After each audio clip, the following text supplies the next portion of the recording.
This is the NBA on 2K Sports. Welcome, fans. It's Wednesday night basketball. It's the Miami Heat facing off against the Brooklyn Nets. And now let's toss it over to Kevin Harlan with the rest of the 2K crew. I'll catch you at the break. And we see a while ago the Nets getting prepared for the task at hand. Greetings, everyone. 2K Sports.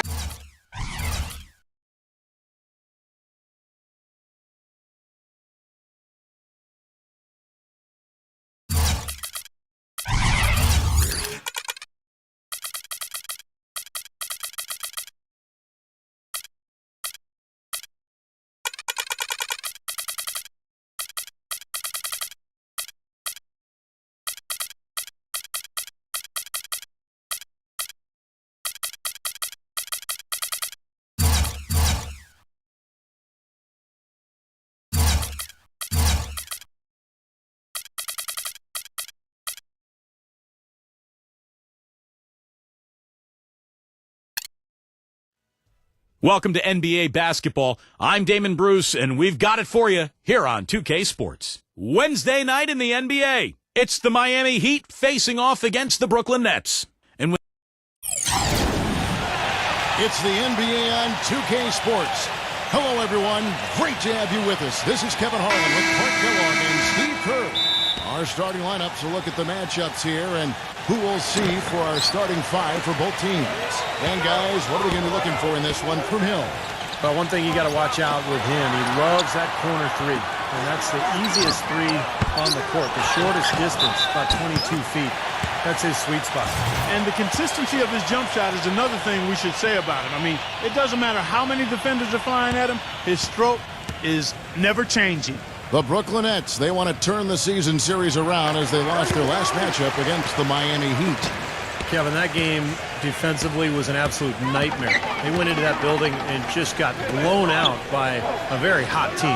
Well, they didn't defend those shooters like they should have. And once the fans got into it and the arena started rocking and thumping and bumping, things only got worse.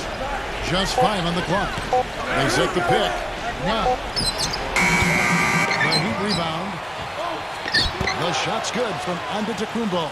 If you battle for the offensive rebound and come up with it, you're guaranteed a high-quality shot on a follow just like he got there.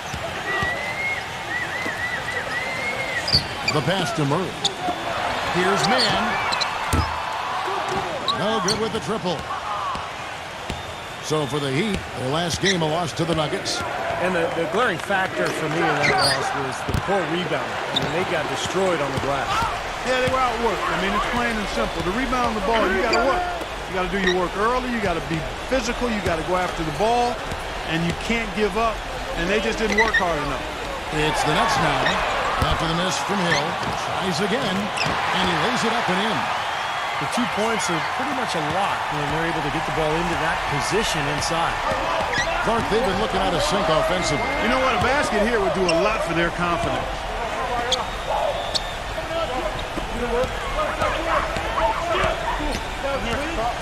Here's Brunson. Shot is blocked. They recover it. And they're now 1 for 5 to start this game, so having trouble finding any offensive rhythm. Murray, the pass to Mann. Nets passing it around.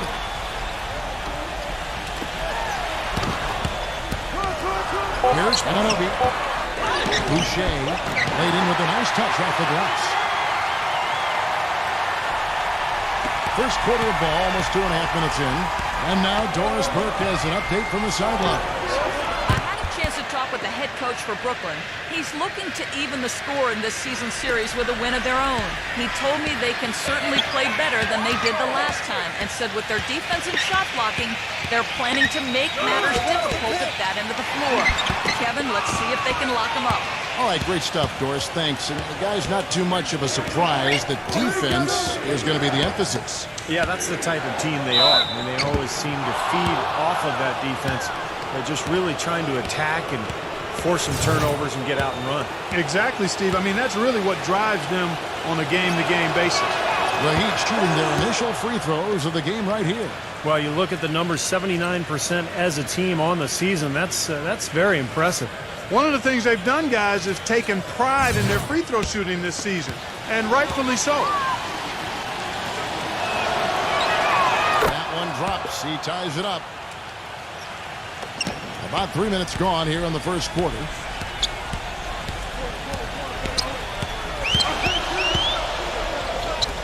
Pass to Murray from the arc. It's rebounded by Antetokounmpo. Looking at the last game for the Brooklyn Nets, it was a loss to the Knicks in New York. Yeah, they really struggled to put points on the board throughout that game, guys. In terms of their offense, nothing seemed to go right. And once they started spiraling downward, there was no getting out of it, Steve. And their scoring just went dry. That's like a layup for him. He's just wide open out there. And we're just over 3.5 minutes into the first quarter. He used that pick just right. And it's 6 points for Hill. Incredible. Only took them a few seconds to answer the three ball with one of their own. Let's keep this thing going, guys. I love seeing a three-point battle like this. Murray, good. Looked like there was a little confusion there as to who was supposed to be guarding him. The Heat trail by 3. Inside.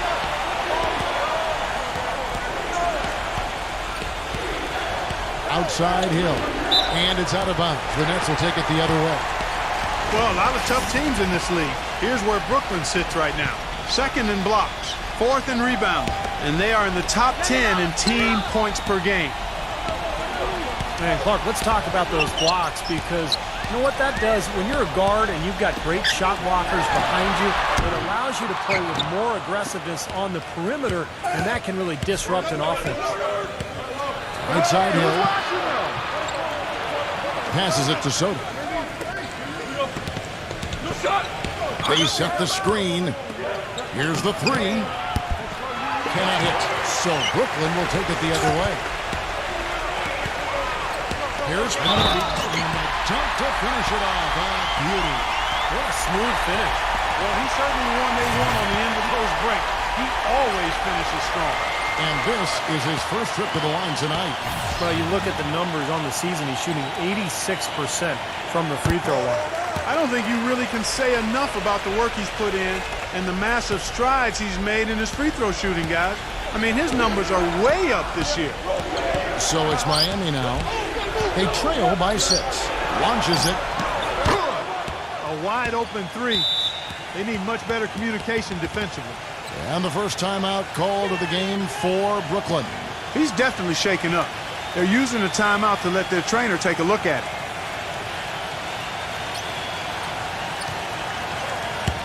And now that we have a moment, let's see the best free throw shooting teams in the NBA. The Heat third. As I said, this is one of the better free throw shooting teams this season. Everybody's been doing their job from the charity stripe. They're actually taking advantage of free throws because they're knocking them down. Nets leading by 3.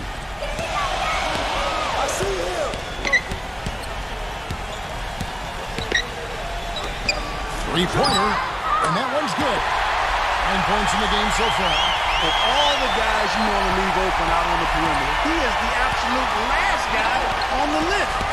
Attention to detail. Know your personnel. There's the pass to Antetokounmpo. Shoots the 3. Rebound, Brooklyn. I don't know if it's just me, but he's looked a step slow since the start of the quarter. His shooting has really suffered. Here's Mann. Let's keep it alive. The Nets working the ball around now. Lets it go from deep. But they recover it. Zubek. Persistence pays off as they finally hit a shot.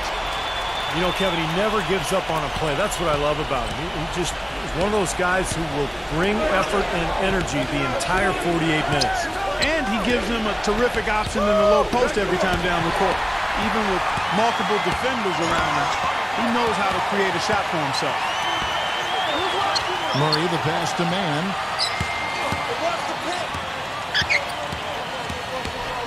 Pass to Murray.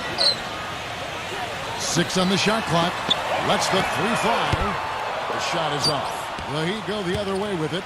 And it seems like nothing is falling for him this quarter. He's really out of his rhythm.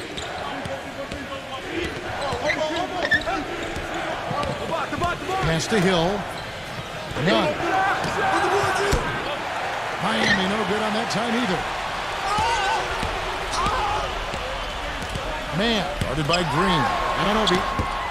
Off target there. That would have pushed the lead to double digits.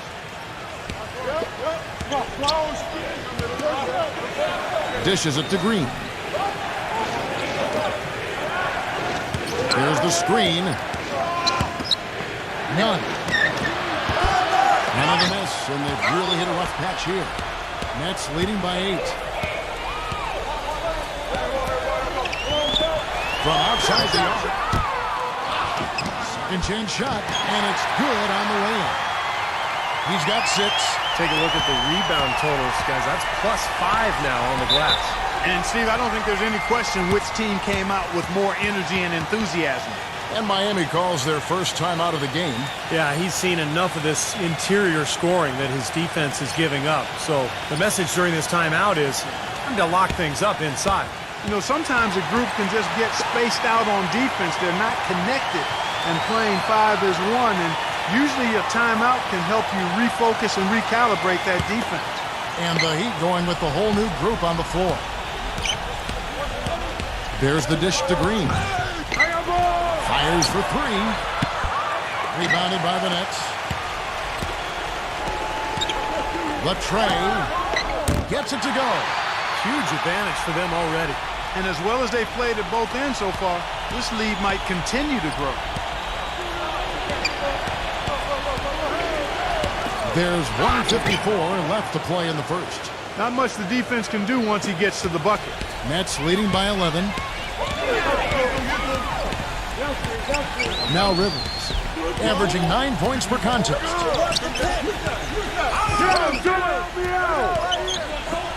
From past the arc. Shot is off. The Heat go the other way with it. Passes it to Caldwell Pope.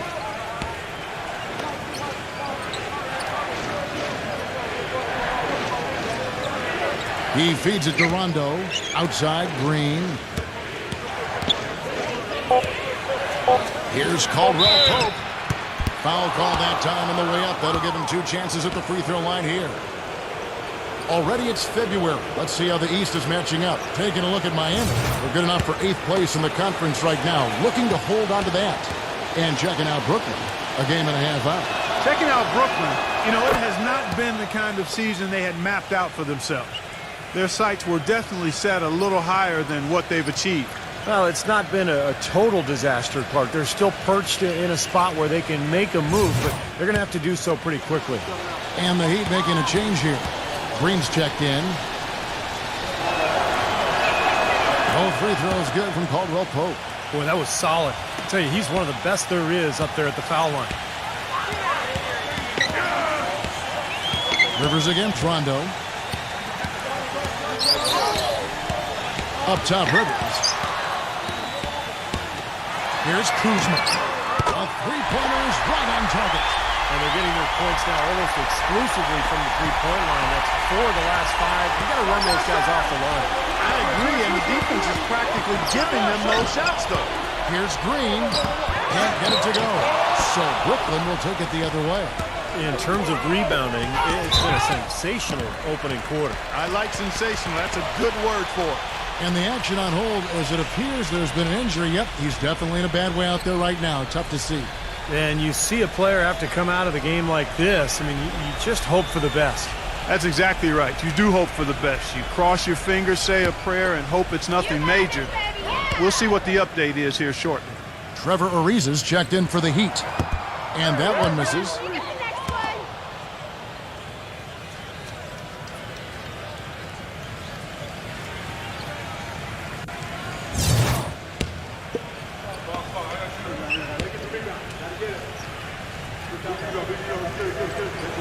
That's off as well, so he misses both. The Heat trail by 12. Caldwell Pope kicks to Rondo. Right side, Rondo. Three-pointer, and that one's good. You know, it looks like despite the injury he's got, he's still able to deliver, and that's what he's showing us right now.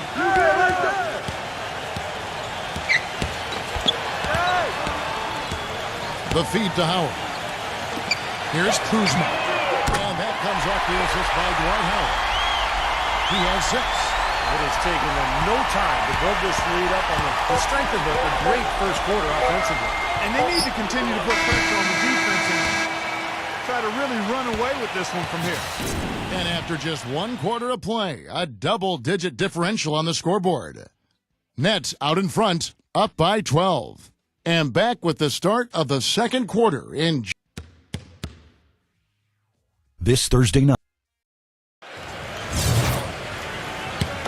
And welcome back. It's been all one-sided so far through the first quarter as our second quarter gets underway. And guys, what do you think about the offensive approach we've seen so far for the Nets? Now, they didn't waste any time getting into a groove out there. They're dialed in from long range.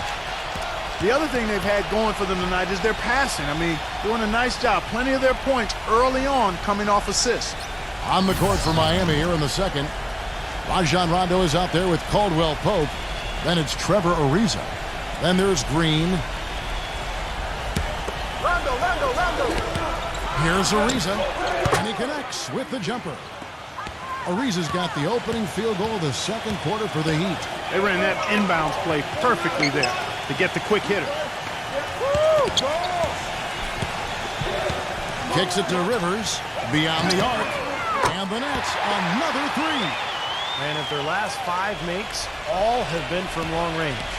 Yeah, and the defense has not done a good job of pressing in and denying. I mean, they're hanging back, playing on their heels. They're not being the aggressors here, and the offense is taking advantage of it. Tried to come right back with the 3 of his own, but it's no good. With the success they've had rebounding the basketball, they're right where you'd expect them to be, firmly in control of this game. Yep, they have not let their guard down one bit in the paint. Feeds it to Ariza. Back to Rondo. He passes to Caldwell Pope. It's good, coming on the assist by Rajon Rondo. Well, he's got that quick trigger, a very quick trigger on a shot, and it doesn't hesitate to pull up as soon as he gets his hands on the ball. He's a very aggressive player. Well, defensive pressure is always going to be at its weakest in that instant when the pass gets there. So having a good feel for the catch and shoot serves him well. He dishes it to Green. Come on, back to that, man. The 9-foot shot, and there's another one for the Heat. Second quarter of play with around 2 minutes gone so far. Rondo against Rivers. He kicks the wall. Back and down. Now the pass to Rivers. Off target from three-point range. The Heat trail by 12. Number 16. And it's Miami with another. Here is Wall. Averaging 18 points a game. Timeout called the Nets. Yeah, he is none too pleased with the play of his club out there, and looks like they need a little time to get things sorted out here. I don't know if any coaches would be too happy if they just saw their team give up a run like this one. Now that we have the chance to show you the teams in the top of the NBA in steals this year. In fourth, the Heat. Yeah, you can't make a lazy pass against this club. I mean, they'll turn it into a steal nearly every single time. The Heat making a switch here.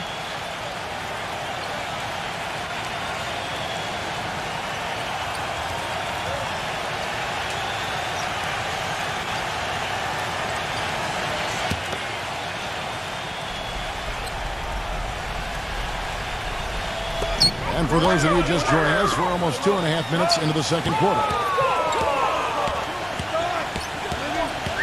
Rondo against Rivers. Pass to Wall. Hits the jump hook. Wall's got 5 points so far. The Heat trail by 12.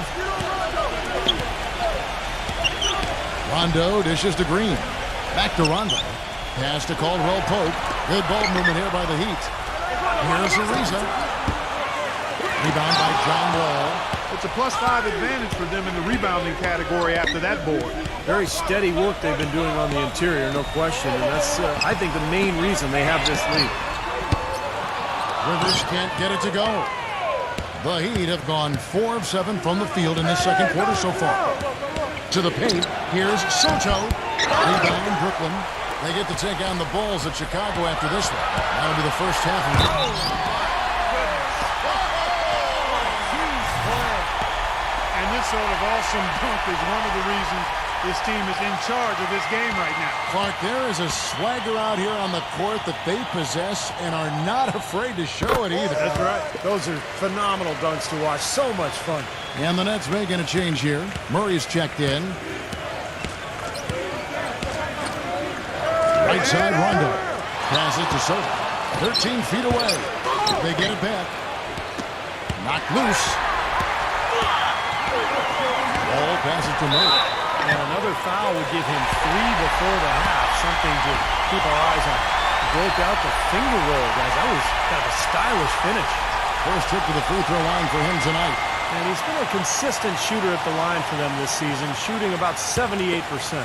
Guys, he's slightly fallen off his pace from a year ago at the line, and those points from the stripe have been a little harder to come by. Free throw off for Murray. Ariza kicks to Caldwell Pope. Knocks it loose. All with it. He's picked up by Rondo. Wall's shot is off. He got the shot he wanted off that pick, just couldn't get it to fall. But, Steve, they'll take that play all day long, 10 times out of 10. That was good action. Outside Rondo. He passes it to Soto. Back to Rondo. Shot clock at 6. Here's Green. And it's good, coming on the assist by Rajon Rondo. Rondo's got 3 assists in the game. Here's Murray. 11 points for him in that last game against New York. Wall, that's good. Wall's got his 3rd basket of the night. And they're beginning to fall apart a little bit defensively, especially inside. Well, that's 4 straight buckets now at the rim. And the Heat call time here. Well, they've really kind of struggled offensively here. So I think this timeout is for him to really draw something up, maybe get an easy 2 and get their confidence back. You know, sometimes an easy basket out of a break is just what you need to get things back on track. And coaches always have plays specifically for that situation, coming out of timeouts for an opportunity to get a bucket.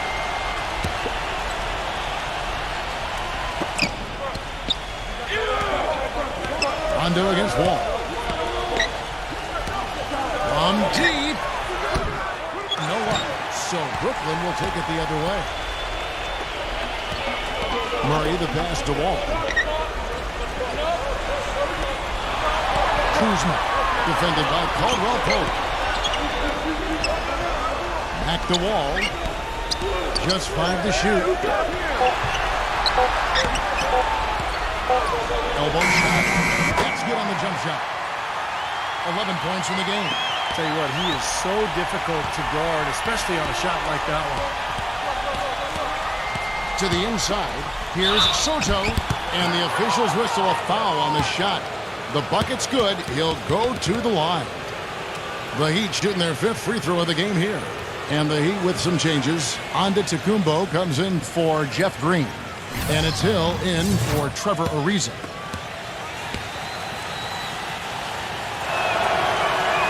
That's good from Soto. Nets leading by 16. Dishes at the wall.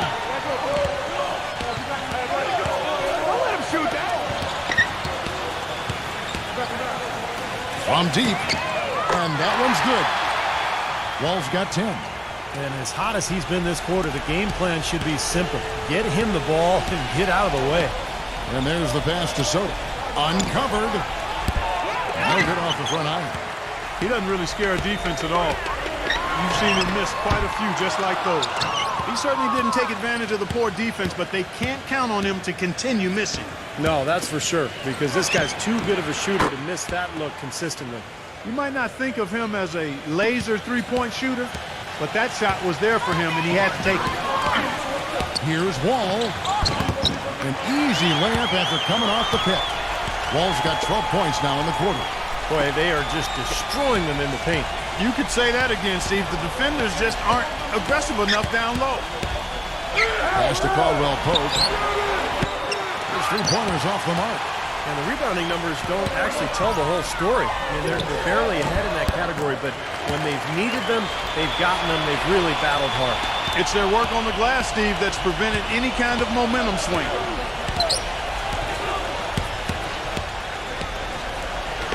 It's up a 3. Good. Caldwell Pope's got 7 points in the game. Boy, after struggling in the first quarter, he's come alive here in the second.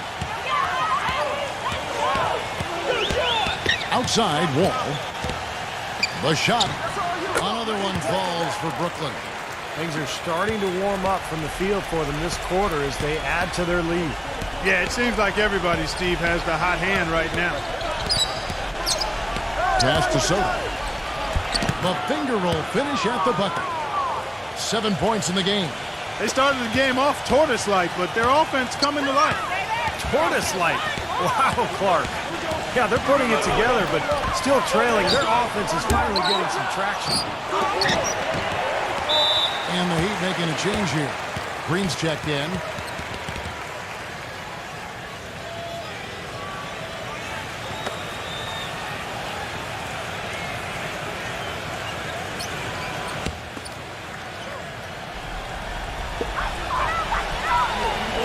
And the pass to Murray.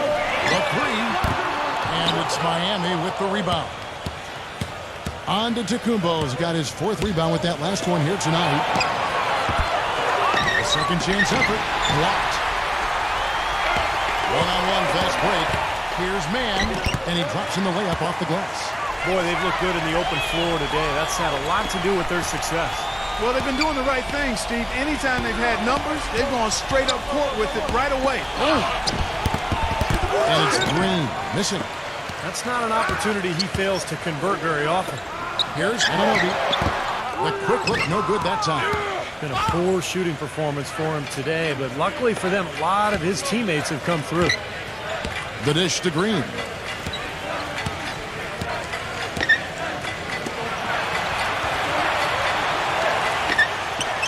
Down to 5 on the shot clock. None. Down low. Here's Tacumbo. And they turn over the 24-second buzzer, signaling the shot clock violation. The Heat making a switch here.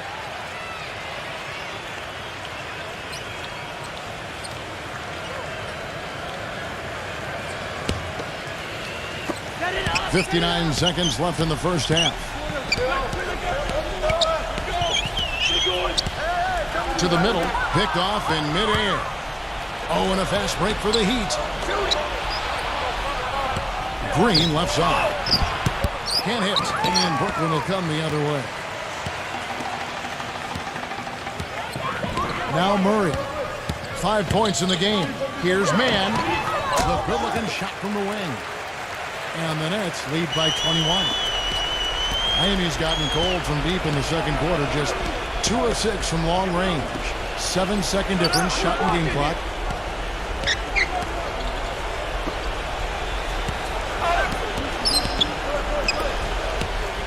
Clock at 6. Heat moving the ball around. And that'll be Miami as it goes out of bounds. The Heat retain possession.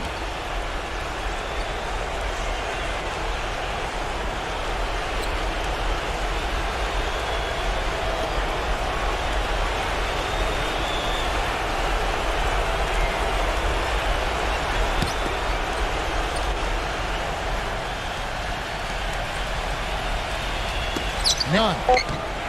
Ball cleans up the mess with the savage putback flush.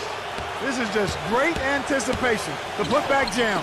Oh, he had some big-time intentions right there. And those plays will give your team a huge boost. A dominating first half of basketball, and so far hasn't been close. Nets lead by 19. 2K Sports back in a moment here in Brooklyn. And now, brought to you by Sprint. I'm Damon. It's a close. The Sprint Halftime Report, presented by Sprint. And we welcome you back to the NBA here on 2K Sports. If you're just tuning in, this is Kevin Harlan alongside Clark Kellogg and Steve Kerr. And we're ready to get going once more. The players having a chance to have a short break and get some rest themselves and get refueled and hydrated with some Gatorade. More terrific basketball in store for us tonight. An exceptional performance from John Wall. Yeah, what a remarkable half, the way he attacked the rim and scored in the paint. Defenders, they were trying to slow him down any way possible, but he still got through. Easier said than done when he's the penetrator. His speed and agility make him extremely hard to defend. Here's who Eric Spoelstra is starting the second half with. That's good. There's 6 points on consecutive 3 balls. They're finding holes in this defense. It should be easy to correct, though, if you start making the right rotations defensively. Pass to Murray. Fires from deep. The dive for the ball. And it's out of bounds. The Heat will take it the other way. Here's the 2K leaderboard. These teams have been fantastic from three-point land in the last 10. The Heat third. The main factor, I think, is the great spacing that has led to wide-open long-range shots. That's why we see the great numbers from the three-point line.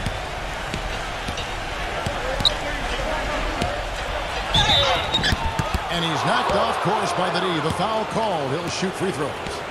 Well, Kevin, he's extremely adept at creating his own shot. You know, we got a lot of catch-and-shoot guys in the NBA, but players who can beat you off the dribble and score are tough to come by. And I know he's a fan favorite because he can catch fire immediately at any point in the ball game and just start pouring it in from all over the place. The first free throw is good.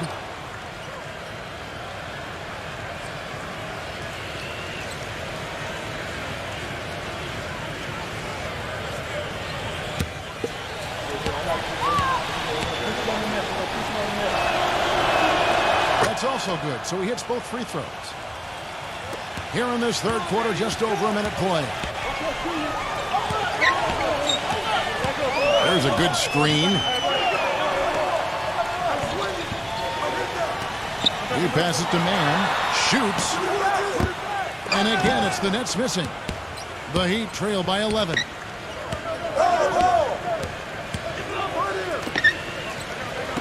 None. And the lead is down inside single digits. 8 points for him. Great outside shooting fueling this run. And the defense getting bombarded. They just haven't been able to slow him down.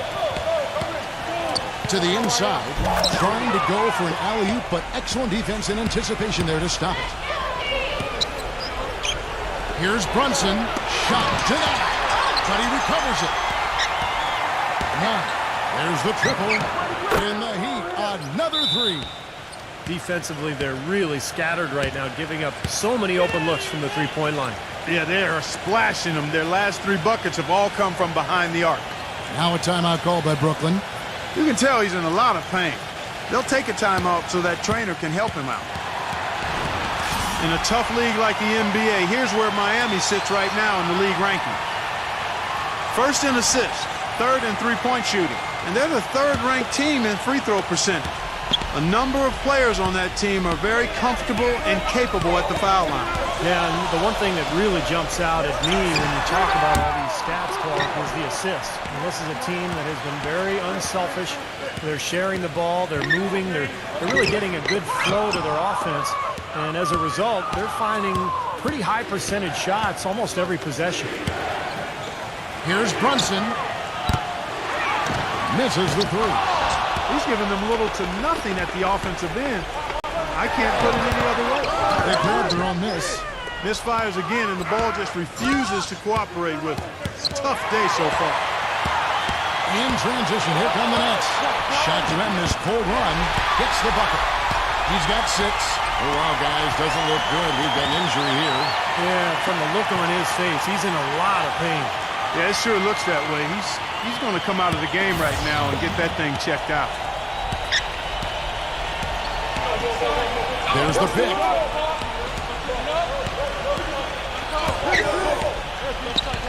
Passes it to Soto. Trying his luck deep. Rebound, Brooklyn. Their biggest lead of the game was 21. Boucher, defended by Antetokounmpo.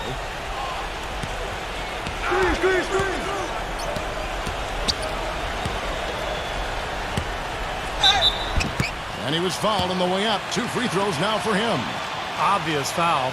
Yeah, he took a hit right there and earned those free throws. The Nets shooting their 7th and 8th free throw attempts for the game right here. This season has not been kind to them at the free throw line. Guys, they're only making about 71%. Guys, strictly in terms of their percentage, their free throw shooting has deteriorated a considerable amount since last season. And the first one at the line is good.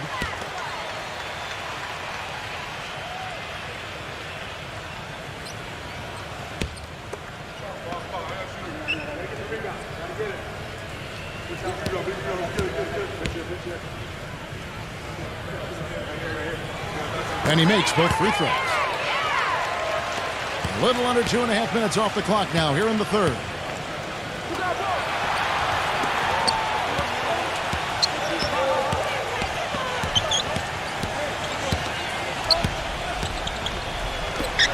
Here's Brunson.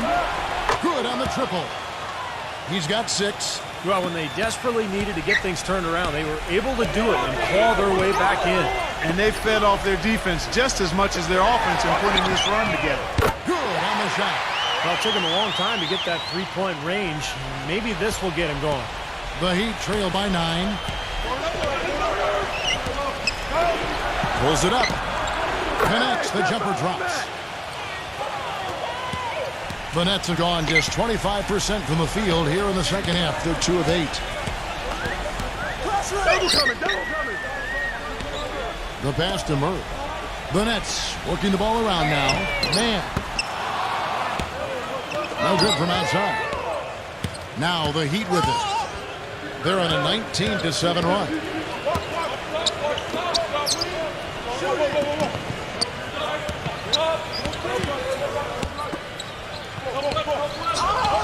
Six to shoot. It's stolen.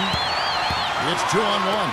The finish. A huge slam. The perfect end of a fast break. And breaking down some numbers here. The hustle stats for the Nets. Their high-energy defensive effort has paid off for them, guys, with more than a few steals over the course of the ballgame. And they're also really getting out in transition and scoring some hoops in the fast break tonight. The Heat have gone a perfect 7 of 7 from the line tonight.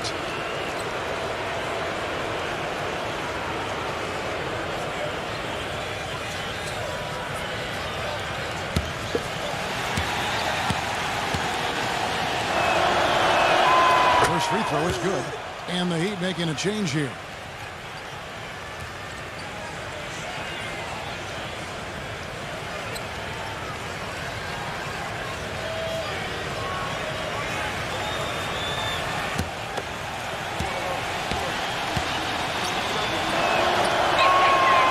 Falls, so he hits both of them.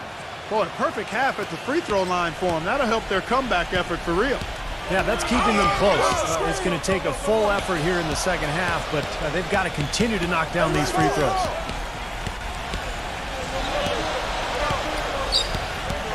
To the paint, and he banks in the layup.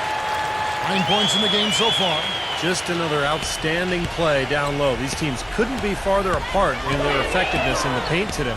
Yeah, that's right. It's been all good at one end, and we'll try to be diplomatic here and just say not so good at the other. And the basket is good. Got it to go through on the contact, so a free throw coming up. A great opportunity for a three-point play. The Heat have been exceptional shooting free throws tonight, going 9 for 9.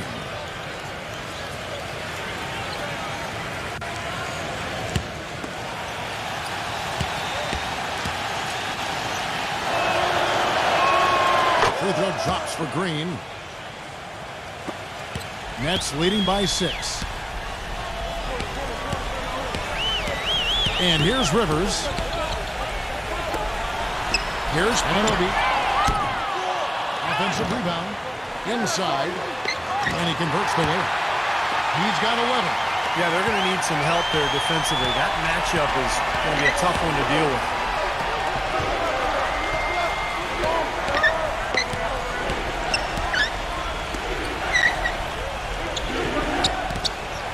Outside Hill. Shot clock at 5. From downtown. You know what? The Nets go the other way with it. Their biggest lead of the game was 21. Here's Anunoby. Hands it from downtown. And now it's an 11-point Nets lead. Boy, such outstanding patience and decision-making for them offensively. Yeah, absolutely. Their ball movement has been outstanding. They are piling up the assists. And the Heat call time here. That was a good time to call the timeout to try to settle everybody down and get back into their offensive rhythm. They've been coughing up the rock an awful lot.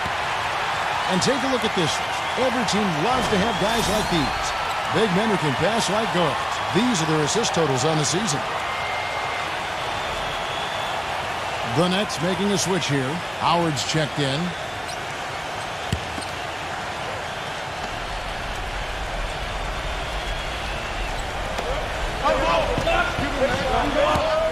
Brunson is guarded by Howard. Top of the key. And misses it off the right side of the rim. The defense better not make a habit of giving him that shot. I mean, he doesn't miss many of them. Good. 16 points for him. Pretty much all of their buckets coming from inside the paint now. Yeah, that's 5 of their last 6 baskets inside the lane. They have really established themselves inside. 9. And again, unable to change momentum here. I think the game plan needs to change here, guys, if they're going to get out of the hole, because he is not helping their offense. The Heat trail by 13.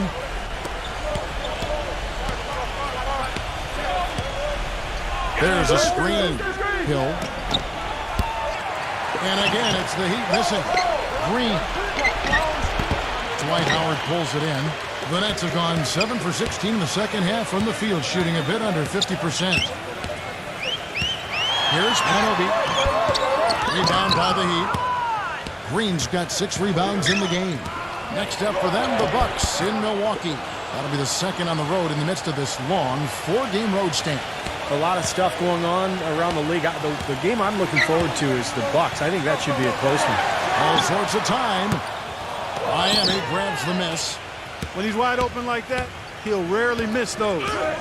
They could use a big shot here to get this offense going. Sure could, Kevin. I mean, too many empty trips. They need some points. Something's starting to click for this team, guys. You can feel it. The three-pointers are dropping. Their offense is flowing. They've had a great second half from long range.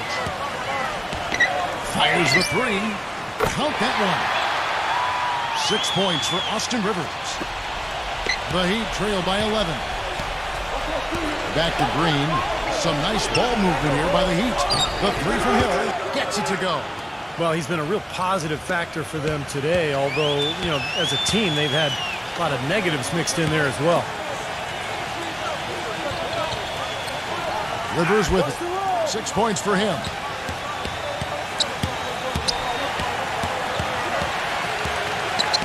Five to shoot. And there's the shot clock violation. Couldn't get the shot off in time. You know, the last few weeks, you see how Brooklyn stacks up here. 2nd in rebounding, 5th in steals. And they're in the top 10 in fewest turnovers per game. And they really do emphasize taking care of the ball. Yeah, I agree with you there, Clark. And what jumps out to me is the rebounding, because when you can rebound the basketball as a team, you can stay in every game. Even if you're not shooting the ball well, you rebound, you get extra possessions, and you allow your team the ability to make the comeback. Here's Howard. And so he draws the foul on the shot. A trip to the line to shoot 2. This is his first trip to the line tonight.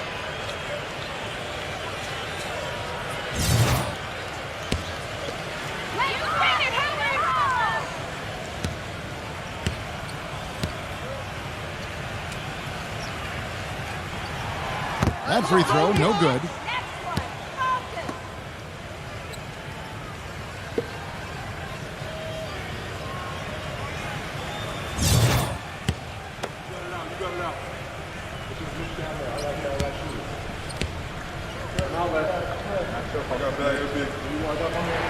And the second free throw, good. The Heat trail by 9. Outside Rondo.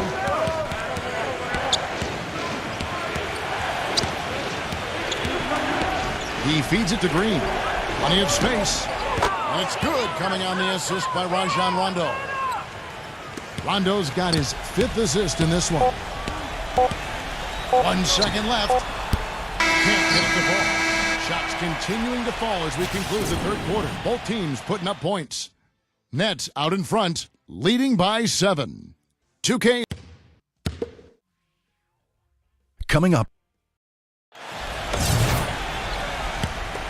The fourth quarter just moments away now as we welcome you back. Nets leading by 7.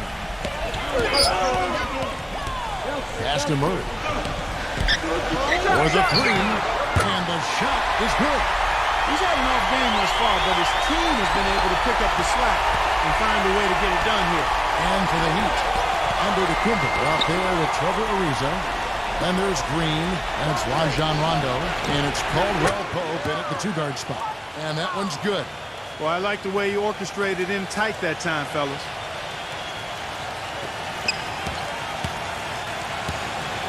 Nets shooting well, 50% from the floor.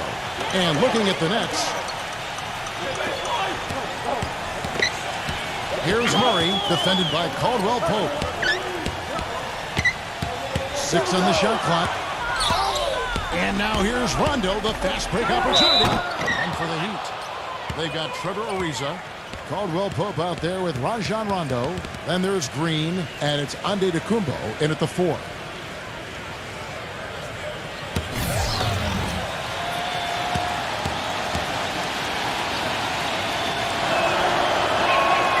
That free throw good from Caldwell Pope.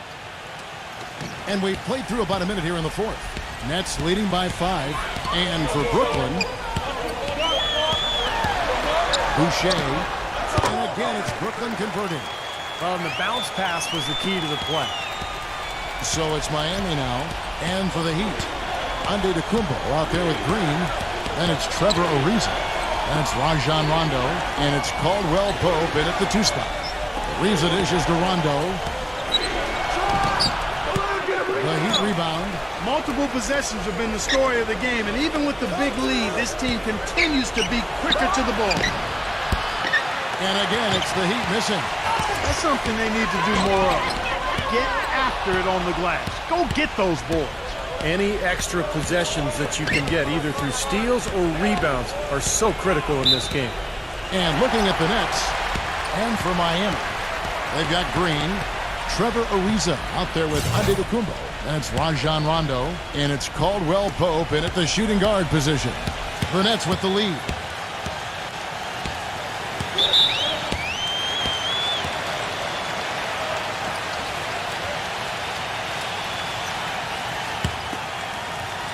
Game moves along. 2 minutes gone here in the fourth.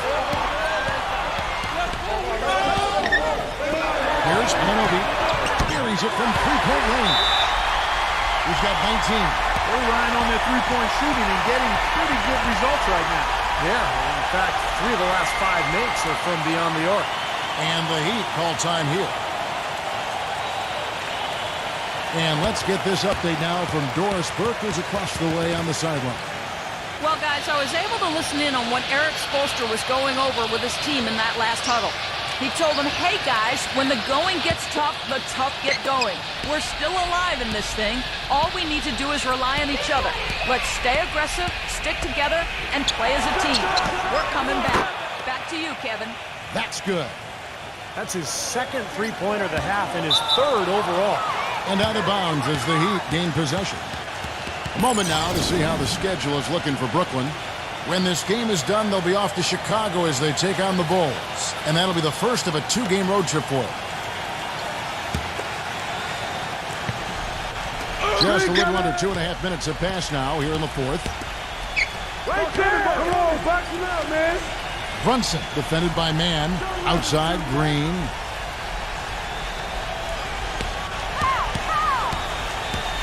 And there's the feed to Hill.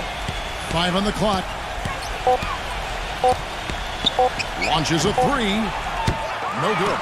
And again, iffy shot selection there. Defender draped all over. Well, you got to understand who's guarding you in that situation. I mean, if he's on you tight, you can't just rise up and try to shoot over the top. Brunson defended by Mann. Outside, Green.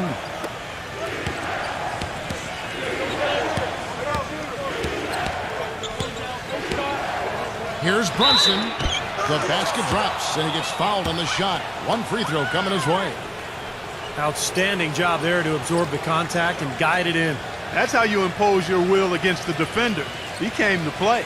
And the Heat making a change here.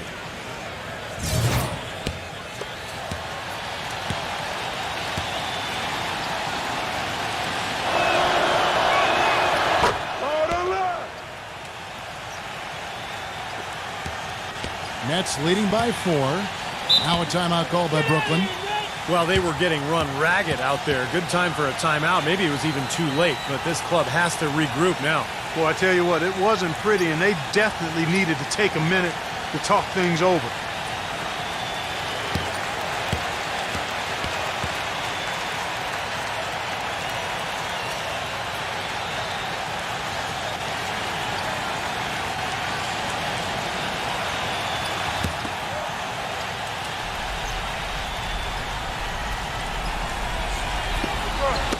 And it's going to be out of bounds. The Nets will retain possession. And a moment to check out Miami, who they've got coming up. Next up for them, the Bucks in Milwaukee. And that'll be game 2 of 4 straight on the road.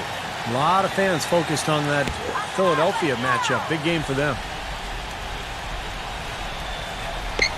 A bit under 3.5 minutes have passed here in the 4th. That's good. He is bombing it today. How many more threes are we going to see from him? Well, we've already seen plenty. The majority of his points have come on that shot. Kicks to Green. Now.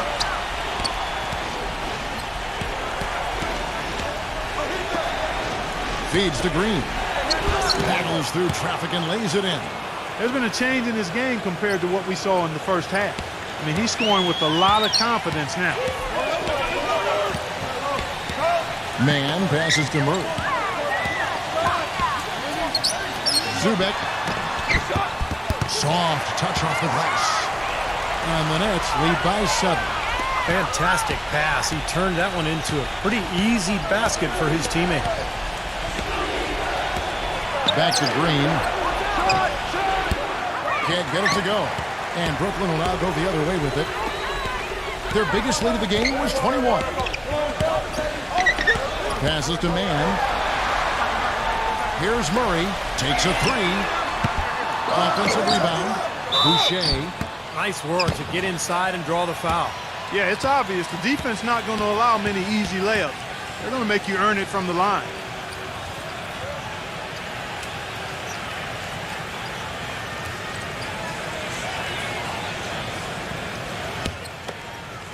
Easy points, come on!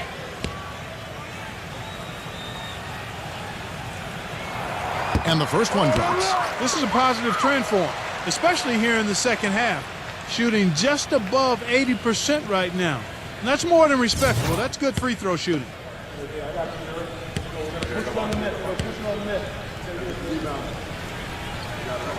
And that one goes in. 2 from the line that time. The Heat trail by 9. Outside Hill. He dishes it to Green. It's back to Hill. Clock at 6. None. Good. The assist goes to Hill. He didn't have a single point in the first half. Bagel. 0 points. Nada. But he's starting to get into the groove here in the second. Murray, the pass to Man. Now Murray releases. And right on target with the swish. And the Nets lead by 9. Heat have gotten into a pretty good groove, going 6 of 10 here in the final quarter. He kicks it to Green. Good ball movement here by the Heat.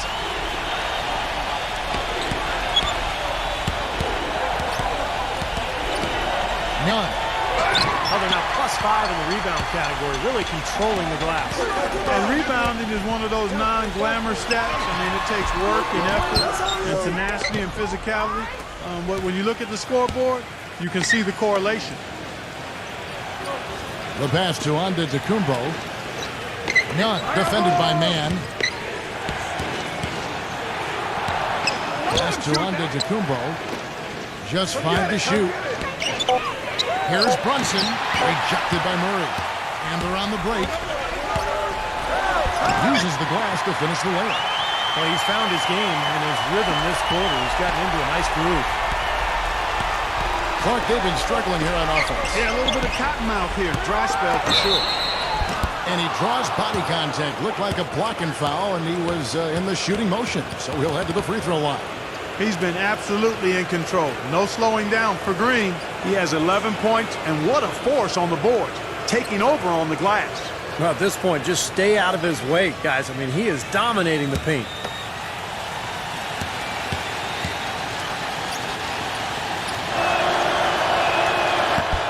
The first one falls.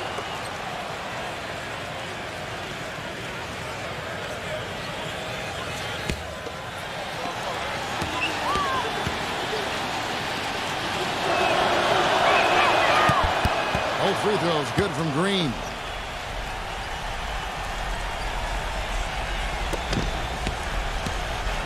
Nets leading by 9. Here's Murray.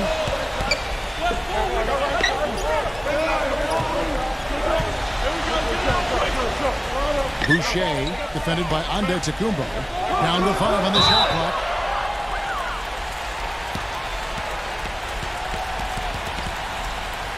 The Heat making a switch here.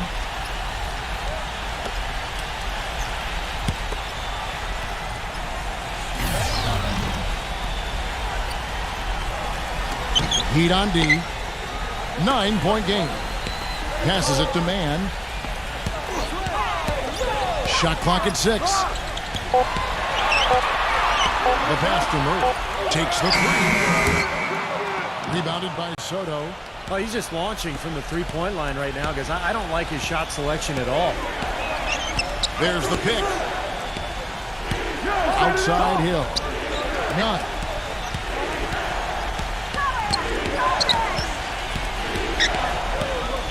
It's back to Hill. A 3-ball. Again missing Hill. Nets leading by 9. Murray the pass to Mann. Now that's how to finish the break. Throw down with force. Well, you knew he'd win that race. Definitely. I mean, that's what you call early offense. And the Heat call time here. He did not look too happy about some of the things he saw on the court. So I would expect some changes here. I think it's the right move, quite honestly. I mean, they just didn't look sharp or at their best out there. So take the time out and give yourself a chance to regroup. And the Nets making a change here.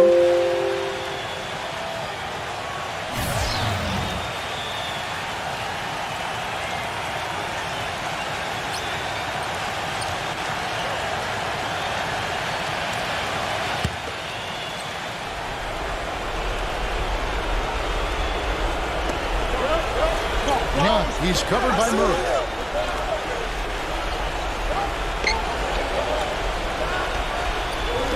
Here's Brunson. Drains the 19-footer. Boy, has he picked it up in the second half. He's on fire.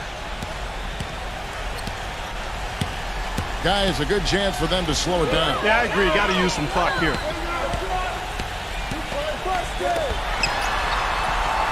.157 left in the fourth quarter.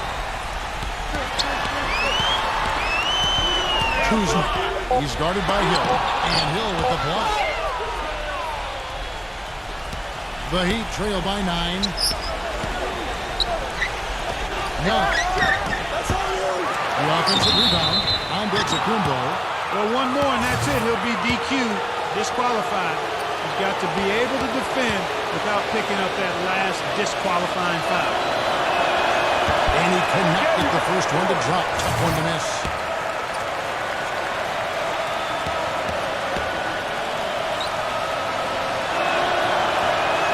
No luck that time either. Off his leg, and it's whistled a kick.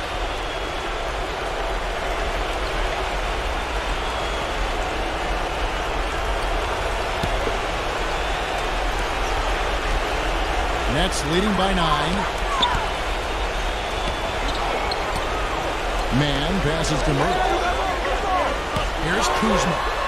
The feather touch on the finger roll. Beautiful. 8 of the last 10 points at that end of the court have been scored on very high percentage shots in the paint. And it's not necessarily strategic, Clark. It's just a matter of playing with more heart. Got to play hard, guys. We've got 1:13 left in the game. Pass to Mann. And Hill over to help. Kuzma, defended by Soto. The shot no good. And the Heat going the other way now.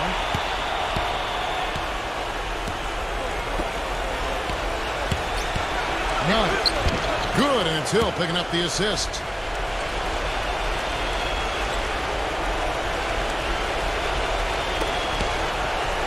Clark, they're in good position here to ride it out. Yeah, they certainly are. I mean, if they just play smart right here, Kevin, this game's pretty much over. Mann passes to Murray. There's 31 seconds left in the fourth quarter. So it looks like the Nets will retain possession here. And a new group in for the Heat.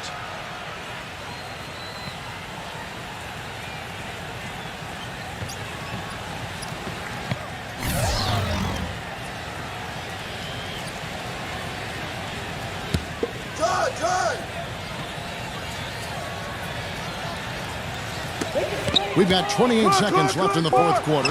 Frank hits it from three-point range. Well, they're going to walk out of here with a win and send this crowd home happy. A very solid performance in a lot of areas for them. Timeout called, the Heat. They're trailing by 12. 24 seconds left here in the fourth quarter.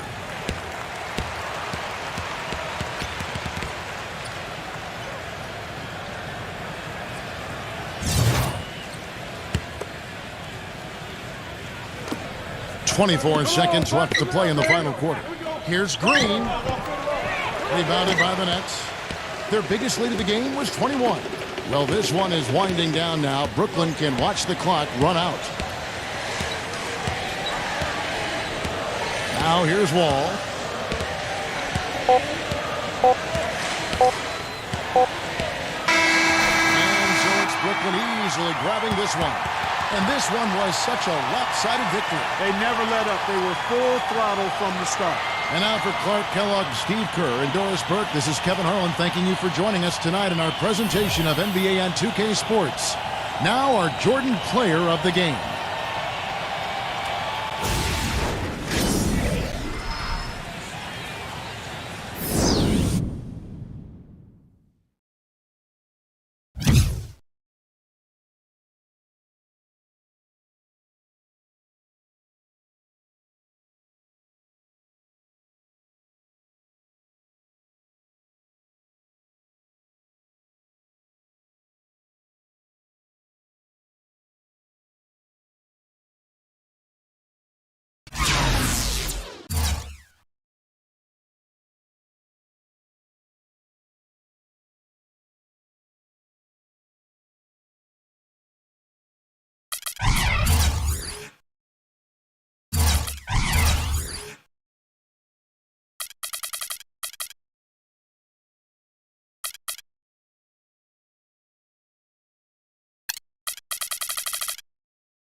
Welcome to 2K Sports. We've got NBA basketball for you. I'm Damon Bruce. Welcome to Wednesday night here in the NBA. It's the Utah Jazz going up against the Memphis Grizzlies. And that's it for now. Let's send you out to Kevin Harlan and the rest of the 2K Sports crew. Enjoy the first half. We'll see you soon. It's time for some hoops at FedEx Forum, home of the Grizzlies, and we're bringing it to you live on 2K Sports. Thanks for tuning in, everyone, to this broadcast of NBA basketball. I'm Kevin Harlan, and with me today, Steve Kerr, Clark Kellogg, and our sideline reporter, Doris Burke. Now a chance to check out tonight's starting lineups. You'll get to see Derrick Rose, a lot of skill and talent he possesses. One of the most explosive players in league history, in my mind. Derrick Rose, so good going to the basket. When he can get some space in the lane and go off 2 feet, it's incredible to watch him finish. Yeah, and he's really worked on perfecting his little floaters, those runners and half shots we call them, that he likes to get up over the top of outstanding shot blockers, and he started to master those shots, and that's made him even more unguardable. Take a look at Utah. The upcoming part of their schedule is going to tell us a lot about this team, guys. They're facing a tough set of games on the road. And with the season series between these two clubs coming down to tonight, I think they're going to be especially anxious to get the win. That would give them a split, which would mean a lot emotionally here today. There have been some really contentious moments between these teams this year, so I think there's a little more riding on this game than there would be under normal circumstances. I mean, it's obvious the outcome of this series is extremely important to both sides. Smart. Use that big height advantage. Get the shot off. Well, it's hard to put a big man on him, Steve, that far from the hoop. I mean, he's versatile.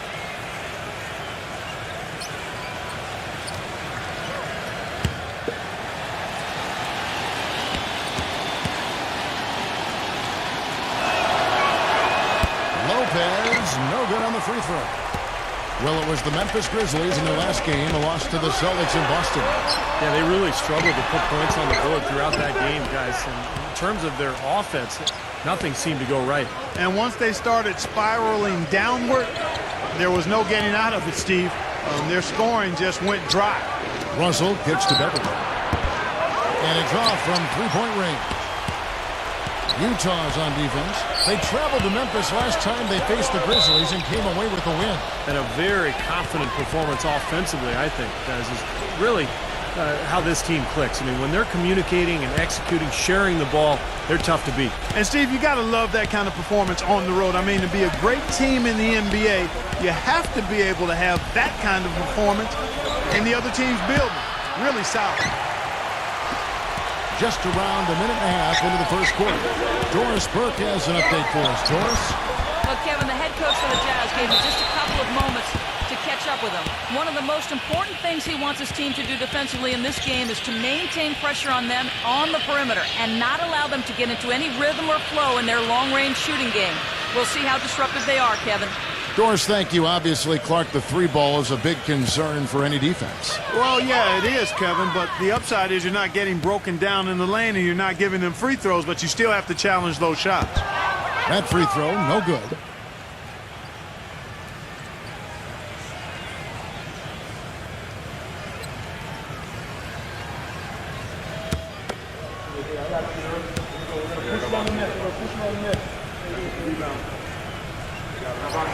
Good on the second free throw. And in the first, a little over a minute and a half in. Outside, Russell. The kick out to Williams. Back to Russell. 6 to shoot. Lets it go. Offensive rebound. Lopez. And count the basket. He was fouled, and he's going to the line for one more. That's some tenacity inside, battling for the second chance points. The Jazz have started out 0 of 1 from the line, missing their only other attempt earlier.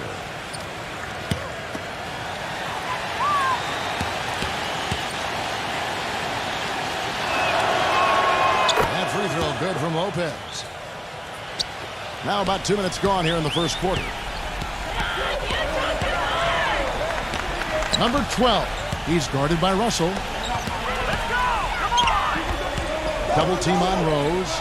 Taken away by Williams. Now, here is Russell. He's covered closely. No one near him. Again, Russell missing. And the defense got away with a major lapse there. And we may have an injury here. That does not look good. Yeah, from the look on his face, he's in a lot of pain. Yeah, it sure looks that way. He's going to come out of the game right now and get that thing checked out. Grizzlies making a switch here. Jones is checked in. And so here's Memphis, trailing by 4.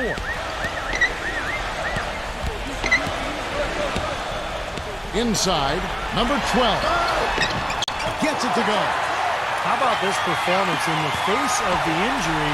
Playing through a lot of pain out there. Williams kicks to Lopez. Dishes to Russell. Lets it fly. Again, Russell missing. You just assume he's going to knock those down when he's as open as he was there. Rejected by Lopez. But they get it back. Now the pass to Tucker. Clock at 6. Williams. And 2 free throws coming up as he misses that one. Drawing the whistle and a lot of contact there. That's on Brook Lopez. The Grizzlies shooting their 3rd and 4th free throw shots of the night.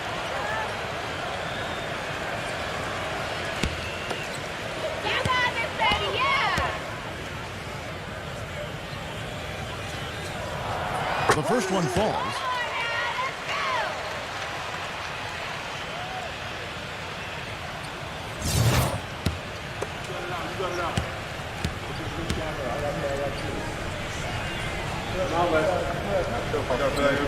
So he gets them both. Jazz have gotten 3 of 8 shots to fall for them here in the first quarter. Williams kicks to Harris. Harris, right side. Lopez unloads. And it's off the back rim. No good. And we're just over 3.5 minutes into the first quarter. He feeds it to Jones. 6 on the shot clock. Beyond the arc. Rebound, Utah. Lopez has got 3 rebounds so far in the game. They defeated Indiana in their last game. It was an emphatic win for them, especially considering that it was on the road. No question, by the way, that it was their offense that carried them. Steve, I love the way they attacked at every opportunity. They never were on their heels, and eventually that allowed them to pull away. The Jazz shooting their 3rd free throw attempt of the game. Well, they're doing okay as the season goes on. They're shooting about 76% as a team. And it's slammed in by Bridges. Incredible timing on the alley-oop. He absolutely hammered it down. And that's the play we're going to remember when this game is all said and done. Now here's Lopez. He's coming off a 16-point game against the Pacers in Indianapolis. Now, he hasn't been able to make anything this quarter. Jones against Russell. Number 12. And that misses. That would have put him up. He's going to play his way right onto the bench and out of the game if he continues to shoot it like he has so far in this quarter. And Jones over to help. From the arc. Kept alive. The kick out to Williams. And that one's on target from the wing. So timeout called here. The first for Memphis. Well, they've really kind of struggled offensively here. So I think this timeout is for him to really draw something up, maybe get an easy 2 and get their confidence back. You know, sometimes an easy basket out of a break is just what you need to get things back on track. And coaches always have plays specifically for that situation, coming out of timeouts for an opportunity to get a bucket. Here's Jones after the made shot from Williams. And there's the call by the official. They'll count the basket here following the goaltending call. He didn't get to that one quite in time, Kevin. Those can be tough to gauge sometimes. Utah's gone 0-3 from three-point land. Nothing yet going outside. Harris gets the screen from Beverly. There's the triple. Again, Russell missing. In this quarter, he's really been off the mark. He just looks a little bit unsettled. Here's Jones. And the Grizzlies tack on 2 more. Defense just has to fight over the top of those screens. Especially when the ball is in his hands. I mean, he doesn't miss too many open shots. Number 12 lays it in off the breakaway. He's got 5. Look at the points in the paint, the inside game. It's been very one-sided here for a while now. Well, the defense just hasn't been physical enough at the rim. I mean, 8 of their last 10 points have come from the paint. The Jazz making a switch here.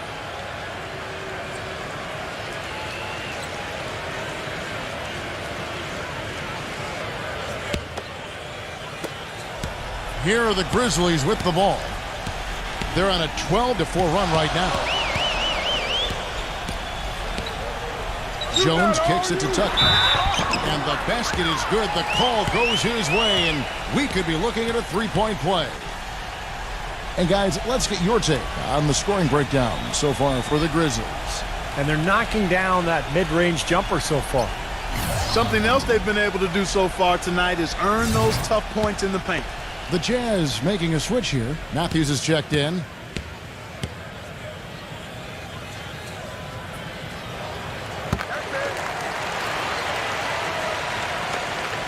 Jazz trail by 7. Here's Beverly. Russell a screen on Jones. Here's Harris.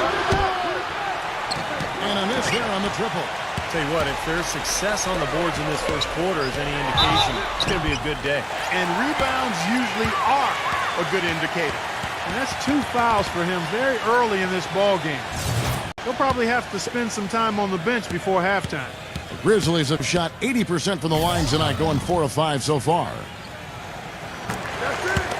Timeout is called, first of the game for the Jazz. He just is not happy with how his team is executed. And they've been on the wrong side of this run. It's time for a momentum shift. You know, sometimes just getting off the court, taking a break, and coming back out fresh will give you a chance to pull together. Here now the league's highest scoring teams the past 10 games. What a stretch it has been for these guys. Number 1, the Grizzlies. Yeah, what an impressive run for this club. Everybody seems to be scoring well at the same time. This club is really putting up big numbers. Jazz trail by 10. Beverly dishes to Matthews. They set the screen. Outside Martin. Back to Matthews. Clavel. And the 3 ball is good. Wow, he's got such a sweet three-point stroke. The way he can shoot it, forcing opposing bigs out on the perimeter, it can really open up the lane. And the Grizzlies with possession here. No good from Highland. You see the defenders get out of his way a lot of times when he's on his way to the bucket, but not that time. Martin the pass to Beverly. And again, it's the Jazz from deep. Back-to-back threes for him. The defense is slacking off a little. It does look like their energy is lacking at this point. Jones kicks to Williams. And another miss by Memphis. I tell you what, you can shake your confidence missing wide open shots like that. Matthews dishes to Beverly. Expanding his range. Can't hit. And Memphis the other way now. And now the Grizzlies. Fast break. And he was fouled on the way up. 2 free throws now for him. Now a chance, Kevin, to take a look at how the Jazz fared over the last month. 5th in steals, 12th in free throw percentage. And as far as interior defense goes, not going too well for them. Bottom 3rd of the NBA in blocks. The key really to me out of all those numbers, Clark, is the steals, because that's become their identity defensively. They're a real ball-hawking team. They like to get out and put pressure on the offense, force mistakes, and when they do that, they're tough to stop in transition. And both free throws good for Williams. They find themselves down here in the first, and a lot of that can be attributed to the early foul trouble. Pass to Martin. Misses off the right iron. He's one guy the defense is not afraid to leave open from that range, and for obvious reasons. Williams with the ball. Matthews covering. Island passes to Williams. Roaming up. 5 on the clock. Pass it to Island. Rejected by Beverly. And they force the shot clock violation. Great D. Already it's February. Hard to believe. Let's see how the West is matching up. We'll look at Memphis. Right now they've acquired the 2nd best record in the conference. And of course there's the Jazz. Just way behind. When I look at Memphis, they've done it again this season. Established themselves as one of the league's elite teams. And, you know, that's really the mark of a great franchise, Clark, when you can do it over and over again, particularly when the expectations are high because the pressure's on, and all you can do is continue to work and compete and try to perform at the same level you've been at, and that's exactly what this team's doing. And Matthews kicks to Beverly. He dishes it to Claver. Wesley Matthews on the wing. Utah the rebound. Martin with the bucket. Did you see the defense get caught standing around that time, giving up an easy second chance bucket? Simply need more of an effort on the boards there, Steve. Now a timeout called by Memphis. And you were saying that the fouls in this game a big reason for the score. Yeah, Kevin, I think that's the case. I mean, they've allowed the other team to get to the line early and often, and you don't want to start that way. The Jazz making a switch here.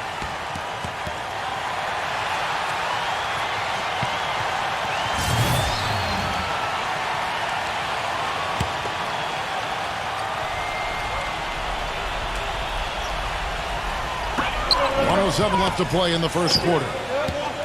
Williams has a screen for Jones. On the wing, Williams. 16 feet away, and the jumper is good. Williams has got 7 points in the game. 56 seconds left in the first quarter. Clark, they've been struggling here on offense. Yeah, a little bit of cottonmouth here. Dry spell for sure. Matthews dishes to Beverly. Good on the three-point shot. Beverly's got his second bucket of the game to go. Outside, Williams throws it up high. And the lead just grows on that ridiculous offensive sequence. You know, Clark, that dunk alone would have been spectacular. Never mind it coming at the end of an alley-oop. Yeah, that just added more to it. Yeah, what a beautiful connection on that play. Jacks up a three. They get it again. This has not at all been the kind of performance they've needed out of him. And the Grizzlies leading by 5. Gets it to go. Looks like he's trying to find a groove in this game. Just hasn't had it dialed in yet. Beverly, the pass to Reed. Kicks to Beverly. Puts up a three. Gets it to go. Beverly's got 9. Well, and the bounce pass was the key to the play. Here's Byron. The shot no good. A free-flowing first quarter. Great scoring through 1. Coming up this. Now the second quarter getting ready to start up. What stands out to you from the Grizzlies in this one? And it's really been a dominant effort on the glass. That's been the key here. Yeah, they've established nice low post presence, which always tends to help you on the rebounding battle. On the floor for Utah, getting going here in the second quarter. We've got Patrick Beverly, also Matthews out there, and it's Martin in at the 3 spot. Now here's Rose. Pass to Island. Shot clock at 6.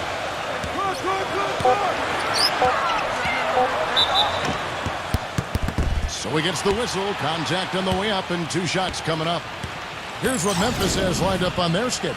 And they're off to Philadelphia after this game as they'll take on the 76ers. That'll be just 1 game played away from home for them. Yeah, I'll be looking forward to seeing how that Philadelphia game turns out, guys.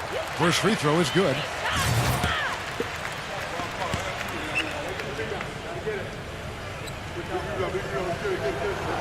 Both free throws good from Island. Jazz trail by 3. Here's Beverly. Outside Matthews. Martin. And the Jazz, another 3. I'm not sure that was the play they had set up, but it was too good a look to pass up. There's the screen. The pass to Island with the shot. It's good. This time the assist from Rose. 6 points for him. Utah's gotten both of their 3-point attempts to go down here in the second quarter. Here's Beverly. He's got 9. Back to Matthews from outside the arc. Shot, no good. You know, they haven't been able to open up a big lead, but the rebounds are starting to add up for them. They may be able to pull away a little bit. Yeah, they've been doing the dirty work inside, Steve, playing a very tough brand of basketball. So it's Utah now. After the miss from Williams. Here's Beverly. Feeds it to Matthews. He kicks it to Beverly. And this is the go-ahead basket. Memphis leading. The feed to Williams. And the rebound goes to Martin. You really don't want to see him missing those mid-range shots, but when he's open, he's got to shoot it. They set the pick. Nahi. Utah gets it back. And Matthews kicks to Beverly. Back to Matthews. Nahi. Back to Matthews.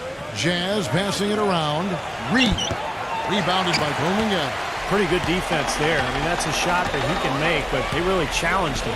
Outside Williams. Back to Rose. Outside Williams. Matthews with the steal. Fast break. Here come the Jazz. Matthews leading the charge. Beverly. Back to Matthews.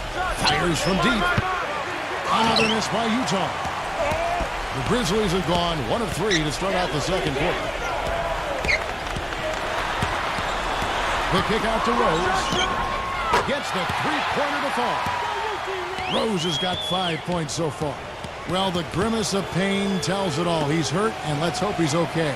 No, this is the last thing you ever want to see at a game. You know, at this point, we can just knock on wood, say a prayer, and wish him the best. Jazz trailed by 5. Beverly dishes to Lopez. Hit me, I'm open. Right side Martin trying to get back on track. Good, he hits the jump shot. He has 7. The Grizzlies have gone 2 of 4 shooting the ball here in the second. Bridges a screen on Matthews. There's the block. Here's Beverly. 9 points in the game so far. He passes to Martin. And out of bounds as the Grizzlies gain possession. Well, some of the big men in the league didn't mind drifting out and letting it fly from deep. Here are the best three-point shooters, centers, and power forwards. Brook Lopez, number 1. You know, he has such a phenomenal touch from long range for a player at any position. Forget about just among the big men. And that's what makes him so hard to guard, Steve, his ability to play the inside game or the outside game. I like him being kind of like reversible clothing. We're just not used to seeing players who can do that. And they've set up countless buckets off assists. That's a huge part of what they've been doing here today. A lot of dime dropping going on out there, Steve. Here's Beverly. Nahi. There's the dish to Lopez. Gives him the lead pass. Foul call that time on the way up. That'll give him 2 chances at the free throw line here. Over the last month, let's take a look at the Grizzlies and how they stacked up in the league statistically. First in shooting percentage. Third in scoring. And they're in the top third in the league in blocks. They're a team that really doesn't give many good looks. And the shooting is really what stands out to me. This is a team that does such a good job of finding open looks. They're unselfish. They work offensively to create good shots. And when they do that, they're on their game. They're tough to beat.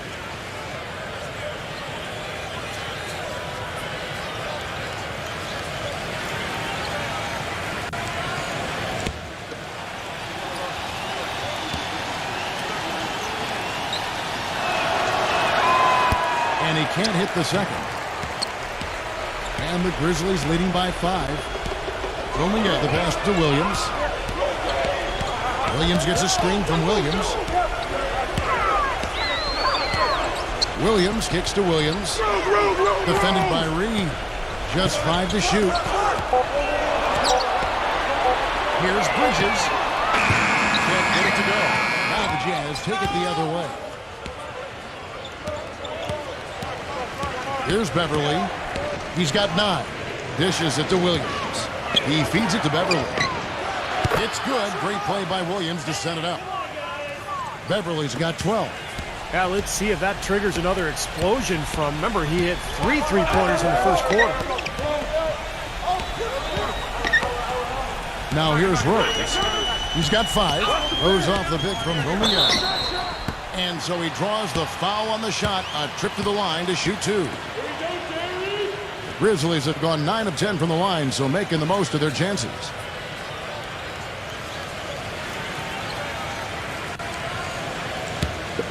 You got me.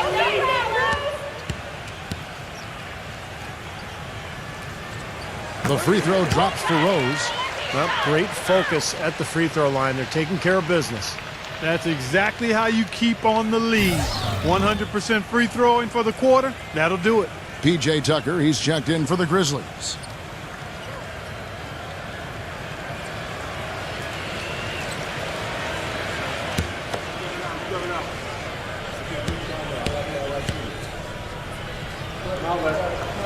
And Rose drops them both. That's a familiar sight. He hardly ever wastes his chances at the line. Cashes in regularly.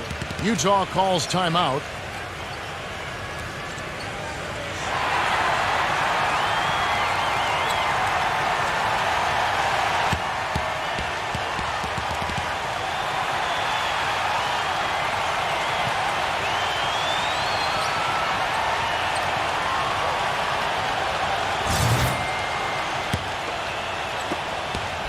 Jazz trail by 4. Let's go, team.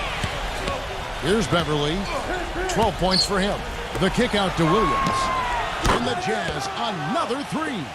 That is not enough coverage. Got to do better than that defensively. Basically no coverage. I mean, defense did not look very good there. Outside Williams. Passes it to Tucker. Lock at 6. Memphis needs to get off a shot here. And here's Rose outside. Offensive rebound. And there's the basket. Whistle blows and a chance for a three-point play. Going to the line for 1.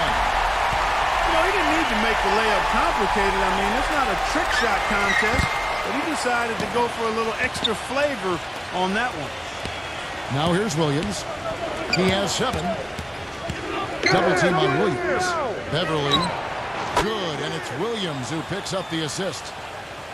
Beverly's got 14 points for the game. You know, looking around, he knew one of his teammates was going to be open when they hit him with that double team, and he took advantage. Number 12. The finger roll finish at the bucket. I think they need to get much more disruptive defensively. They can't just keep allowing these easy baskets. I agree. They need more energy in the post, maybe some double teaming. We've got to get their defense in gear. Here's Beverly. 14 points for him. Williams. That misses and a chance to tie it there. It's 3-on-3 on the fast break. Island passes to Tucker. Rejected by Reed. They recover it.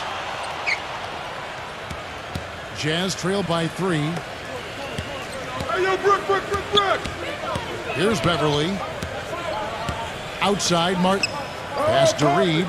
He's against Williams. Tries in the post. And so he earns a trip to the line. Official saw the contact, and he'll shoot 2. Well, what I like about him, Kevin, is he knows who he is. I mean, he's an energy guy. Plays with a physicality about him. Just toughness and grit. And he knows that's his ticket to playing time on the floor. And he does his best every single night. And Steve, he's earned a nickname that's familiar to anybody that's followed basketball, the microwave. There's no slow build-up with him.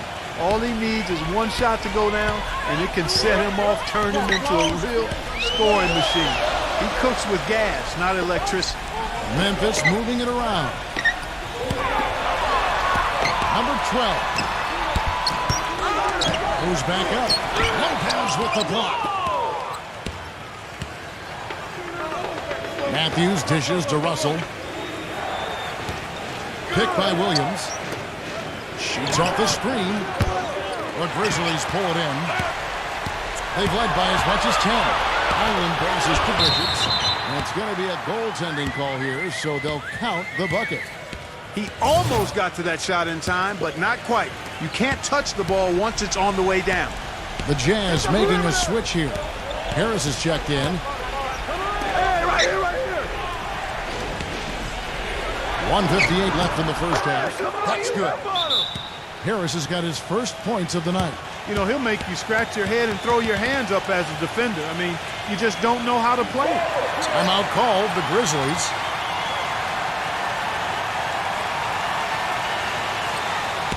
A quick break in the action. Let's check out the fiercest shot swatters in the league. Brook Lopez, number 1. He's an absolute beast in the paint, Kevin. He takes an awful lot of personal pride in protecting the paint and protecting the rim. So it's the Grizzlies now. Tries it from the top of the key. No good from Highland. Well, his shot's been off today, no question. He's not the guy they're going to want to look to if they want to keep this lead where it is. Matthews gets the screen from Russell. Harris kicks to Matthews. Outside, Russell. Pass to Harris. From 15 feet away. And it hung on the rim, but wouldn't fall for it. Derrick Rose is checked in for Memphis.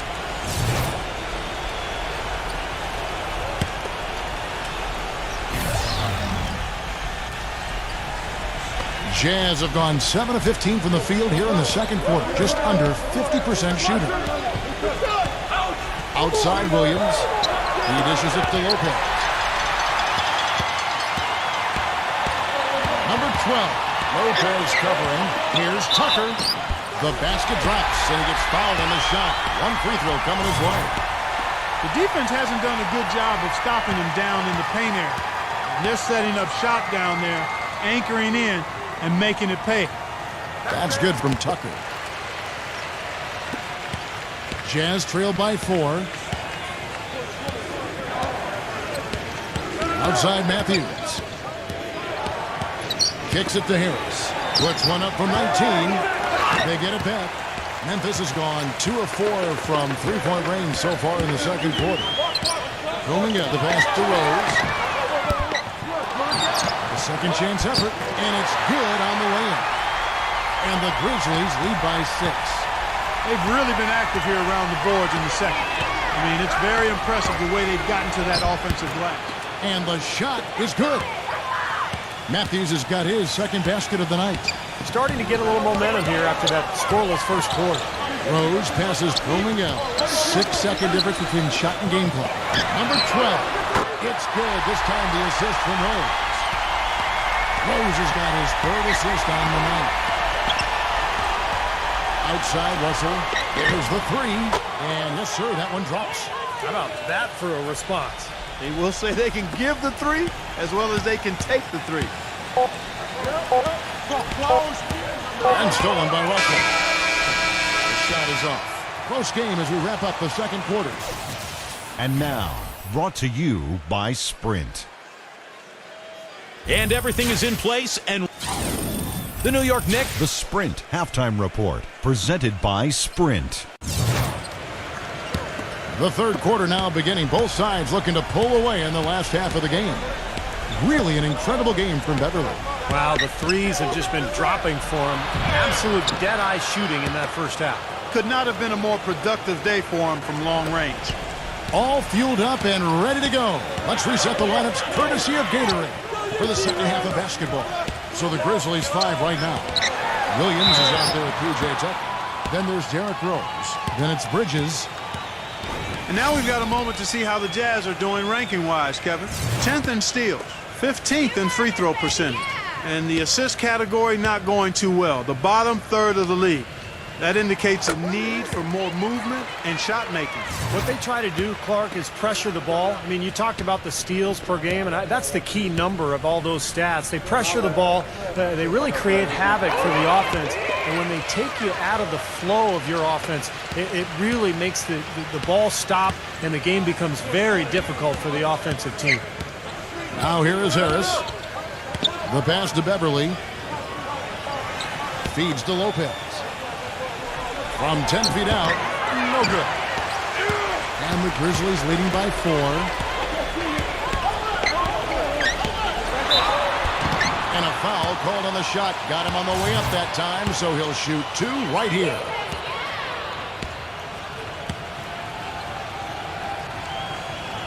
First one falls for him.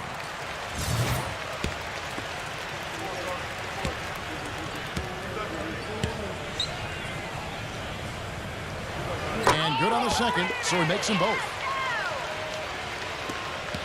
Jazz trail by 6. Williams a screen on Rose. Now, here is Russell. Defense right on him.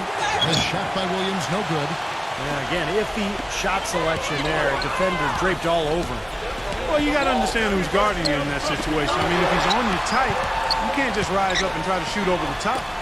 Launches it. Tucker can't get it to go. You know, 9 times out of 10, he's going to knock that one down. He'll spray that one on you. And Russell gets it to go on the assist by Williams. Williams has got 3 assists now in this one. And the Grizzlies leading by 4.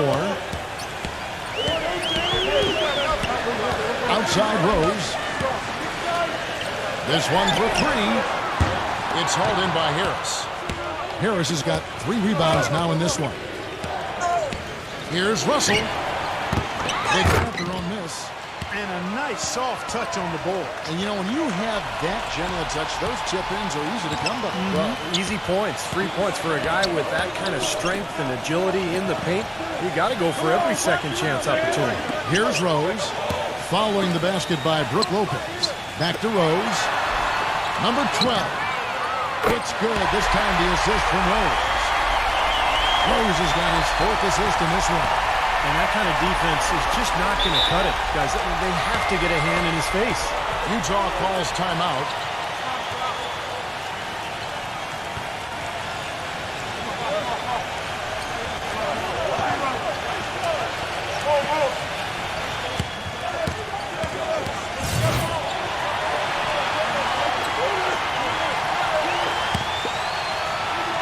Not quite 2.5 minutes played here in the second half. Lopez dishes to Harris.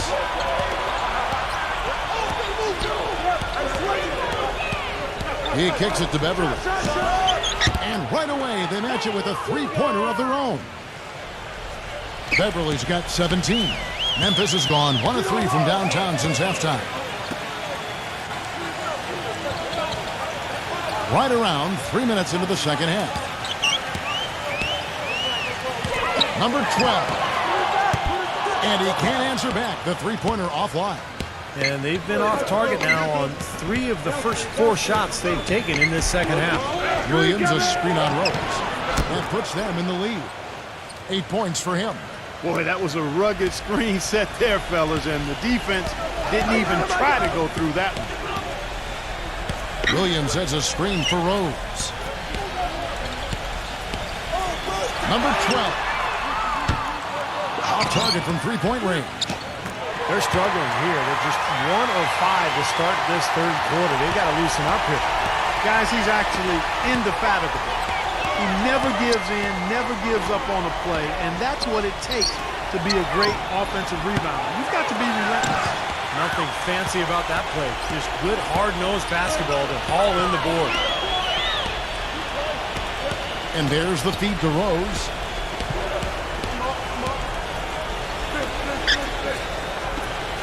There's the dish to Williams. 6 to shoot. Number 12.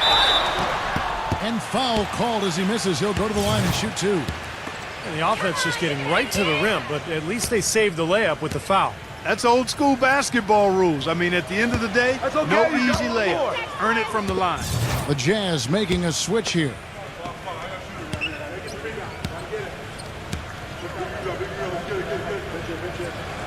And the second free throw, good. The Jazz have gone 5 of 9 on field goal attempts since halftime. And Beverly kicks to Claver. Another miss by Utah. Grizzlies have gone 2 of 6 from the field here in the third. Jones with it. Matthews covering. Dishes it to Williams. Some nice passing there by Memphis. And another miss by Memphis. And I'll tell you what, this has been one ugly quarter for him. And it keeps getting uglier. I mean, his touch has basically gone AWOL. Here's Russell. Again, Russell missing. Memphis leading. Number 12. Can't get it to go. And Utah the other way now. Here's Beverly. 17 points in the game. That's a 2 for Matthews. Makes no mistake on the open jump shot. Matthews has got 8 points. Memphis has gotten 1 of 6 3-pointers to drop since coming out of the locker room at halftime. Jones off a pick from Williams.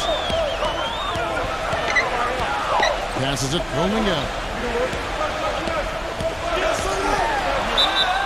And a foul on the shot. He'll go to the stripe for 2.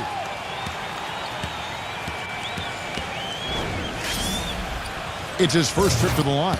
76% of the stripe for him to this point of the season. Guys, I don't think there's any doubt that the work he's put in practicing free throw shooting has paid off. I mean, he's made nice strides in getting those shooting percentage numbers up. Williams, he's checked in for Utah. So after making the first, he goes 1 for 2. Not an A-plus trip to the line, but he did get them the lead. He passes to Beverly.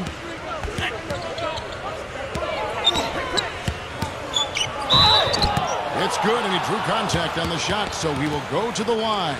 A 3-point play chance here.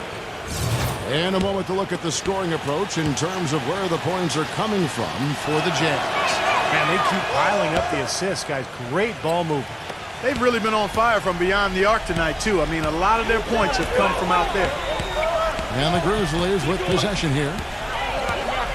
Pass roaming out. He feeds it to Tucker. Defended by Cauley Stein. Baseline try. And good on the basket. Book it. Tucker's got his 3rd bucket of the night. Utah has gone 2 of 5 with the 3-point shot since coming out of the break.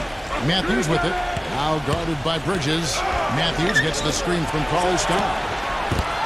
They get it back. So the whistle blows on the shot and 2 free throws for the contact right there. The past few weeks, you can see how Utah stacks up. 1st in steals, 15th in free throw percentage. And as far as block shots go, not a strong suit for this team. Only top 20 in the league. They really don't do a good job of defending the paint.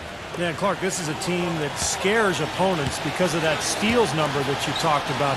They're so good at anticipating plays. They seem to have a good scheme defensively night in and night out. They know their roles. They make the rotations. They read the passing lanes. And they frequently get out there, make steals, and then get out in their transition game.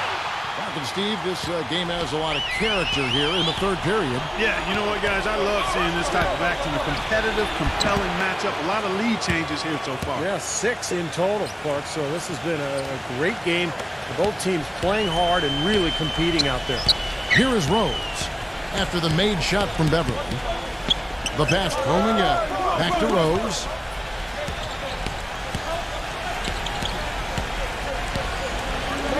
Passes it rolling out. 6 on the shot clock.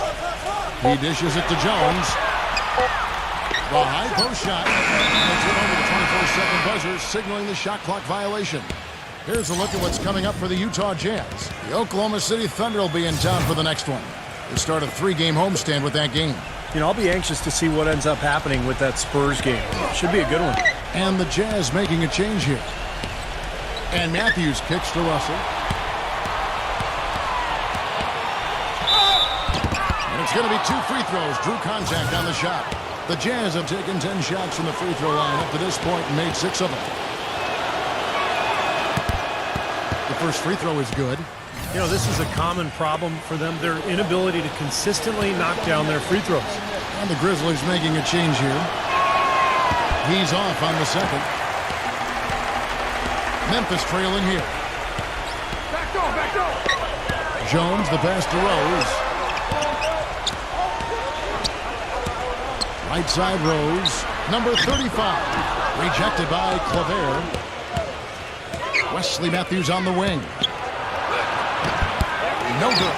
Nice D from Rose. The Grizzlies shooting from the field. 44%, not bad. The Jazz have gone 8 of 16 in the 3rd quarter to put their second-half shooting percentage right at 50%. Williams gets a screen from Claver. All alone. That one wide left. Early on, he tried to shoot his way out of this funk, but later in the game now, he might want to just give it up and look for his teammates to do the scoring.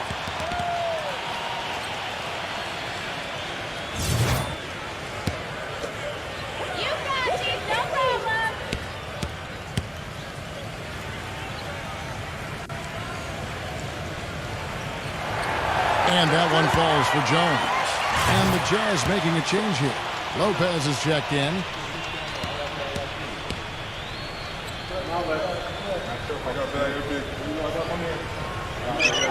And so Jones nails both of them. Utah trailing here. Outside, Russell. Pass to Williams. Back to Russell. Offensive rebound. This fires again, and the ball just refuses to cooperate with it. It's a tough day so far. Count that one. Jones has got 8 points. Broke out the finger roll, guys. That was kind of a stylish finish. Here's Beverly. He's got 22. Again, Russell missing. Unfortunately, that's been the result for him over and over, guys. He just cannot find the bottom of the basket. Again, the miss by Jones. That's a tough one there because he's wide open. That's a shot he expects to make. Russell kicks to Beverly. 51 seconds left in the third quarter. Feeds it to Harris. And it's sent back by Fournier. And here's the fast break. And lots of contact there. Missing the shot. He'll shoot 2. Come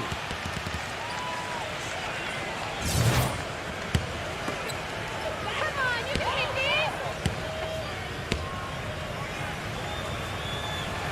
this. And the first one drops. Bridges is checked in for Memphis. Rose comes in for Jones.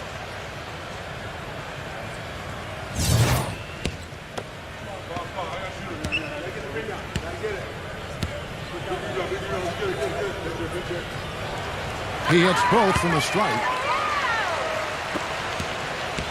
They can go 2 for 1. Yeah, they need to play it smart. Make sure you get a good shot first and then maybe a second possession. Russell buries the jump shot. Russell's got 11. I wasn't so sure he could get it turned around after that poor first half, but he's got it rolling here a little bit in the second. Back to Rose. Memphis moving it around. Number 12. And another miss by Memphis. Now here's Williams. He has 7. And here is Harris. With 4 seconds on the clock. And out of bounds as the Grizzlies gain possession. Throws it from deep. No good. It's still anybody's game as we've reached the end of 3. This Thursday night, February.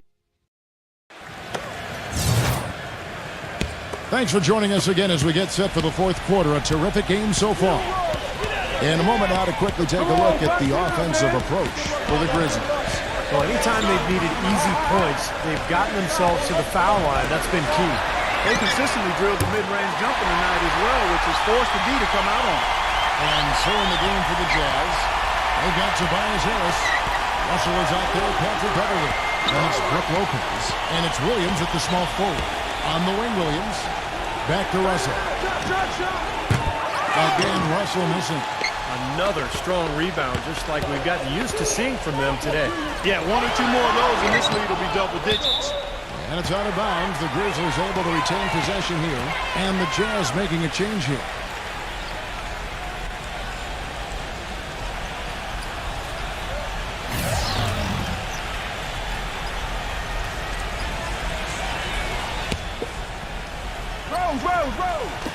On defense, the Jazz. 6-point game.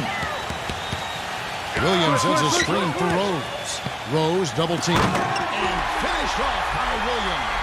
Phenomenal alley-oop slam right there, guys. They're taking advantage, Clark, of a team that looks lost out there. Yeah, this is threatening to get kind of ugly out here. Now, here is Russell. Fires the 3. That's good from Williams, the assist by Russell. 10 points for Williams.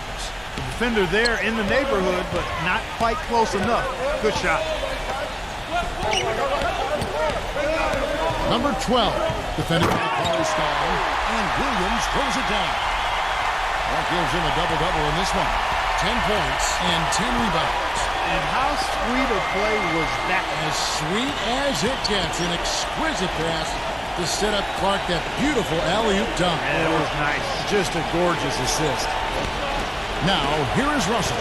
Shot clock at 5. Here's the 3. And the Jazz, another 3. Well, it's been a tale of two halves, hasn't it, guys? After a terrible first half, he's really picking it up. Get outside. The 3. Rebound by Williams. Williams has got rebound number 5 here tonight. Kicks it to Russell. There's the feed to Harris. The dish to Beverly. Pass to Russell. Takes the 3. Good. Now just a 1-point Grizzly lead. Boy, his performance from long range has been incredible. I know that was your shot, Steve, and today it's his too. Number 12. There's Williams. So he gets the whistle. Contact on the way up and 2 shots coming up. He's been absolutely in control. No slowing down for Williams. 11 rebounds and 10 points. And he makes the first. Brook Lopez is checked in for Utah.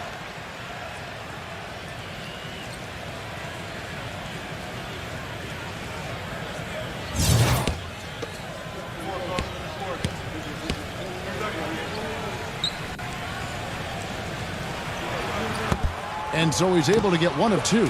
His 1 miss there could be important. There's a big difference, a huge difference between a 2-point lead and a 3-point lead. Here's Beverly.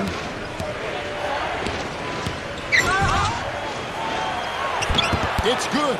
This game is all even. Beverly's got 24 points. And he's made the most of his chances, hasn't he? He really needs to continue to work for those good looks. Picked by Williams. From deep. Gets it to go. Getting the feel out there from long range, guys. That's his second 3 of the half. The Jazz have gone outstanding 4 of 5 from the field in the 4th quarter so far. Outside, Russell. 3-pointer. And that is good. He's got 20. It's been a humongous 4th quarter for him, especially from long range. He's in a groove, and that tray of his has just been dead. And it's the Grizzlies with the ball. They've led by as much as 10. Williams, a screen on Russell. They double him with Russell. Number 12. And it's sent back by Russell. Williams dishes to Russell. There's a screen with the lead pass. And so he draws the foul on the shot. A trip to the line to shoot 2. He misses the free throw. And the Grizzlies making a change here. Bridges checks in. And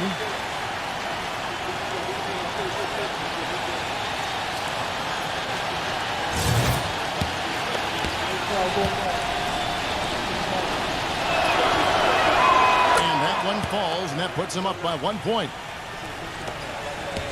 Memphis has gotten off 4 3-pointers in the final quarter, and 2 of them have fallen. Number 12. He's guarded by Russell, and the shot is good. 27 points for him. Time running low, guys, and somebody has got to win this one. You know, quite honestly, Kevin and Steve, I mean, this game, as close as it's been, you really hate to see it come to an end. I agree. Well, then let's root for overtime. Why not? Now here's Williams.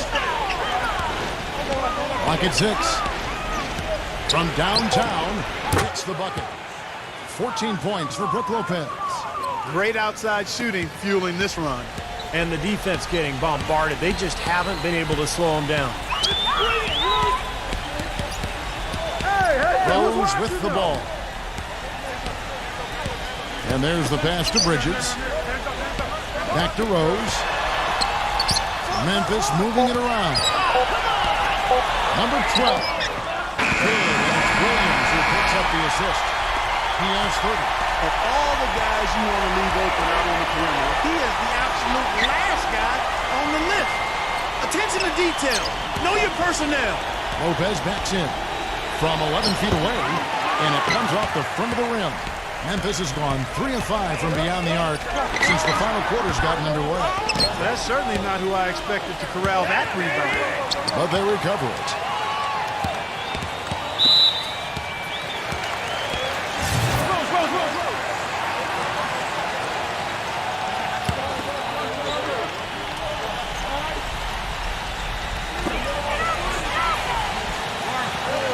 Outside Rose.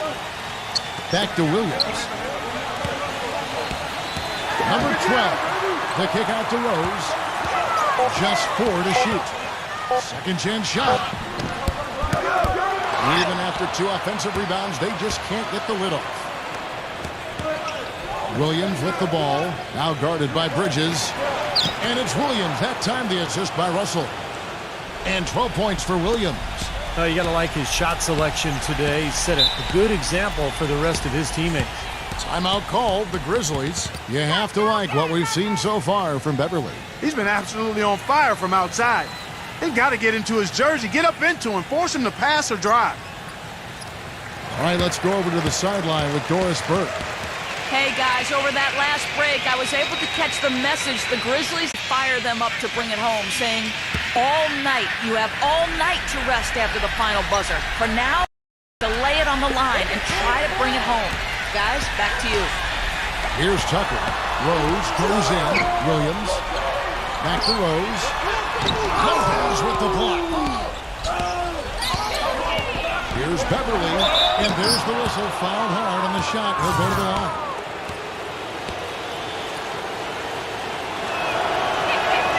Free throw good from Beverly.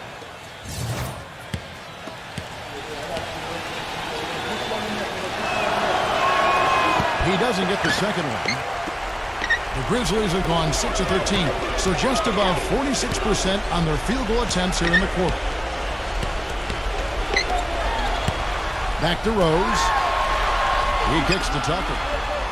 Dishes it to Rose. Number 12. Yes, and it's Rose with the assist that time.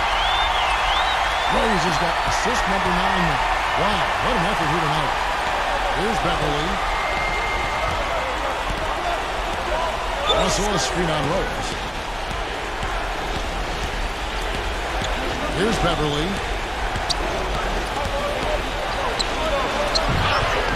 Banked in off the glass. Beverly's got 14 points now in the second half. Nice soft touch to drop that one in. Memphis has gone 4-6 from beyond the arc in the fourth quarter so far. Outside Rose. There's the pick. The 3. Rose can't get that one to fall. He can't get anything to drop. And the way he's scoring, I'm not sure it's something he should try to shoot his way out of. No, that might only serve to make things worse, Steve. Sometimes the harder you try, the worse it gets. Here's Beverly. Here's Williams. The feather touch on the finger roll. Beautiful. And now a 3-point Jazz lead. You know, it's really going to be all about hard work from this point on. And they worked hard to create that high-quality shot right there. Yeah, and that's their goal down the stretch. Continue to find those close-range shots. Now a timeout called by Memphis. You have to like what we're seeing from Beverly. He's definitely rolling offensively. You might not be able to stop him, but you've got to find a way to contain him.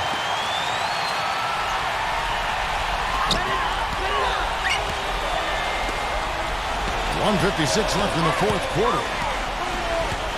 He feeds it to Tucker. Fires, high post. Shot is no good. Some solid defense from Harris. Makes the lead pass. Step back shot. And Russell gets it to go on the assist from Tobias Harris. Russell's got 22 points. Whatever their plan was defensively that time, it didn't work. Not if it results in that shot. Outside Rose. And now Williams inside. Some nice passing there by Memphis. Shot's good. He's got 36. Wow, fantastic performance from the arc here in the second half. And the Jazz call time here. They're ahead by 2. 1:25 left in the game.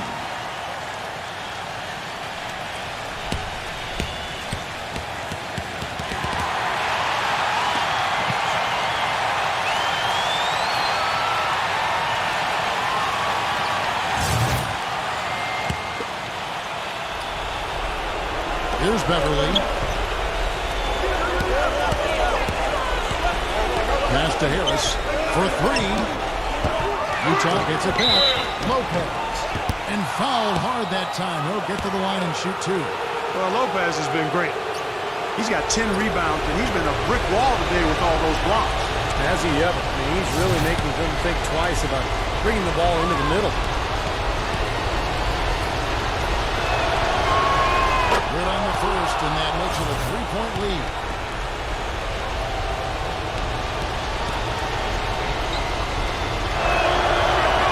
So he goes 2 for 2 at the line, and it's a 4-point ball game. You can't say enough about his composure in big moments. He's as cool as they come, guys.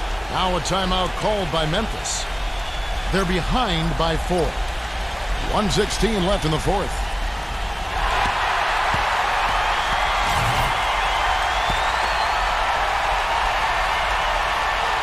And so here's Memphis. Rose passes to Tucker. Here's Beverly. Williams with the ball. Out guarded by Bridges. He dishes it to Harris. Front pass the arc. Harris missing again. He's trying to shoot his way out of it, guys, and as long as they're in the lead, he's going to continue to try to find his rhythm. Bridges passes to Rhodes, and it's out of bounds. The Grizzlies able to retain possession here.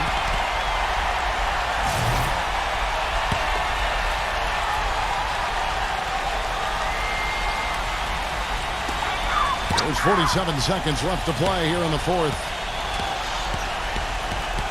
And it's out of bounds. The Grizzlies able to retain possession here. The Grizzlies shooting 44% in the fourth. The offense with some ups and downs. Clock at 2. And the shot clock expires. Great D to stop them cold.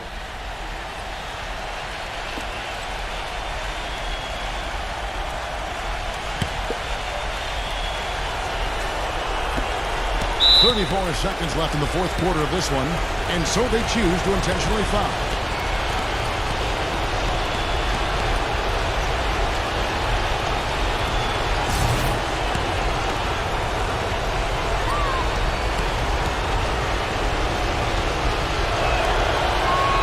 So the first one drops, and that puts them up by 5.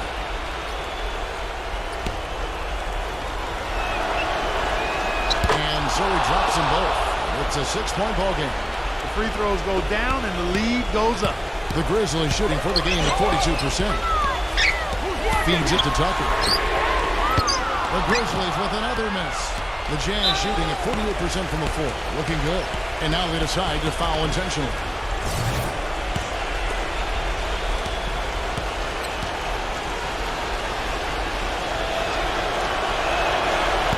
And he cannot get the first one to drop. Tough one to miss.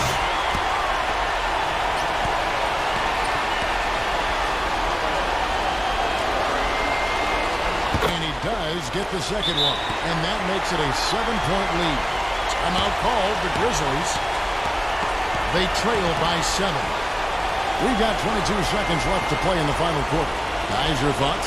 Well, they can game plan all they want, but there's not enough time left for them to come back and win this game. Yeah, I'm not quite sure exactly what they think they're going to pull off here. So Utah ends up going with the new group.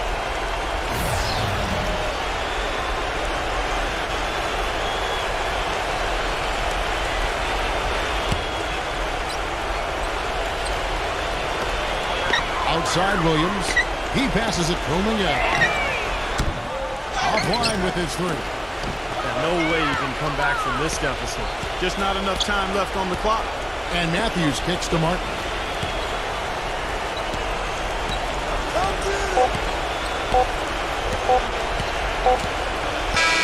And so it's Utah with the win. They pulled off this win, Clark, with respectable performances on both ends of the floor. Yeah, I think it was just really a nice overall effort, Kevin. And now for Clark Kellogg, Steve Kerr, and Doris Burke, this is Kevin Harlan thanking you for joining us tonight in our presentation of NBA on 2K Sports. Now our Jordan Player of the Game.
Welcome, everyone, to NBA action here on 2K Sports. Wednesday night in the NBA. It's going to be the Houston Rockets up against the Oklahoma City Thunder. And that's all for now. Time to hand it over to Kevin.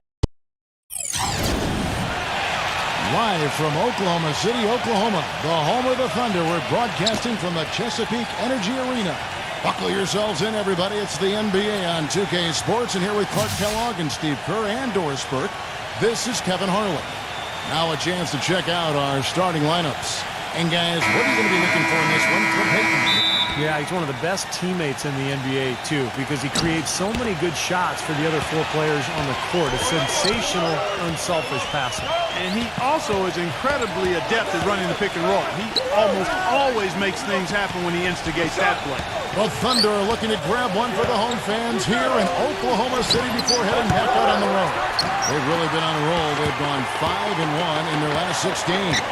This is one of those games you have circled on the calendar as soon as the schedule is released. It's one of the best rivalries the NBA has to offer. And Clark, I know you and I just get excited when we get these matchups ourselves. No doubt about it, Steve, because it seems like these two teams always have a reason to be angry at each other. And that brings out the best basketball in both of them. And we love that. For the Houston Rockets, they come in off the loss to the 76ers in Philadelphia. Kevin, that game defensively was an absolute nightmare.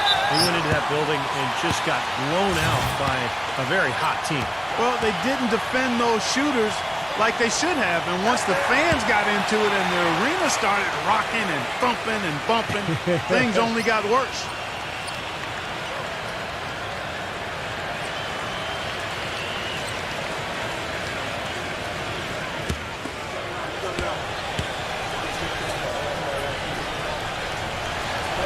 Both free throws good from Booker. And just about a minute into the first quarter. And I think Doris Burke has something for us right now. Doris? Hey, Kevin, I briefly spoke with Oklahoma City's head coach. Relying on their outside marksmanship is one thing he's comfortable with in this matchup. He said that his team can go toe-to-toe with anyone in the league when it comes to shooting from distance, and that he won't pull the reins back on his shooters at all tonight, guys. We'll see how they go. Thanks, Doris. Always want to get those threes falling consistently. Yeah, Kevin, you're right, because that's really the only way that you can force the defense to spread out and extend itself. And when that happens, then other opportunities are created. The Rockets shooting their first free throws. First trip to the line in this one. Well, solid numbers for this club from the free throw line this season, shooting about 77% collectively. First free throw is good.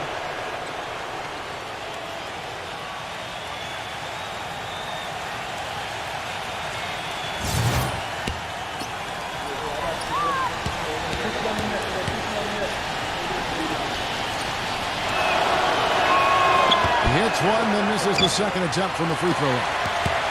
Houston on D. Their last meeting was in Oklahoma City, where they were unable to fight off the Thunder. Well, looking back at that last game between these two teams, they lost the game. I thought the difference was they were badly out-rebounded inside. It was so tough to win a game when you can't secure that ball. You know, his ability is matched only by his energy, guys. I mean, he's usually in the middle of everything for his team. Crowder kicks to Brown. Rozier. Brown with the screen on Peyton. Rozier defended by Booker. Back to Brown. It's up a three. There's the bucket. Good. Brown's got his first bucket of the game, and he's on the board for three. And Clark, talking about rebound, I'm sure that this team has been reminded of that by the coaching staff. Without question. And you can't be surprised to see them really crash the boards in this one. They needed to get some second chance points, and their defense needed to limit the offensive rebounds at the other end. Definitely that was a focus for them, controlling and handling both backboard. Here's the three. Defensive rebound. Rozier. The basket drops, and he gets fouled on the shot. One free throw coming his way. Boy, what a great job making good on the second opportunity. He stayed with that play from start to finish. First trip to the free throw line for him tonight. At 89%, he has established himself as one of the league's best from the stripe. And guys, that's an increase in his free throw percentage from last year. Maybe not a large one, but it is a little bit higher, so you've got to like that progress. Here's Cantor. That's in, coming off an assist from Peyton. Cantor's got his first basket of the night. That's a clean look they gave him there, fellas, and he drains those. Kicks to Crowder. Rose here. Houston moving it around. Good as the jump shot falls. Crowder's got his second basket of the night. How about the first quarter for him at the offensive end? He's really had the touch going. Here's Payton. Can't hit. So Houston will take it the other way. Number 42. He's guarded by Williams. It's Brown with the drive. Just over 3.5 minutes gone here in the first. Again, the Rockets score. Thunder trailing by 7. Now here's Payton. Right now averaging 5 points a game. He dishes it to Williams. He kicks it to Booker. The feed now to Cantor. And the shot is good. Cantor's got his second basket. He used his strength there to get into the post without much of a fight from the defense. Yeah, I think they've got to muscle up on him a little more. Do a better job next time in there. Rose here. The feather touch on the finger roll. Beautiful. Very positive opening quarter for them. The shots have been falling. You know, the shooting percentage would be nice if it stayed right there, but that's going to be tough to do. Now here's Payton. There's the dish to Booker. Wide open look. That's in, coming off an assist from Payton. Looking at Oklahoma City, they want to turn it around after the loss to the Pelicans. They found themselves up against a hot team that night, Kevin, and they just didn't have the manpower defensively to shut them down. You know, guys, I expected a little more fight out of them than what they showed us. They never strung together any stops like they needed to. Bryant's shot is good. And the action on hold, as it appears there's been an injury. Yep, he's definitely in a bad way out there right now. Tough to see. Yeah, Clark, that did not look good. Let's keep our fingers crossed that it's nothing too serious. Boy, you can't help but feel for him. I mean, one moment you're doing what you do best, and the next, the situation's really out of your hands. I really hope he's okay. Here's Payton. After the made shot from Bryant, gets it to go. Whiteside's got his first points in this one. Another nice bucket down low. They've really been able to work the ball into the post effectively so far. Yeah, I think that could really set things up well the rest of the game. Pound the ball inside and let your perimeter players play off your bigs. And here's the 2K leaderboard with the teams that have really been controlling the boards during the past month. Second, the Thunder. I like how this team has been coming up big lately, Kevin. They seem to have a new dedication and energy to rebounding the ball, and it's paying off. Rockets leading by 5. Rose here, covered by Payton. Hey, yo, right here! Feeds it to Crowder. That one wadded left. Well, I think he had all the space he needed. He just couldn't find the bottom of the net. Payton outside. Williams kicks to Payton. Passes it to Booker. Back to Payton. Outside Robinson. From outside the arc. Crowder pulls it in. Crowder's got 3 rebounds now in this one. Pass to Brown. Brown gets a screen from Bryant. Number 42, guarded by Robinson. Just 5 on the clock. That's good. That bounce pass got him the ball in rhythm. Nice play. Thunder trailing by 8. Here's Booker. Had a tough time getting anything going against the Pelicans. He was a non-factor. He feeds it to Robinson. Payton drives in. And yep, and the drop kick rolling around the rim. Houston's gone 2 of 4 from beyond the arc to start the game. There's the pass to Crowder. Back to Brown. Pocket 6. Crowder. A 3-pointer off the mark. And here is Payton on the wing. Williams. He passes to Booker.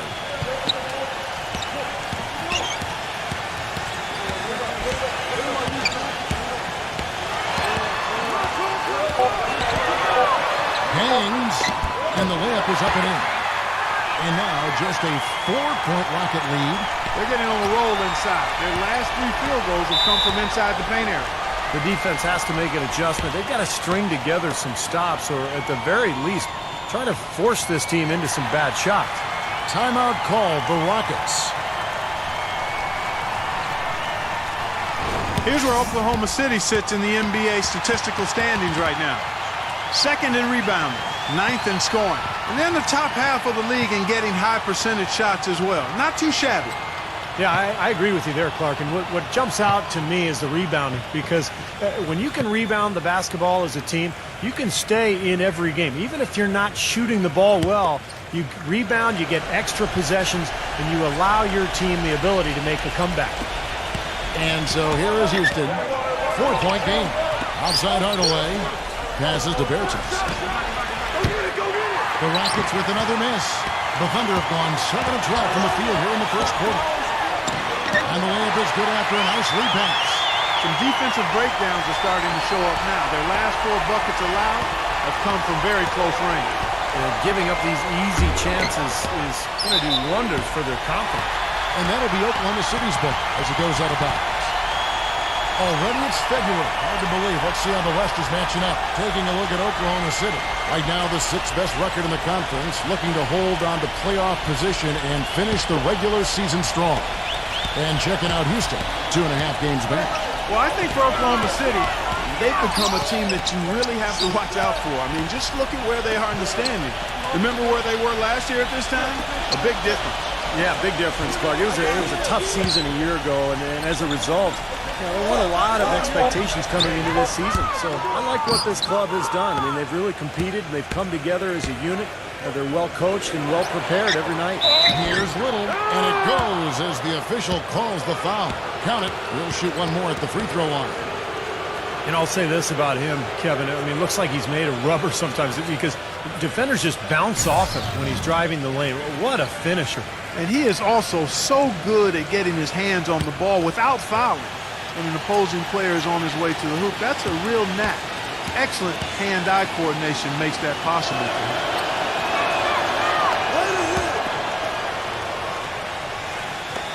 1:39 left in the first quarter. Here is Cunningham. Still getting warmed up offensively. No buckets yet in the game for him. Bertans, he's covered by Murray. Walker the pass to Bertans. Here's Gabriel. Outside, Walker. And some nice passing there by Houston. No good from Bertans. Thunder trailing by 5. Kelly shoots, and it's out of bounds to the Thunder as Oklahoma City retains possession.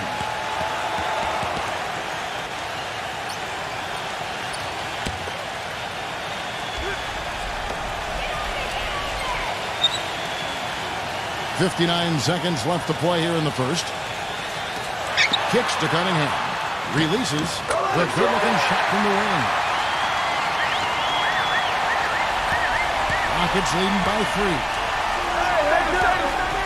They set the pick. Outside, Walker. The pass to Bertans. A 3-ball. That's good. What a start to this game. The offense is both dominated. Tell you what, feels like a game on the playground. Forget about defense. Just keep firing. And so here is Oklahoma City. Pass to Cunningham. Robinson inside. The shot is off. Boy, he really bungled that finish. Hardaway kicks to Walker. Pass to Bertans.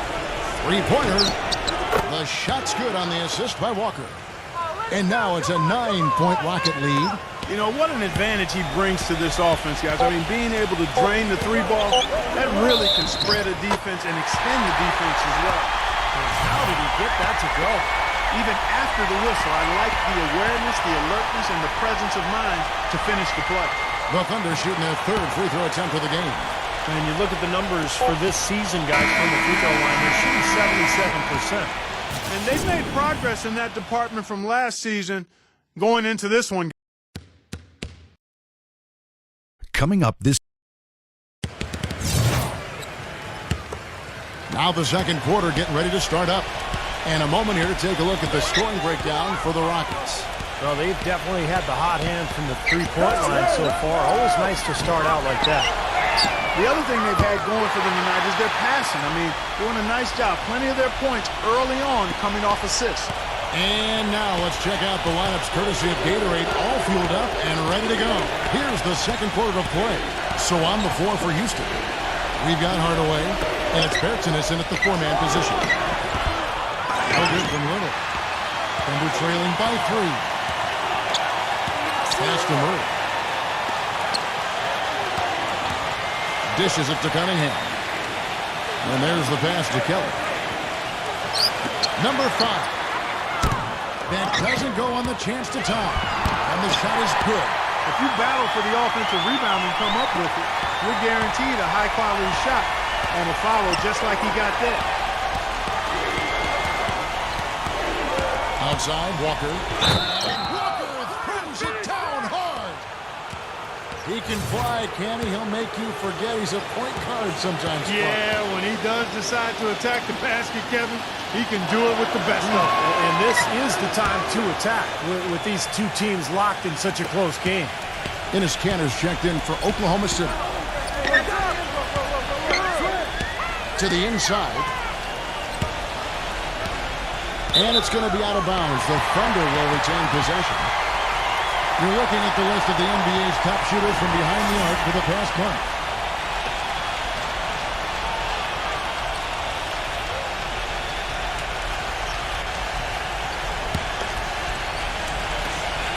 Thunder trailing by 4. Here is Cunningham, averaging 13 points a contest. Shot clock at 2. From deep three-point range. The Rockets shooting 55% from the floor. They're feeling very confident offensively. Passes it to Bertans. He dishes it to Walker. Outside Bradley. He kicks it to Hardaway. Walker. Right side to Walker. And a foul called on the shot. Got him on the way up that time, so he'll shoot 2 right here. The Rockets have gone 4 for 5 from the charity stripe in this one up to now.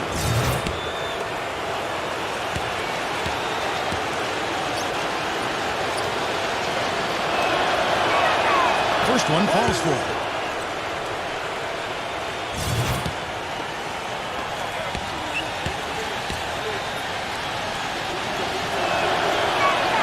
And so Walker nails both of them.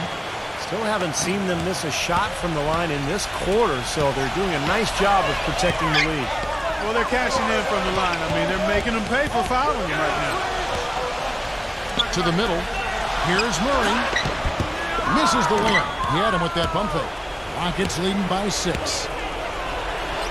Smooth as silk on the finger roll. That's 7 points now in the game for Walker. Oklahoma City's gone 1 of 3 from way outside since the start of the second quarter.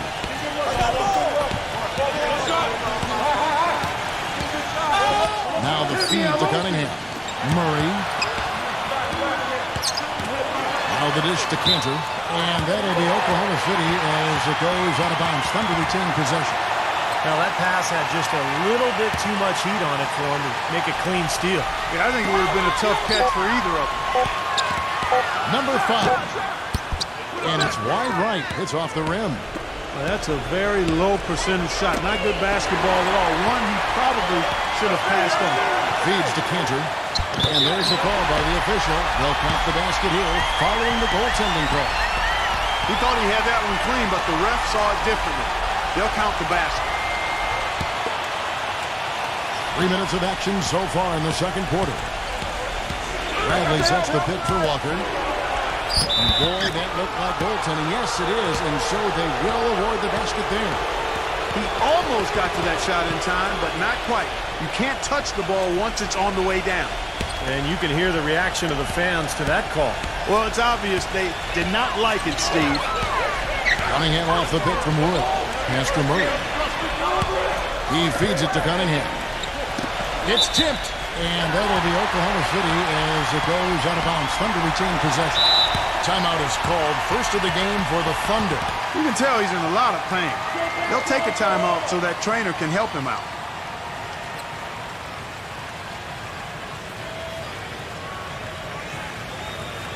And a look now statistically over the last month for the Rockets. 3rd in steals, 7th in three-point field goal percentage. And they're in the top half of the league distributing the basketball as well. Not too shabby, room for improvement, but acceptable. Yeah, let's go back to those steals for a second, Clark. I think that's such a key aspect for this team's success because when they get out and really pressure teams and force mistakes, that allows them to get easy shots at the other end offensively. They get it again. Hardaway for 3. The shot, no good. Thunder trailing by 5. The pass to Murray. Kicks it to Cantor. Oklahoma City moving it around. Murray, no good. The Rockets have gone 50% from the floor in the second quarter, 3 of 6. Bradley can't get it to go. You see the defenders get out of his way a lot of times when he's on his way to the bucket, but not that time. Running it off the pick from Wood.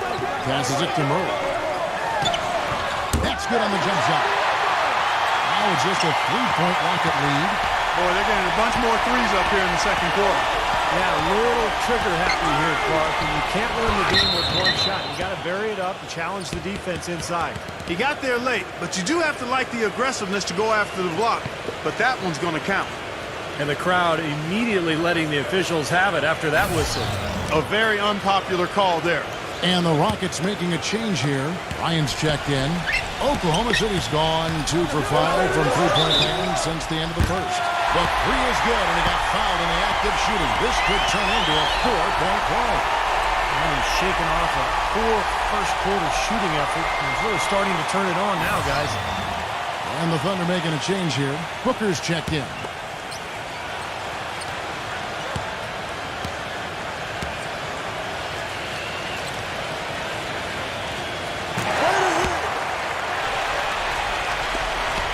Houston in the lead. Outside, Walker. Pass to Bradley. And another shot. And so he draws the foul on the shot. A trip to the line to shoot 2. And this is what the schedule looks like for Houston. Their next game is at Oracle Arena, so a road game with the Warriors. And that game will be 4 out of 5 on the road for the team.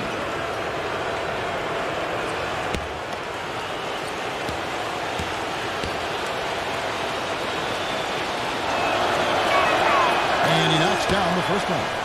They've done better at the line this quarter. Right now, they're at a good percentage.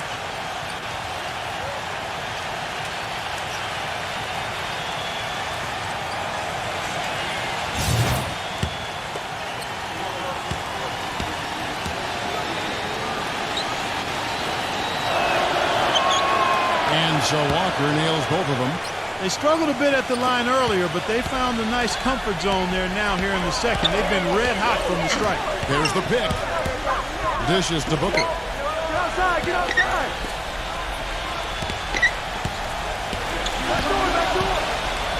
Number 5, guarded by Bradley. Shot clock at 5. Number 5. The shot goes down and gets this game back to even. 15 points in the game.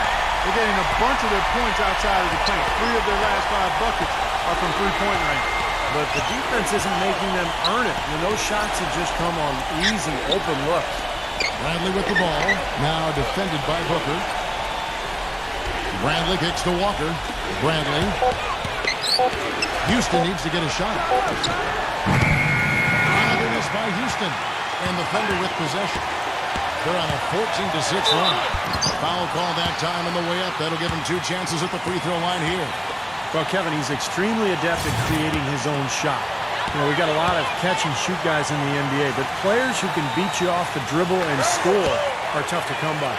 And you know what? He's like a tank when he's coming down the lane. Lay into him as hard as you can. You're not going to be able to knock him off balance.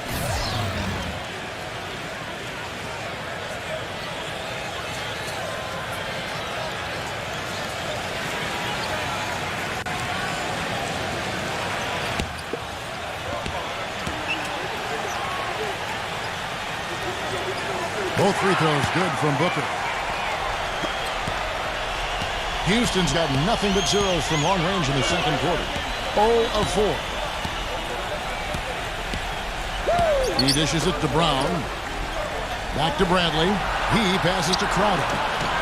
It's good from long range. Crowder's got his third basket of the night right there. D there, guys, was pretty much non-existent. I mean, you can't leave a good shooter like that open. Pass to Wood. He kicks to Cantor. And the pass to Wood. 6 on the shot clock. A reverse. And that one goes in as he is fouled. It'll be 3 points if he converts at the line. Guys, that time he went for the fancy finish for us there, man. That was sweet. And a moment now to look at the scoring approach in terms of where the points are coming from here for the Thunder. Guys, they're really passing the ball well here in the first half. Another thing they've been able to really get going so far tonight has been the 3-ball, the long-range shooting. And that one misses. The Rockets trail. Bryant with a screen for Brown. Rejected by Wood. And the Thunder pushing it up now.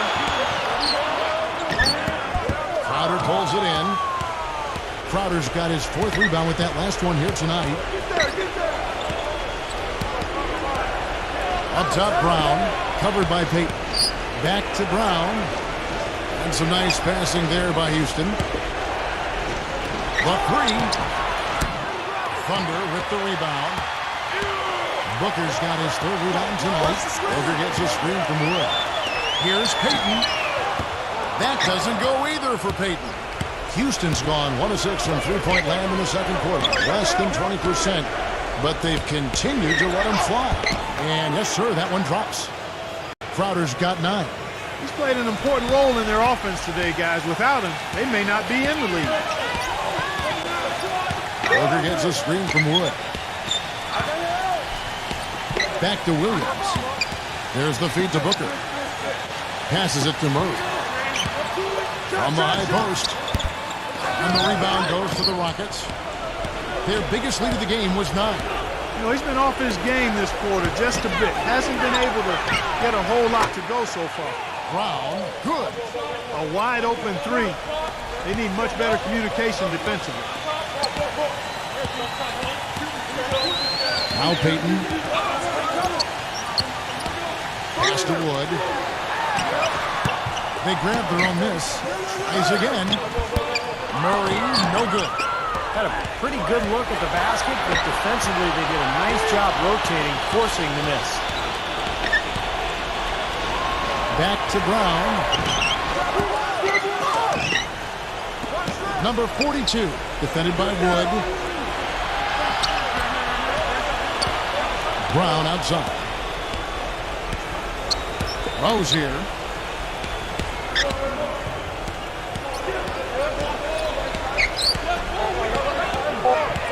Second chance effort. And it's out of bounds to the Rockets as Houston retains possession. Let's take a look at the 2K leaderboard to find out who the best defenders have been over the past month. Here are your steals leaders. Timeout called, the Rockets.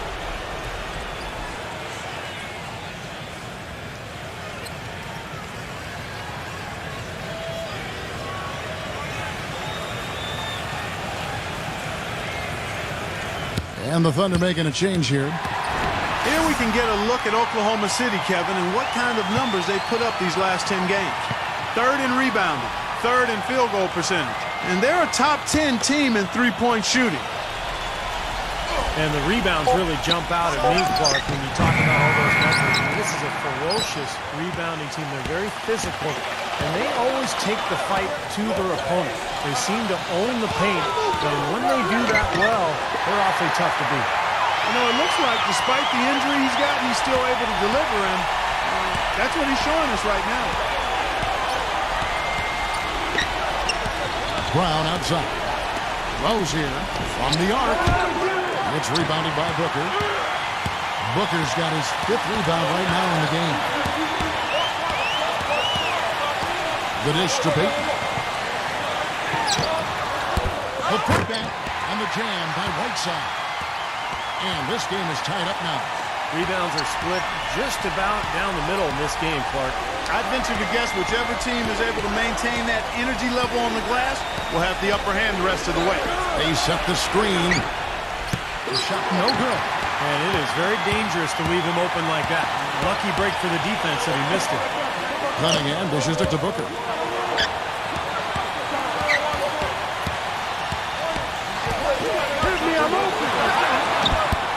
And he misses the go-ahead basket. From half court, can't get it to go. It's a tie game in Oklahoma City. And now, brought to you by Sprint.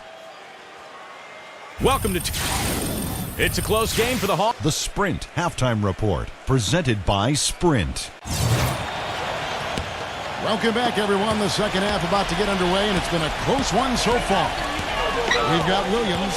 Ennis Cantor is out there, Payton, and it's Wood into the four. That's the lineup in the game for Oklahoma City. Payton passes to Wood. Back to Payton. Wood defended by Crowder. For the lead, rejected by Bryant. Brown with it, feeds it to Crowder. Rose here, lets it go from deep. And so it looks like the Rockets will retain possession here. And here's the upcoming schedule for the Thunder. It's off to Utah for them after this game as they take on the Jazz. That'll be the first half of a two-game trip. You know, some really good games going on today, guys. And the one that captures my eye is the Utah one. Number 42. And they get it back. Here's Bryant. Count it. And he'll have a chance for a three-point play. That's on Ennis Cantor. A top-notch offensive rebounder. Clark, it seems like he's always around the ball. Yeah, it sure does, Steve. One of those guys you've got to find when the shot goes up. Get your body on him or he'll embarrass you.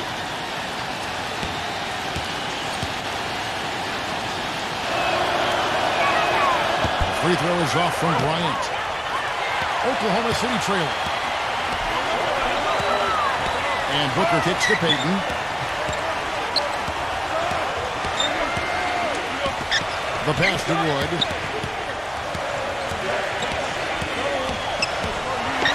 It's stolen by Bryant. Here in this third quarter, just over a minute play. Crowder trained for 2 points.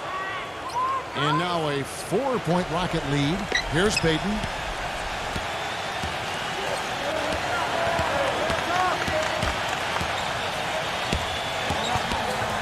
He passes to Wood. There's the triple.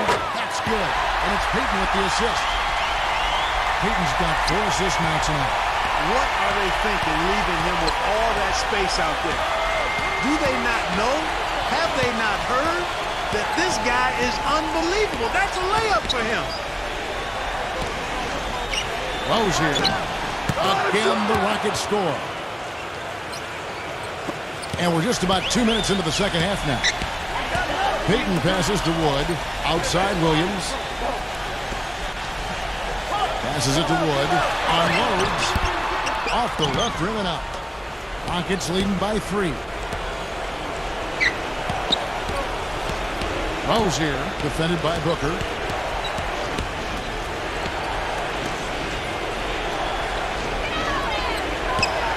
Six to shoot.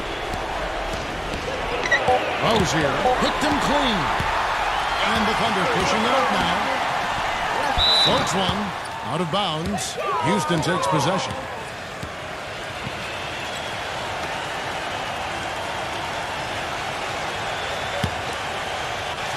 Well, we're into the third quarter. Just over 2.5 minutes played. Brown outside. Rose here from past the arc. It's rebounded by Wood.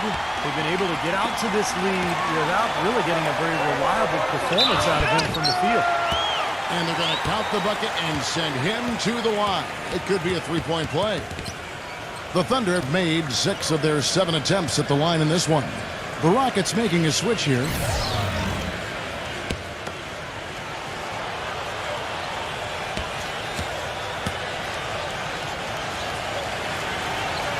And it's tied up with that one. Right around 3 minutes into the second half.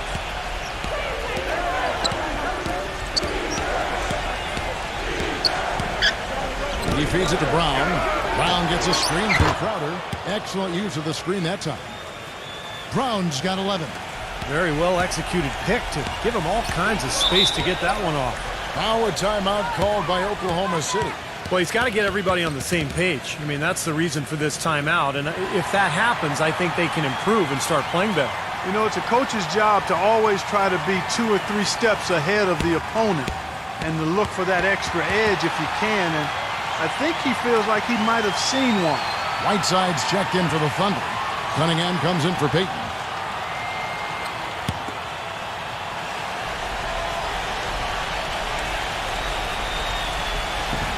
Here is Cunningham. Kicks to Williams. Dishes it to Booker. Gets to the rim for 2 with the D all over him. Booker's got 10 points in the game. Second half here. We're just over 3.5 minutes into it.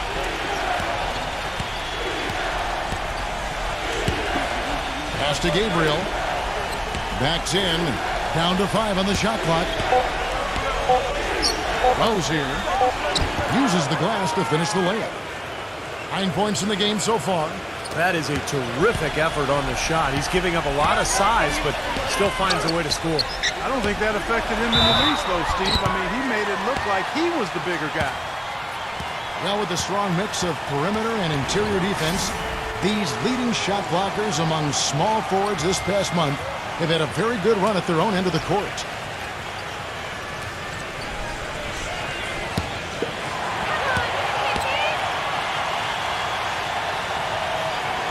And the first one at the line is good. And the Rockets making a change here.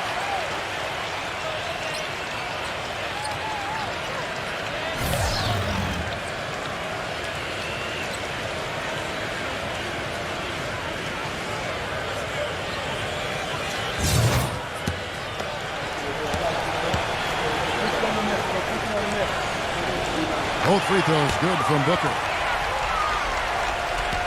Houston's gone 1 of 3 from downtown since halftime.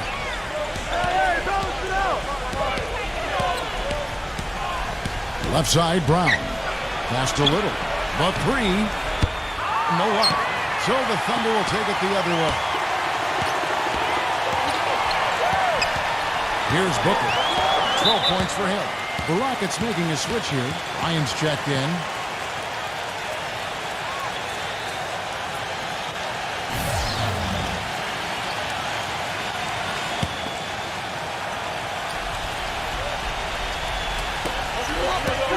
Robinson kicks to Cunningham. He dishes it to Payton. Right side. Oklahoma City moving the ball around. The shot's good from Kelly. He has 5.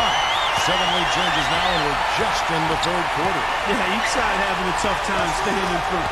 Well, the fans love it. I mean, a tug of war, back and forth are fair, but if you're a coach, there's a little frustration here. You're trying to pull ahead, but pretty evenly matched game. Shot clock at 6. Now the pass to Little. Rose here. This one for 3. Gets it to go. And the Rockets lead by 2. The defender there in the neighborhood, but not quite close enough. Good shot. And they double up Payton.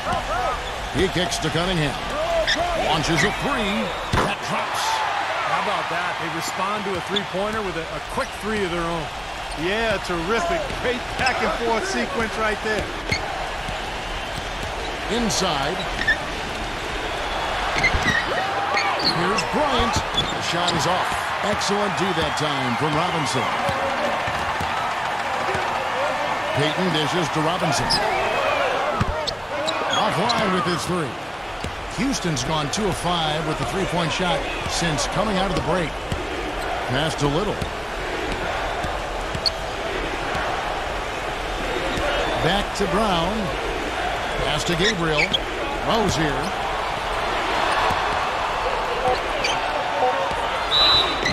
And there's the whistle. Fouled hard on the shot. He'll go to the line.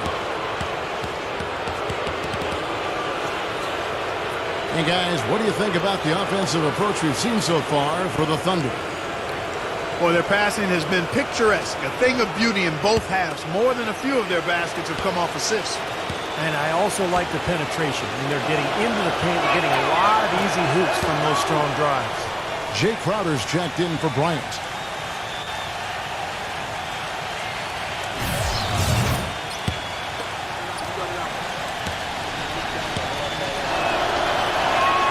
And that's good as he hits both of his shots. Thunder have gone 5 of 9 on field goal attempts since halftime. Cunningham passes to Whiteside. Here's Kelly. That's good. And it's Payton with the assist. He's got 11. You know, one aspect of their play today that's really been tight and far superior is their passing. Agreed. I mean, you look at the points, I mean, they're getting a lot of baskets off of assists, so the offense really clicking here. The feed to Brown. And right away, they match it with a three-pointer of their own. Brown's got 14 points. Cunningham off the pitch from Kelly. Cunningham kicks to Payton. The dish to Whiteside. Backing down. And lots of contact there. Missing the shot. He'll shoot 2. Over the last 10 games, as we look at the Rockets, this is how they compare to the rest of the league. 6th in steals, 7th in free throw percentage, and they are in the top third of the league in assists. With the quality of players they have, you thought they might be better there, but not bad. What they try to do, Clark, is pressure the ball. I mean, you talked about the steals per game, and that's the key number of all those stats. They pressure the ball. They really create havoc for the offense. And when they take you out of the flow of your offense, it really makes the ball stop, and the game becomes very difficult for the offensive team.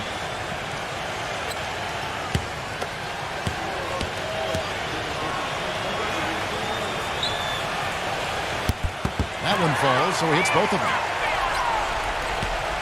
Houston's gotten the three-pointer to fall to the tune of 50% here in the third quarter. They've made 3 of 6. Pass to Little.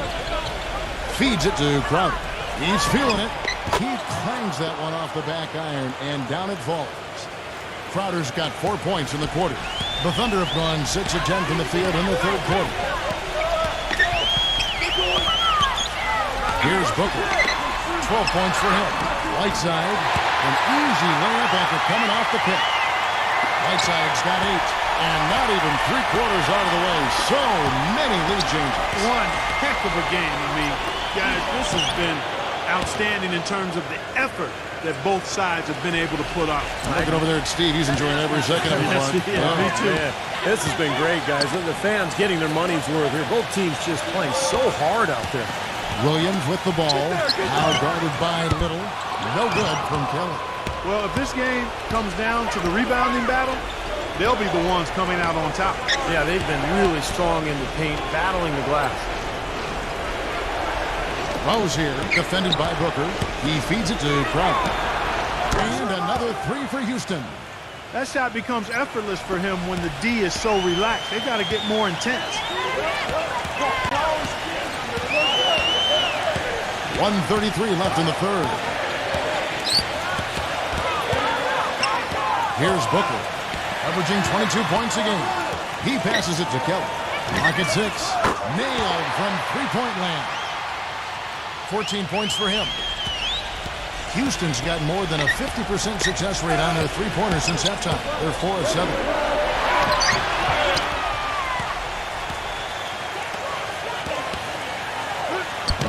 The Rockets pull it in.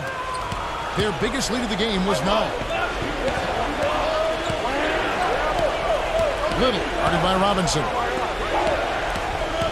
Rose here. Rebound by Williams. Most of the time, that shot will go down.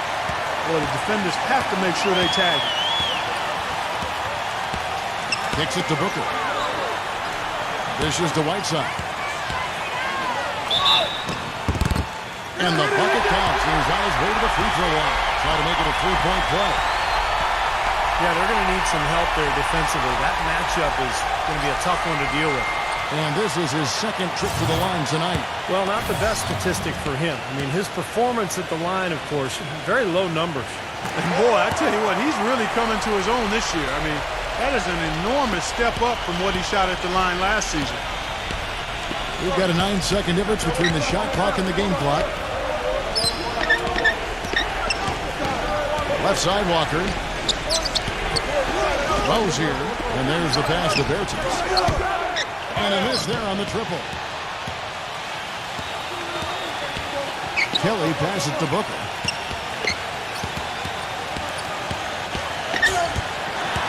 He dishes it to Whiteside. Nice D from Bertens. It's still anybody's game as we've reached the end of 3. It's the Thunder leading by just 2. And time for the short break, and stay right where you are. The fourth quarter is coming up next. Tune in. All right, the fourth quarter of action getting underway. We've had a great one so far with both sides coming to play. And so in the game for the Rockets, they've got Bryant. Hardaway is out there with Avery Bradley, and it's Walker in at the point guard position. The Thunder shooting 51% from the field. They'll take that. It's stolen by Bradley, and now it's Bradley running. He can go all the way. Misses the layup. And here are the Thunder now. Passes to Wood. Uncovered. And right through it goes. And the Thunder lead by 2. Now here's Walker.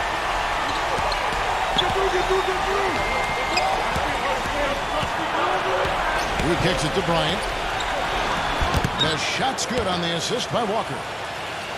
Walker's got 3 assists now in this one. Bryant's gone 3 of 5 shooting from the floor. Cunningham dishes it to Cantor. Booker. Pass to Cunningham. Guarded by Hardaway. And it's going to be 2 free throws. Drew contact on the shot.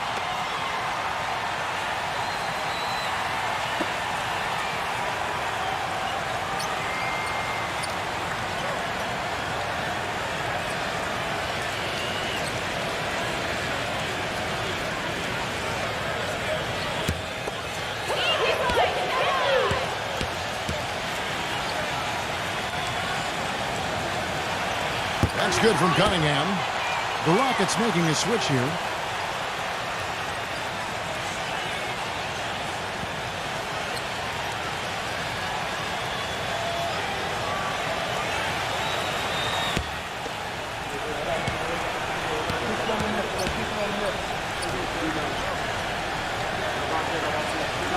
And so Cunningham nails both of them. They got to keep fighting their way to the line, guys. This half, it's been nothing but success for them there. And their confidence has to just continue to go up the longer their perfection continues. Doubled by Booker. And the rebound goes to the Thunder. Cunningham off the pick from Wood. Number 5. Good on the triple. And the Thunder lead by 5. Got to make a defensive adjustment here because he's just destroying them from three-point range. Well, even when they've closed out on him, Steve, he's knocking them down. And it's Walker penetrating. Laid in with a nice touch off the glass. Ran his man straight into that screen to open the lane up for the hoop. We're about 2 minutes into the fourth quarter in this one. The feed to Cunningham. And out of bounds as the Rockets gain possession. Just got a little careless on that pass. They should be able to connect on those. Jay Crowder's checked in for the Rockets.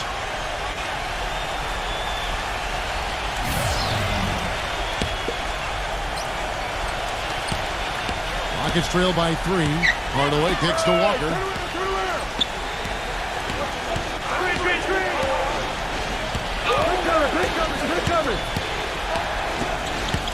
Outside Hardaway. Houston moving it around. 5 to shoot. Down low. Bryant. And it's blocked by Cantor. Here's Cunningham. They shoot again. Can't get it to go. Walker with some nice D. And the Rockets making a change here.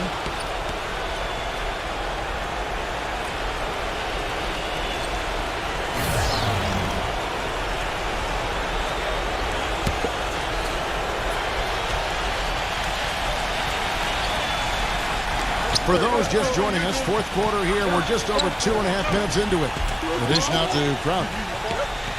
Three-pointer. The Rockets again can't hit. The Thunder leading by 3. Kroger gets a screen from Wood. Fires it up. And good. He nails it.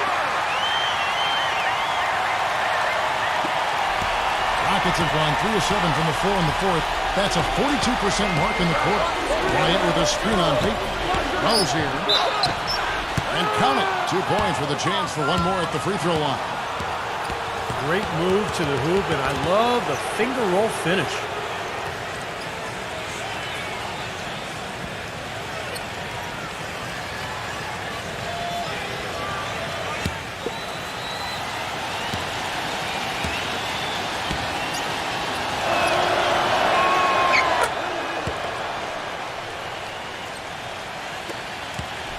The Thunder shooting at 51%. Really solid. Peyton passes to Cantor. Cunningham feeds to Booker. Booker gets a screen from Cantor. And the Thunder another 3. You know, there's no better sign of how efficiently a team is operating than their assist number. And theirs are fantastic. It's just beautiful basketball to watch, Clark. There's Brown with the 3. Good. And that's why teams emphasize the use of screens and picks, just to get you some open looks like that one. Here's Booker. Pass to Peyton. He feeds it to Cantor. Working on Bryant. Goes back up. So the whistle blows on the shot and 2 free throws for the contact right there. Easy call there. No question about that one. You could hear the impact from where I am. Easy boys, come on! The first free throw is good. And Cantor drops them both. Rockets trail by 4.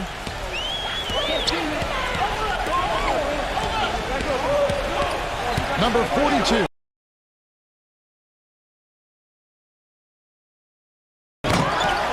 Kicks it to Crowder.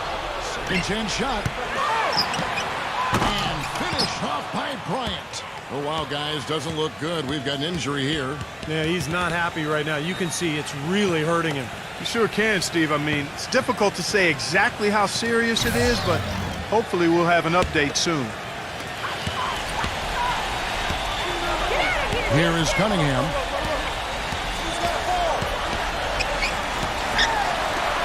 Number 5. The Thunder with another miss. Rockets have gone 6 of 12 from the field here in the fourth and even 50%. Dishes it to Crowder. And it's blocked by Cantor. But he recovers it. 6 on the shot clock to tie it up. Good. He hits the jump shot. 19 points in the game. That mid-range jumper, just another one of his weapons. Here is Cunningham. The pass to Cantor. And the officials call goaltending, so they'll award the basket. He didn't get to that one quite in time, Kevin. Those can be tough to gauge sometimes. And the Thunder making a change here. Peyton's checked in. Houston's gone 1 of 3 from outside the arc since we've reached the fourth quarter. It's Brown with the drive. Brown right side. He passes to Crowder. Rose here. He dishes it to Bryant. Just 5 to shoot. Crowder kicks to Brown. They get it back. Here's Bryant. Foul call. Looked like the D didn't get there in time, and he'll shoot free throws. That's on Enes Kanter. Talk about some great numbers for Bryant. 11 rebounds and 2 steals. He's showing some flash with his passing and some grit with his board work. Well, that's not a combination too many players are capable of either, guys. He doesn't get the second one. The Thunder with the lead. Cunningham dishes it to Booker.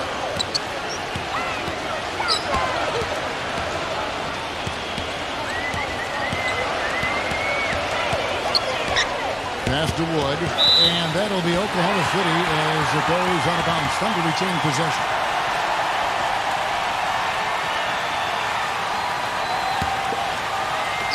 So it's the Thunder now. 5 on the clock. It's tipped.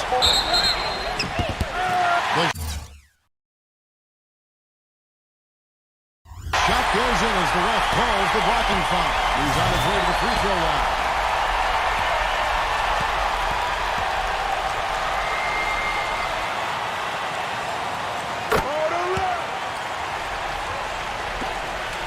Rockets trail by 4. Now a timeout called by Houston.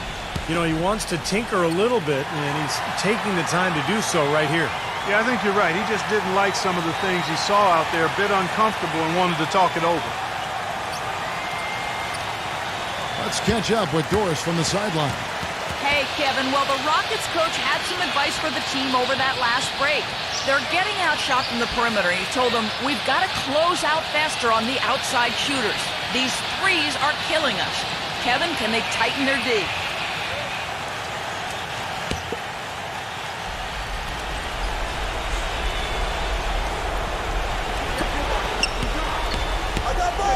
Rose here. Knocks down the 3 ball. He's got 22. The defense sagged off, and, you know, he did not hesitate to rise up and bury that 3. Cunningham passes to Payton. He kicks to Cunningham. Back to Payton.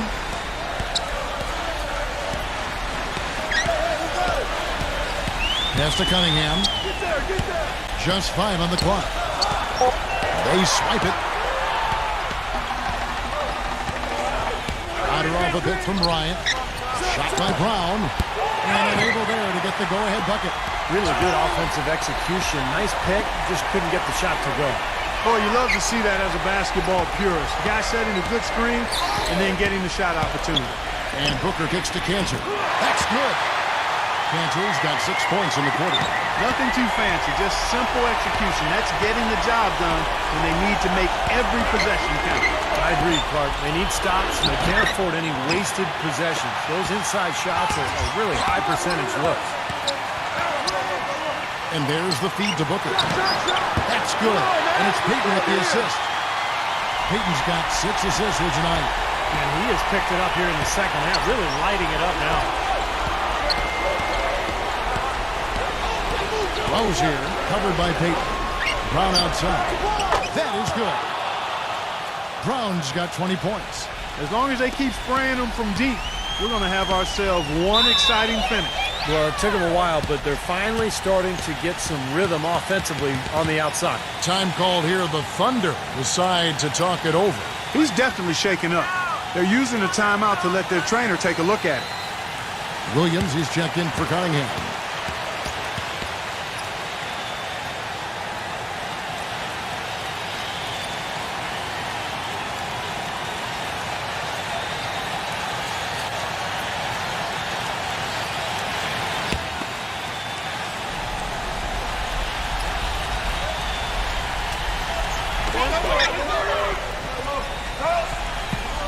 Wood passes to Williams. And he banks in the layup.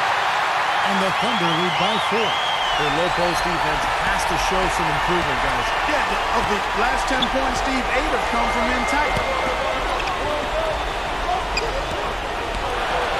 To the paint. Here's Bryant. It counts. And the foul. That's on Ennis Cantor. There's been a change in this game compared to what we saw in the first half. And he's scoring with a lot of confidence now. It's good. Now here's Payton. There's the dish to Booker. 1:24 left in the 4th quarter of this one. He just picked up his 4th personal foul, and now he's got some foul trouble hanging over his head, guys. And he drew the blocking foul. He'll go to the line for 2.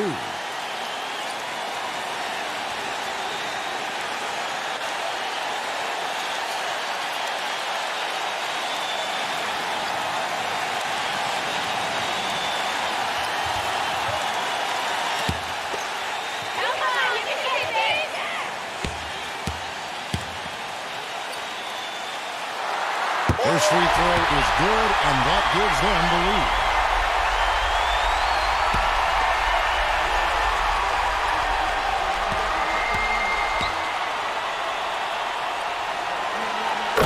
Both free throws are good, and it's a 2-point ball game.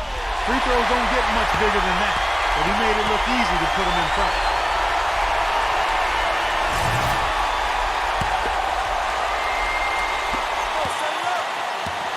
Hit me, I'm open. Feeds it to Bryant. Rozier, lots of room. And Cantor pulls it down. Peyton outside. Right side, Williams. And there's the rejection. Out of bounds. Houston takes possession. The Rockets making a switch here. Berton has checked in.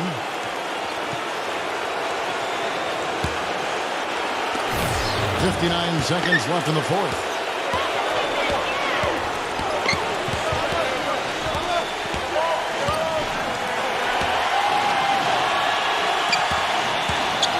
Number 42, defended by Wood.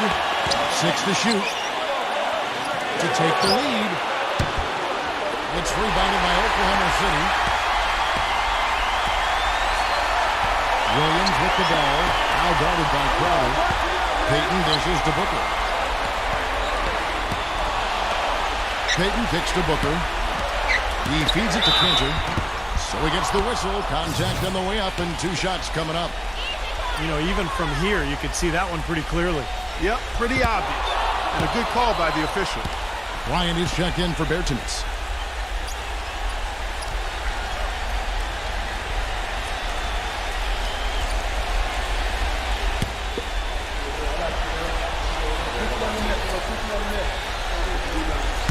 And he can't get the second one to drop either. Coming up empty that time. Boy, you've got to get it done at the line in that situation. Now we've still got a game. Now a timeout called by Houston.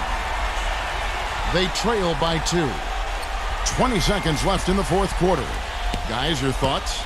Well, what do you think, Clark? Do you go for the 2 or the 3 here? I don't think you choose one or the other ahead of time. I think you try to take what's available. You get the best shot as quickly as you can.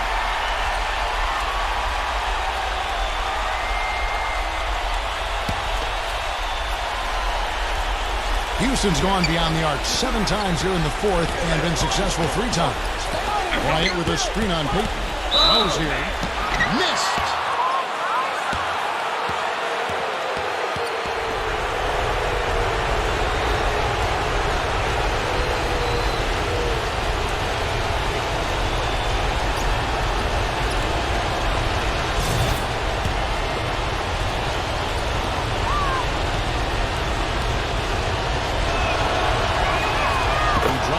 One, and that narrows the gap to 1. And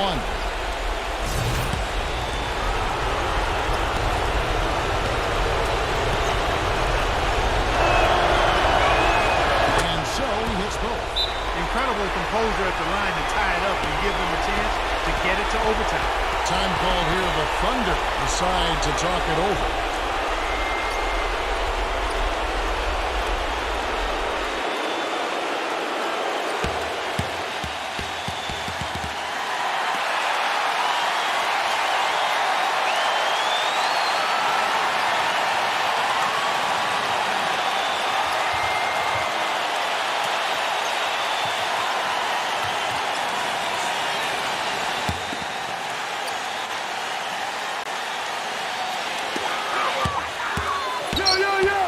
Booker inside. He's covered by Brown. It's good! Even with the D lurking, he made it look easy with the soft finger roll. Pass to Bryant. To win it. Oh, that's had a chance, but no good. So a close game sees Oklahoma City taking this one. And Clark, you know, it was quite a nail-biter. Yeah, it was tight. Their guys were able to come up with big plays down the stretch, and that's the difference. Well, that'll do it for us. For Clark Kellogg and Steve Kerr and Doris Burke, Kevin Harlan saying so long. And as we end the game, we bring you our Jordan Player of the Game.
Welcome to the NBA here on 2K Sports. Welcome to Wednesday night.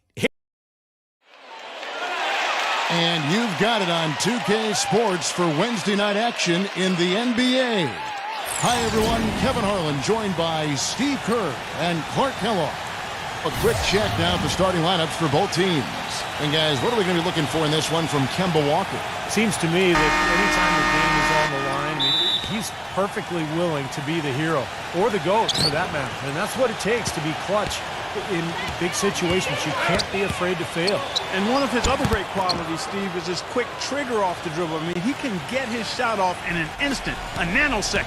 With the Denver Nuggets, they won their last contest, that game against the Heat in Miami. And kind of a close game, only a 4-point win, but a win nonetheless. Well, they owned the boards at both ends of the floor in that game. I thought that was what won it for them more than anything else. Well, that was the one area they knew they could exploit in the matchup, and boy, did they ever exploit it. Now, here's Walker. After the miss from Hunter. Teague with the ball. Now defended by Barton. 6 to shoot. Teague kicks to Batum. The 17-footer. And that comes off the assist by Jeff Teague. Batum's got his first bucket in this one. Let's find out what Doris Burke has for us. Kevin, I was able to catch up with the head coach of the Mavericks. Coach said a main goal of theirs is to prevent easy looks from outside. He told me closing out hard on all their shooters is going to be a very big key in this one. If we can't bother their shooters, it's going to be an awfully long 4 quarters for us, gentlemen. We'll see how it turns out, guys. Thank you, Doris, devising a strategy, Clark, to take away that three-point shot. Yeah, I think it's an important part of your defensive game plan because teams nowadays are just too good to not defend them from behind the three-point line. Teague can't hit. Well, they're fortunate. The defense is taking a big chance leaving him that wide open behind the arc. Here's Hunter. Rebounded by Olynyk. An easy look there, but, you know, he misses those once in a while. And Batum kicks to Teague. Batum. Right side to Walker.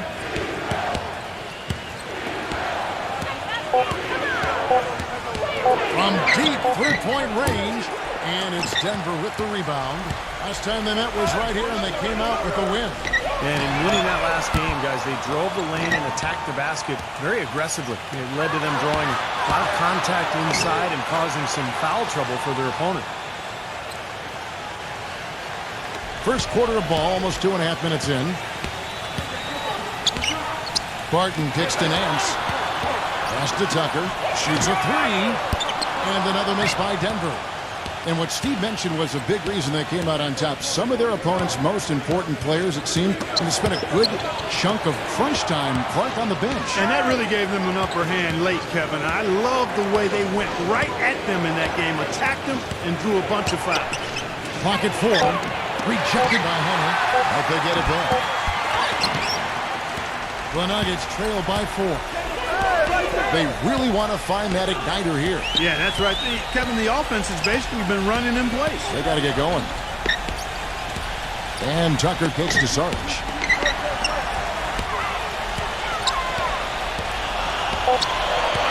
Hunter the pass and ends. A three. The shot misses. Now Dallas takes it the other way.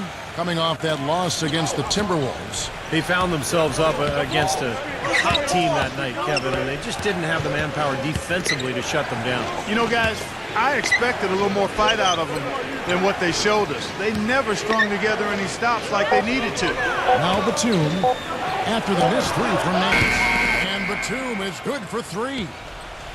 Batum's got 5 now. Well, he's going to keep banging those home if you give him that much space. Some nice ball movement by the Nuggets. Great open look there. How about the response? Retaliation. Impressive, huh, guys? I'll say exactly that as well. Nice job to recover those 3 points right away. Now here's Batum. 5 points in the game. Teague inside the line. And the shot no good, a bit short. Well, he's been trying to add that mid-range shot to his arsenal, but it still isn't there. Nance dishes to Barton.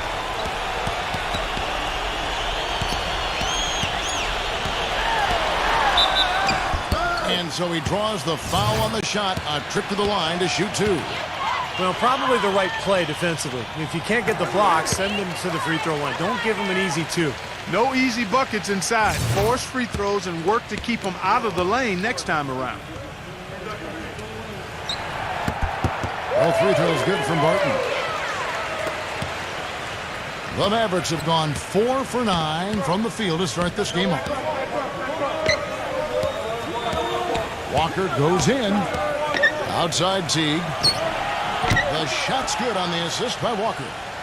Teague's got 5.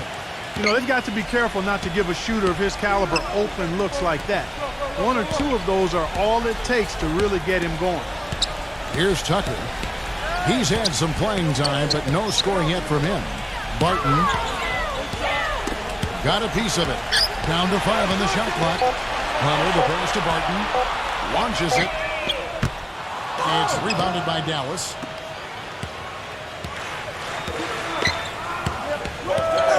Outside, Batum hit his foot. And it's whistled a kick.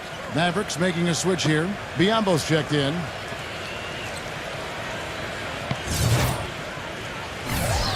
And Dallas calls their first time out of the game.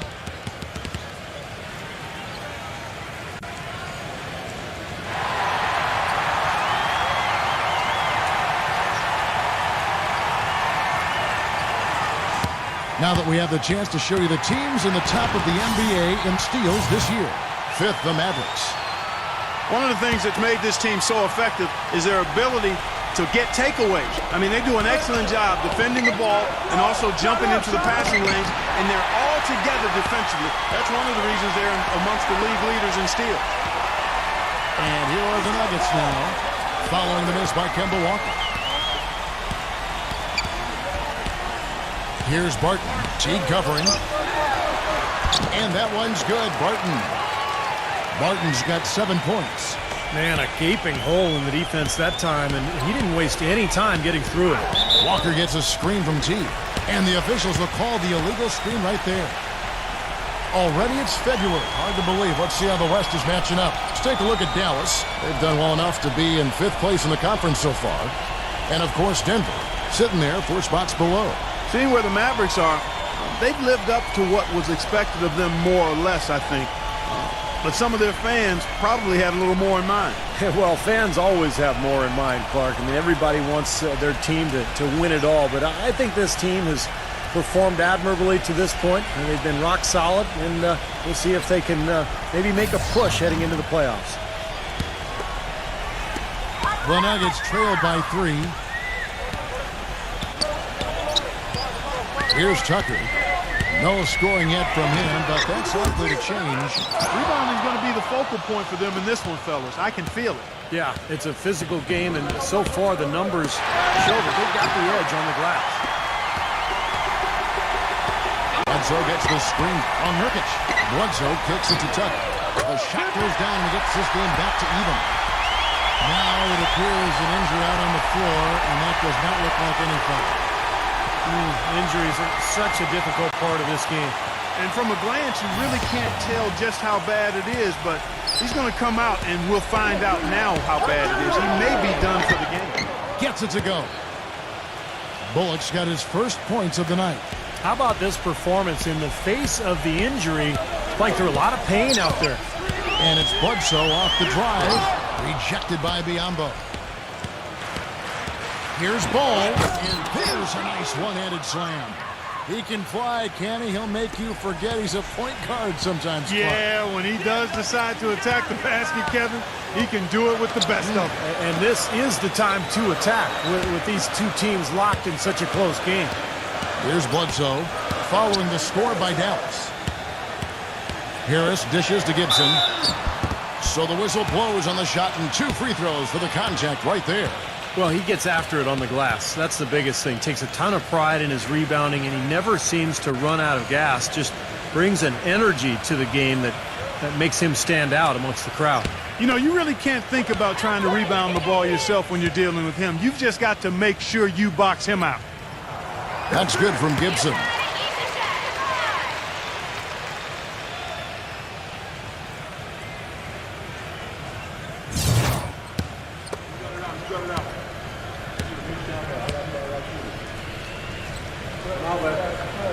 And both free throws good from Gibson. The Mavericks have gone an even 50% from the field. They are 7 of 14 for the game. Ball, the pass to Bullock. Dallas moving the ball around. The shot's good from Knox. Looked like there was a little confusion there as to who was supposed to be guarding him. The Nuggets trail by 5. Bledsoe kicks to Gibson. Number 27, defended by Biyombo. Laid in with a nice touch off the glass. That's really the area where they like all of their shots to come from. The Mavericks have gone 8 of 15 from the field, shooting above 50% here tonight. But Trey, Denver grabs the miss. Nice early advantage for them on the glass, guys. You know, part of rebounding well early is just going after the ball and boxing out. I mean, establishing that tone so that you can maintain it later in the game. Backing down. Second change shot, and it comes off the front of the rim. That's a huge part of what they want to do defensively. Limit his easy chances inside. The dish to Bledsoe. Back to Harris. Clock at 6. Rejected by Edwards. 1:27 left here in the opening quarter. An easy layup after coming off the pick. And the Mavericks lead by 5. You know, the defense didn't exactly try to fight around that screen, and that's why it turned into the easy basket. Timeout is called. First of the game for the Nuggets. Well, they've really kind of struggled offensively here, so I think this timeout is for him to really draw something up, maybe get an easy 2 and get their confidence back. You know, sometimes an easy basket out of a break is just what you need to get things back on track, and coaches always have plays specifically for that situation, coming out of timeouts for an opportunity to get a bucket. 1:21 left to play in the first quarter. Bledsoe with it. He had 13 points in the win against Miami. House dishes to Gibson. Working on Biombo. 6 feet out. Shot's good by Gibson. That's a nice job of getting the ball in the paint and burying the shot. That's exactly how it's done. And the Mavericks call time here. Well, he sees something that he doesn't like. I'm not sure what it is, but I think he's going to make some changes here. I think you've got to make your adjustments pretty quickly like he's doing here. Otherwise, things can get out of hand. So this is a good timeout. A chance here, Kevin, to see where the Nuggets sit statistically in the NBA right now. 13th in rebounding, 20th in steals. And as far as block shots go, not a strong suit for this team. Only top 20 in the league. They really don't do a good job of defending the paint. Here's Bullock. And you can count it. He'll go to the line with a chance to make it 3. And you can feel the pattern of this game, guys. They're working it inside, dominating in the paint, getting good shots at will. Well, 4 of their last 5 baskets, guys, have been of exactly that variety. And a look at how the offensive approach has been going here so far for the Mavericks. Well, I'll tell you what, they must have had a good shoot-around because they've been fantastic from long range so far, fellas. And they're sharing the ball, too, which I love. They're piling up the assist. We're seeing great offensive movement. That's good from Bullock. 51 seconds left to play in the first quarter. And here's Bledsoe.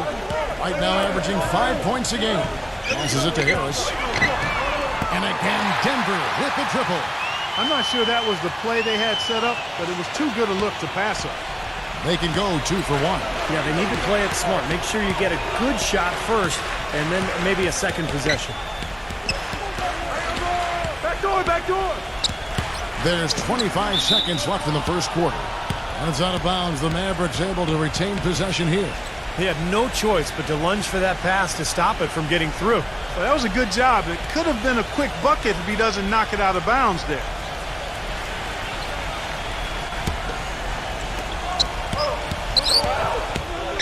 Edwards passes to Knox. Buries the long-range jumper. He's got 6. The Nuggets trail by 6.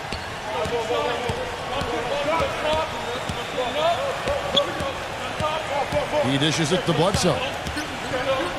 He kicks it to Gibson. And he was fouled in the act of shooting. Chance here now for a 3-point play. Outstanding job there to absorb the contact and guide it in. That's how you impose your will against the defender. He came to play.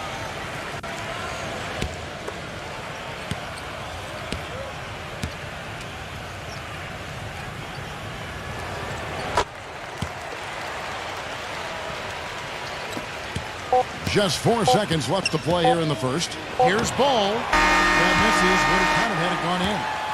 Plenty of offense in this closely contested first quarter of play. The Mavericks on top, up by 3. And we'll be back shortly for the start of the second quarter.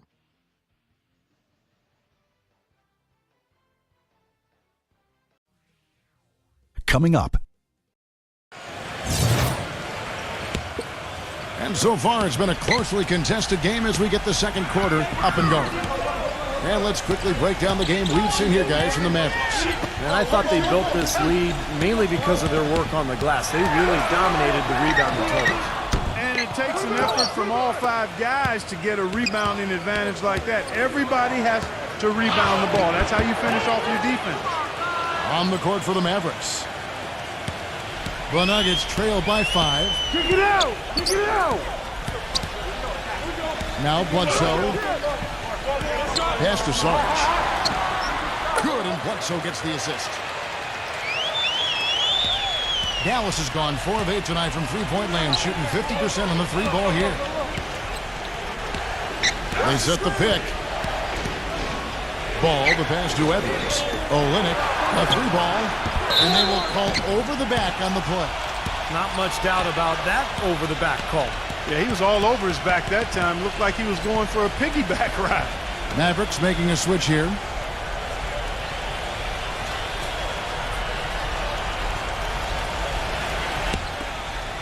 The Nuggets shooting 47% from the floor, getting it done.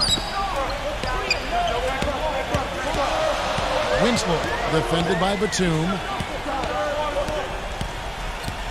Winslow. And again, Denver no good. You know, they haven't been able to open up a big lead, but the rebounds are starting to add up for them. They may be able to pull away a little bit. Yeah, they've been doing the dirty work inside, Steve, playing a very tough brand of basketball.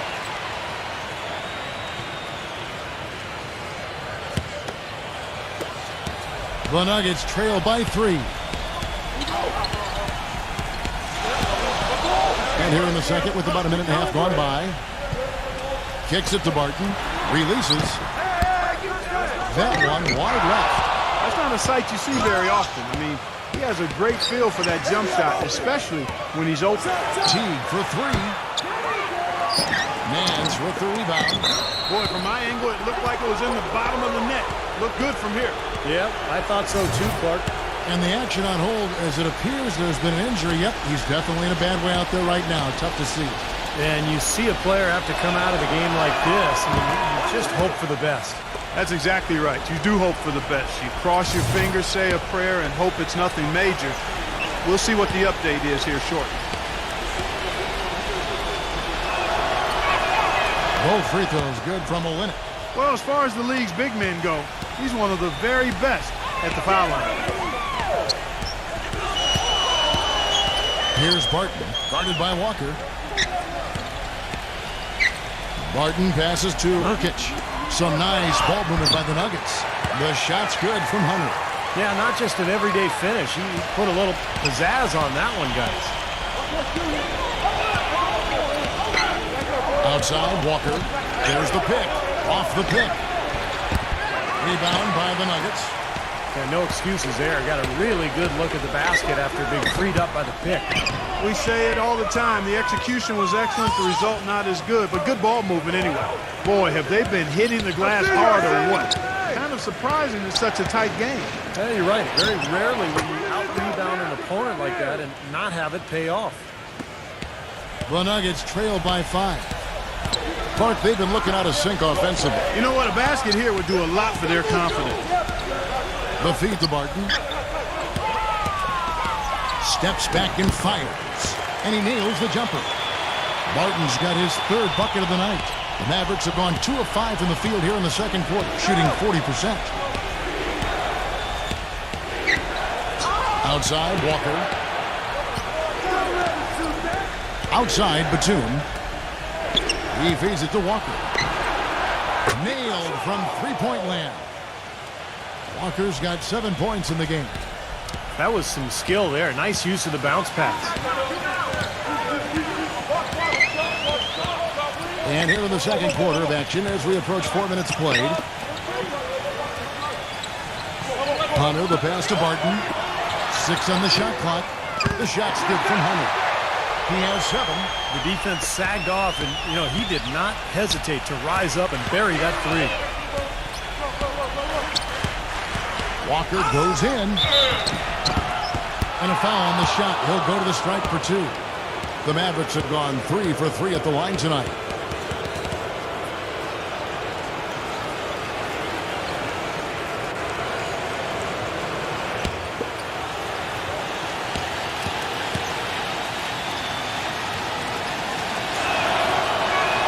The first free throw is good.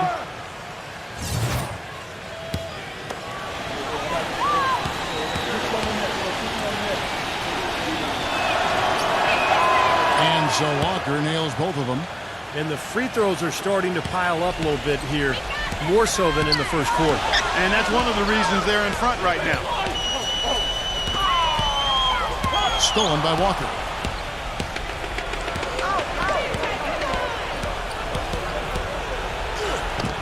The feather touch on the finger roll. Beautiful. Walker's got 11. The soft finger roll is just one of the many finishing moves he has in his bag of shot making. Feeds to Barton. Beyond the arc. And that one's good. Barton's got 5 points in the quarter. And he's someone the defense has to keep track of at all times because, you know, even when he doesn't have the ball, he moves so well without it. He's constantly a threat to catch and shoot. And Steve, he's earned a nickname that's familiar to anybody that's followed basketball, the microwave. There's no slow build-up with him. All he needs is one shot to go down, and it can set him off, turn him into a real scoring machine. He cooks with gas, not electricity. Batum for three. Rebound by the Nuggets. Nance has got 3 rebounds so far in the game. Their next game is at Quicken Loans Arena in Cleveland, taking on the Cavaliers. That'll be the first half of a 2-game trip. Yeah, some good games going on, and that Cleveland one especially. That's a second personal foul. If he gets another, it probably puts him on the bench for the rest of the first half. The Nuggets shooting the 6th attempt at the free throw line tonight. Dallas has gotten into trouble with the 3 ball in the second quarter, only hitting 1 of 5 attempts. Teague with the ball, now guarded by Tucker. Right side to Walker. Shot clock at 6. And he was fouled on the way up. 2 free throws now for him. Looking at the Mavericks over the last 10 games, Kevin, this is how they compare to the rest of the league. 3rd in rebounding, 5th in blocks, and they are in the top 10 in team points per game. And the rebounds really jump out at me, Clark, when you talk about all those numbers. I mean, this is a ferocious rebounding team. They're very physical, and they always take the fight to their opponent. They seem to own the paint, and when they do that well, they're awfully tough to beat.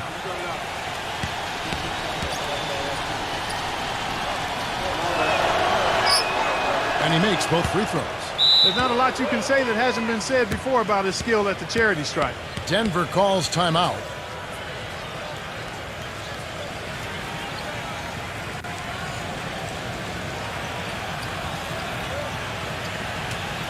And here's the 2K leaderboard with the teams that have really been controlling the boards during the past month.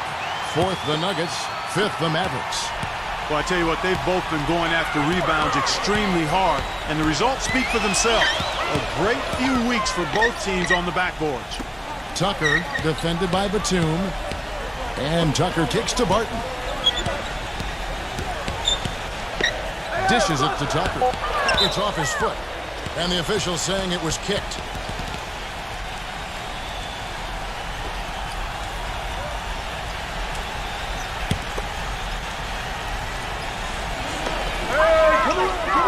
He passes to Barton. Jacks up a 3, and that one's good. Barton's got 15 points. They're relying on their three-point shooting and getting pretty good results right now. Yeah, and in fact, 3 of the last 5 makes are from beyond the arc. Dallas calls timeout. Gotta like what Will Barton has done in this game. He just continues to light them up. They're going to have to find a way to make him work harder for his point.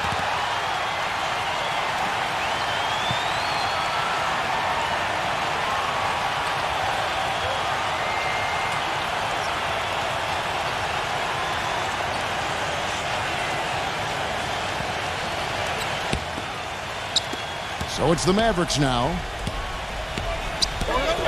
T kicks to Olynyk.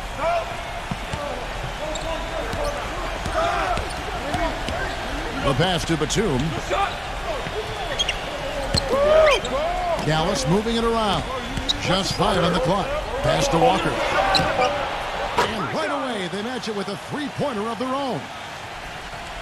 Walker's got 16 points. The Nuggets trail by 3. Here's Tucker. He has 6. Passes it to Hunter. Lets it go from deep. And again, Denver with the triple. Dallas has gone 6 of 14 with the 3 ball tonight. Just a little over 40%. Outside, Walker. The 3-pointer, no good. Nuggets have gone 8 of 13 in the second quarter. Well above the 50% mark from the field. So he gets the whistle. Contact on the way up and 2 shots coming up. Let's see what the Dallas Mavericks have coming up. They host the Spurs after this one. A lot of fans focused on that matchup for San Antonio. The Nuggets have been excellent at the free throw line here today. A flawless 6 for 6. Well, you take a look at the numbers, guys. They're shooting 74% on the season. And guys, that allows their opponents to play very aggressive defense if they choose to, knowing it's not a bad thing to send them to the foul line. And the Mavericks making a change here. Biombo's checked in. And the basket by Olynyk. You know, what an advantage he brings to this offense, guys. I mean, being able to drain the three ball, that really can spread a defense and extend the defense as well. Now here's Nance. Still getting warmed up offensively. No buckets yet in the game for him. Tucker can't get it to go. Not able to find it here in the second. He's off stride and off track just a bit after that one he had earlier. A shot by Batum, no good. Nuggets trail. There's the pass to Nurkic. The dish to Nance. He passes to Hunter. Back to Nance. Nance, right side. Nice touch on the back shot. Nance has got his first 2 points of the night. 1:49 left in the first half. Now here's Walker. He's got 16. Right side to Walker. Teague up top. Rocket 6. That's the lead pass. Diambo. Blanketed by the D. He fights to the rim for the layup. That's some tenacity inside, battling for the second chance points. Pass to Hunter. He dishes it to Barton. High arcing shot, and that one's good. He's got 12. It was a slow start for him, but he started to take off since we hit the second quarter, guys. Outside, Walker. From past the arc. It's hauled in by the Nuggets. Nance has got his 4th rebound with that last one here tonight. Doubled by Diambo. Here's Hunter. Hits it from three-point range. And now a 3-point Nugget lead. He's found a rhythm here in this second quarter, guys. He looks good. Clark, they've been struggling here on offense. Yeah, a little bit of cottonmouth here. Dry spell for sure. Here's Walker. And out of bounds as the Nuggets gain possession. And the Mavericks making a change here. The Nuggets leading by 3. And a 2-for-1 opportunity. Yeah, they got to hurry. Step on the gas here. And Bledsoe, here we go. Passes to Hunter. Lets it go with a 3. Leaps for it. Here's Bullock. 5 points in the game. Here's Knox. And a foul called on the shot. Got him on the way up that time, so he'll shoot 2 right here. It's his first trip to the line.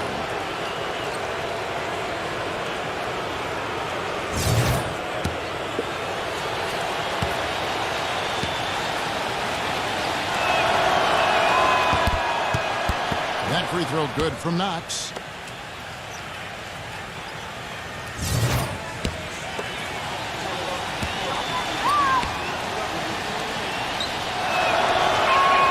Both free throws good from Knox.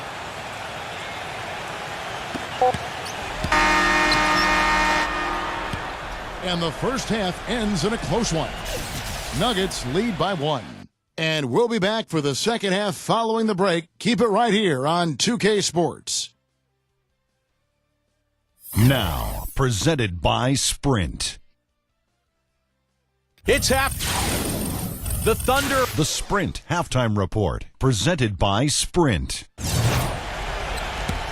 third quarter now beginning. Both sides looking to pull away in the last half of the game. An exceptional performance from Barton.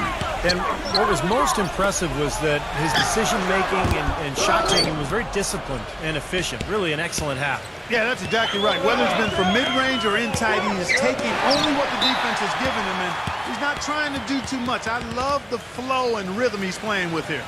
All fueled up and ready to go. Let's reset the lineups courtesy of Gatorade for the second half of basketball. So out there for the Nuggets right now. Nance out there with Saric.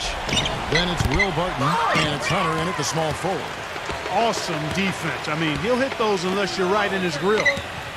Barton dishes to Tucker. And stolen by Jeff Teague. And Walker with a clear path to the hoop. And it's going to be 2 free throws. Drew contact on the shot. Over the last month, let's see how the Mavericks fared in the NBA rankings. 5th in rebounding. 6th in three-point field goal percentage. and they are in the top 10 in team points per game. And you put all those things together, and that makes this a very tough team. And what really jumps out at me is the rebounds, Clark. I mean, this is a team that controls the paint. If you're going to miss a shot, the ball seems to be theirs almost every time. That allows their transition game to get going. And then at the offensive end, they'll pound you on the offensive glass as well.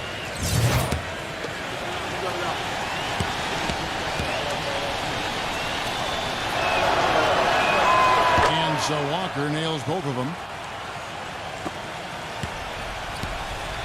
Here's Barton.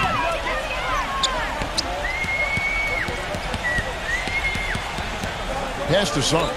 Back door. He kicks to Tucker. On the wing, Nance. 6 on the shot clock. Out of bounds. Dallas takes possession. Here's a look at what's coming up for the Nuggets. Their next game is at Quicken Loans Arena in Cleveland, taking on the Cavaliers. And that'll be the first of a 2-game road trip for them. And it's the Mavericks with the ball. They lead by 1. There's a screen. Doubled by Sarge. And Walker kicks to Batum. Back to Walker. And out of bounds as the Nuggets gain possession. Boy, just a brain cramp, guys. I mean, that should have been the simplest of exchanges.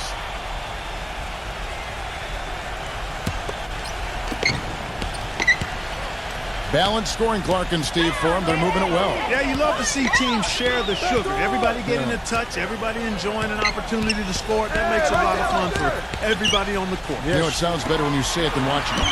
Okay? I like better when you say it. Sharing the sugar. Right, Steve? Yeah, pass the cream, too. I mean, while you're at it. I mean, this has been something to watch. I mean, it's just everybody getting involved. Here's Teague after the made shot from Sarge.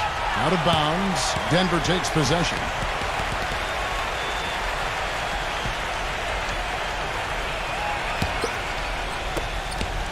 Denver in the lead. Barton passes to Nance. 2 minutes gone in this third quarter now. And Sarge kicks to Nance. And fouled hard that time. He'll get to the line and shoot 2. Obvious foul. Yeah, he took a hit right there and earned those free throws. The Nuggets have been good at the free throw line. This one, 7 of 8.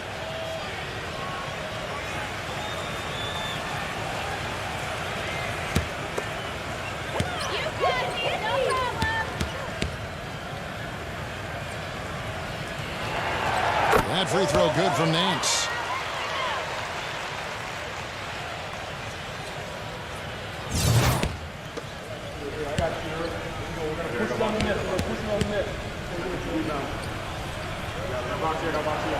So he picks up just 1 from the line that time.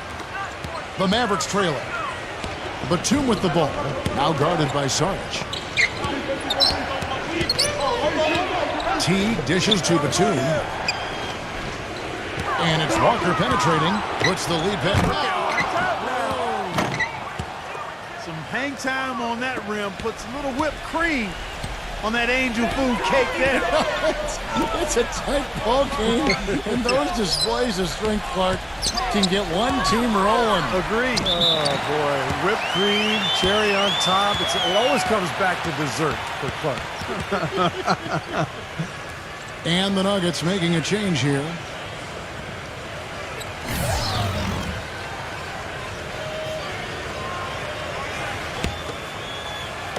Just over 2.5 minutes gone by here in the second half.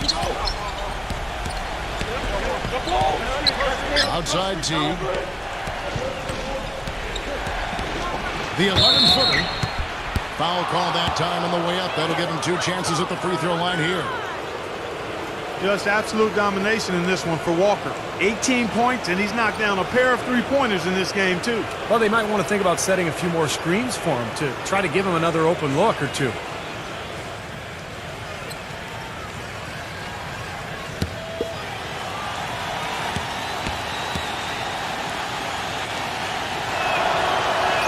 And the first one at the line is good. Harris is checked in for the Nuggets.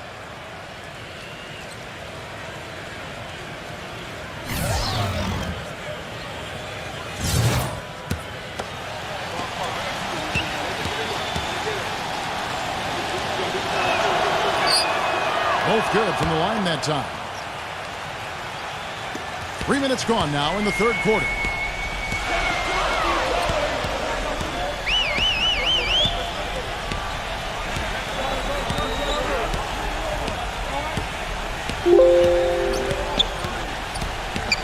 Kicks to Barton. 6 to shoot. Now the pass to Lucas. Comes up empty down low. The Mavericks have gone 1 of 3 since starting the second half. Olynyk defended by Barton. Olynyk the pass to Walker.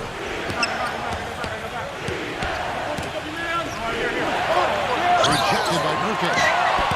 Stolen by Walker. That puts them in the lead. Walker's got 22 points. Oh, wow, guys, doesn't look good. We've got an injury here. No, this is the last thing you ever want to see at a game. You know, at this point, we can just knock on wood, say a prayer, and wish him the best. And it's a completely new group on the floor for the Mavericks. In the third quarter with just over 3.5 minutes off the clock. Bledsoe gets the screen from Nurkic. The feed to Harris. Back to Bledsoe. Harris outside. Shot clock at 6. Off the left rim and out. The Mavericks leading. Pass to Knox.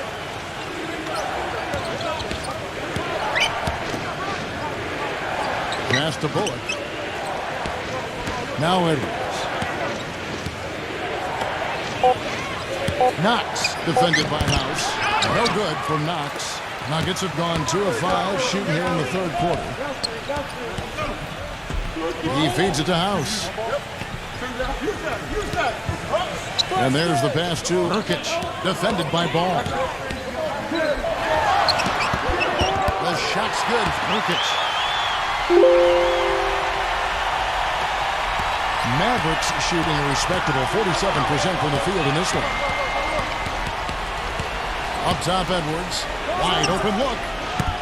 And it's rebounded by Nurkic. Now you can see why the defense is willing to let him take that shot. That's really not his range. A chance here to get a quick injury report.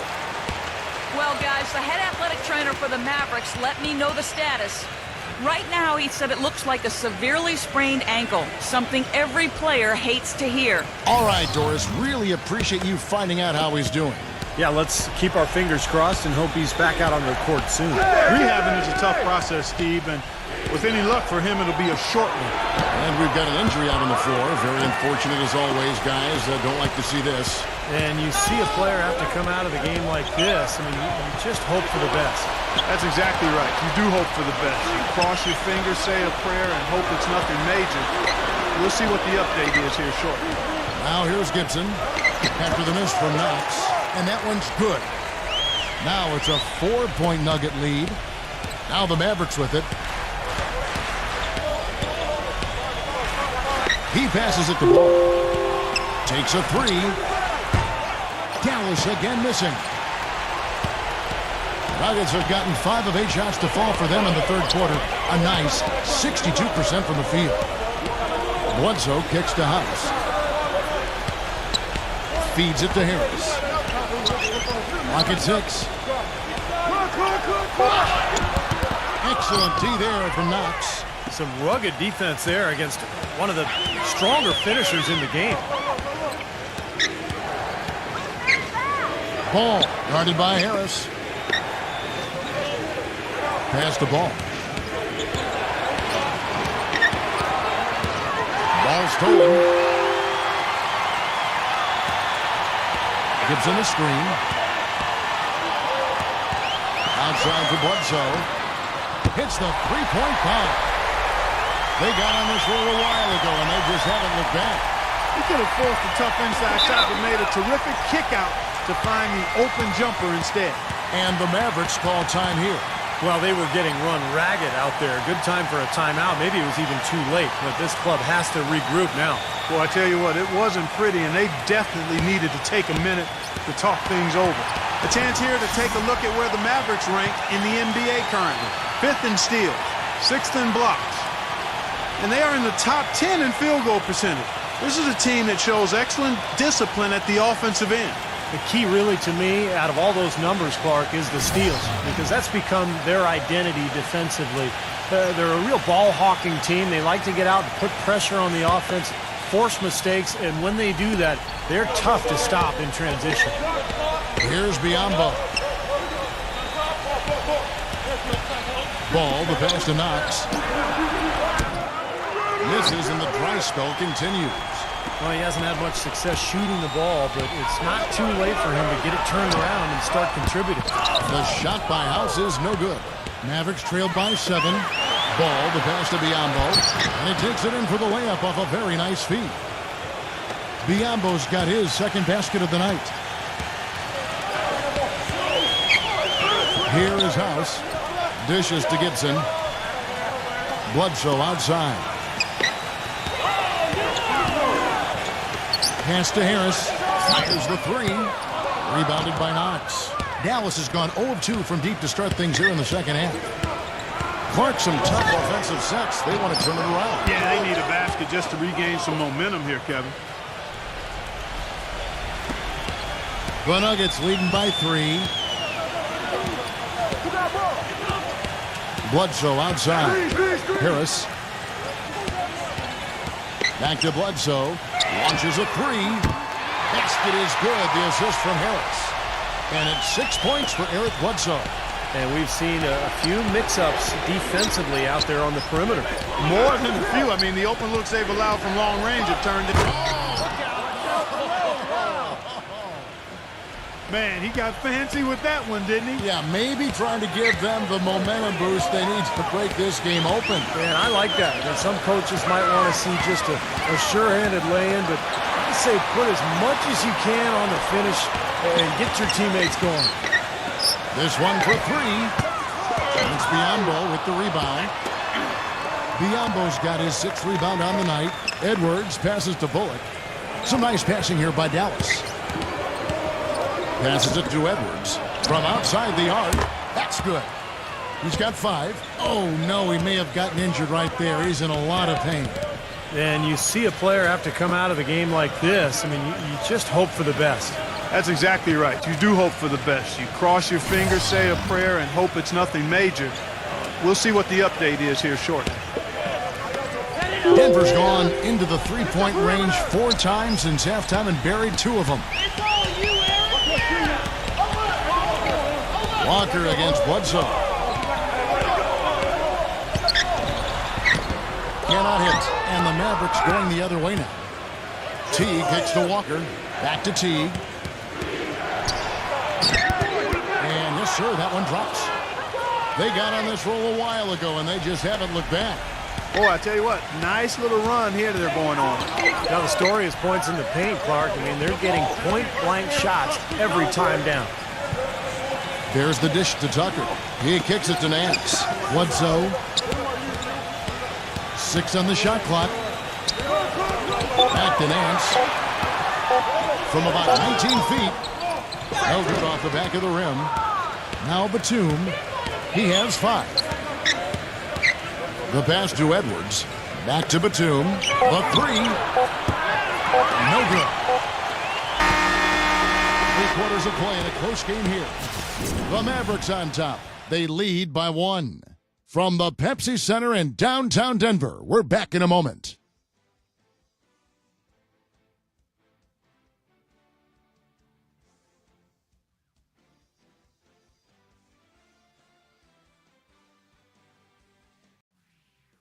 Tune in Thursday, February 16th. The Los Angeles Clippers go up against the Phoenix Suns. It's a Pacific Division showdown. Big-time hoops coming your way.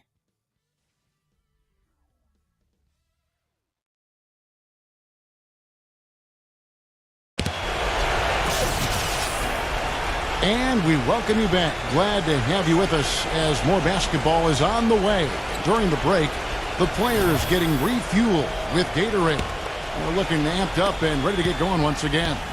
And a chance for just a second to check out the scoring breakdown for the Mavericks.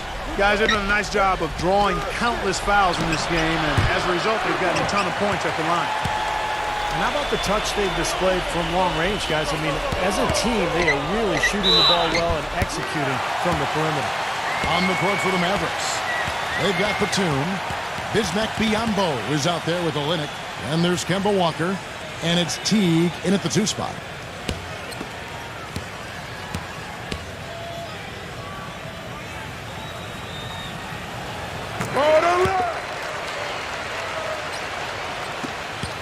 The Mavericks trailing. Outside, Walker. He dishes it to Batum. Outside, Teague. And good. He nails it. Bledsoe with it.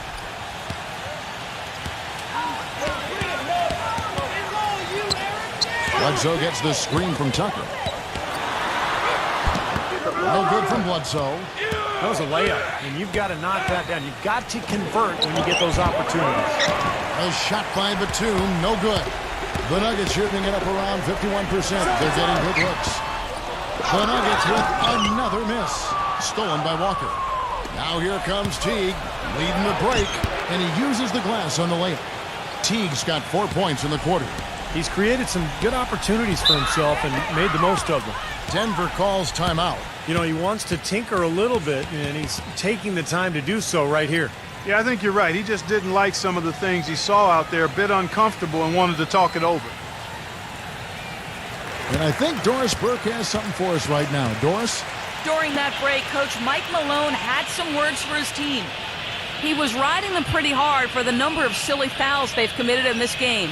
He said, listen, we need to have some defensive discipline. Stop fighting on the shot fakes, stop reaching in, and stop giving them free points at the free throw line. We'll see if they'll respond, guys. Tucker dishes to Bledsoe. Kicks it to Tucker. Puts up a three. And a great assist by Bledsoe as that one goes in. Bledsoe's got his 5th assist in this one. Walker with it. Now defended by Hunter. No good from Knox. Well, eventually he'll start knocking those down. Again, he did make 2 in the first half. Hunter, the pass to Bledsoe. Unloads. And right through it goes. And now a 3-point Nugget lead. I give him credit. He didn't have much confidence going in the first half, but he's picking up the pace here. Walker against Bledsoe. Olynyk, he's checked in for the Mavericks.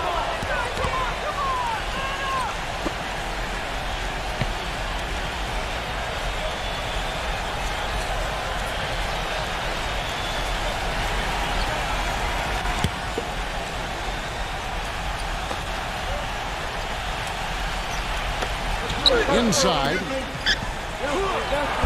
Makes it off the glass. Nothing too fancy, just simple execution. That's getting the job done when they need to make every possession count.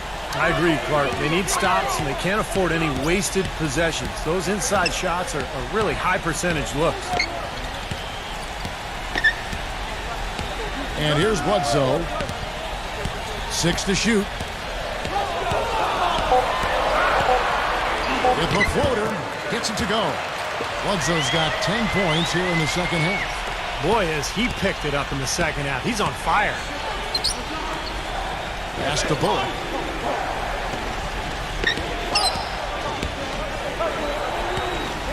The jump hook. No good. That was not pretty there. You got to make that one, but maybe that's not his range. And Bledsoe, here we go. And the rebound goes to the Mavericks. Had a pretty good look at the basket, but defensively they did a nice job rotating, forcing the miss.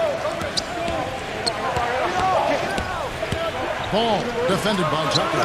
Bullock off target from outside. The Nuggets leading by 3. We've played just over 3.5 minutes now in the fourth quarter. The shot's good. Nurkic. You know, he's really adept at keeping possessions alive by hitting the boards and cashing in on some of those putbacks. And I don't know of too many other players who are as solid as he is in the low post. Just watch how many times he'll get his man to go for his fake and leave his feet. He gets him up in the air and takes advantage of it. Here's Knox. Hands it from downtown. And this is someone that can really hurt you from long range. He did that to a degree in the first half, and he's doing it now. Now Bledsoe. He passes to Nurkic. There's the feed to Tucker. There's the triple. The shot misses. The Mavericks have gotten just under 45% of their attempts to drop in the fourth. We're up 9. That ties it up. Tough play. He had to fight his way all the way to the rim. Denver's gone 1 of 2 from three-point range here in the fourth. Bledsoe kicks it to Tucker. Good, and Bledsoe gets the assist. Bledsoe's got 6 assists in the game. That's his second three-pointer of the half and his third overall. Here's Ball, and he goes up strong with one hand and flushes it down. I don't know that this is the time for that kind of flair. In a close game, the important thing is the 2 points, not the dramatic. Oh, come on. Clark, he had to go for it, didn't he? I'm with you, Kevin. You can't fault him for that. I mean, just let him go. Who cares? Dallas has their hands full guarding against Bledsoe. 10 points, and what a game he's had passing the ball, too. Yeah, to watch him spread the ball around, get everybody involved is a thing of beauty. You got me, no problem.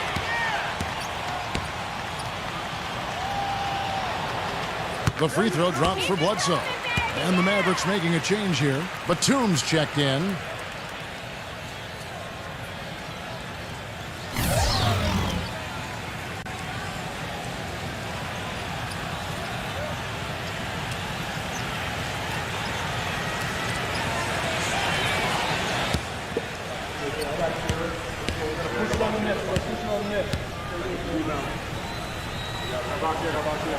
Bledsoe hits them both.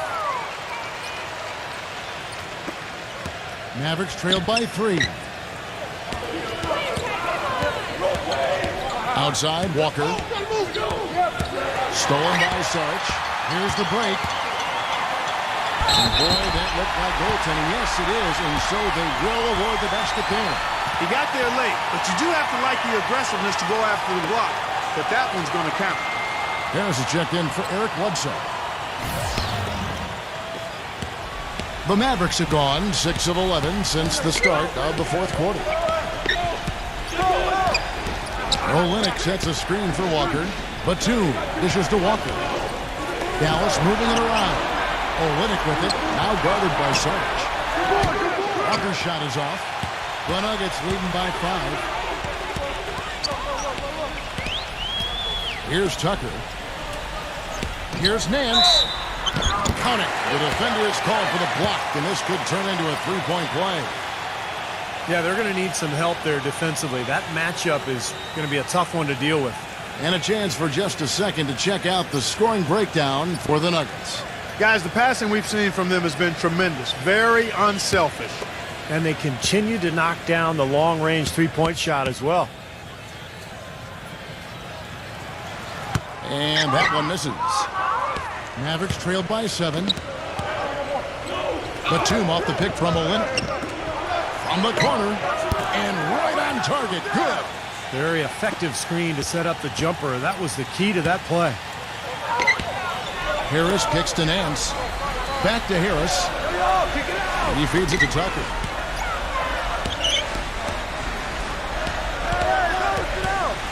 Down low. Uses the glass to finish the layup. Pretty much all of their buckets coming from inside the paint now. Yeah, that's 5 of their last 6 baskets inside the lane. They have really established themselves inside. Bullock passes to Walker. Drills it from outside.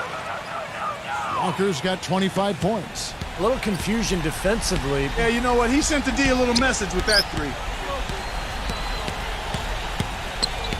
Harris outside. Pass to Sarge. Backs him down.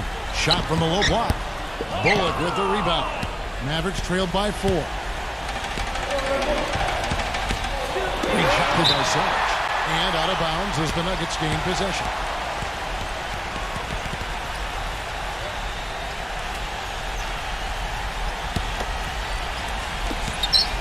Denver's gone 2 of 3 in the fourth quarter from long range. Good shooting so far. Harris kicks to Sarge. Passes to Hunter. Defended by Batum. The pass to Hunter. Shot clock at 6. Fires it up. And so he earns a trip to the line. Official saw the contact and he'll shoot 2. It's on Nicholas Batum.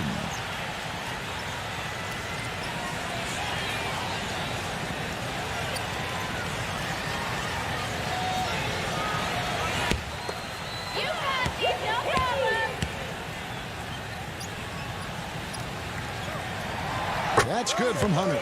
You know, this is a common problem for them, their inability to consistently knock down their free throws.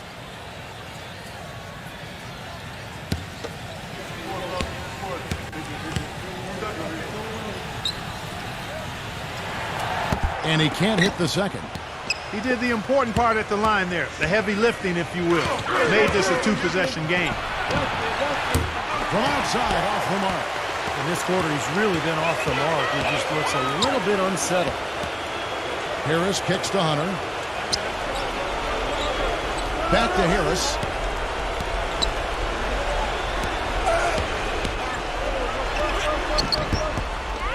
Here's Sarge, defended by Olynyk. No good from Sarge. Mavericks trailed by 5. Bullock passes to Olynyk. It's rebounded by Hunter.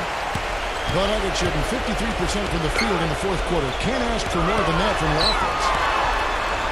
Gets the bucket. And the Nuggets lead by 7. Well, I tell you what, he's having one of those days where if he takes it, he makes it. Dallas calls timeout. They're trailing by 7.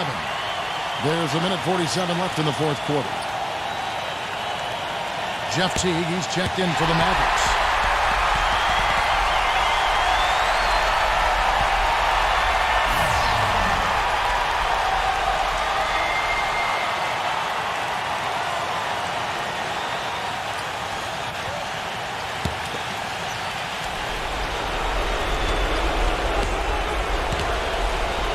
Now, here's Batum, defended by Hunter. Batum off the pick from Olynyk. And Batum is good for 3. That's his first three-pointer of the half. Remember, he did make one in the first half as well. Denver calls timeout. They're in front by 4. 1:37 left to play in the final quarter.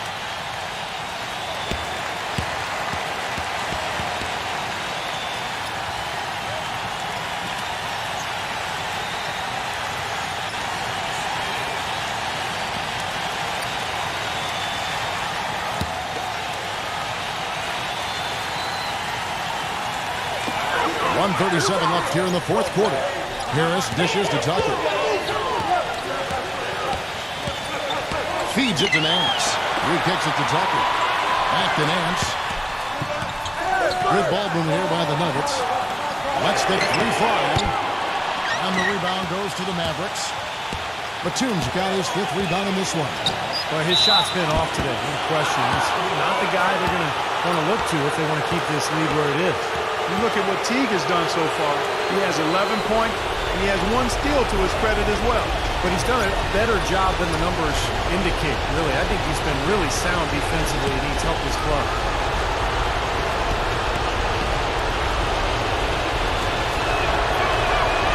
That's the first. That narrows the lead down to just 3. They're locked in from the charity stripe this time. Not a miss yet. And they're going to have to continue that pace, Clark, because they're down, and anytime you're losing, you got to take advantage of every offensive opportunity you have.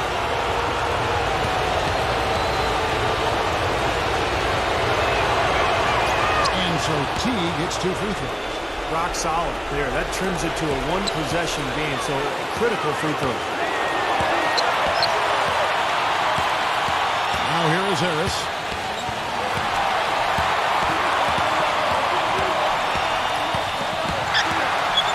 Harris, right side. Lock at 6. Here's Hunter. And it's wide right. It's off the rim. Mavericks shooting well here in the fourth quarter, 50%. And it's Walker penetrating, number 77. That misses, and a chance to tie it there. Denver's gotten off 4 3-pointers in the final quarter, and 2 of them have fallen. Harris outside. Pass to Sarge for 3. The Mavericks pull it in. Still a chance, but they've got to score here. Yeah, every possession is necessary. Walker with it. This is to Olynyk. Buries the triple. Denver calls timeout. They trail by 1. Just 2 seconds left in the fourth quarter of this one. Guys, your thoughts? It's come down to this. One shot to win the game. They have just enough time to catch the ball, make a quick pass, and then get it airborne.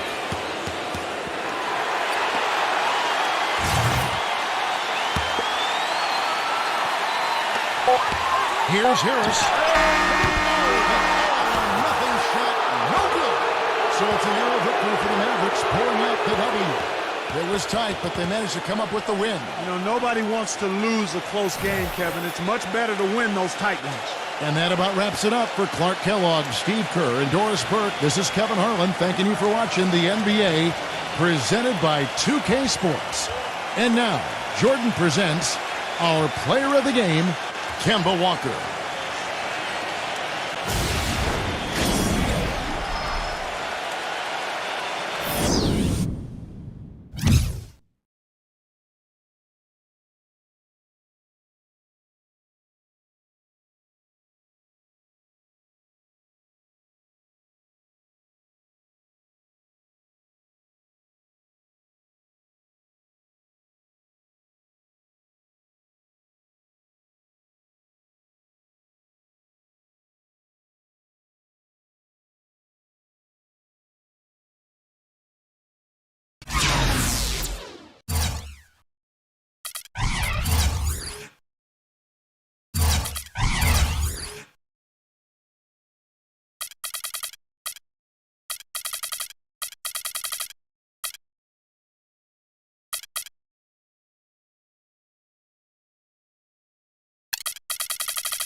Hello and welcome to 2K Sports. You're watching the NBA. It's Wednesday night basketball. It's going to be the New Orleans Pelicans up against the Los Angeles Lakers. And now let's get out to Los Angeles to listen to Kevin Harlan with today's broadcast.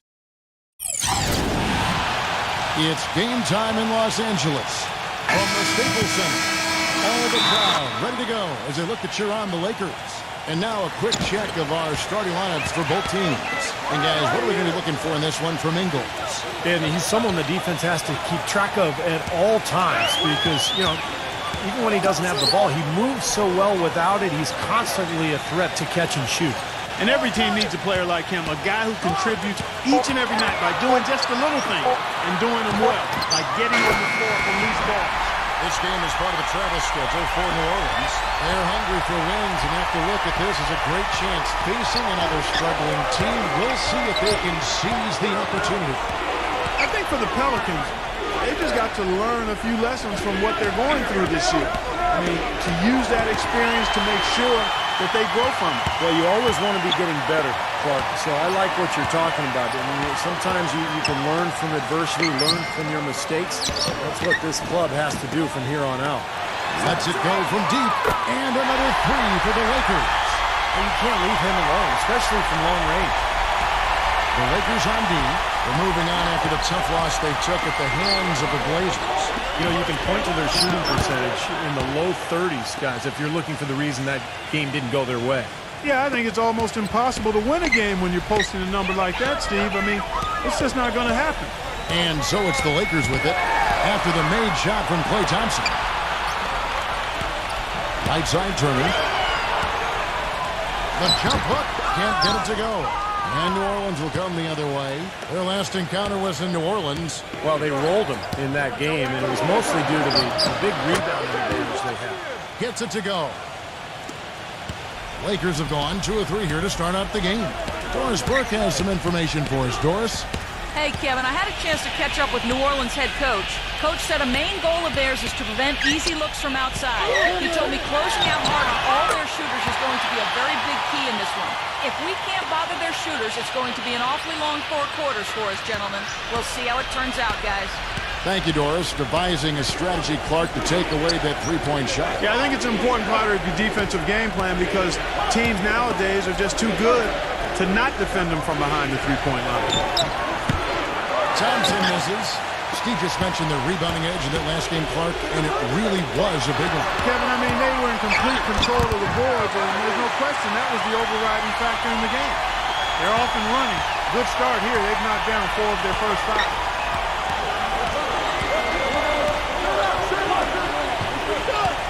Pass to Ingles. Kicks it to Thompson. It's up a 3.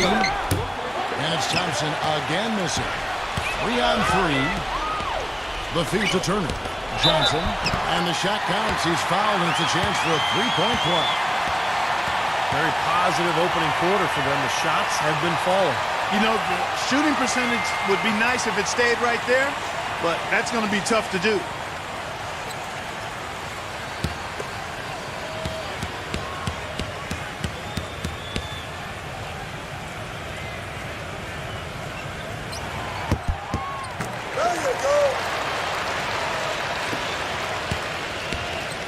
Looking at the last game for the New Orleans Pelicans, it was a win against the Thunder in Oklahoma City. And if you look at their numbers in that game, what jumps out most is the balance offensively. They really spread the wealth. And they were on fire in all areas. That was a very satisfying road win. And first time out of the game called for New Orleans. Yeah, he is none too pleased with the play of his club out there, and looks like they need a little time to get things sorted out here. I don't know of any coaches that would be too happy if they just saw their team give up a run like this one.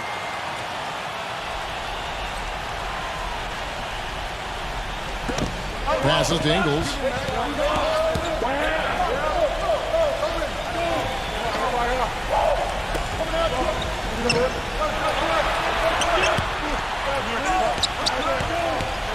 Five on the clock. Number 2 to stop the run. And count the basket. He was fouled, and he's going to the line for 1 more. Well, he earned that one. Took the hit and still found a way to knock it down. Yeah, fantastic body control. And the will to get it done. You like that focus.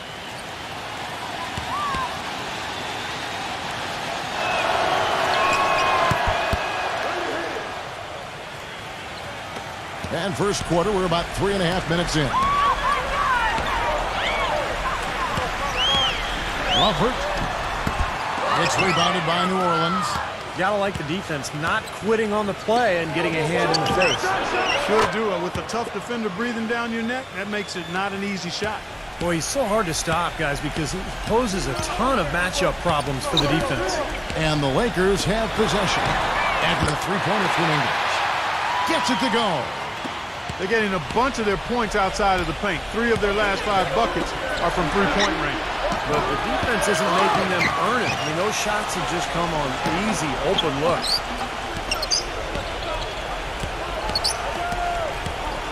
He feeds it to Thompson. Number 2. And again, New Orleans with the triple. What are they thinking leaving him with all that space out there? Do they not know? Have they not heard that this guy is unbelievable? That's a layup for him. Now here's Johnson. Really had troubles in the loss to Portland. Thompson with the rebound. Boy, with an open look like that, he is so gifted. Man, you got to play better defense. Eventually, he's going to make you pay. You got that right. I mean, he'll do it from three-point land or anywhere on the perimeter, really, because he is a deadly shooter. You've got to do a better job defensively. Johnson against Thompson. Stolen by Thompson.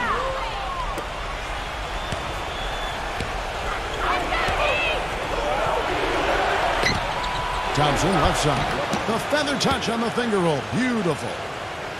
Thompson's got his third basket of the night. The Lakers in the lead.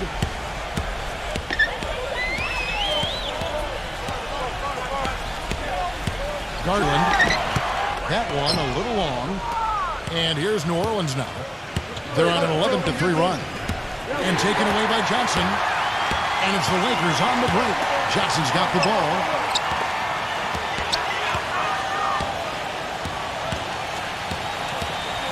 Back to Turner. Now the dish to Johnson. 6 to shoot. Fires the three. And the Lakers get it back. And they're going to count the bucket and send him to the line. It could be a three-point play. You know, that putback's about as easy as it's going to get. You have to put a body on someone down there. Well, no box out. That's the result you get right there.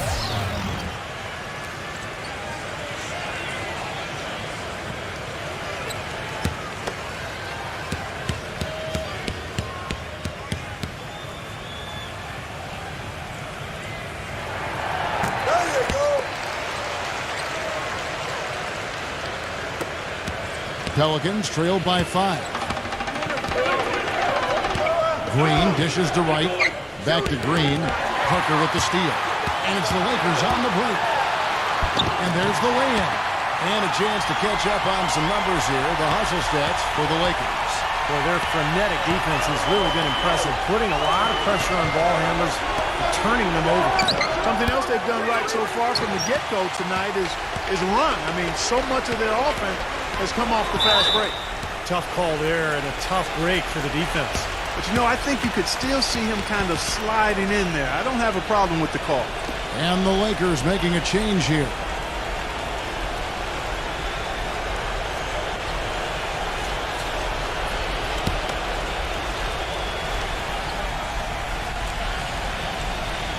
Here's Parker. His last outing, he had 8 points. And that's 2 fouls for him very early in this ball game. He'll probably have to spend some time on the bench before halftime.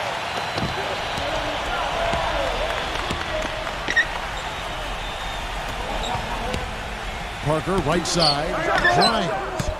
From outside, off the mark. Pelicans trail by 7. There's Green with the 3. The shot misses. Parker with it. Now Green defending. Here's the 3. That's good. They are making some noise from downtown, guys. And they've got themselves a very nice lead to show for it. Now a timeout called by New Orleans.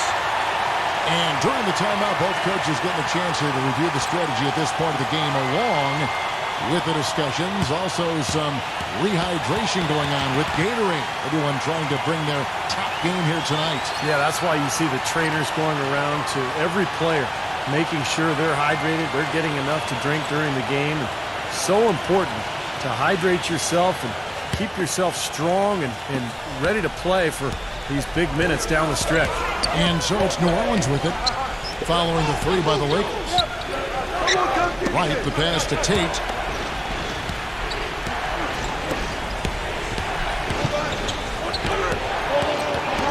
Will it go? And the defense didn't have position. They whistle a blocking foul, and he'll go to the line. Yeah, you look at his game. He's got that banger DNA. Just plays the game the right way. You know, you have to be a skilled player to make it in this league. There's something you have to do really well, but certain matchups demand not just skill, but will and physicality. And he's one of those. And the first one at the line is good.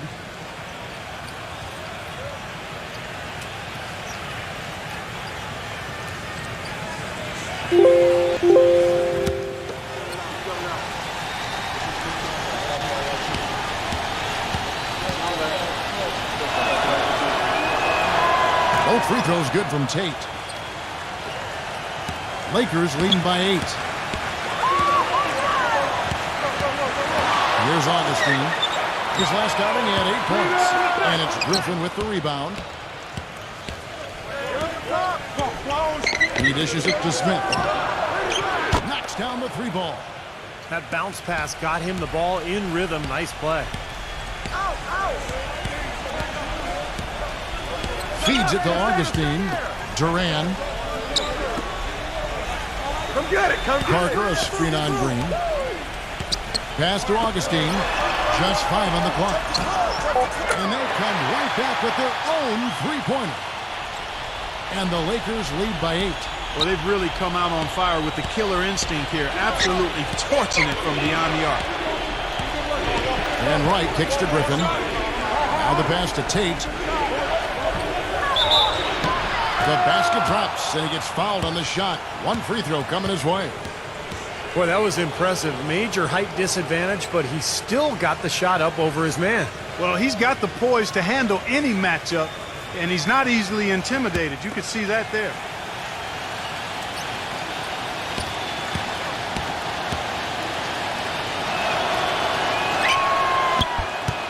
Back to what you were saying, you can really tell they're focused in this game. Yeah, you sometimes can see it, and you can even feel it when you're around the team, Kevin, when everybody is zeroed in and homed in on what they need to do, and oftentimes it results in very sharp, effective play. He kicks to Parker.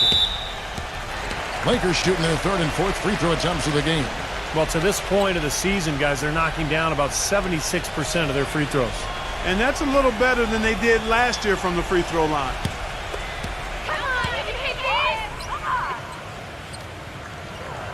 Free throw good by Parker. The Lakers making a switch here.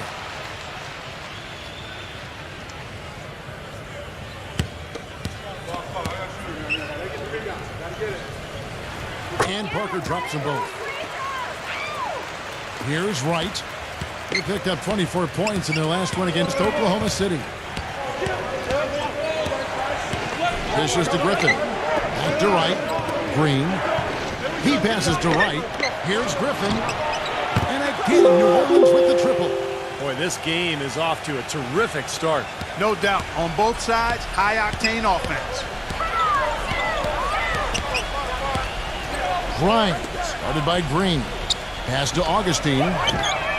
Drops in the tray. Augustine's got his first 3 points of the game. The defense has done very little to slow him down so far. Wright dishes to Green. Passes it to Tate. Kicks to Griffin. The feed to Wright. Fires the 3. Can't get it to go. And it's the Lakers the other way. And Parker, here we go. Lets it go. And the Lakers tack on 2 more. Really nice work inside there. We'll always give you a battle on the interior, guys. Green gets a screen from Tate. Wright with it. Now guarded by Augustine. Wright the pass to Green. Back to Wright. Green. Misses the 3. Wright against Augustine. Grimes. Rebound by Smith. That's not an opportunity he fails to convert very often. Here's Green. No good on the buzzer beater. No shortage of scoring here at the end of the first quarter. The Lakers on top, up by 9. And don't go away, we'll be back. This Thursday night, February 16th, the Milwaukee Bucks. Well, not exactly a close game so far, but as the second quarter starts here, plenty of time for a comeback. And from what we've seen so far from the Lakers, guys, what are your thoughts? Boy, a ton of threes in that first quarter. This team really lighting it up, guys.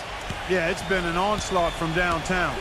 And now let's check out the lineups courtesy of Gatorade, all fueled up and ready to go. Here's the second quarter of play. Taking a look at the Lakers. Griffin attacking. He feeds it to Wright. And he was fouled on the way up. 2 free throws now for him. Let's quickly now take a peek at the league leaders in blocks. First trip to the free throw line for him in this one.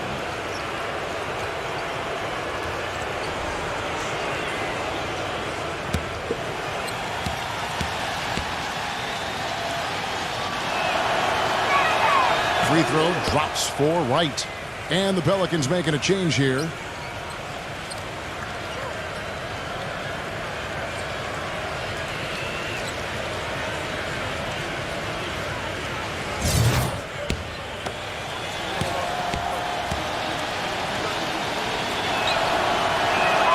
Both shots good from the stripe.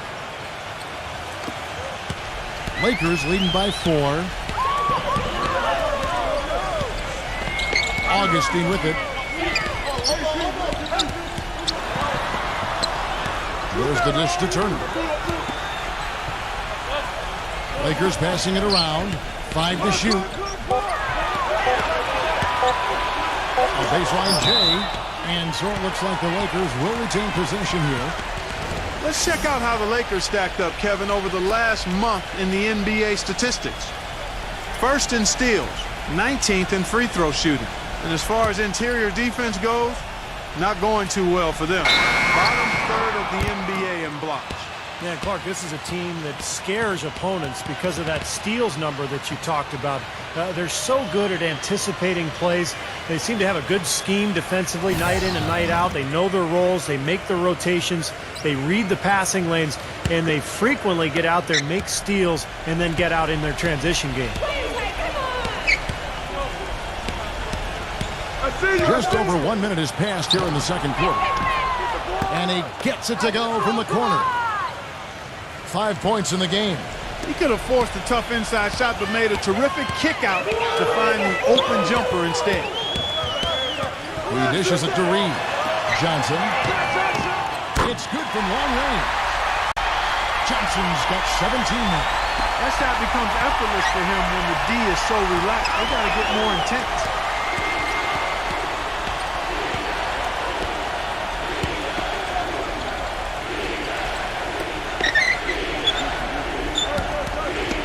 Poked away.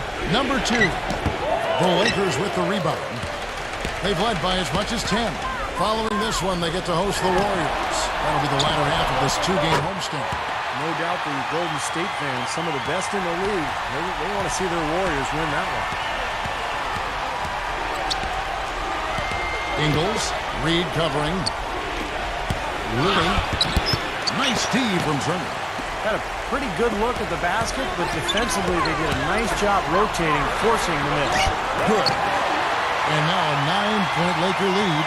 I tell you what, the defenders didn't even get a sniff of him on that move to the hoop. Guys are looking for a spark here. Yeah, I mean, a cold stretch offensively. They desperately need a basket.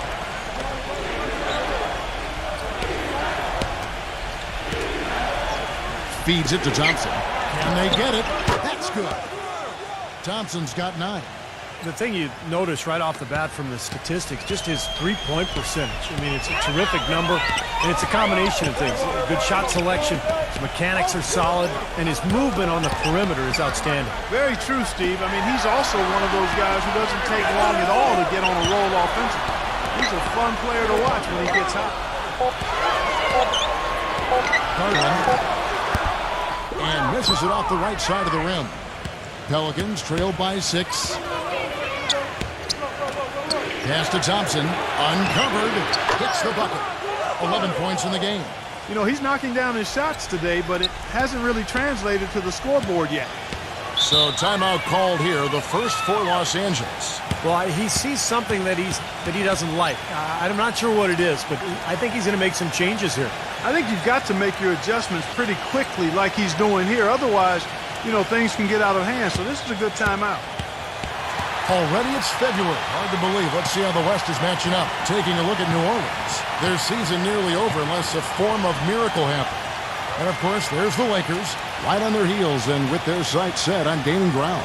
When I look at New Orleans, they've proven they have a long way to go if they're going to be a competitive team in this league. And even if they weren't expected to play at a high level this year, I think most people felt they were capable of being better than what they're showing right now. Closing in on 4 minutes played here in the second quarter.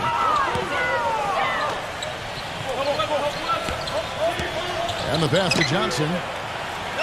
Puts the lead pass in front of him. Turner.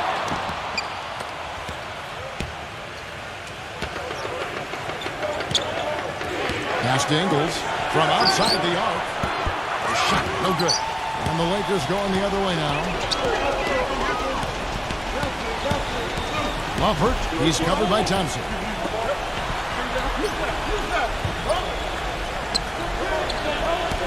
He kicks it to Johnson.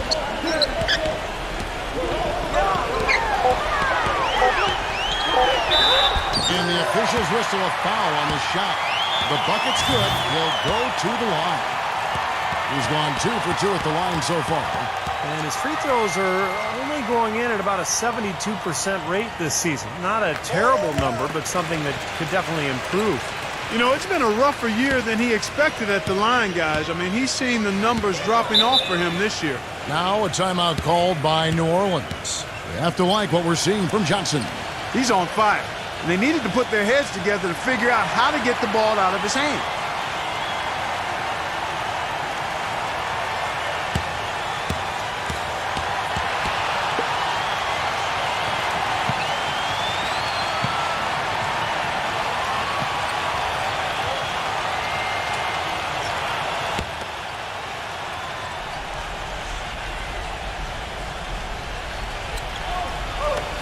Off the inbound pass.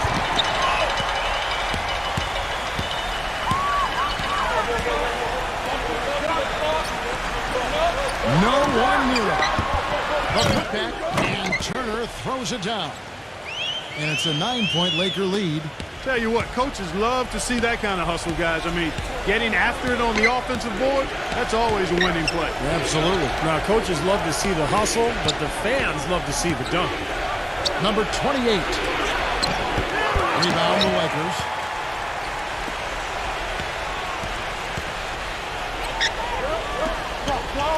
Loeffert. And the Lakers tack on 2 more. Pelicans trailed by 11.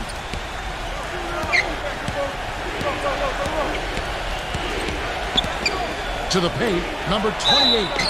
And 2 free throws coming up as he misses that one. Drawing the whistle and a lot of contact there. He's getting his first free throw attempt of the night right now. Well, he's right there at about 71% from the line this season. Probably somewhere below where he'd like to be.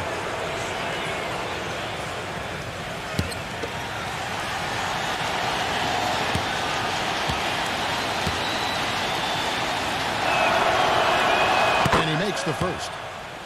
This is the way to stay in the game. They're doing a masterful job from the line right here.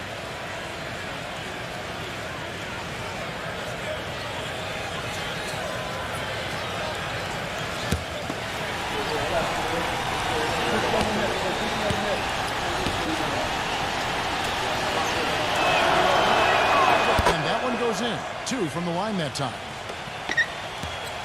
Lakers leading by 9.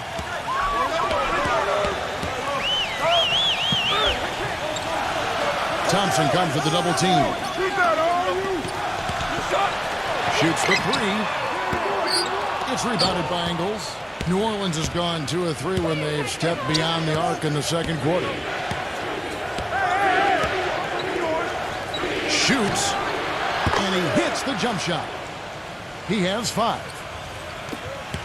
LA's gone 1 of 3 from way outside since the start of the second quarter. Dishes it to Johnson. Garland, he passes it to Turner. And it's blocked.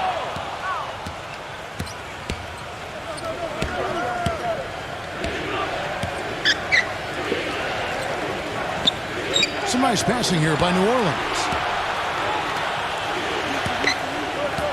Number 28, Turner covering. Thompson misses. He operates pretty well in traffic, guys, but that was a tough play to finish off. Smooth as silk on the finger roll. And the Lakers lead by 9.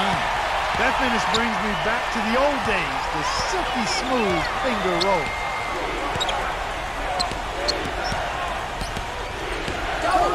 Poked loose.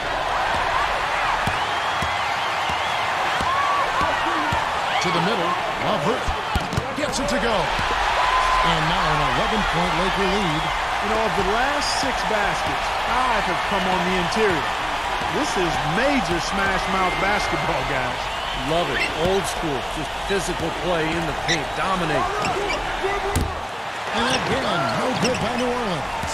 The Lakers have gone 8 of 15 since we began the second quarter. Excellent shooting. Foul call that time on the way up. That'll give them 2 chances at the free throw line here. And what hot hands have been coming from the ranks of the small forwards this past month. A look at the leading shooting percentages for those players. The Lakers have been good at the line so far, 5 of 5.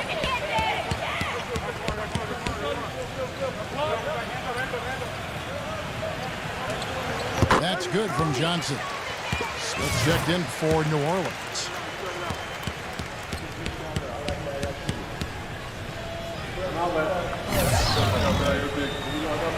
And Johnson drops them both. Not great focus at the free throw line. They're taking care of business. That's exactly how you keep on the lead. 100% free throwing for the quarter, that'll do it. And the rebounding numbers don't actually tell the whole story. I mean, they're barely ahead in that category, but when they've needed them, they've gotten them. They've really battled hard. It's their work on the glass, Steve, that's prevented any kind of momentum swing. 6 on the shot clock. Garland. And the shot is long. Pelicans trail by 13. Griffin passes to Tate. Green. Right for 3. But they get it back. The 3. Green. And slammed in by Smith. Up strong off the offensive rebound. What a play. They can cut this lead down if they start converting more of their second points. I'm with you there. Yeah, but you wonder, where were those earlier? They're just hustling more now. Number 30. And again, no good by the Lakers. You know, even though he missed that one, great shooters have a way of feeling when they've got enough room to pull the trigger. Yeah, not enough defensive coverage there to prevent him from firing that time. But, yeah, I think if he's open, he's got to let that thing fly. 1:22 left to play here in the half. And another foul would give him 3 before the half, something to keep our eyes on.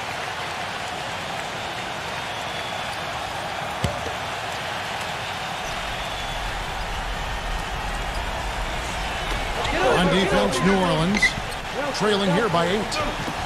Garland drains it from beyond the arc. He's got 9. Well, it looks like he's finally found his footing in this game. His first quarter was a real struggle, but he's got it going now. The feed to Green. Kicks it to Wright. Green with a screen for Wright. Pass to Griffin. Back to Wright. Shot clock at 5. Tries to keep it alive. And they'll turn it over. Could not get off a shot. 24-second violation. And the Lakers making a change here. Turner's checked in. Lakers leading by 11. It's tipped. Lovert. The finger roll finish at the bucket. Lever's got 9. His shooting's been outstanding. Definitely one of the reasons his team is up in this game. Green gets a screen from Tate. And Wright gets to Green. The pass to Tate. Back to Green. Good on the three-point shot. He had to wait for a while, all the way until now. But he's finally got his first three-pointer of the game. Screen! Hey, heads up!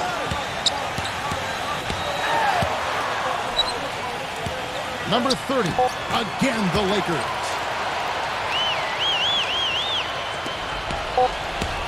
Here's Wright. Shot misses. That'll do it for the first half.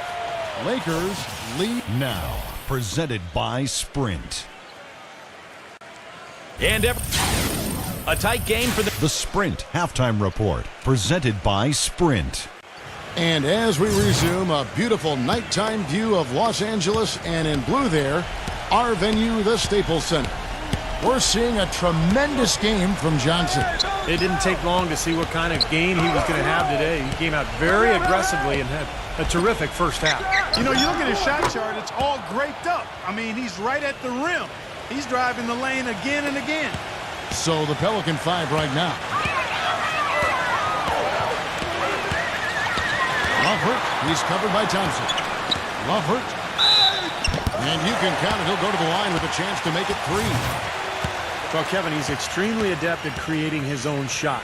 You know, we got a lot of catch-and-shoot guys in the NBA, but players who can beat you off the dribble and score are tough to come by. And another skill that sets him apart, his success rate on catch-and-shoot jumpers. It's not every player that has such a great feel for that particular shot. Deflects the pass. And it's the Lakers on the break for the finish. And it's Johnson with the jam. Reverse that one for home now. That was nice. Real nice. The agility on display. Yeah, you love that body control. Ooh. Oh, that one had it all, guys. Power and grace. Just beautiful. Right here, back door.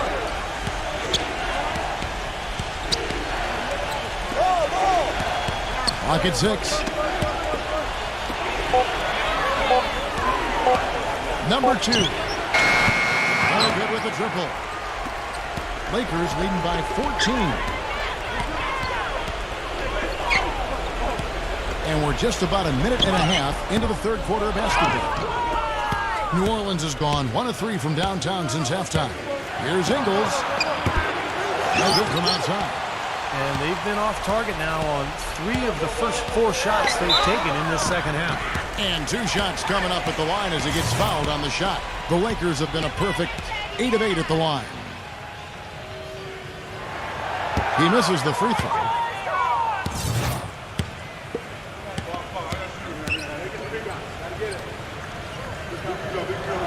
And he sinks the second. Pelicans trail by 15. Into the third we go. 2 minutes in now. Here's Thompson. And the bucket counts, and he's on his way to the free throw line. Try to make it a 3-point play. No, the only tough part of that basket for him was getting into such good position. The rest of it seemed easy. That free throw good from Thompson. Lakers leading by 12. Garland.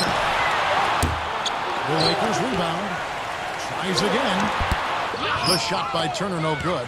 The defense was ready for him that time, and they had to be. He is so powerful in the lane. Rooney, past Ingles. New Orleans moving the ball around. Number 28, Turner covering. Number 28, 2 on the clock. Number 2, the offensive rebound. He feeds it to Thompson. Number 2, and with that one, the lead is trimmed to single digits. They got on this roll a while ago, and they just haven't looked back. Timeout called the Lakers. Well, they were getting run ragged out there. Good time for a timeout. Maybe it was even too late, but this club has to regroup now. Well, I tell you what, it wasn't pretty, and they definitely needed to take a minute to talk things over. Well, you might have been wondering who the top scoring small forwards have been over the last 10 games. Wonder no more. Here's a peek. You take a look at Thompson. Top 5 scorer in the league. What a player he is. You know, a lot of the NBA's most explosive players man that small forward position, and you're looking at a pretty good collection of them right there. Steve, I'd say more than pretty good. Those are the guys that give opposing defenses nightmares on a regular basis. Thompson with the ball.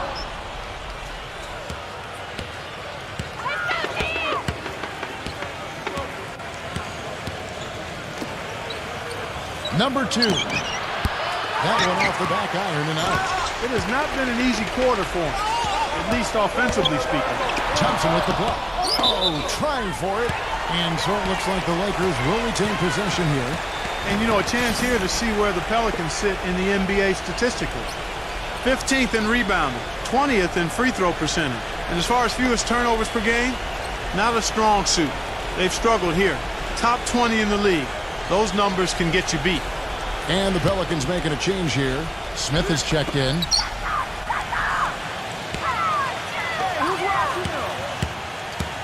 The dish to Parker. He's against Smith. Fades and shoots. Parker's shot is off. Pelicans trail by 9. Right side. Number 28 shakes off the strong D and gets to the bucket for 2. Well, when they desperately needed to get things turned around, they were able to do it and claw their way back in. And they fed off their defense just as much as their offense in putting this run together. Johnson kicks to Parker. Working on Smith. Looking to end the drought. Parker's shot is off. The Pelicans have gone 4 of 9 from the floor so far in the third. He dishes it to Green. No good on the triple. Lakers leading by 7. Into Johnson. And foul called as he misses. He'll go to the line and shoot 2. Some fantastic numbers for Johnson. He's got 24 points, and from downtown, he's buried 3 3-pointers. Yeah, when he's been able to get squared up and get a good look at the basket, it seems like everything's been going in.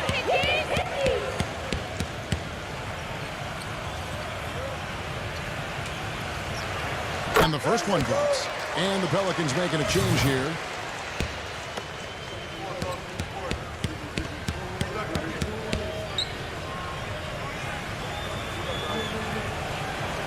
So Johnson hits 2 of them.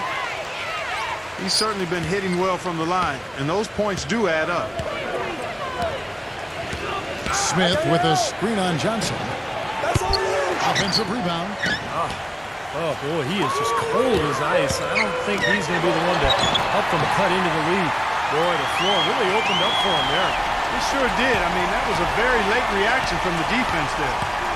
Clark, they've been looking out of sync offensively. You know what? A basket here would do a lot for their confidence. And right, here we go. Smooth as silk on the finger roll. Lakers leading by 9.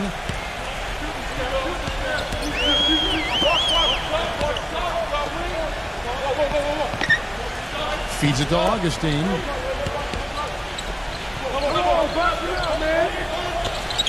Down to 5 on the shot clock. Number 30 connects on the 17-footer. He's got 7. Smart move with that mismatch he's got.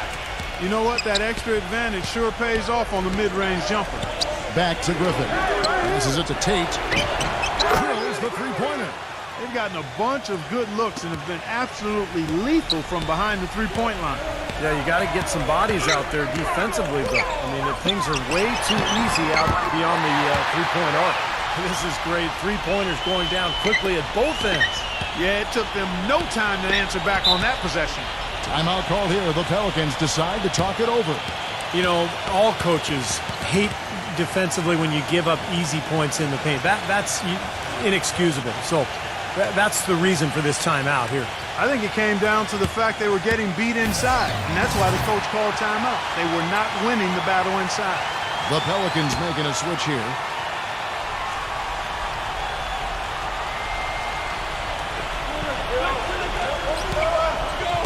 Now here's Wright, averaging 6 points per contest.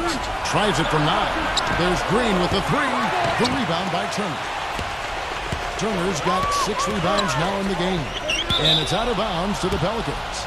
And now a look at the upcoming schedule for the New Orleans Pelicans. Next game for them, they'll take on the Raptors at Toronto. That is game 3 of this 4-game trip. Yeah, you know that Toronto game has a lot of attention on it. Pass to Green. They get it back. Ruling. And lots of contact there. Missing the shot. He'll shoot 2. And let's take a moment here to get your guys' take on scoring so far for the Lakers. You know, with their fast break operating so efficiently, I mean, you can see why they've gone with it throughout the game. The other thing they're doing, guys, is forcing turnovers and then creating points offensively as a result. And so he's able to get 1 of 2. Lakers leading by 10.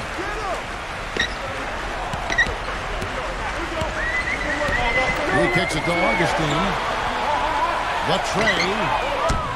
Shot is no good. And New Orleans will come the other way. Thompson right side. Out to right. There's the 3. The rebound by Turner. Turner's got rebound number 7 for him tonight. Here's Parker. Hangs in midair and converts on the double clutch layup. Parker's got 6 points. Yeah, he's just embarrassing the defense right now because didn't really need to double clutch there. There's a screen. Thompson dishes to Green. Right outside. And there's the feed to Thompson. And a miss there on the triple. Loading. No good. Great D that time from Turner. The Lakers have gone 6 of 14 since halftime. A little cold from the field. Augustine passes to Parker. Dishes it to Augustine. Nice ball movement here by the Lakers. Kicks it to Turner. Shot clock at 6. Number 30. And that one comes up a bit short. Pelicans trail by 12. And there's the pass to Tate.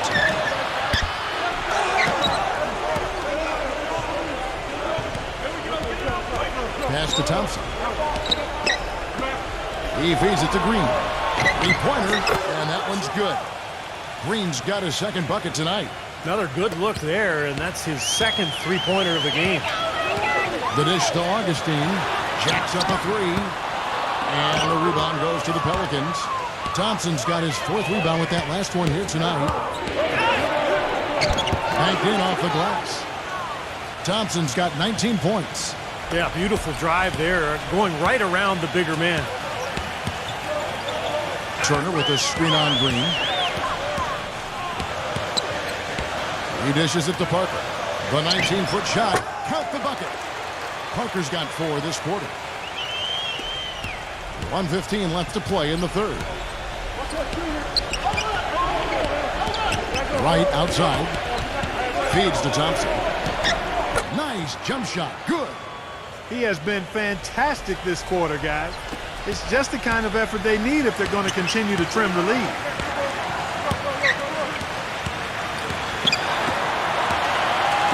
Passes it to Parker. Wide open look. That one wide left. And the defense got away with a major lapse there. Right, left side. Misses the rim jet. He's one guy the defense is not afraid to leave open from that range, and for obvious reasons. Garland guarded by Wright. Turner with a screen on Wright. And Augustine kicks to Parker. Sinks the three-pointer. Parker's got 11 points.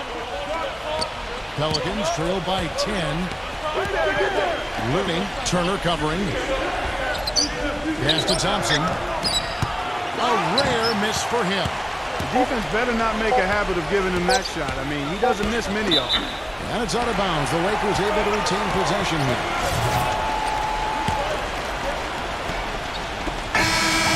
And as we end the third quarter, a double-digit deficit. Coming up. Hello and thanks for joining us, folks. The fourth quarter of play should begin momentarily. Out of bounds, New Orleans will take possession. Here's a look at the schedule for the Los Angeles Lakers. Following this one, they get to host the Warriors. And that game is the second of 2 straight at home. Yeah, you know the fans out in Memphis really hoping their team can win that one. Puts it up from 15. Connects. The jumper drops. Thompson's got the first field goal of the fourth quarter here for the Pelicans. And for the Pelicans, back to Johnson. Terrific assist. A nice finish. Solid play all around. He has really punished these defenders today. No matter who's been on him, he's been giving them medicine.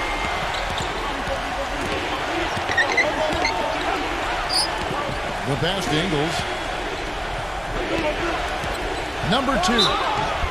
And a foul called on the shot. Got him on the way up that time, so he'll shoot 2 right here. Obvious foul. Yeah, he took a hit right there and earned those free throws. And he knocks down the first one. And the Lakers making a change here.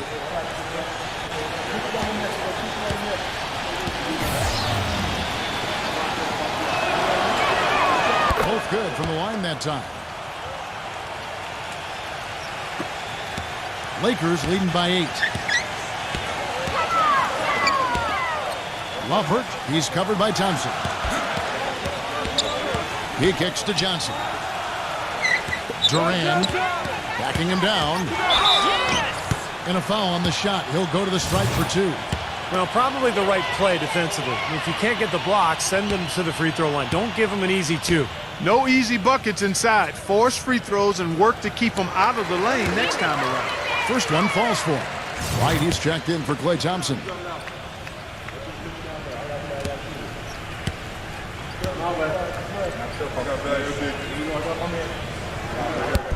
No good on the second free throw. Pelicans trail by 9. We're just over a minute into this final quarter of play. There's the feed to Wright.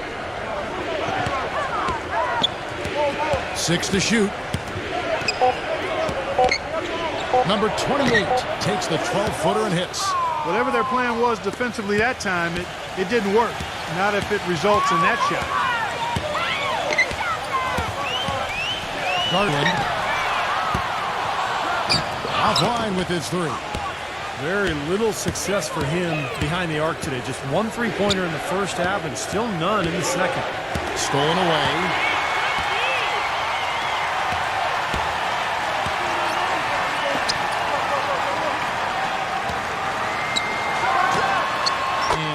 Target with the swish. And the Lakers lead by 9. And for the Pelicans, they're shooting at a decent 44% clip here. Takes the 3. And another 3 for New Orleans. You know, defensively, you cannot forget about him. It gave him a wide open look there.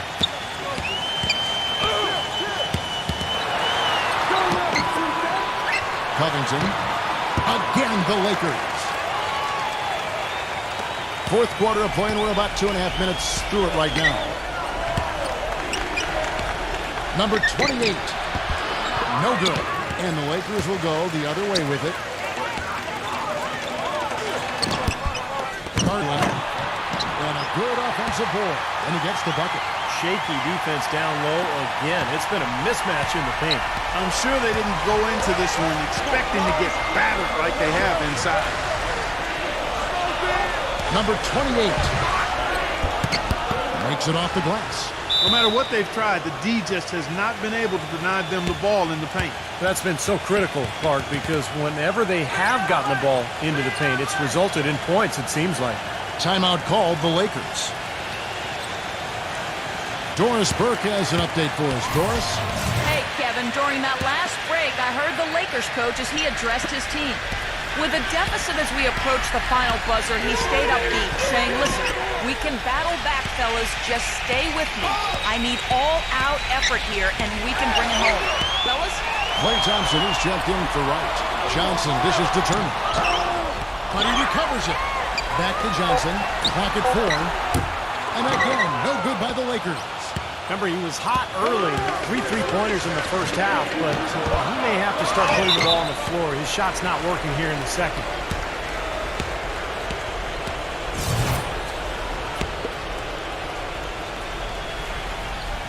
And we're about 3.5 minutes into the fourth quarter. Takes a 3. Offensive rebound. These are incredible rebounding numbers. I'm not sure if we've ever seen anything like this, Clark. That's for sure, Steve. I mean, a superhuman performance on the backboards. Well done. Right now, the defense needs to do a better job of closing out on this guy. He's heating up from outside. Johnson the screen. And that'll be the Lakers as it goes out of bounds. Lakers retain possession. Maybe a low percentage pass, but it still nearly got through. I like it, though. I mean, it's an aggressive play. Heads up defending to deflect it away. Just 5 to shoot. The Lakers need to get a shot off here. Well, his shot's been off today, no question. He's not the guy they're going to want to look to if they want to keep this lead where it is. Garland. And it comes off the front of the rim. Pelicans trail by 5. Number 2. Winning, and they will get the basket here, folks, as they rule goaltending. He almost got to that shot in time, but not quite. You can't touch the ball once it's on the way down. A lot of noise coming from these fans. Pretty unhappy with that call.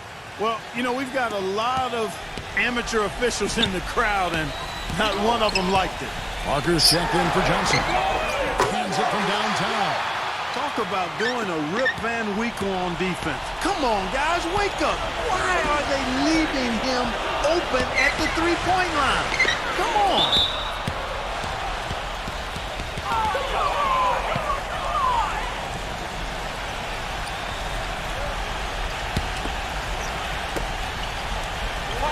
Dishes it to Thompson. Looney. Back to Thompson. 6 on the shot clock. This one for 3. And that one's good. Thompson's got 8 points here in this quarter. Well, you knew the run would come, and here it is. They're playing well now, trying to get back in this thing. Yeah, pretty good comeback effort here. Rolling along nicely, and they've gotten themselves within striking distance now. Parker, a screen on Thompson. Ruffert, an easy layup after coming off the pick. And the Lakers lead by 4. That's some grit and determination in the post. Essential qualities to have late in a close game. Exactly. I mean, this is the time to attack on the interior and generate those easy opportunities. Now Thompson.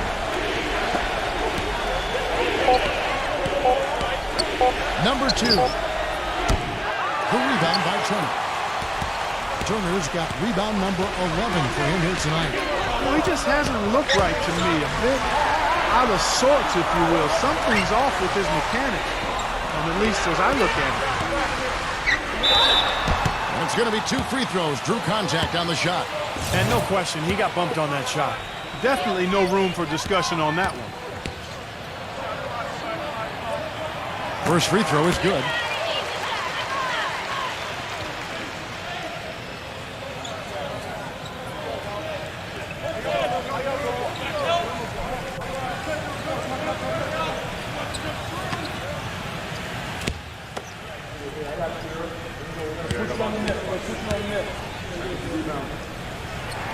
Well, free throw is good from Turner.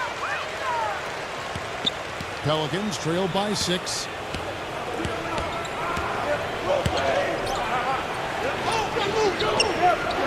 Thompson right side.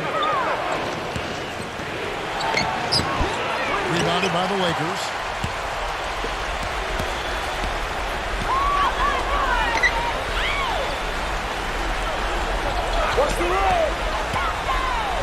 Kicks to Parker.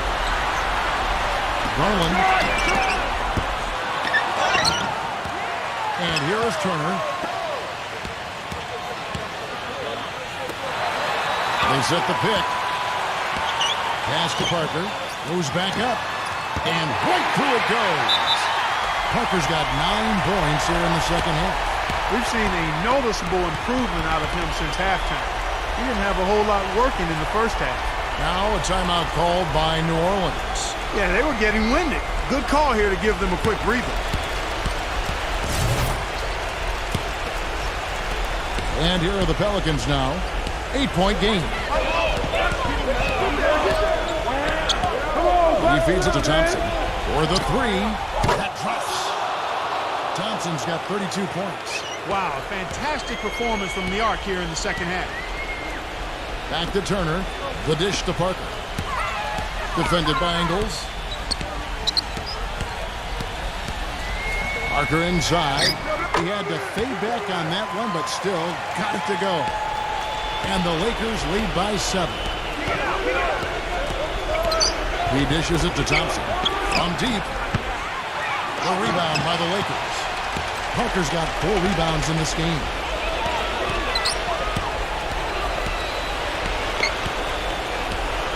Garland.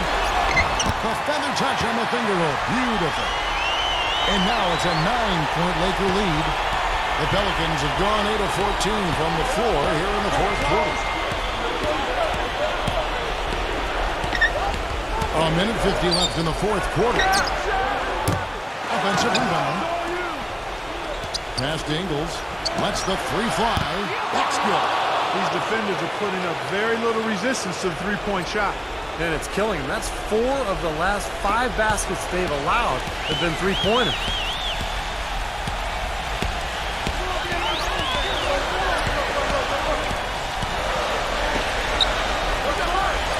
Parker, right side. Defended by Ingles. And fouled hard that time. He'll get to the line and shoot 2. Talk about being on his game. Look at the numbers for Parker. 15 points and a steal. Don't underestimate how important he's been. Yeah, I agree with that. I mean, he's really tapped into his potential today, guys. And he ends up making the second, and that makes it a 7-point lead.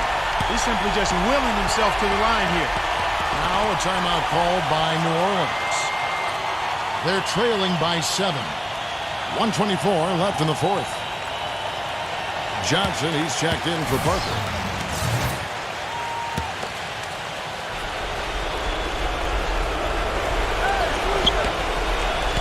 A minute 20 left in the fourth quarter. Looney, Turner covering.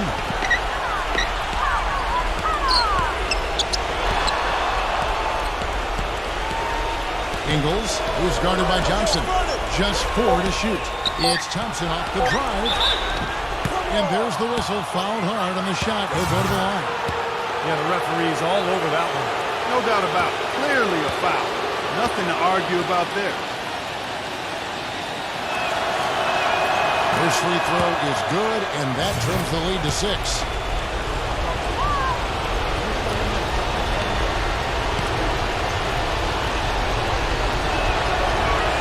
And so Thompson nails both of them.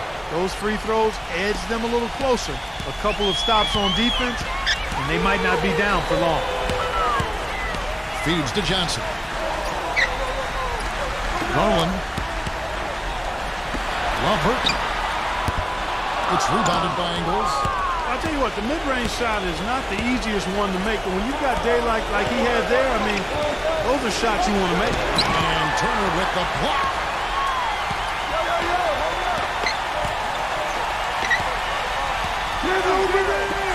Nice ball movement here by the Lakers. Pass to Johnson. Johnson double teamed. And that's an intentional foul.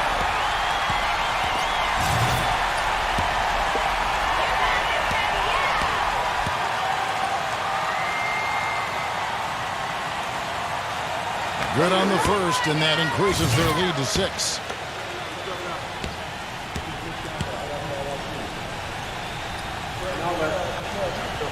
And he cannot convert on the second. That misses. And for the Pelicans, they're shooting reasonably well, 45%. Fires from deep. No good from Ingles. Couldn't convert, but nice little two-man game there. And it wouldn't surprise me to see them go back to that the next trip.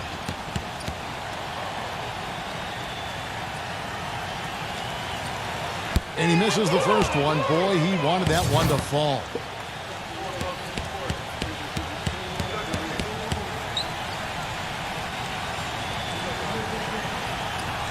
That's off as well, so he misses both.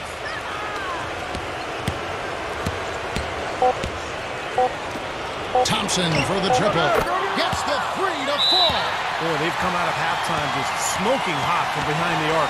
Hey, trust me on this one, partner. They are going to continue to let them fly. Timeout called the Lakers.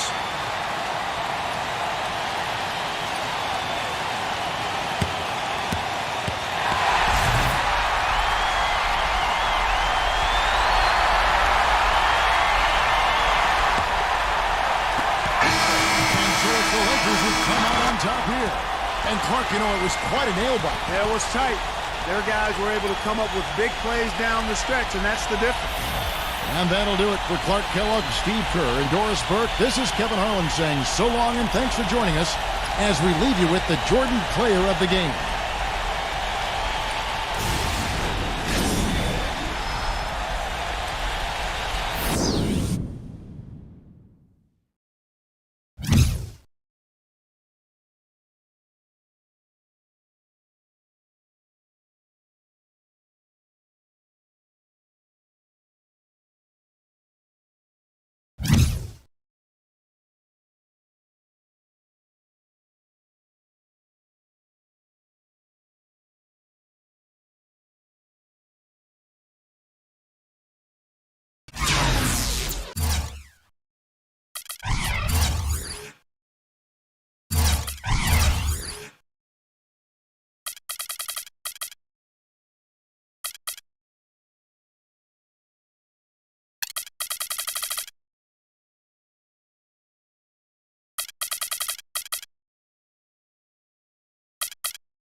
Welcome, Damon Bruce with you as we get ready for NBA action here on 2K. We're in the place they call the United Center in Chicago, the home of the Bulls, where today we'll be broadcasting live. Now a chance to check out our starting lineups. And guys, what are you going to be looking for in this one for Middleton? The thing you notice right off the bat from the statistics, just his three-point percentage. I mean, it's a terrific number, and it's a combination of things. Good shot selection, his mechanics are solid, and his movement on the perimeter is outstanding. And Steve, he's earned a nickname that's familiar to anybody that's followed basketball, the microwave. There's no slow build-up with him. All he needs is one shot to go down, and it can set him off, turn him into a real scoring machine. He cooks with gas, not electricity. The Bulls have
Thanks for joining us. Time to get ready for NBA action on 2K Sports. Thursday.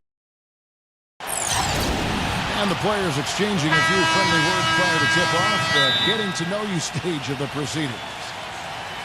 We're broadcasting from Chicago as the Bulls get ready to take the hardwood here at the United Center.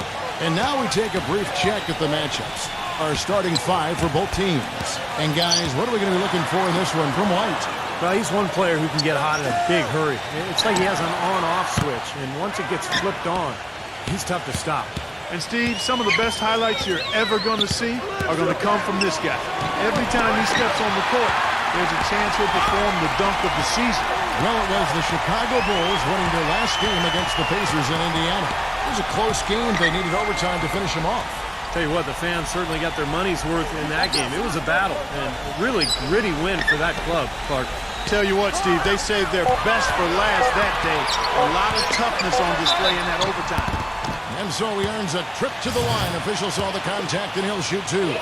Obvious foul. Yeah, he took a hit right there and earned those free throws. The Bulls shooting their first free throws of the game.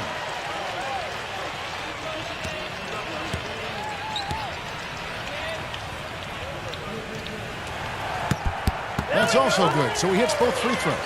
Well done again. He doesn't have the same problems at the line that plague some of the NBA's other big men. Pass to Wagner. Back to White. Here's the three. No good from Wagner. On defense, Milwaukee. Victory eluded them last time in Chicago when they faced the Bulls. And the early foul trouble they got themselves into the last meeting between these two clubs really kind of threw off their whole game, and they never could recover. That was a bad loss. They could use a big shot here to get this offense going. Sure could, Kev. I mean, too many empty trips. They need some points. Well, I think the defense got lucky right there. I mean, he's going to make a lot more of those than he misses when he's got that much room. That one goes. Count. The defender a little hesitant to offer resistance as he bursts to the hoop. And Steve said it just then. It was an ugly performance for them in that previous game. Would you agree that foul trouble was the big factor, Clark? Well, Kevin, certainly it was one of the factors. I mean, they could have used more minutes from their starters, but there were a lot of things that didn't go well in that game. And so here is Chicago following the three by Milwaukee. Here's Markkanen. And you can count it. He'll go to the line with a chance to make it three. Man, a pleasure to watch him work at that end of the floor. He's gone 2 for 2 at the line so far. And as an 85% free throw shooter, his team has been able to count on him anytime he gets to the stripe. And you know, with those numbers, he makes a defender hesitant to get too tight on him. I mean, he doesn't want to get whistled for the foul and put this guy on the line. And they're now 1 for 5 to start this game, so having trouble finding any offensive rhythm. And it's White with the rebound. Milwaukee's gone 1 of 3 from beyond the arc so far in the game. And count the basket. He was fouled, and he's going to the line for one more. What a play. The hoop plus the harm. Excellent concentration on the finish. That's big time. The Bucks shooting their first foul shot of the night. Well, you got to like the free throw shooting from this club all season long. They're shooting 81%. Those are impressive numbers. And comparing to the numbers of last season, they've made a bit of improvement. So that's some positive momentum they can look to build on. For the Milwaukee Bucks, they won their last contest, that game against the Boston Celtics. And Kevin, they overcame a very poor shooting night to win that game. You know, you're not going to be able to win very often with a percentage as low as this. Yeah, no beauty or style points in that game, but they did hit the big shots when they needed to. So it's the Bucks now, following the three from Middleton. Pass to White. Makes the lead pass. And that'll be Milwaukee as it goes out of bounds. Bucks retain possession. A super defensive play. I mean, if that pass gets through, it's probably 2 points. And he knew that. He knew if it gets through, it's a score, so that's why he sold out for it and got a hand on it. About 3 minutes gone here in the first quarter. Back to Cousins. And right away, they match it with a three-pointer of their own. Incredible. Only took them a few seconds to answer the three ball with one of their own. Let's keep this thing going, guys. I love seeing a three-point battle like this. And boy, that looked like goaltending. Yes, it is. And so they will award the basket there. He almost got to that shot in time, but not quite. You can't touch the ball once it's on the way down.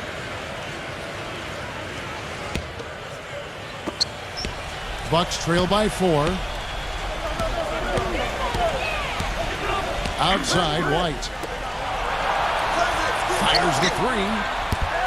No luck. And the Bulls going the other way now.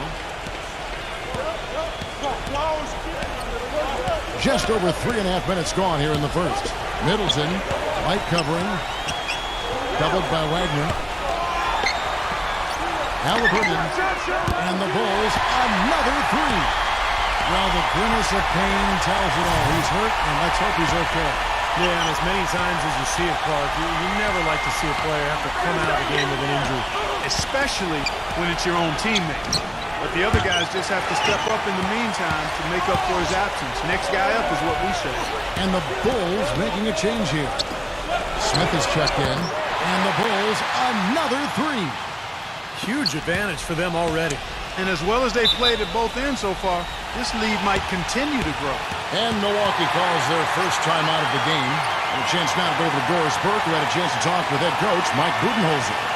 Kevin, their perimeter shooting game is what he thinks will make the difference in this one. He didn't want to take anything away from the defenders they're up against, but he did say he'd be surprised if his team doesn't shoot a high percentage from outside. We'll see, guys. Thanks a lot, Doris. I definitely can appreciate their approach with the 3-ball.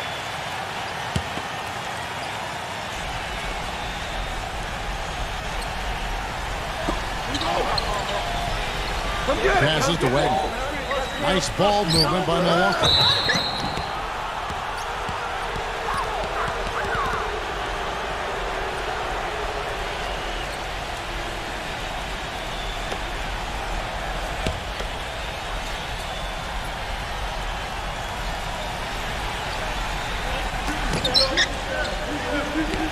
Number 24, covered by Smith.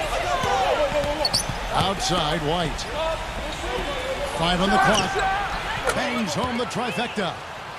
White's got 6. Oh, he's going to keep banging those home if you give him that much space.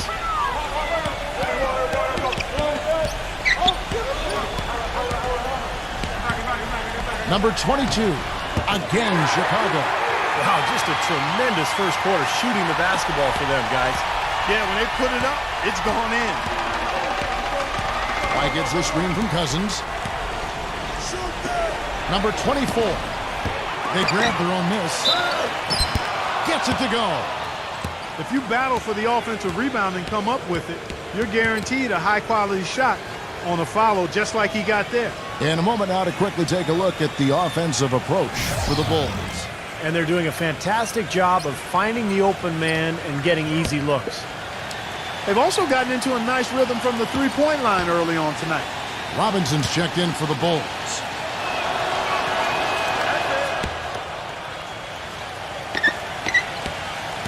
The Bulls leading by 6.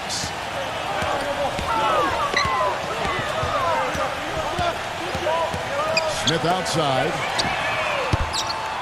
Here's marking it. And the layup's good off the glass. He has 6. You got to put bodies on the glass right there. They just are not getting it done on the boards. Yeah, they've got to do a much better job of going harder than that to the glass. Now, here is Garland out. His last outing, he had 8 points. Robinson pulls it in. Had a pretty good look at the basket, but defensively they did a nice job rotating, forcing the miss. An easy look there, but, you know, he misses those once in a while. Here's White. The step-back jumper is good. White's got 8 points. Really hard to find fault with anything he's doing this quarter, at least at the offensive end. There's the dish to Smith. He kicks to Middleton. From the arc. And the Bulls get it back. Number 22. Misses the 3. Bucks trail by 6. And even 3-on-3 break. Here's Wagner. Somehow ignores the tight D and gets the layup. Chicago's gone 3 of 7 from three-point range in the first quarter. There's a good screen. Now the feed to Middleton.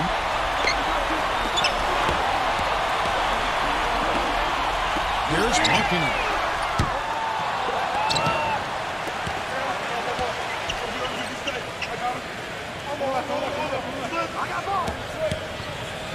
Second chance shot, and the layup is up and in. He has 6. I'll tell you what, the defenders didn't even get a sniff of him on that move to the hoop. Now the pass to Cousins. Unloads. Chicago grabs the miss. Robinson's got his 3rd rebound tonight. Take a look at the rebound totals, guys. That's +5 now on the glass. And, Steve, I don't think there's any question which team came out with more energy and enthusiasm. And the shot is good.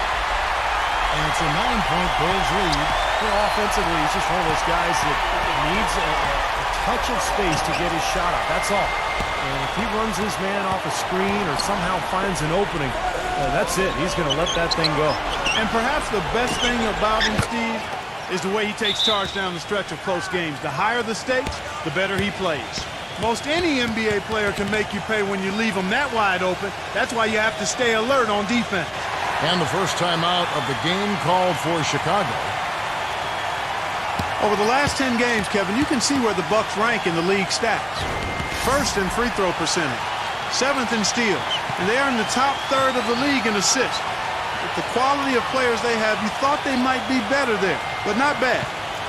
And anytime you lead the league in free throw shooting, as you talked about, Clark, I mean, you can put a lot of pressure on the defense, and that's why this team has made a concerted effort to attack the rim and get to the line as often as possible.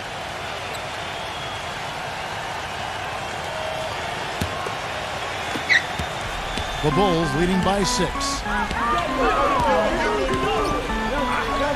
Smith outside.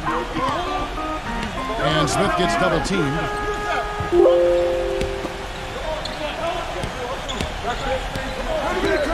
Shot clock at 6. Dishes it to Beasley. Here's the triple. And the rebound goes to Martin. Bucks trail by 6. Picked by Griffin. Nice ball movement by Milwaukee. And again, Milwaukee with the triple. He can be a forgotten man in their offense sometimes, but, you know, the defense still needs to keep an eye on him. Pass to Ingram. We've got 1:23 left in the first quarter. Beasley outside. Here's Robinson. And that one goes in as he is fouled. It'll be 3 points if he converts at the line. That rebound and the follow kind of typify what he's all about. Just gritty, determined play. And he's got his first chance at the line here. Well, not the best statistic for him. I mean, his performance at the line, of course, very low numbers. And, guys, this has not been a season to remember for him at the free throw line, certainly to this point. Now, here's O'Neal.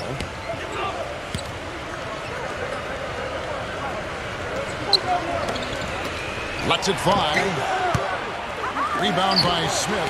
Boy, for my taste, he's far too inconsistent with that shot. I mean, he's got to make those. Oh, look at it.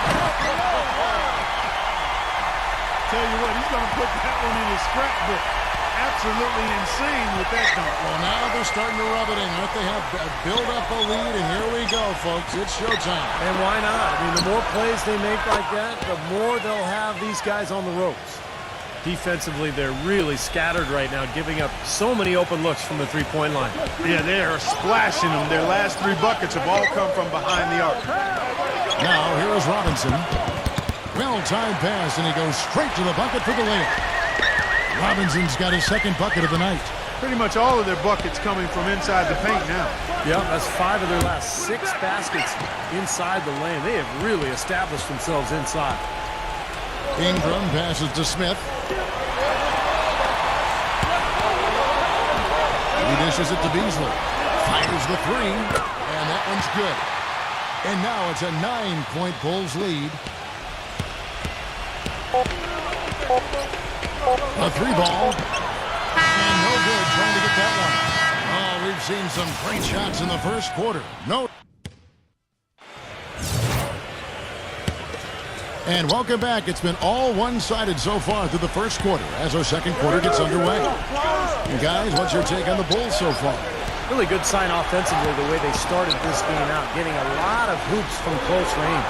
Yeah, it's a lot easier to get baskets inside. I know you were a three-point shooter, Steve, and a really good one, but It's always easier to score in the paint. All fueled up and ready to go. Let's reset the lineups courtesy of Gatorade as the second quarter gets going. On the court for the Bucks. And it's blocked.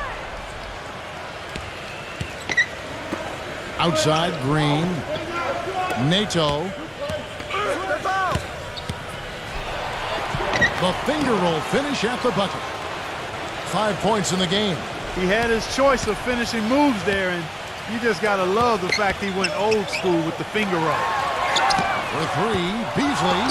Here's Holmes. Second shot opportunity, and he sinks the layup. And the Bulls lead by 9. This seems like they're finding an open lane to the hoop every time down. That's 5 buckets in a row for them in the paint. Yeah, on the flip side, Steve, the defenders have to show more fight on the interior. Nato, and he was fouled on the way up. 2 free throws now for him. And now look at the teams that have shot the ball the best over the course of the last month. Number 5, the Bulls. Yeah, Kevin, it's been a long month for anybody who plays these guys. I mean, they've been shooting the lights out, and it's been game after game after game. That free throw, no good. And the Bucks making a change here. Brown's checked in.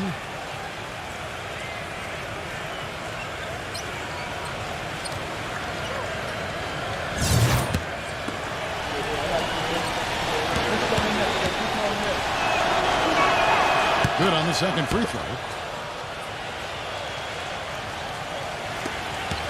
The Bulls leading by 8. Kicks it to Beasley. Halliburton. There's the screen. It's up a 3. Blake Griffin pulls it in. Good sets, good offensive sets are built on solid screens, and that was an example of how you don't want to set a pick. So it's the Bucks now. O'Neal a screen on Beasley. Back to Green. Just 5 on the clock. Picked him clean. And here we go. The Bulls fast break. Goes up. A huge slam. The perfect end of the fast break. Textbook example there of how to use defense to create offense. Yeah, beautiful transition play after the steal all the way to the basket. Wasted no time going from defense to offense. It feels like they're starting to pick up the intensity as the game itself starts to get a little more tight and close. Now a timeout called by Milwaukee. He can't be pleased with all these easy looks they continue to give up in the paint. They are just way too porous as a defense right now. A lot of holes in that defense. It's a good time to use a timeout here.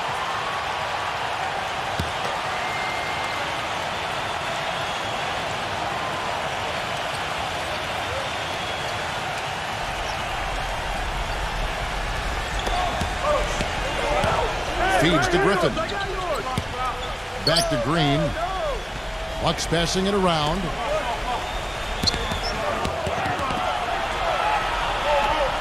Clock at 6. Number 24. And the Bucks miss again. It's been a great day for them on the boards, Clark. That's definitely been a major factor in building this big lead. And, you know, from a number standpoint, the advantage might not be that large, but they have been manhandling them inside. He feeds it to O'Neal. Fires from deep. Here's Brown. And the shot counts. He's fouled, and it's a chance for a three-point play. Outstanding job there to absorb the contact and guide it in. That's how you impose your will against the defender. He came to play.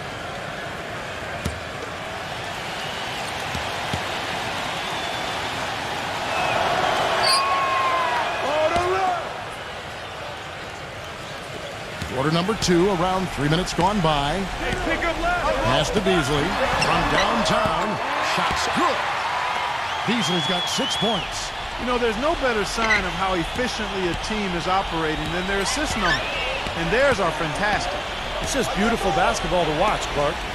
Now here's Griffin. And good. Got the friendly bounce off the right side of the rim.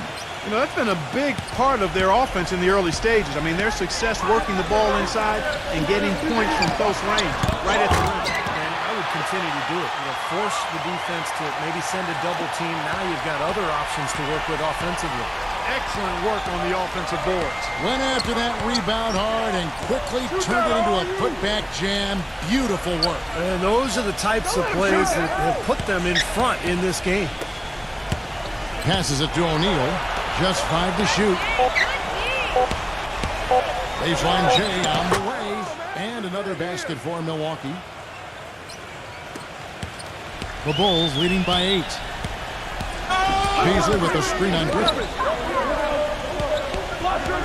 He kicks to Beasley.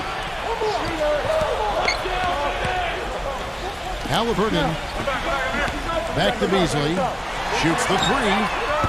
And it's Beasley again missing.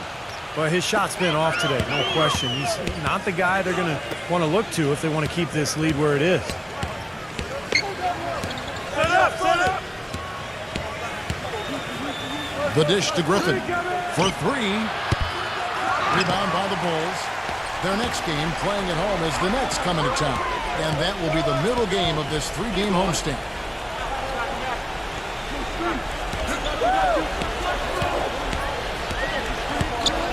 Stafford, guarded by Green. Here's Stafford. Another shot, and lots of contact there. Missing the shot. He'll shoot 2. And the defense fouling there to prevent that layup, forcing 2 free throws here. A nice job that time of attacking the paint and drawing the contact. They'll take that. You got it, baby, yeah! He's off on the first. Gallinari, he's checked in for Brown.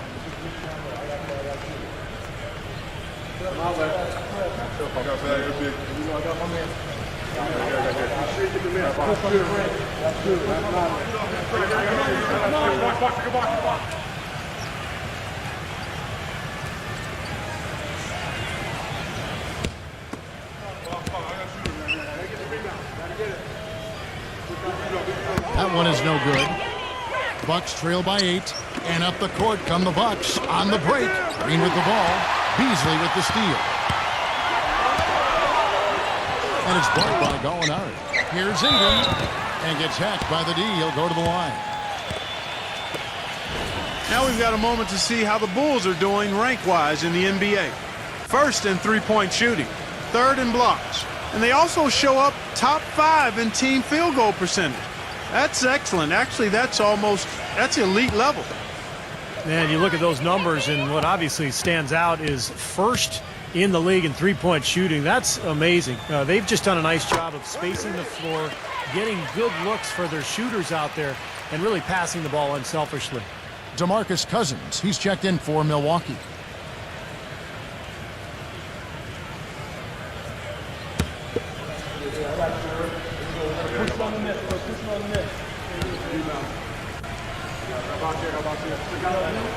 No free throws good from Ingram. Here's White. He had a 21-point outing in their last game against Boston. Yeah, Kevin, he really set up shop at that foul line. I mean, they could not do anything with him defensively, and so they had to keep fouling.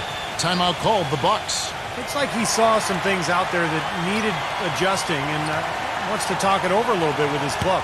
I don't think you can ever go wrong burning a timeout if you see something you don't like and you need to talk about.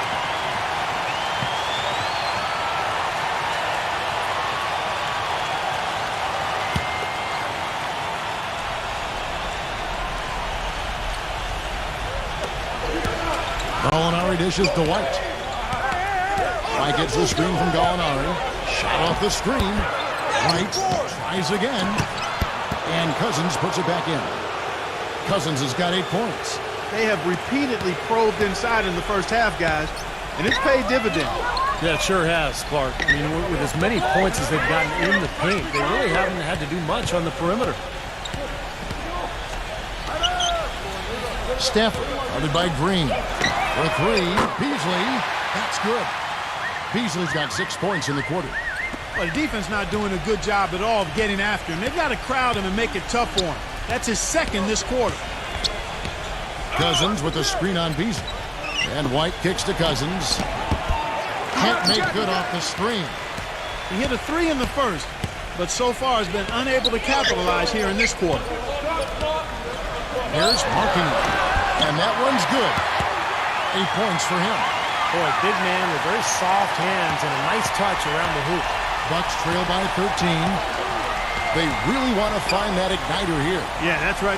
Kevin, the offense has basically been running in place. They got to get going. And there's the feed to Cousins. Buries the long-range jumper.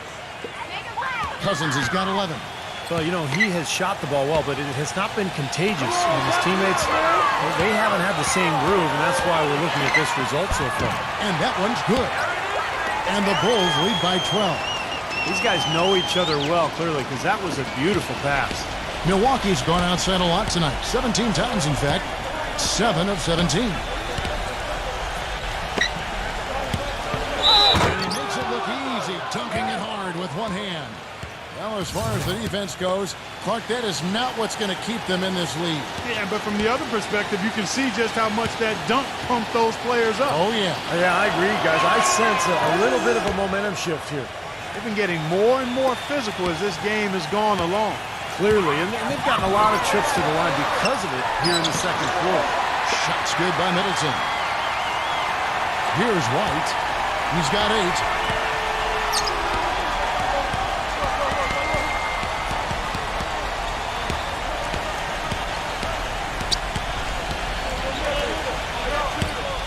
The pass to Cousins. Number 24 battles through traffic and lays it in. He's got 8. The Bulls leading by 9. And stolen by White. Gives him the lead pass. Can't hit from in close. He has not been on his game, and you know their deficit isn't totally on him, but he has not helped the situation. This is to Robinson. Again, Chicago. There's 1:54 left in the second quarter.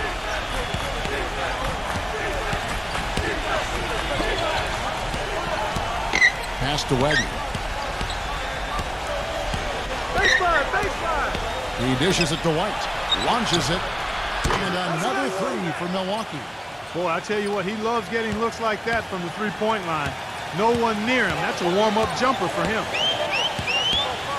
Back to Robinson.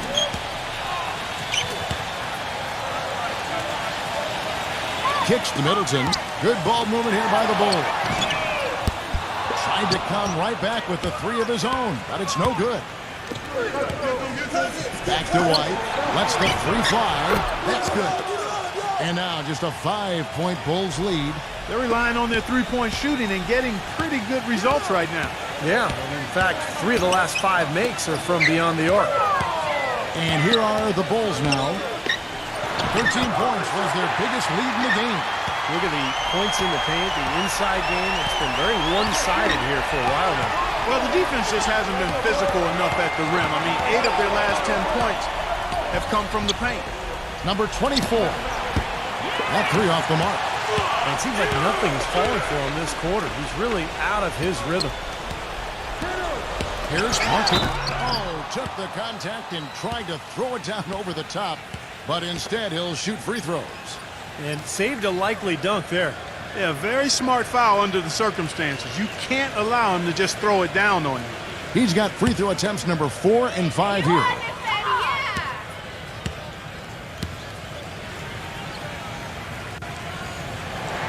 And the first one at the line is good. Bulls making a switch here. Beasley's checked in.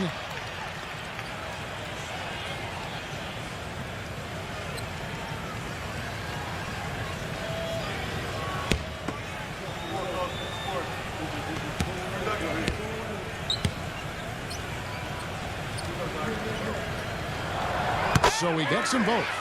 Steady work at the free throw line. Just what we're used to seeing out of him. Just 1 second between the shot clock and game clock. Gallinari a screen on Beasley. Passes it to Wagner. Takes the 3. Cannot hit. Feeds to Middleton with 4 seconds on the clock. And he lays it up and in. Middleton's got 7 points. It's obvious he's hurting. I mean, he's going to tough it out, though, and continue to control contribute. You got to give him credit for that. And so that's the end of the first half. It's the Bulls up 11. From the United Center in Chicago, back in a moment. Now, presented by Sprint. It's Thursday night in the NBA, and from the 2K Sports, The Sprint Halftime Report, presented by Sprint. And arguably no greater sporting legend in Chicago history than Hall of Famer Michael Jordan as we see the statue erected in his honor. Really an extraordinary game for White. He's got 14 points, and from downtown, he's buried 3 3-pointers. Yeah, when he's been able to get squared up and get a good look at the basket, it seems like everything's been going in. Boy, they've really dominated on the glass, and of course they've done a lot of good things here tonight, but the rebounds have played a major factor. Hey, Steve, you know rebounding always one of the key barometers in determining the victor. And for Milwaukee, they've got Gallinari, also DeMarcus Cousins out there, and it's White at the shooting guard position. You have to get a hand into his face because that's his range right there. And for Chicago, offensive rebound. 3 straight misses here to start the second half. And for the Bucks, they've got DeMarcus Cousins. Gallinari is out there with White, and it's Wagner in at the 3. Oh boy, looks like he was injured there. Yeah, Clark, that did not look good. Let's keep our fingers crossed that it's nothing too serious. Boy, you can't help but feel for him. I mean, one moment you're doing what you do best, and the next, the situation's really out of your hands. I really hope he's okay. First one falls for him. And the Bucks making a change here. White's checked in.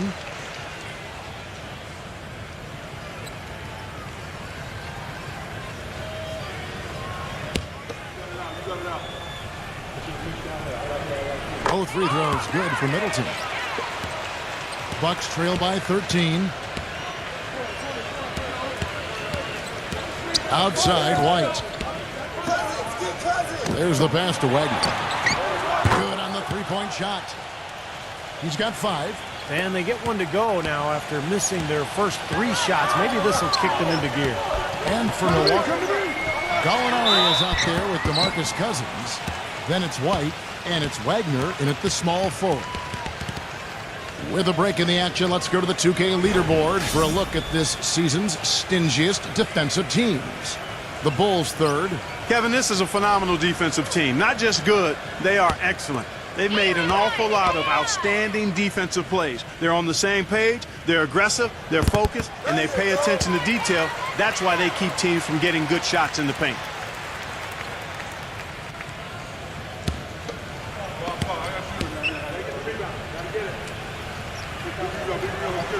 And he makes the first but misses the second.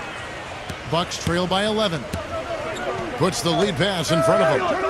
And White kicks to Gallinari. He feeds it to Cousins. So the whistle blows on the shot and 2 free throws for the contact right there. Let's take a look at what the last month has looked like for the Bucks as far as NBA stats go. 3rd in free throw percentage. 5th in steals. And they're in the top half of the league distributing the basketball as well. Not too shabby. Room for improvement, but acceptable. Well, and you talked about the free throw shooting. That's what jumps out at me, Clark. And when you shoot well from the foul line, it allows you to close games so much easier because those are easy points, and you get your defense set up at the other end because the clock is stopped.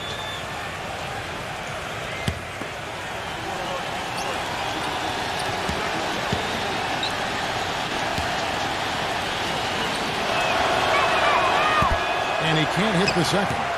And they've been off target now on 3 of the first 4 shots they've taken in this second half. And Milwaukee, looking at who they've got.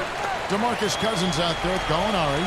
Then it's White, and it's Wagner in at the small forward position. And the Bucks with possession here. The Bulls getting the bucket.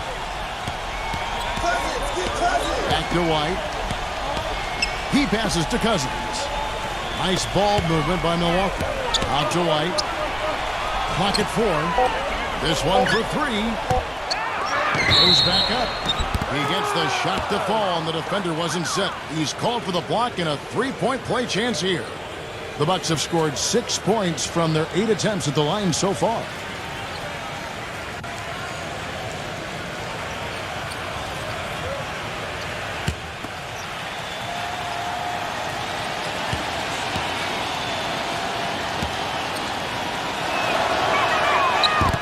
free throw, no good. Physically, there's no doubt they've been the stronger team. That plus 10 rebound advantage tells you all you need to know.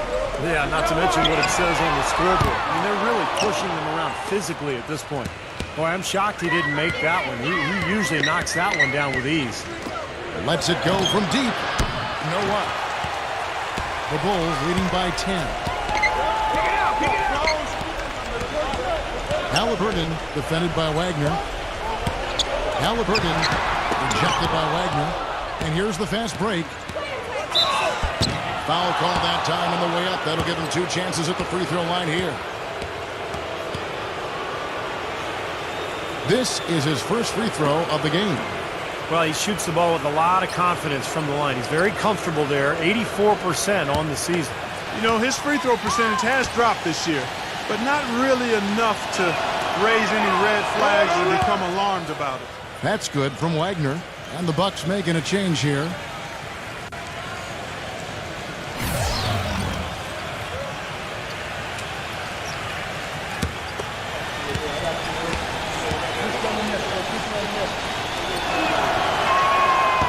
Both free throws good from Wagner. Just over 2.5 minutes gone by here in the second half.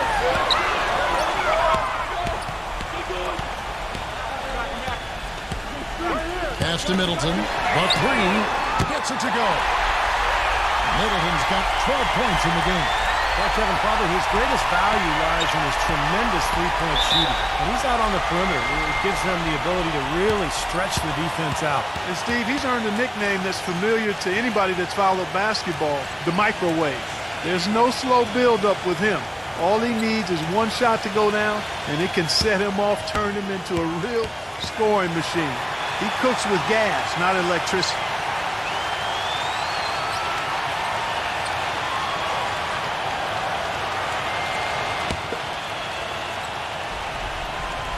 And out of bounds as the Bulls gain possession. Already it's February. Let's see how the East is matching up. Take a look at the Bulls. They've got their eye on the #1 seed as the season moves into the final stretch. Currently first place in the standings, and guys showing no signs of letting up. And checking out Milwaukee, just way behind. You know, looking at Chicago, they're a team that came almost completely off the pace this season. Nobody saw them being in the position they're in. And I'll tell you what, the longer we wait for the bottom to drop out, the more unlikely it gets. I think we've reached the stage where we can officially say they're for real. And so it's Milwaukee now. 11-point game. And they will call over the back on the play. Well, he gave the officials no choice there. Easy call, went right over the top. Yeah, he's got to go straight up when he's under the boards in that kind of traffic. Can't chest first into the man in front of you. That's a foul. The Bulls leading by 11. Just over 3.5 minutes through the third quarter of play now. Gets it to go. 11 points in the game. And he will take the ball right into the teeth of the defense. Bucks have gone just 25% from the field here in the second half. They're 2 of 8. Number 41. Milwaukee, no good that time either. Chicago's gone 1 of 3 from downtown since halftime. Lays it up, and despite of the excellent defense at that. And the Bulls lead by 15. Clark, some tough offensive sets. They want to turn it around. Yeah, they need a basket just to regain some momentum here, Kevin. From deep, Gallinari. Robinson pulls it in. Robinson's got 5 rebounds tonight. Number 22, Gallinari covering, and Middleton kicks to Smith. 6 to shoot. Number 22. From down in the low post, it goes. He's got 13. Yeah, guys, it's his consistent shooting that's really helped get his team into a position they're in right now. Outside, White. Number 41. Rejected by Robinson. Here's Middleton, defended by Wagner. That's a 2 from Smith. Gallinari with the rebound. Gallinari's got 3 rebounds now in this one. Wagner passes to White. Looking to end the drought. Robinson pulls it in. You know, he's been off his game this quarter just a bit. Hasn't been able to get a whole lot to go so far. They set the pick. Number 22, Gallinari covering. Gallinari, and we're going to have a jump ball. It's tied up there. Chicago with the ball. Clock is at 3. Here's Markkinen. Offensive rebound. Here's Robinson. Takes it into the teeth of the knee and converts the layup. Robinson's got 8 points. 4 of their last 5 makes came off of a high-quality shot inside. Yeah, that's textbook basketball. Just having their way down low. They're losing their composure a little bit here on the bad end of a run. Yeah, they are. And they need to come up with a rally-wrecking play here to stop this run. Every time they get scored on during this run, it's come from inside the paint. No, you got to make a defensive adjustment here, Clark. Time to collapse inside, force the ball back out in the perimeter, make them beat you from long range.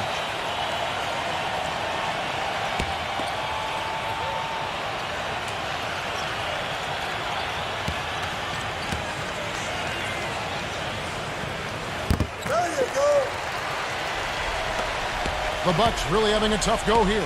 They'll be playing host to Miami for their next game. That'll be the first of 2 straight at home. Pass to Wagner. And he overshot that one, missing. The Bulls have gone 7 of 13 in the third quarter so far. Just above 50%. Nice shot by Smith. Their interior defense has been dismal. Yeah, and unfortunately, their offense in the paint hasn't been a whole lot better. Outside, White. He kicks it to Martin. Bucks passing it around. Looking to end the run. And goaltending is going to be the call. So they get the basket there anyway. He didn't get to that one quite in time, Kevin. Those can be tough to gauge sometimes. Can you hear the crowd kind of murmuring? I don't think they agreed with the officials on that one. Steve, I tell you what, they're really letting them have it. They set the pick. An easy layup after coming off the pick. He has 7. Ran his man straight into that screen to open the lane up for the hoop. Here's Wagner, and it's good. Fought through contact, hits the shot. He'll go to the free throw line. Great move to the hoop, using his strength to get around the defender. And guys, what do you think about the offensive approach we've seen so far for the Bulls? Anytime you get as many points in the paint as they have, you know you've got a good thing going, and you just want to keep it going. Now, their passing also continues to be outstanding, Clark. In the second half, we were really seeing a good, efficient offense as a result of that ball movement. And here are the Bulls now. The biggest lead of the game was 24 points. Halliburton. It's good. The assist that time from Smith. They've had the hotter hand in the first half so far, no question. Yeah, it's because of all the high percentage shots they've been working for and getting. Now here's White. He's got 14. And the officials whistle a foul on the shot. The bucket's good. He'll go to the line. He's gone 1 of 1 in the game so far from the line. Look at the numbers for him on the line this year. 88% on the season. Impressive number. And I like the fact, guys, that those numbers have gone up since last season. I mean, he said free throw shooting was an area he was looking to improve, and he has. O'Neal's checked in for Milwaukee.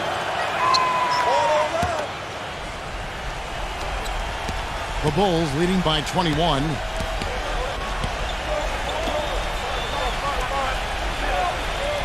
Back to Smith. And it's Chicago scoring again. Beautiful feed off the bounce to his teammate there. Nicely done. And White kicks to Martin.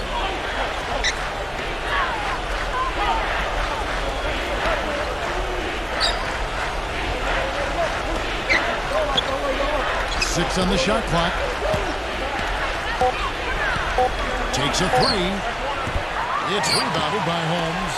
This fires again, and the ball just refuses to cooperate with it. It's a tough day so far. Robinson, and a beautiful feed leads to a monster jam. The one-hand slam is so sweet. when it's his hand doing the slam. Oh, yeah, he is so smooth, even on a power finish like that. Yeah, that's part of what makes him unique, that combination of power and polish. Smith drives in. An easy 2 points on the layup.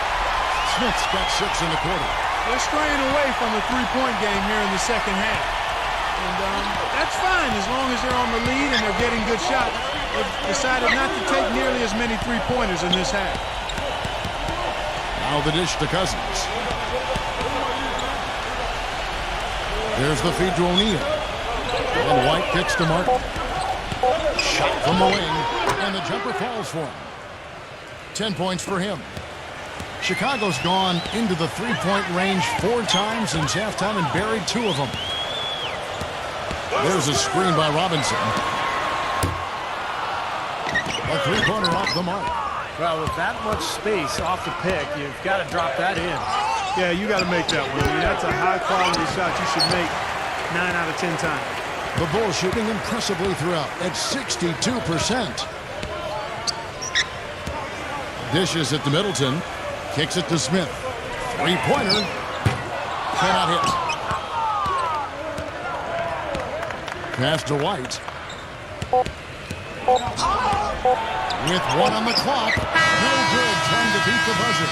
And at the end of the third quarter, a huge lead in this one may already have been decided. Bulls out front, opening up a huge gap. From the United Center in... Welcome back. Fourth quarter action starting up in what has been a one-sided show.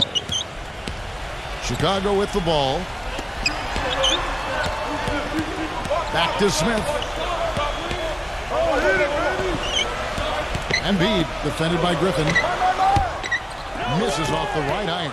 That's one he knows he should have made. And for the Bucks, we've got Green. Griffin is out there with Brown. Then it's O'Neal. And that one's good. Boy, he found the perfect spot behind the arc there. Big gap in the defense. The Bulls leading by 22. And for the Bulls,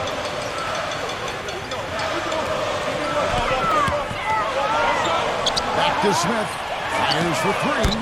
Smith missing again. Well, he did have a three-pointer in the first half, but so far here in the second, he's come up empty. And for Milwaukee, Brown out there with Green. Then there's Griffin. Then it's O'Neal. He dishes it to Griffin. Nato. And again, Milwaukee with the triple. These defenders had better start closing out on those shooters. Yeah, that's twice in a row now where they've done exactly the opposite and backed off. Smith outside.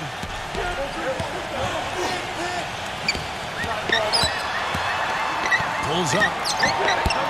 Offensive rebound. A second chance effort. And fouled hard that time. He'll get to the line and shoot 2. It's going to be on Blake Griffin. Yeah, he got whacked. Shouldn't be much debate on that one. Yeah, that was as straightforward as it gets, guys. First free throw is good. Kevin, right now, they're doing a good job at the line. They're hovering around 83, 84, 85% from the stripe. That's good stuff. I mean, that's well done.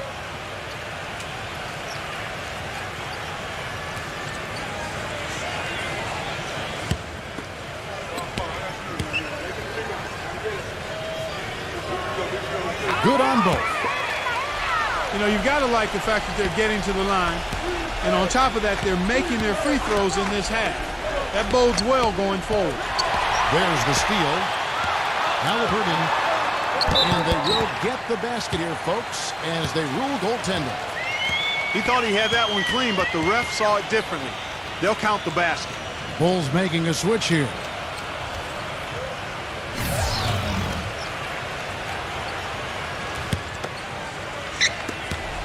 Milwaukee's gone 2 for 2 from three-point land to start the fourth quarter. Wagner passes to Griffin. All sorts of time. And the Bucks miss again. Nobody anywhere close to him. Where's the defense? He's got to make that shot, though. The pass to Ingram. Stanford. He's guarded by Cousins. Rebound by DeMarcus Cousins. The Bucks have gone 2 of 3 from the field to get the fourth quarter started. Wagner passes to Cousins. Hits the three-point bomb. Cousins has got 20. They've gotten a bunch of good looks and have been absolutely lethal from behind the three-point line. Yeah, you got to get some bodies out there defensively, though. I mean, the things are way too easy out beyond the three-point arc. White, good. For those just joining us, fourth quarter here. We're just over 2.5 minutes into it. Here's the screen.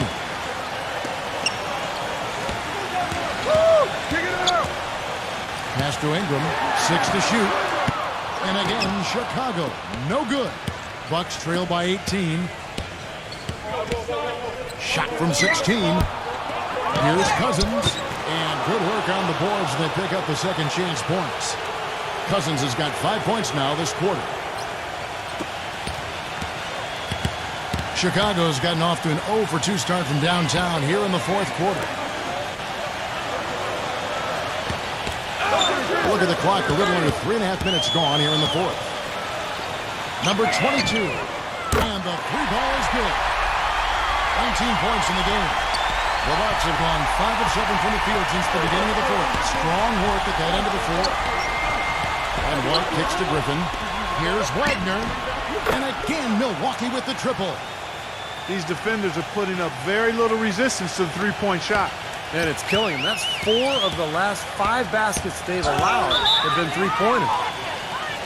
Time called here. The Bulls decide to talk it over. And I think he believes that if he takes some time here to kind of talk things over, it'll be well served for this club. And, you know, maybe this gives him an opportunity to toy around with some of their game plan while he has their attention during this break in the action.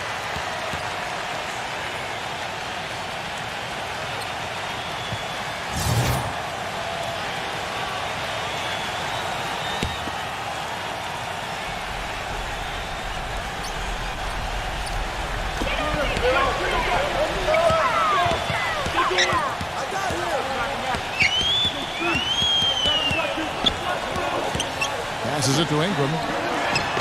Releases from the wing and drills it. Bucks trail by 18.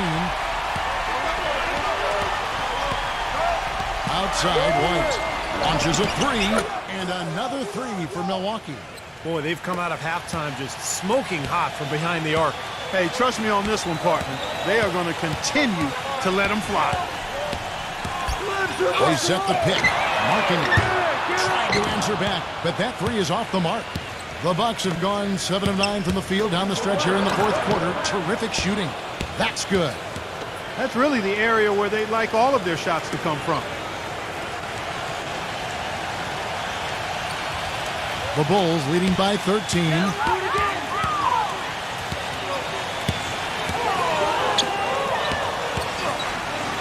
Number 22, White cover. Boy, that's some physical basketball out there. I'm glad I'm not in the middle of that. A hard pick and an assault on the bucket. Old school stuff there. There was a lot to like on that play. Excellent game we've seen from DeMarcus Cousins. He has 9 rebounds, and from downtown, he's buried 3 three-pointers. Yeah, when he's been able to get squared up and get a good look at the basket, it seems like everything's been going in.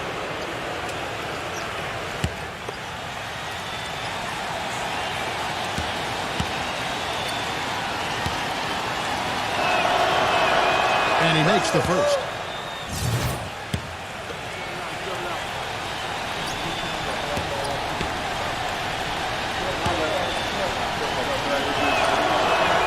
And Cousins drops them both.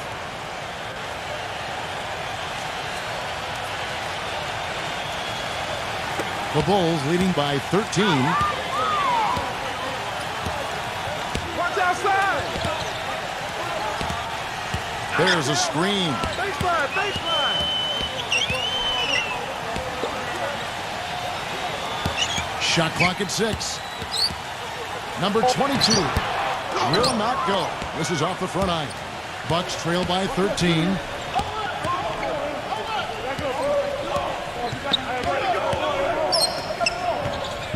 Number 24, defended by Ingram, gets it to go.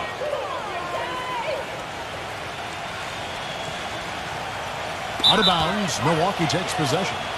And here's what the Chicago Bulls schedule is looking like. Their next game playing at home as the Nets come into town.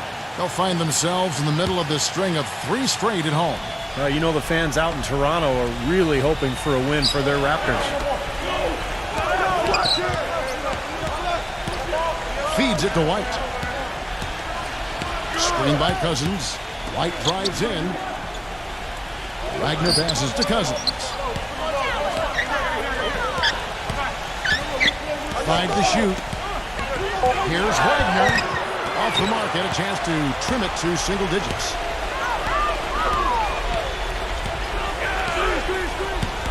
To the inside. And he floats in for the easy 2. Credit the assist on that one. Very well executed pick to give him all kinds of space to get that one off. Griffin kicks to White. Back to Griffin. In low to Cousins. The feather touch on the finger roll. Beautiful. Cousins has got 26. What an excellent performance from the field for him. The Bulls leading by 11. Ingram defended by Wagner. Jacks up a 3. They get the rebound. Here's marking it. Using his post moves to get the 2 points. Well, they really had it going on the offensive glass in that first half, but here recently they've gotten away from that. They've got to be aggressive in attacking that offensive glass here in the second half. Now a timeout called by Milwaukee. A moment to check in with Doris Burke. Doris? Yes, guys, Mike Budenholzer had some words for his team. He didn't exactly take it easy on them, saying, how much do you want it?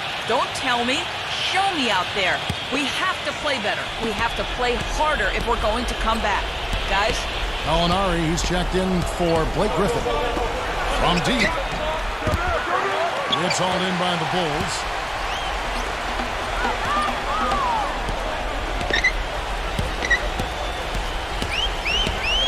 Here's Stafford. And down it goes, jamming that one home. Absolutely, Clark. No one in his airspace on that dunk. Yeah, but come on, Kevin. The defense can't let that happen. I hope they haven't let it happen more. It's fun to watch that guy fly. Just a gift, 2 points they gave up. That's awful. Garner blocked.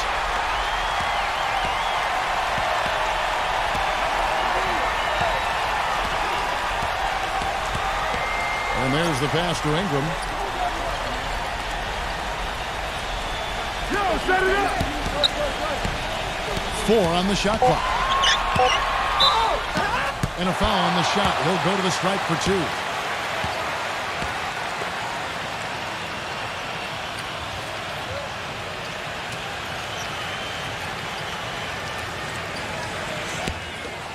Easy play. Stay on.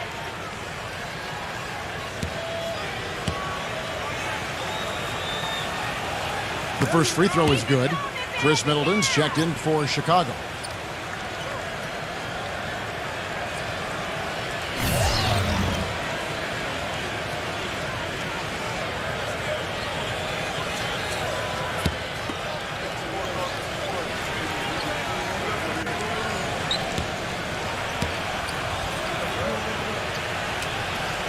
He's perfect from the line this time.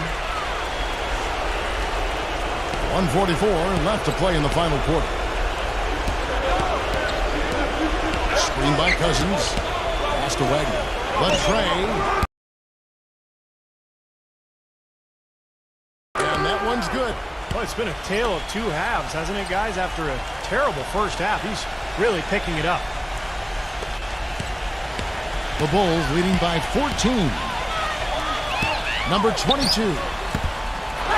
Here's Stafford, and terrific work on the offensive glass, and he picks up 2. Boy, they've really won the battle of the boards in this one, Kevin. The Bucks shooting 47%, pretty solid. Passes it to Wagner from outside the arc. No good. Now Chicago takes it the other way.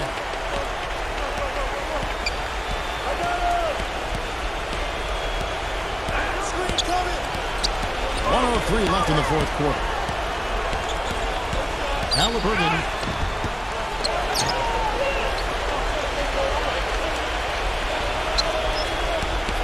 Marking it, defended by Wagner. Here's marking. Count it from 12. And the fans loving what's transpired here tonight. A really good victory for these guys. Sure was. I mean, they did just what they needed to do to keep the visitors from getting any momentum going at all. He feeds it to Gallinari. Pass to Cousins. Down to 5 on the shot clock. The Bucks need to get a shot off here. And the Bucks miss again. Chicago's gone into a funk from downtown in the fourth. Only one of their 5 3-pointers has found the bottom of the bucket.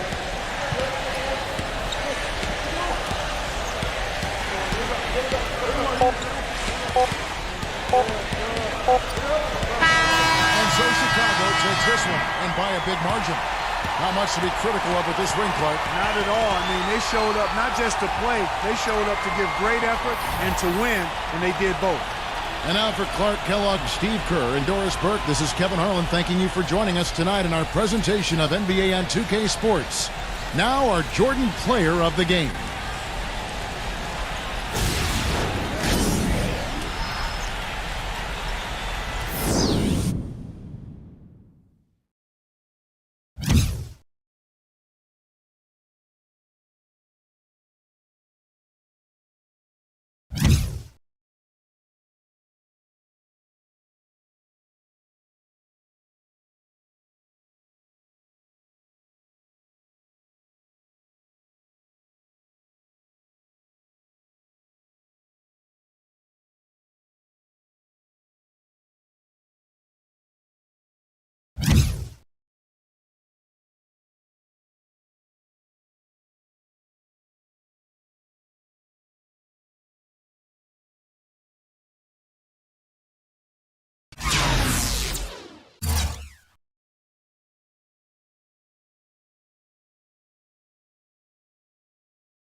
Welcome to 2K Sports. We've got NBA basketball for you. I'm Damon Bruce. And it's the Wizards on the road for this one with an interconference game today. We welcome you this Thursday evening. Hoping you're having a good one and are as excited as we are for this one. Clark Kellogg and Steve Kerr joining me in the booth. Good evening, everyone. This is Kevin Harlan. We've got a chance now for our starting lineups from point guard to center. This game should be a good one. And guys, what are we going to be looking for in this one from Young? Well, Kevin, he's got such a great focus as a shooter. He's a very frustrating player to guard because unless you actually block his shot, you are not going to get in his head and affect him. And Steve, you know, his ability to come in and rattle off 10, 20 points in no time flat, that's a gift and a real asset for any team. Some guys need a while to get going, not him. Taking a look at Minnesota. Despite a very successful road trip, it's got to be nice to return home and play in front of their loyal fans. You know, right now for the Timberwolves, they've had such a tremendous regular season. I mean, really exceeding even the most optimistic projections. A bit of a surprise, actually.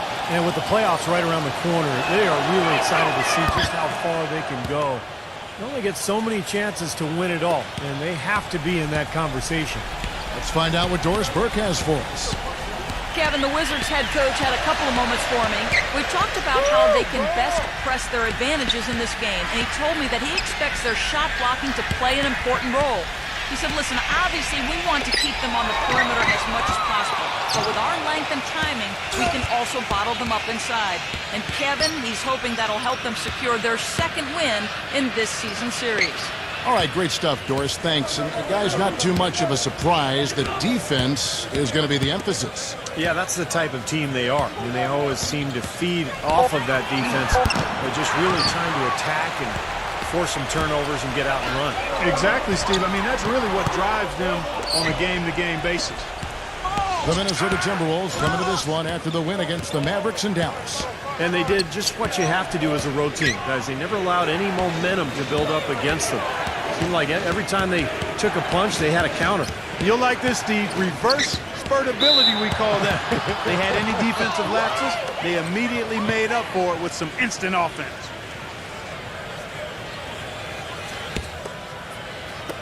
Minnesota on D. Nice ball movement by Washington. Great open look there. He's so reliable. You know, his offense seems to be consistently there for this team. The Timberwolves have gone 0 of 3 from the field to start the game. We're just about 2 minutes into the first quarter. Well, I hope they start getting warmed up here soon. That's 0 for 4 to this point. He kicks it to Green. Kept alive by Washington. Passes to Young. Outside, Green. Come on, box it out, man. Now the dish to Ebanks. Now the feed to Young. And he's good on the 3-ball. Young's got himself going with the triple, his first basket of the game. So for the Wizards, their last game a win against the Trailblazers. That was a game in hostile territory, too, guys. And it seemed like they had confidence right from the beginning, unbothered by being on the road. And, you know, their shots were falling. From the top to the bottom of that lineup, their guys were heated up. And Green gets it to go. You know, something we're seeing less and less of these days, that little finger roll. Clark, they've been looking out of sync offensively. You know what? A basket here would do a lot for their confidence.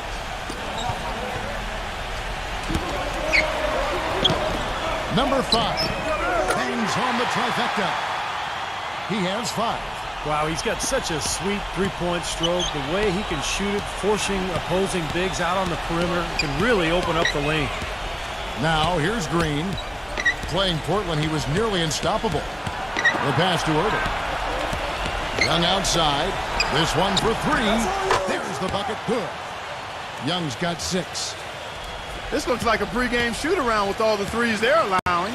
Yeah, I don't know, Clark. I think there might be even more defense in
Welcome to 2K Sports. Glad to have you with us for a little NBA basketball. Welcome, everyone, to this 2K Sports broadcast live from downtown Minneapolis. Hi, everyone. I'm Kevin Harlan with Steve Kerr and Clark Kellogg. Happy to have you along for this edition of the NBA on 2K Sports. The starting fives for our game. Here are tonight's starting lineups. And, guys, what are you going to be looking for in this one from Young? Now, sometimes, guys, you can forget he's out there, and all of a sudden, bang, he'll string together 3 or 4 shots in a row and just take over the game. And you know what, Steve? We also have to talk about his shooting. I mean, the fact that he copes with tight D better than anyone is something to make note of. His percentage stays the same, and if he's wide open, he's automatic. The Timberwolves hoping to give a strong showing here for their home crowd. They've really been on a roll. They've gone 5-1 in their last 6 games. When I look at Minnesota, they've continued their breakout season. I mean, they've showed tremendous promise thus far, and I'm looking for big things from this team. Yeah, Clark, as the postseason approaches, there's plenty of optimism, but as you know, the playoffs are a whole different animal. We'll see if they can continue that momentum.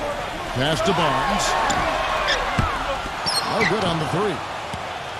Looking at the last game for the Minnesota Timberwolves, it was a win against Dallas. And a very confident performance offensively, I think, guys, is really how this team clicks. I mean, when they're communicating and executing, sharing the ball, they're tough to beat. And, Steve, you got to love that kind of performance on the road. I mean, to be a great team in the NBA, you have to be able to have that kind of performance in the other team's building. Really solid. Wizards have gone 2 or 3 here to start out the game. A moment to check in with Doris Burke. Doris? Kevin, the Wizards head coach had a couple of moments for me. They've had success against this team, winning their one matchup of the season, but he's not getting complacent, and his first order of business has been readying them to score against such a tough shot-blocking presence inside. He said in a game like this, you can't turn down good perimeter looks. We've got to be aggressive getting to our looks and try to track down our misses. Guys, let's see how it works. All right, thanks, Doris. I think it's the one thing we were talking about before the broadcast. The defense they're facing always seems to be in a down mode. Yeah, that's their identity, Kevin, and there's kind of an intimidation factor involved here. They gained their reputation as a defensive club for a reason. They're tough. Yeah, they really are tough, and they also do a good job of making you uncomfortable and frustrating you a little bit. So you got to keep your poise when you're facing a team as good as this one is defensively. The Timberwolves have gone 1 for 2 on the night so far from the line. Well, solid numbers for this club from the free throw line this season, shooting about 77% collectively. Really, guys, it's just come together for them at the charity stripe this season. I mean, the confidence is there, and so too are the results.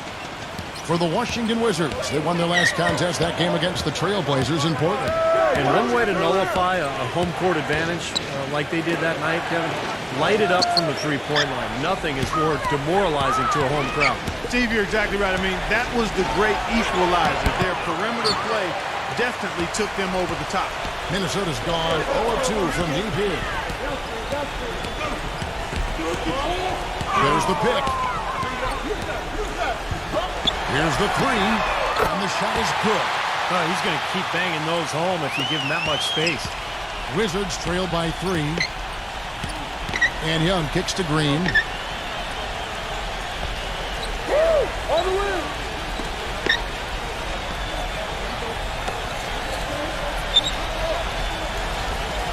Down to 5 on the shot clock. No good again that time. Timberwolves leading by 3. 0 by Green. Number 5. Pretty bad defense, letting the offense get right to the rim, but smart play to foul once he was there. But you know it's going to happen, and they sent a message right there. Nothing easy inside. The Timberwolves shooting their 4th and 5th shots at the foul line in the game. First one falls for it.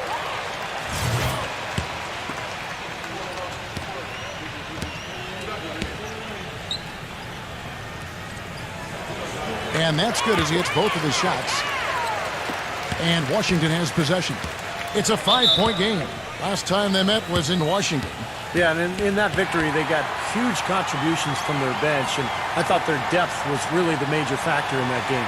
So timeout called here, the first for Washington. Well, he's got to be disappointed with his team's play over the course of this run. And, thus the timeout. You got to talk things over, try to get back into the game. Something has to change for them as they haven't looked good at all during this run. So a timeout is appropriate here.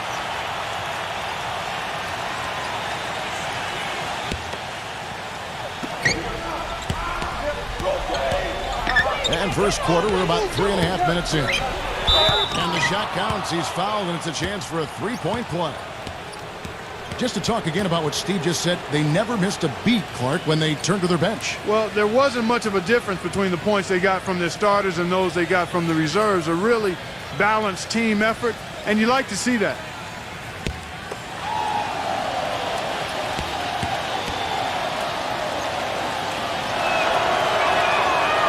And that one falls for Young. Minnesota in the lead.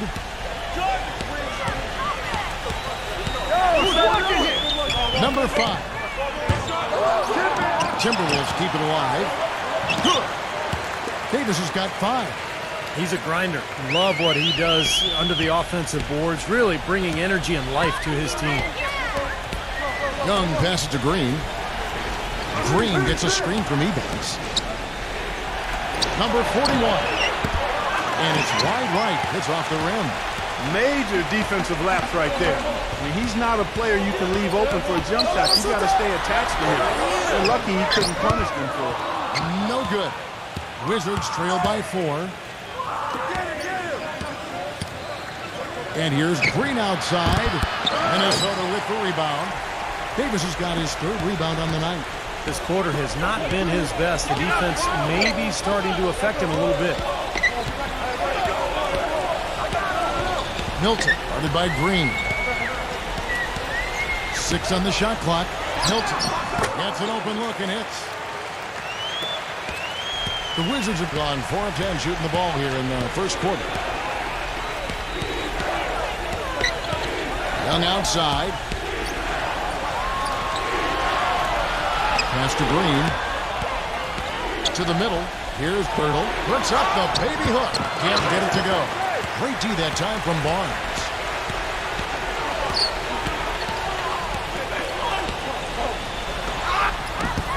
Rebound, Washington. Some rugged defense there against one of the stronger finishers in the game.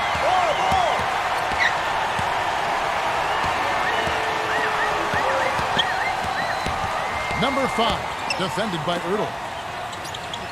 The feed now to Barnes. Number 5.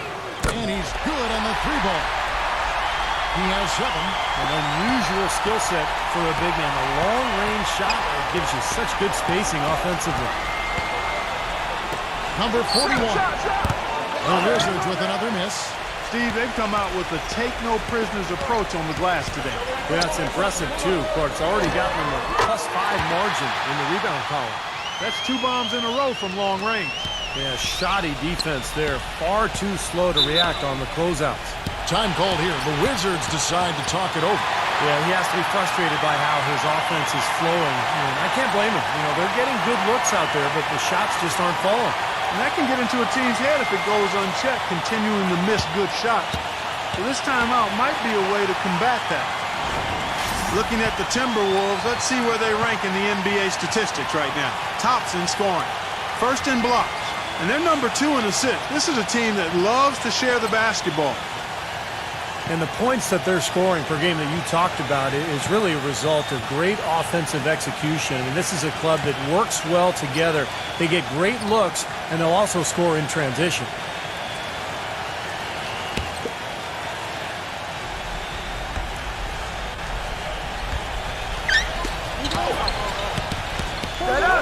Outside, Jones.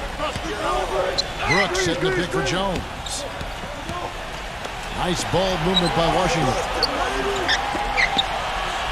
Just 5 on the clock. And it's good. Fought through contact, hits the shot. He'll go to the free throw line. Well, sometimes when you're at a height disadvantage, that's the way to attack. Go right at your defender. And guys, what do you think about the offensive approach we've seen so far for the Timberwolves? Now, they didn't waste any time getting into a groove out there. They're dialed in from long range. They've been distributing the ball really well tonight, too. I mean, a decent number of assists so far for them.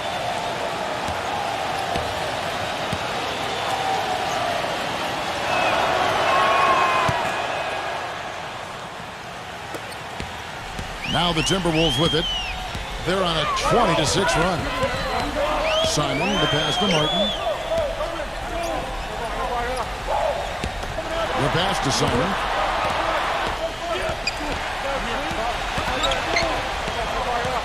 Four on the clock. Swiped it away. Number 30. The Wizards with another miss. You know, a team's rebounding is one of the great measures of its energy, and theirs has been terrific in the first quarter. Yep, they were ready to go right from the opening tip. These teams don't look like they belong on the same court today. Yeah, it's pretty ridiculous to have a double-digit lead this early. Brooks outside. Beyond the arc. And good on the basket. Book it. Boy, he found the perfect spot behind the arc there. Big gap in the defense. Timberwolves leading by 8. Here's Simon. Laid in with a nice touch off the glass. Wow, just a tremendous first quarter shooting the basketball for them, guys. Yeah, when they put it up, it's gone in. Number 41, defended by Ball. Pass to Brooks. On the wing, Brooks. From outside, off the mark. Minnesota's gone 3 of 7 from three-point range in the first quarter. Passes it to Simon. From downtown, Brooks grabs the board. Wizards trail by 10. Feeds it to Jones. Number 30. Buries it from three-point range. He's got 6. No matter who it is, that kind of defense is not going to cut it. There's the pick. Simon, the pass to Ball. And he can't answer back. The three-pointer offline. Washington's gone 2 of 5 from three-point land here in the first quarter. Kicks to Collins. Jones. Right side, Jones. Number 30. Off the mark there with the three-point shot. Timberwolves leading by 7. Pass to Simon. Shoots. That one a little long. Gone 1 of 3 from the field here. On the wing, Brooks. Back to Jones. Dishes it to Collins.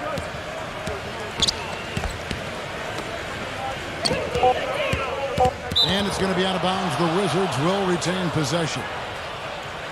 Here's a look at the teams that have been dominant offensively over the course of the past month. The Timberwolves second. I just love the flow with which they've played recently. I mean, this is a dominant team offensively because of that rhythm and pace. Clock at 2. Number 41.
For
Welcome to 2K Sports. I'm glad to have you with us for NBA basketball. And ready to get going, we see the Timberwolves. The crowd is assembled here at the Target Center in Minneapolis, looking for the Timberwolves to have a victory here on their home floor. And we've got it for you live, right here on 2K Sports. A quick check now at the starting five for both teams. And guys, what are we going to be looking for in this one from Young? And of all the things about him that you like offensively, it's his composure that jumps out at me. The way he never gets rattled. The defense can get in him. He doesn't care. He just continues to do his thing. And one of his other great qualities, Steve, is his quick trigger off the dribble. I mean, he can get his shot off in an instant, a nanosecond. Last game for the Timberwolves, they picked up the W against the Mavericks in Dallas. Seemed like they hit every big shot they had in that game. Their offense was clicking, but really clutch in big moments. That's ideally the way you want it to unfold on the road, Steve. Don't even give the fans a chance to get into the game. Walker dishes to Barnes. Back to Walker.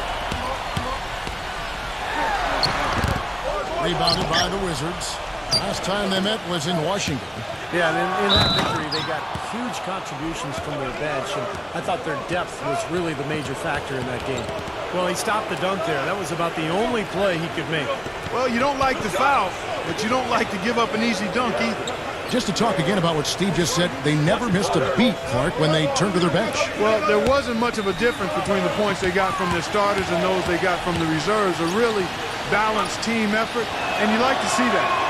And he knocks down the first one.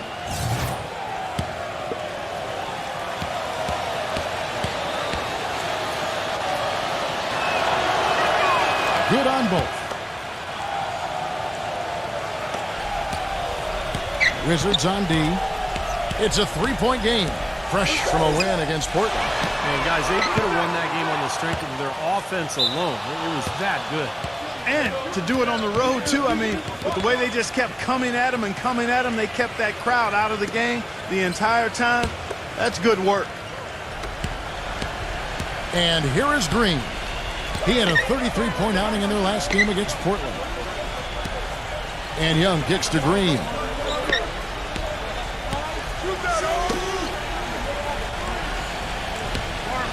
Shot clock at 6. And it's off from three-point range. Wizards on D. And let's get this update now from Doris Burke, who's across the way on the sideline. Guys, I had a chance to catch up with the Minnesota Timberwolves head coach. He's looking to even the score in this season series with a win of their own.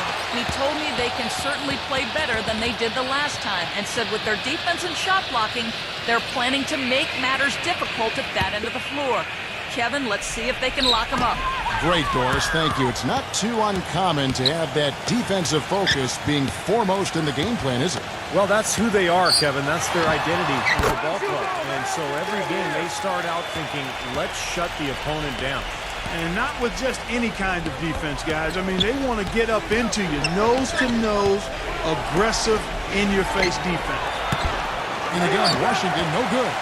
The Timberwolves have gone just 1 of 4 to get this game started. Simon, headed by Green.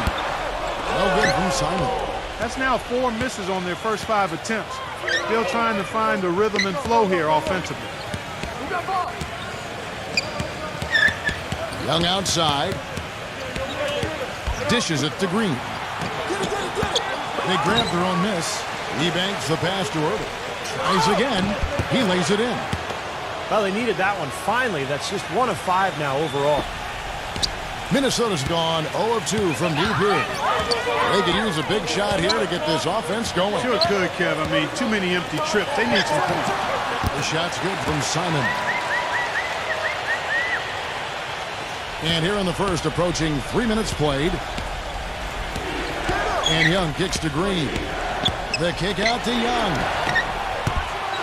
Second shot opportunity.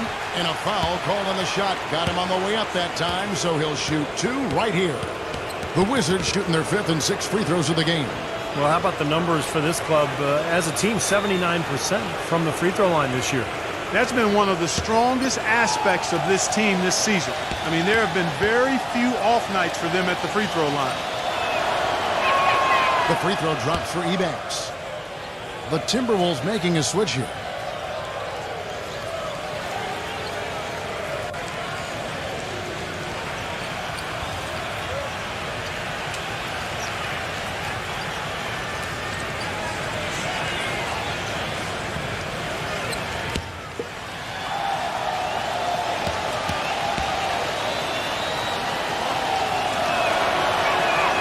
Both good from the line that time. Well done again. He doesn't have the same problems at the line that plague some of the NBA's other big men. Here's the screen. Number 88. And there's the whistle. Fouled hard on the shot. He'll go to the line. Already it's February. Let's see how the East is matching up. You look at Chicago. They've got their eye on the number 1 seed as the season moves into the final stretch. Currently first place in the standings. And guys showing no signs of letting up. And, of course, the Wizards just need to take it a game at a time. Checking out Washington, they've really struggled much the same way they did a year ago. It just hasn't gotten much better for them. Clark, for me, they didn't show a whole lot of fight when the tide turned against them, and that's what the NBA is all about. It's about getting off the mat because adversity is going to hit every single team. It's always how you respond that's important. And here in the first, about 3 minutes in. Now, here is Young. An 11-point game for him in the win against the Trailblazers in Portland. He was exquisite in that game, Kevin. It wasn't just the scoring, it was the passing, too. And his teammates, you could tell, were just really enjoying playing with him. Pocket 4. The Wizards need to get a shot off here. Offensive rebound. Here's Ebanks. Great D that time from Barnes. Pretty good defense there. I mean, that's a shot that he can make, but they really challenged him. Simon, the pass to Barnes. Drains it from beyond the arc. Barnes has got his first bucket of the game, and he's on the board for 3. Young dishes to Green. Back to Young.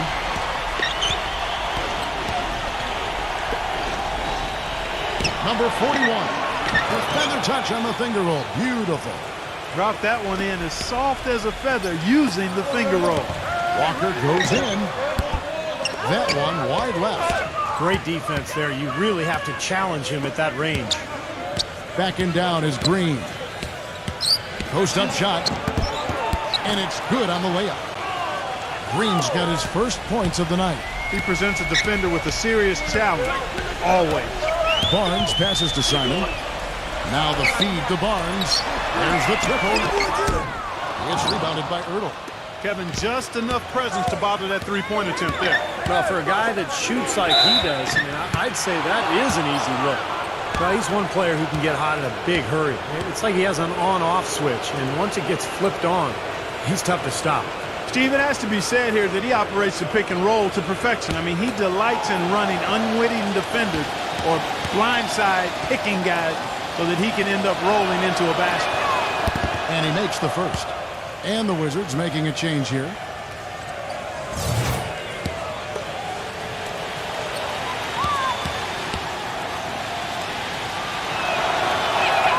And so Young nails them both. Boy, that was solid. I'll tell you, he's one of the best there is up there at the foul line. Barnes gets a screen from Simon. Barnes passes to Simon. He feeds it to Barnes. Walker.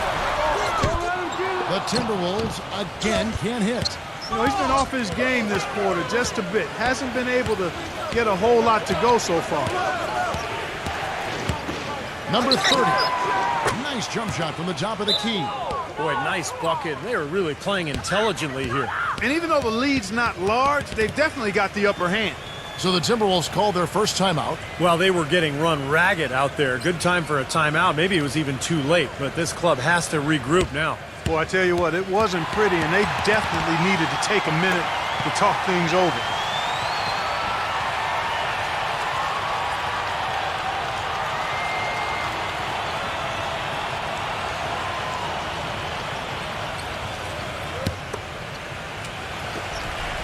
Timberwolves trailed by 7.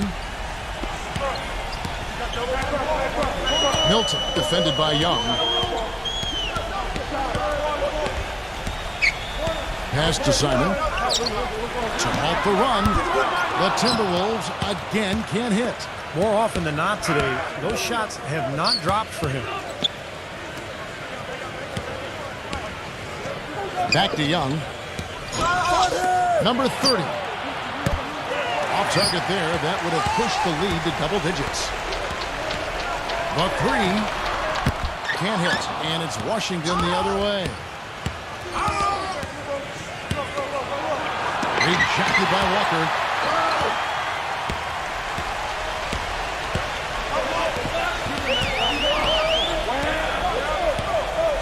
Here's Milton. Rebound by the Wizards. You know, that's a problem he has. I mean, not being able to knock down that open jumper. I think it happens far too often. Huge advantage for them already. And as well as they played at both ends so far, this lead might continue to grow. Minnesota calls timeout. And as with any timeout at this point of the game, important to go over the strategies that are working and those that are needed in terms of adjustments. And, of course, the opportunity, guys, to get hydrated with Gatorade before coming back onto the floor. We've seen some good action so far, and there's more of it to come. Yeah, this game has been physical, it's been fast, it's been high-paced. So anytime you're in a situation like this where it's really a hard-fought game, critical to keep yourself hydrated throughout.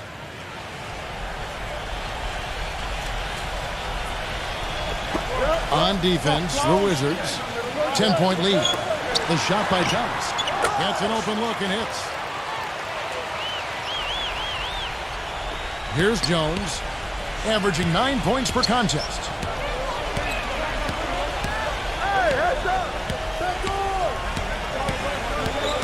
Kicks it to Brooks. Fires for three. And he throws it down hard with one hand. I couldn't have dreamt of a much better start than what they've had here today. Everything's worked, especially offensively, and what a lead they have already to show for it. Number 88 drills the three-pointer. Beautiful feed off the bounce to his teammate there. Nicely done. Wizards leading by 7. Outside, Jones. Out of bounds, Minnesota takes possession. Teams that make their free throws, they're so tough down the stretch. Let's check out the best. The Wizards 5th. And that's why this is an aggressive team, guys. I mean, they want to get to the rim because with that shooting percentage, why wouldn't you want to shoot free throws? The Timberwolves shooting 33% here in the first quarter. Jones against Thomas for the three, and another three for Minnesota. A little confusion defensively. Yeah, you know what? He sent the D a little message with that three. Jones against Thomas. Number 30. Trying to answer back, but that three is off the mark. In terms of rebounding, it's been a sensational opening quarter. I like sensational. That's a good word for it. Number 9. Good, and the assist goes to Thomas. And now just a 2-point Wizards lead. How about the passing? They are moving the ball without any thought, without any agenda. It's hard to overstate all the points they've scored on assists today. Beautiful to watch. Gets the bucket. I'll tell you what, he's made more than a few of those in his career. Minnesota with the ball. Thomas a screen. The shot's good from Ball. And he came off that screen. The defense just couldn't get over the top. Beautiful play. Yep, and without a hand in his face, he's going to bury those. So timeout called here, the first for Washington. He needs to get them back into a flow offensively. You know, things have gotten stagnant for them, and they're starting to force some of these shots. And that can snowball on you. One guy takes a bad shot, then another guy does, and then you're missing back-to-back-to-back shots, and all of a sudden, you have no rhythm and you're self-inflicting wounds. 1:35 left here in the opening quarter. Jones against Thomas. Number 31. Off target from outside. Now the Timberwolves with it. They're on a 12-4 run. Martin kicks to Thomas. And another three for Minnesota. Those are starting to add up. Of their last 5 baskets, 3 of them have been three-pointers. And it's not just great offense, Clark. The defense is really lacking. Not enough energy on their closeouts. Now here's Jones. He hasn't yet put up any points in this one. Back to Brooks. 6 on the shot clock. And right away, they match it with a three-pointer of their own. Oh, the rapid-fire threes coming from everywhere. I thought it might be a little imprudent to try to get those points right back, but it worked. And so it's Minnesota with it. Trailing by 2. There's 38 seconds left to play in the first quarter.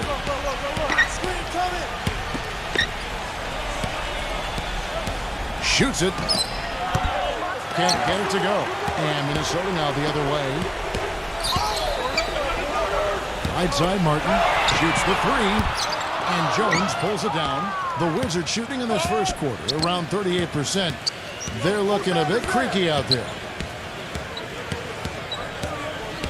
Collins kicks to Brooks. No good on the shot, a bit long that time. Most of the time, that shot will go down. So the defenders have to make sure they tag it. Tie game in Minnesota. And we've got more NBA action on 2K Sports coming. Neither team able to build much of a lead up to this point as we start the second quarter. And guys, what's your take so far on the Timberwolves? Big boost from their bench there, guys, in that first quarter. They did a nice job coming in and really giving this team a lift. Yeah, it's a nice attribute to have. Firepower coming off the pine early. That's good stuff. And now let's check out the lineups courtesy of Gatorade, all fueled up and ready to go. Here's the second quarter of play. Taking a look at the Wizards.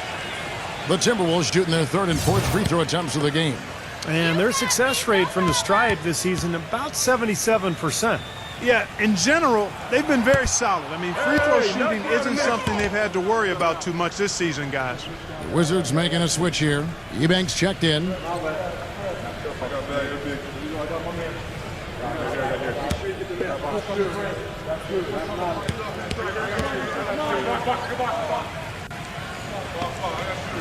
And the second free throw, good. Washington trailing.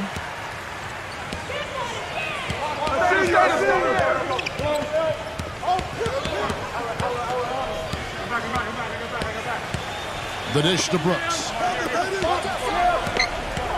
6 to shoot. Number 31, covered by Martin. So the whistle blows on the shot and 2 free throws for the contact right there. Over the last month, let's see, Kevin, where the Timberwolves stand in the league rankings. First in blocks, second in scoring, and they're number 2 in steals. A very aggressive team in going after the ball. And to me, what jumps out is the blocks, because they're an intimidating team. They really control the paint. They like to physically dominate their opponent. And when they do that and they get a lot of block shots, obviously it gives their defense a ton of confidence. Jones checked in for Washington.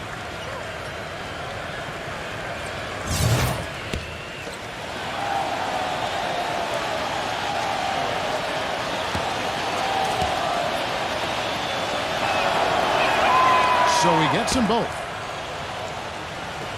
The Timberwolves trail. Upside Thomas.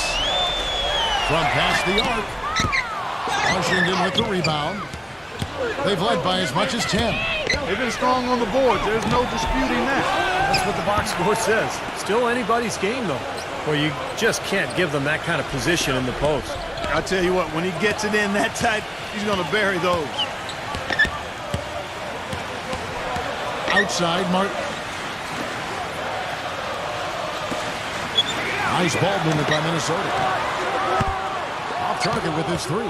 Wizards leading by 3. We're about a minute and a half into the second quarter now. That's good. That is not enough coverage. Got to do better than that defensively. Basically, no coverage. I mean, defense did not look very good there. Passes it the ball. He kicks to Thomas. They need this. Can't get it to go. Now Washington takes it the other way. Well, it looks like he's cooled down a bit after hitting those 2 in the first quarter. Next up for them, the Knicks coming out here to play. That game will be a quick pit stop before hitting the road again. Yeah, some good matchups. And that New York Knicks game is one I'll have an eye on. Clock at 6. To the inside. A great 1-2 punch. Beautiful pass and nasty jam. Well, now they're just going to town on it. Yeah, you'd think these defenders would have done a little more to put a stop to that stuff, Kevin, but so far, no go. Well, a phenomenal aerial assault there, fellas. Minnesota calls timeout. You know, all coaches hate defensively when you give up easy points in the paint. That's inexcusable. So that's the reason for this timeout here. I think it came down to the fact they were getting beat inside, and that's why the coach called timeout. They were not winning the battle inside. And he'll shoot free throws here. Clearly fouled on that shot that time. The whistle blowing. Already it's February. Hard to believe. Let's see how the West is matching up. Look at the Suns. Very strong season they've had. Always at or near the top of the conference. And right now they're in first place in contention for that. Exactly where they want to be as they close in on the postseason. And, of course, Minnesota. They're right in third place now. You know, right now for the Timberwolves, they've had such a tremendous regular season. I mean, really exceeding even the most optimistic projections. A bit of a surprise, actually. And with the playoffs right around the corner, they are really excited to see just how far they can go. You only get so many chances to win it all, and they have to be in that conversation. Boy, they're really battling, guys. Not sitting back, being aggressive, attacking when they have the chance. I like that. Yeah, and that kind of approach is going to serve them well. It's gotten them to the line more than a few times this quarter. And it's blocked by Ball. And here's the fast break. Thomas dishes to Martin. Finishes the break with a slam. Well, you knew he'd win that race. Definitely. I mean, that's what you call early offense. Brooks setting the pick for Jones. Smooth as silk on the finger roll. Jones has got his second basket of the night. Took advantage of some shoddy defense there. They've got to at least get a finger on it. Tipped. Out of bounds, Timberwolves ball as Minnesota keeps possession. And a moment now to check out who Minnesota has coming up. That'll be the latter half of this two-game homestand. No doubt the Golden State fans, some of the best in the league, they want to see their Warriors win that one.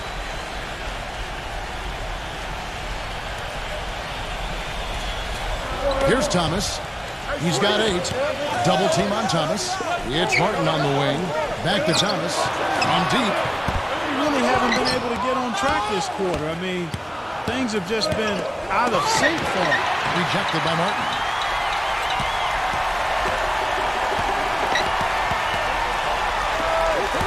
Fires the 3. That is good. He's got 7. Wizards leading by 3. Pass to Jones. Jones off a pick from Murder. Jones drives in. And he was fouled on the way up. 2 free throws now for him. With this break in the action, here's a look at the teams that have blocked the most shots in the NBA this last month. The Timberwolves, number 1. You know, shot blocking can sometimes be like a spark plug or an energy injection for the defense. Their home crowd really gets into it when they throw those shots out of there. Shooting 100% in the quarter, they've made them all, taking full advantage at the line. Well, it's a nice job of really making the most of their opportunities. And the Wizards making a change here. Collins is checked in.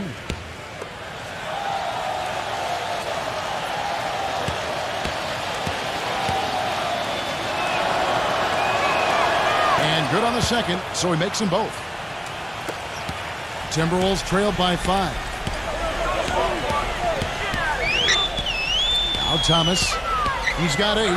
They set the pick. Outside Martin. And out of bounds as the Wizards gain possession.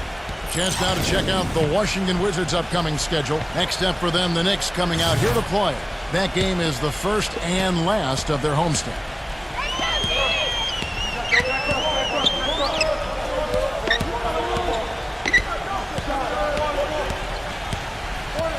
To the paint. Here's Pirtle. Rebounded by the Timberwolves.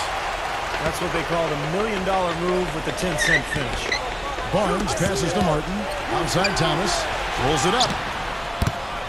Shot is off. Excellent D that time from Jones. He's going to play his way right onto the bench and out of the game if he continues to shoot it like he has so far in this quarter. And that bucket adds to what's been a big differential in points in the paint between these two teams. Defensively, the intensity just hasn't been there. They've got to pick up the pace. The Timberwolves again can't hit. Wizards leading by 7. Right side Jones.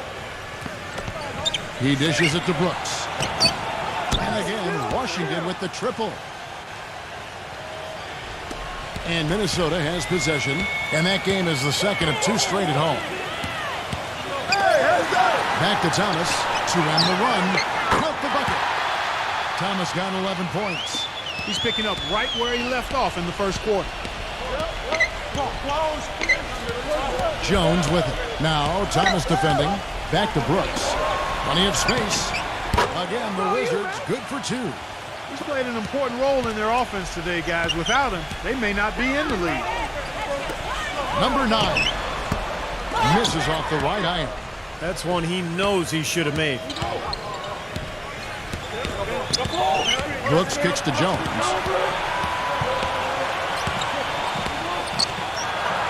The finger roll finish at the bucket. And now an 11-point Wizards lead. The number of points they've scored in the paint already today is pretty eye-opening, Steve. Oh, it's off the charts. It really is. And defensively, I mean, they have to start shutting down some of those lanes to the hoop. Collins grabs the miss. Well, I think he kind of alligator-armed that one, short-stroked it. After doing a nice job to get open, he didn't finish the shot. Out to Brooks. Back to Jones. He passes to Collins. Puts up a 3, and the Wizards hit again from deep. They brought up their three-point percentage this quarter. They're shooting it well right now. The defense may need to think about making some kind of adjustment to slow that down. Martin from outside. No good. Now the Wizards take it the other way. They've shown effort and aggression in the paint right from the tip. Their rebounding edge is impressive. And I'll tell you what, they've turned a lot of those rebounds into points at the other end. And another foul would give him 3 before the half, something to keep our eyes on. And a new group getting ready for the Wizards.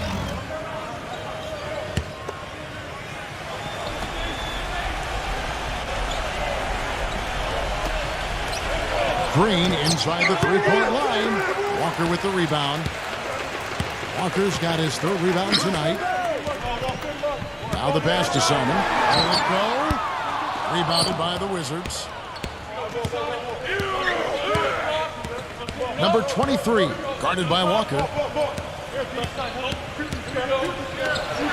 Number 31. The Wizards with another miss. Timberwolves trailed by 14. And here is Barnes. He had a 12-point outing in their last game against Dallas. Simon. Great D that time from Green. And his mechanics are just all out of whack now. He just has no feel for his shot. Well, his numbers certainly back that fact up. I mean, he has gone ice cold here.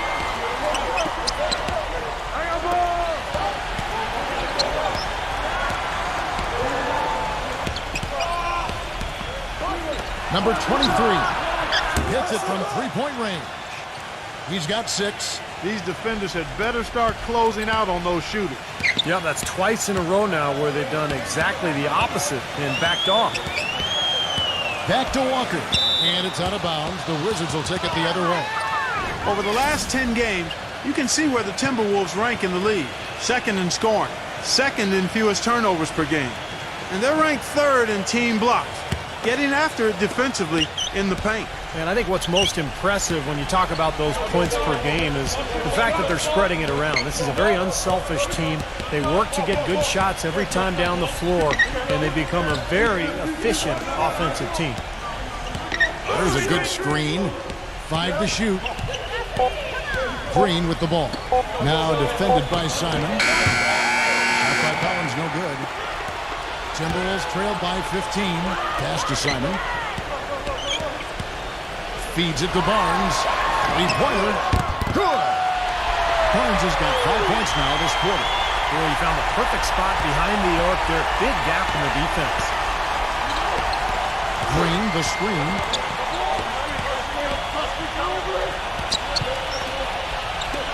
Number 31. And the officials whistle a foul on the shot. The bucket's good. He'll go to the line. And a look at how the offensive approach has been going here so far for the Wizards. And they're doing a fantastic job of finding the open man and getting easy looks. They've also gotten into a nice rhythm from the three-point line early on tonight.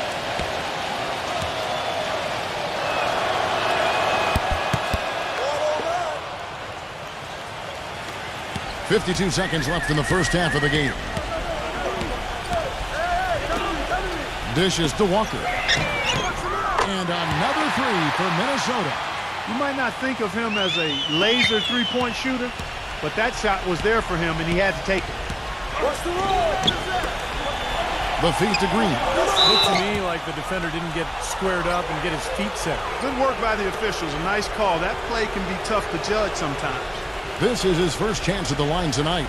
And for him, so far this season, he's shooting 83% from the free throw line. Those are outstanding numbers. Yeah, guys, I mean, he's been a very steady hand for them when it comes to his free throw shooting.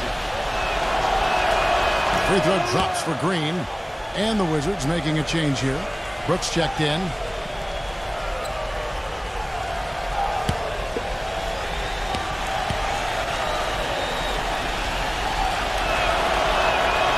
And both free throws good for Green. 34 seconds left to play here in the second quarter.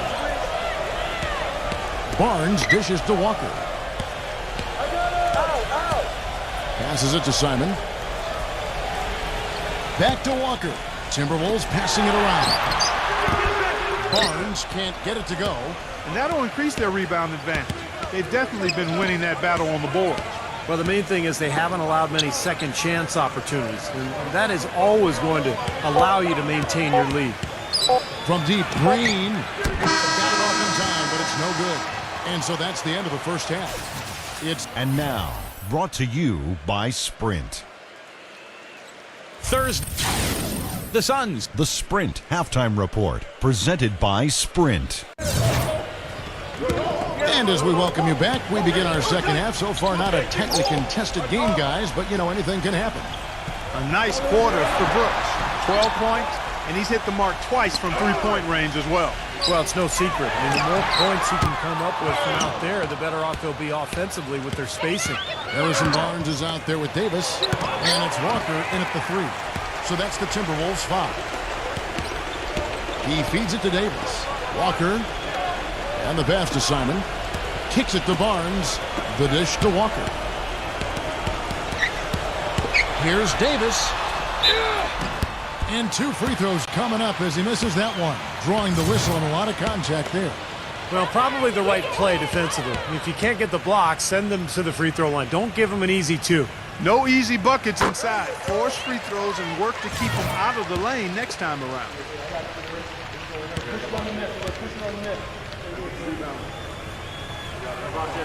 He hits both from the stripe. Wizards leading by 12. He kicks to Green.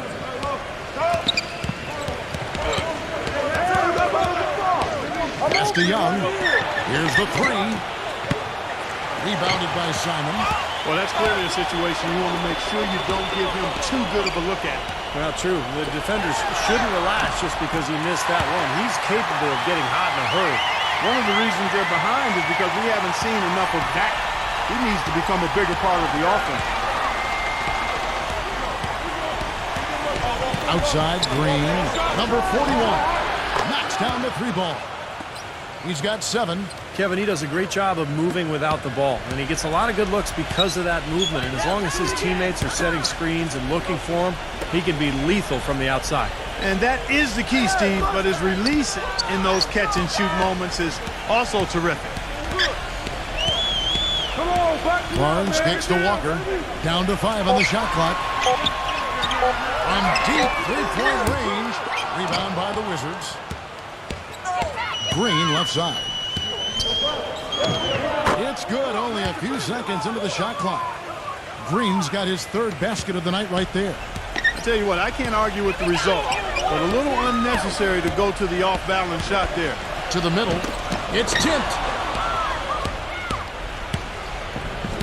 Davis against Young. Shot on the wing. And that one's good. 9 points in the game so far. They've had the hotter hand in the first half so far, no question. Yeah, it's because of all the high percentage shots they've been working for and getting. Minnesota calls timeout. Well, they were getting run ragged out there. Good time for a timeout. Maybe it was even too late, but this club has to regroup now. Well, I tell you what, it wasn't pretty, and they definitely needed to take a minute to talk things over. Timberwolves trailed by 17. There's the pick. Looking to end the run. It's rebounded by Ertl. And they've been off target now on 3 of the first 4 shots they've taken in this second half. And so he earns a trip to the line. Official saw the contact and he'll shoot 2. And now let's have a look at the teams that have had the quickest hands in the NBA during the past month. The Timberwolves second. Kevin, who says that good defense isn't fun to watch? This has been impressive. The last few weeks, they've been able to get after it and be active and come up with more steals than normal. First one falls for him.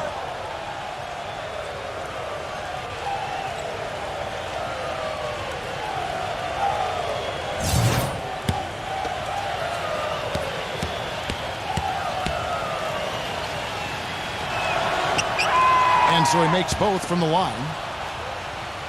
Well, we're into the third quarter, just over 2.5 minutes played. Barnes with it. He's got 10. Inside, deflects the pass. Young with the steal. It's Young on the wing. And the three ball is good. Young's got 5. Boy, they've gone on this run, and ball movement has been a big key. Yeah, they have the defense on the run right now because every pass seems to have a purpose. They're getting great movement, great spacing, and they're really lining them up defensively. Now, they're not showing too much respect for him defensively, are they? He dishes it to Green.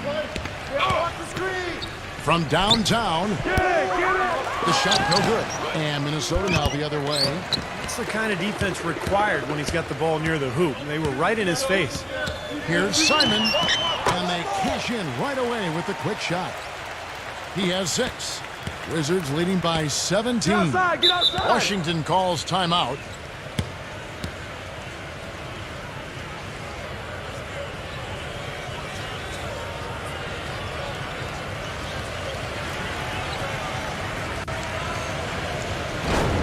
Looking at the Timberwolves, let's see where they rank in the NBA statistics right now. First in scoring, first in blocks, and they're number 2 in assists. This is a team that loves to share the basketball. And the points that they're scoring per game that you talked about is really a result of great offensive execution. I mean, this is a club that works well together. They get great looks, and they'll also score in transition. Oh, he'd like to have that one back. Timberwolves trail by 17. Pass to Barnes. From deep. It's picked off. Number 30, guarded by Walker. Young passes to Green. The Wizards working the ball around now. Unloads from 13. The shot's good from Ertl. 5 points in the game. Here's Barnes. He's got 10. He passes to Simon. Feeds it to Barnes. Here's Milton. No good on the triple. Here's Washington. They're on a 14-5 run. Green picks to Young. Outside, Green. Deflected. And it's out of bounds to the Wizards as Washington retains possession. And the Wizards making a change here.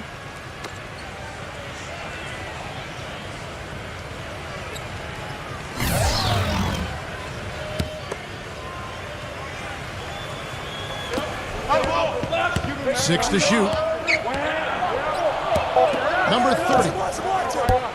The three-pointer, no good. Timberwolves trailed by 19. Passes to Simon. For 3. Rebound, Washington. Down low, number 41. And fouled hard that time. He'll get to the line and shoot 2. Yeah, the referee's all over that one. No doubt about it. Clearly a foul. Nothing to argue about there. And a moment to look at the scoring approach in terms of where the points are coming from for the Wizards. Well, the great passing we saw in the first half has carried right over into the second. Don't overlook the success they've had at the free throw line tonight either. And the first one at the line is good. Ed Davis is checked in for Harrison Barnes.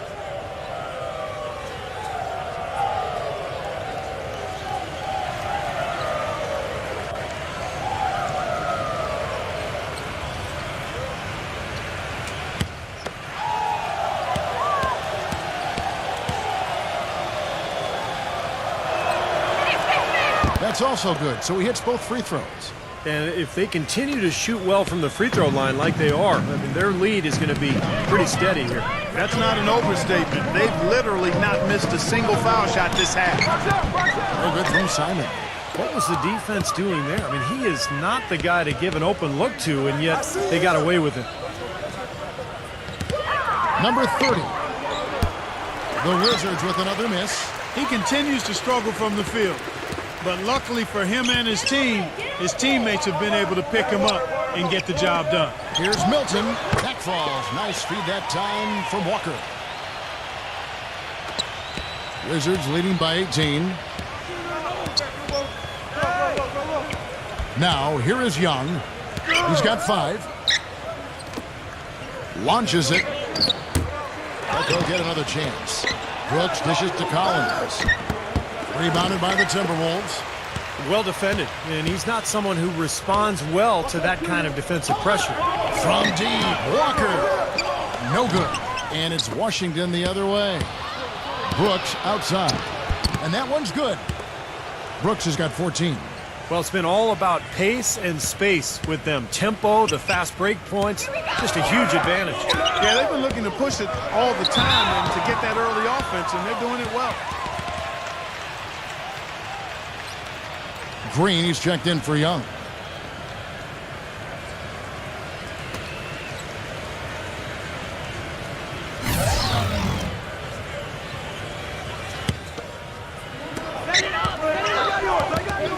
Dishes to Barnes.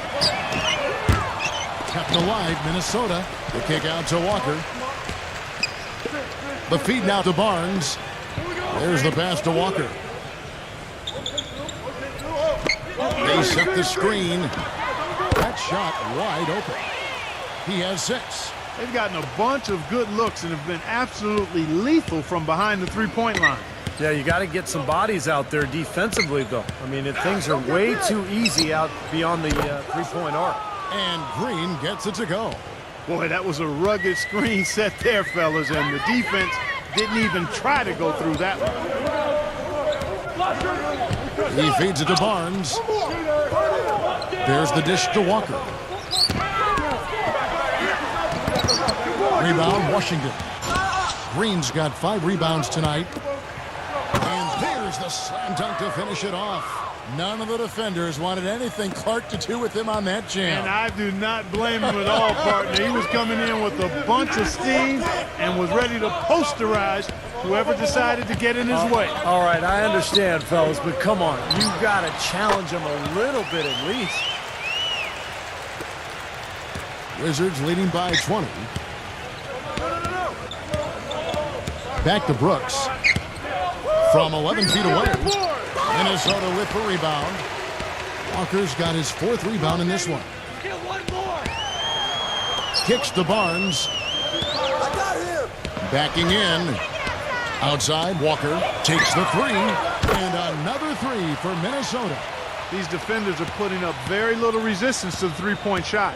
And it's killing them. That's 4 of the last 5 baskets they've allowed have been three-pointers. Number 30. And again, Washington with the triple. Well, it took him a long time to get that three-point range. And maybe this will get him going. Timberwolves trail by 20. Walker is screen on Green. 1:03 left here in the 3rd quarter. He kicks it to Walker. Backs down. Shot clock at 6. Timberwolves passing it around. Milton. And again, Minnesota with the triple.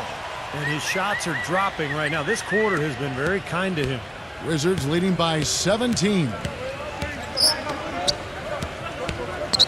Back to Green. Number 30. Trying to come right back with a 3 of his own, but it's no good. Here's Barnes. Misses from close range. He's not a guy they're going to be able to count on the way he's playing in this quarter. 1 second separating the shot clock and game clock. Pass to Walker. He dishes it to Barnes. Buries it from 3-point range. They got on this a little while ago, and they just haven't looked back. Pass to Brooks.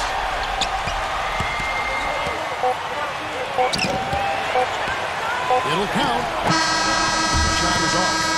And here at the end of the 3rd quarter, it's a double-digit ball game. Wizards lead by 14.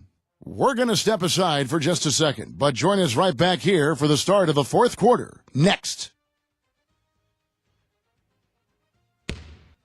Welcome back as we get ready to start the fourth quarter. Not exactly a nail-biter here, but you never know. Wizards leading by 14. Fourth quarter on the court for the Wizards. Young is out there with Green, and it's Ertl in at center, locking down the middle.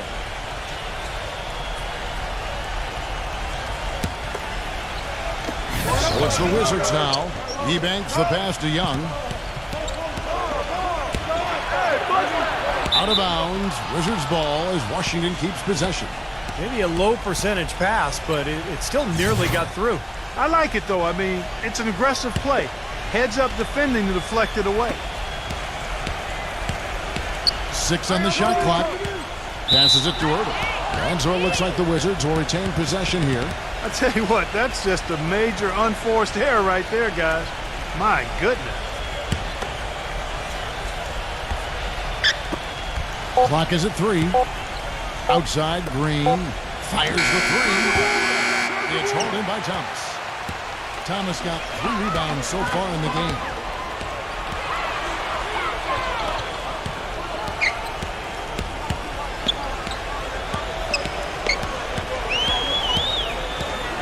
Upside, Thomas. He passes to Simon. Looking to get it going. It's stolen by Green. Number 41, defended by Simon. Ertl, the pass to Green. And he hits the jump shot. Green's got the first basket as we get going in the fourth for the Wizards. Timberwolves trail by 16. And there's the pass to Ball. And it's rejected. And they get it back. Good.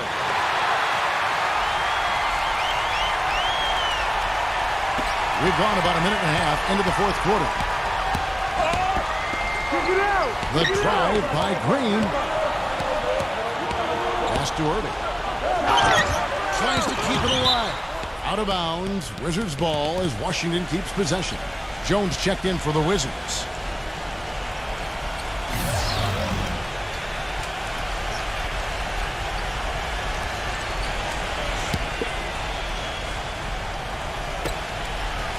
Young outside. Takes the 13-footer. And good on the basket. Book it. And the Wizards lead by 16. Whatever their plan was defensively that time, it didn't work. Not if it results in that shot. That 3 off the mark. Misfires again, and the ball just refuses to cooperate with it. It's a tough day so far.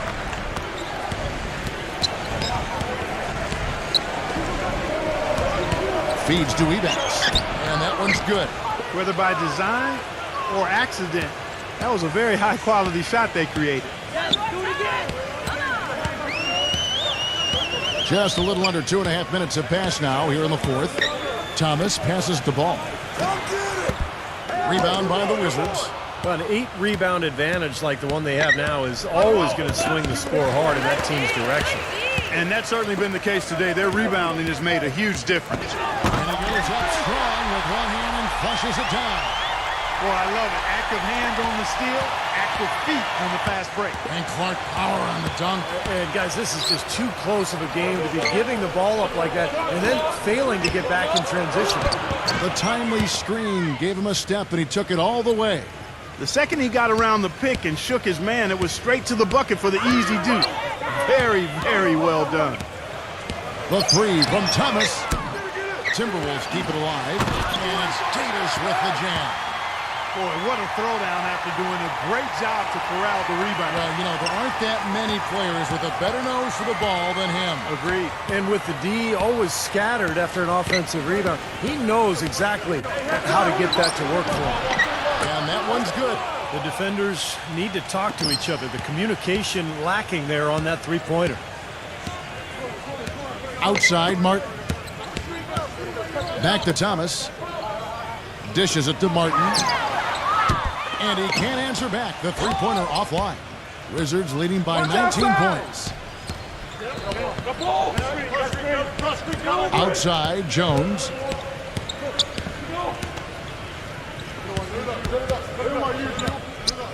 Clock at 6. Fires it up.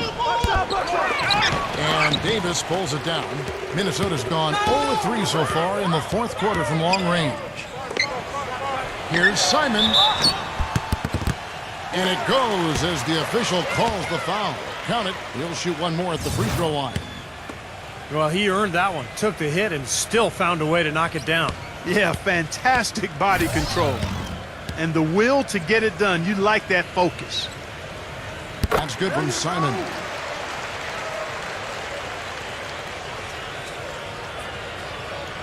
The Wizards have gone 5 of 8 shooting as we've come down the home stretch in this final quarter.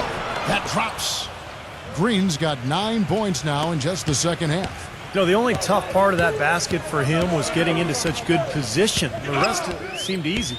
Thomas goes in, and the basket is good. The call goes his way, and we could be looking at a three-point play.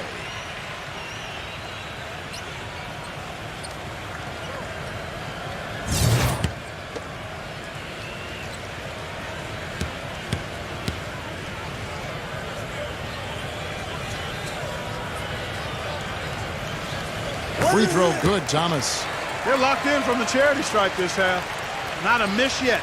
And they're going to have to continue that pace, Clark, because they're down, and anytime you're losing, you got to take advantage of every offensive opportunity you have. Here's Young. And you can count it. He'll go to the line with a chance to make it 3. How about the field goal percentage shooting this half, guys? It's gone through the roof.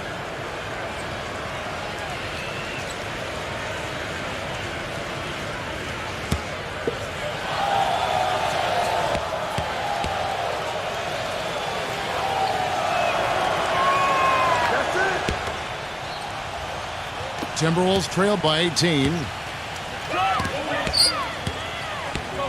Here's Thomas. Davis setting the pick for Thomas. Double team on Thomas. And Walker kicks to Davis. Oh, and that one, no question, powered it down. Really good example there of some fine interior passing before that basket. Wizards leading by 16. The feed to Green.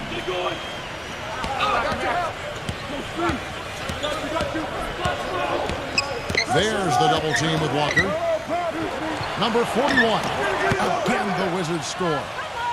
You know, that's how you do it, guys. I mean, he passed his way out of the double team and into an easy basket. Back to Walker.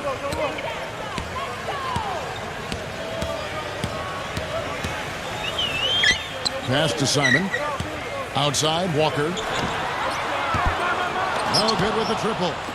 Wizards have gone 8 of 11 from the field in the final period. Great shooting down the stretch. He feeds it to Ebanks. Green, he's guarded by Thomas. Fires from the wing. And it's in after a nice bounce off the right side. Green's got 6 points in the quarter. Timberwolves trail by 20. Outside, Walker. It's rebounded by Ebanks. Ebanks got 5 rebounds tonight. Back to Green. Lets it go with a 3. And Davis pulls it down. Davis has got 5 rebounds tonight. Thomas with the ball. And Young picks him up defensively. From deep, Walker. Good, and the assist goes to Thomas. Thomas got his 4th assist in this one. Well, it's been a tale of 2 halves, hasn't it, guys? After a terrible first half, he's really picking it up. Time called here. The Wizards decide to talk it over. Yeah, they were getting winded. Good call here to give them a quick breather. The Timberwolves making a switch here.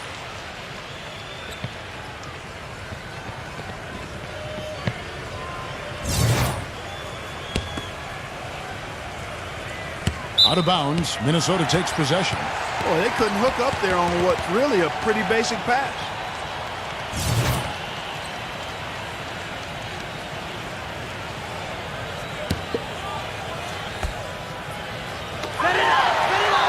Simon, the pass to Walker. Gets the bucket.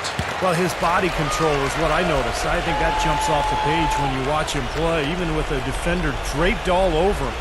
he's able to find a way to get to the rim and get the shot to go in. And every team needs a player like him, a guy who contributes each and every night by doing just the little things and doing them well, like getting on the floor for loose balls. Green, smooth as silk on the finger roll. Green's got 20 points.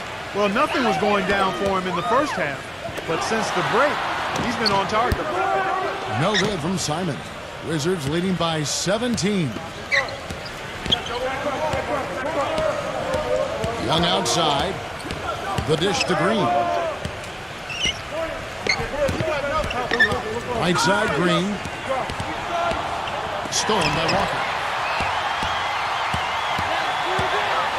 Milton defended by Young. The pass to Simon. 18 feet away and he knocks it down. Well, since we hit half number 2, he's finally come around. Well, first half was not his best, obviously. Green dishes to Young.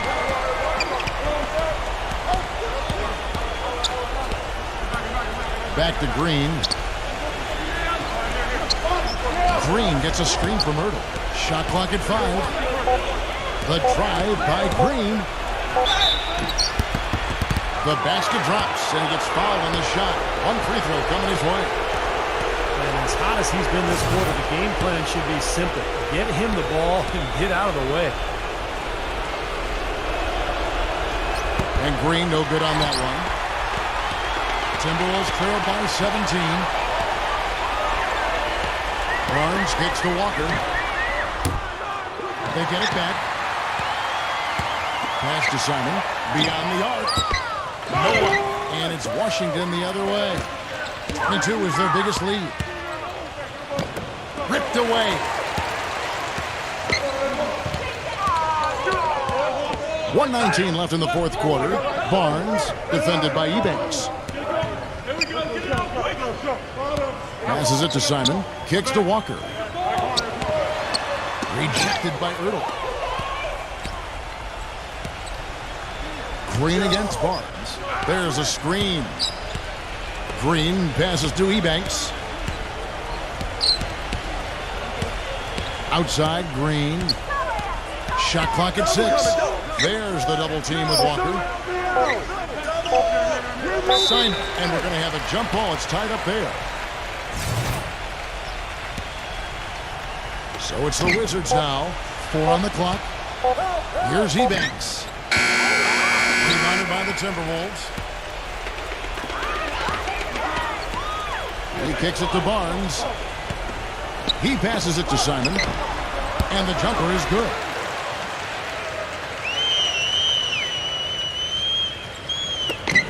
.26 seconds left in the fourth.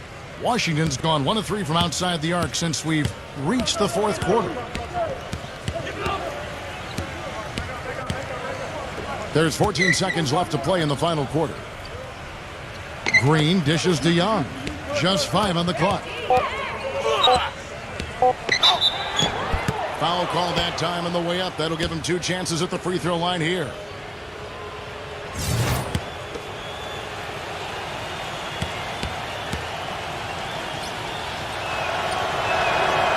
No good on the free throw.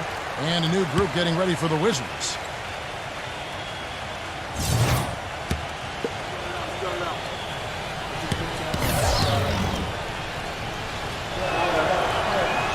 And he's good on the second. Here's Milton. Misses the shot. And so it's Washington easily grabbing this one. They put on a show tonight, thoroughly controlling each end of the floor. Hey, what more can you ask? And that'll do it for Clark Kellogg, Steve Kerr, and Doris Burke. This is Kevin Harlan saying so long and thanks for joining us as we leave you with the Jordan Player of the Game.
Welcome, everyone. I'm Damon Bruce, and this is the NBA on 2K Sports. It's Thursday night basketball.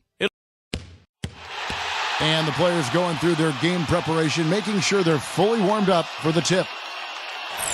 It's the home of the Suns here in Phoenix, Arizona, as 2K Sports brings you today's live action from the U.S. Airways Center. Now a chance to check out our starting lineups. And guys, what are we going to be looking for in this one from FDM? Yeah, he's a full-court man. What I mean by that is he has no problem just taking the ball coast to coast on the break, sometimes on his own, or, if he prefers, finding an open wing runner. Either way, the ability to create easy points for his team. And you know what, Steve? His teammates love playing with him because he gets them so many assists thanks to his catch-and-shoot ability. A lot of his buckets come right off the pass. Looking at the last game for the Phoenix Suns, it was a win against Sacramento. Yeah, it didn't seem to be much of a challenge for them in that game. It seemed like they scored at will. Not much defense that they were facing. Yep, they had the defense on its heels early the entire game, and actually nearly the entire game, and no matter what unit was out there, looked like a mismatch to me.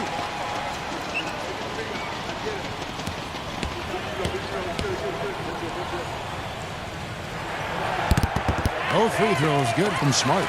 Well, you can count on him, can't you? He seems to knock down free throws consistently all game long. Lopez, a screen on Green. Here's Knar. And it's Phoenix with the rebound. Last time they met was in Los Angeles, where they beat the Clippers. Yeah, they really had their number in that game. Big margin of victory for them. They got there by really including their bench. The depth became a major factor. They just wore them down. Well, he stopped the dunk there. That was about the only play he could make.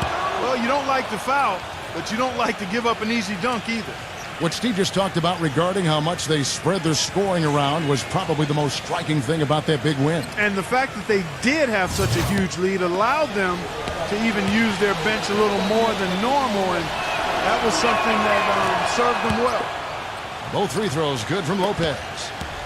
The Los Angeles Clippers, they come into this one following a loss to Golden State. But, they don't have anything to be ashamed about from that game. It was a good effort from them all around. They just needed another break or two that just didn't happen.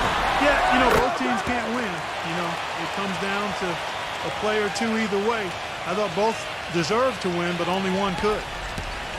Here's Rubio, averaging 12 points a game. Let's send it out to Doris Burke, who caught up with head coach Rick Carlisle. Doris? Kevin, when addressing his game plan for today, he said there's just too much speed on the other side to make this a transition battle. He's confident they have an advantage in a half-court game, so that's the type of contest he'd like to take it to. We'll see how it works out for his club. Thanks, Doris. Just over a minute and a half played here in this one. Here's Matthew. Cans it from downtown. He's got 5. Phoenix on defense. It's a 3-point game. Rubio outside. Here's Knar. That one wide left. That's a shot that he sometimes struggles with, but you can't fault him for taking it when the defense backs off like that. Fast break, here come the Suns. Smart leading the charge, and that one's good. I'd say that fast break went according to plan. Yeah, it sure did. A good job getting it started, and a better job finishing it off. Now, here's Rubio. Shot off the pick. Rebounded by Jackson. Yeah, no excuses there. Got a really good look at the basket after being freed up by the pick. We say it all the time. The execution was excellent. The result not as good, but good ball movement anyway. And out of bounds as the Clippers gain possession.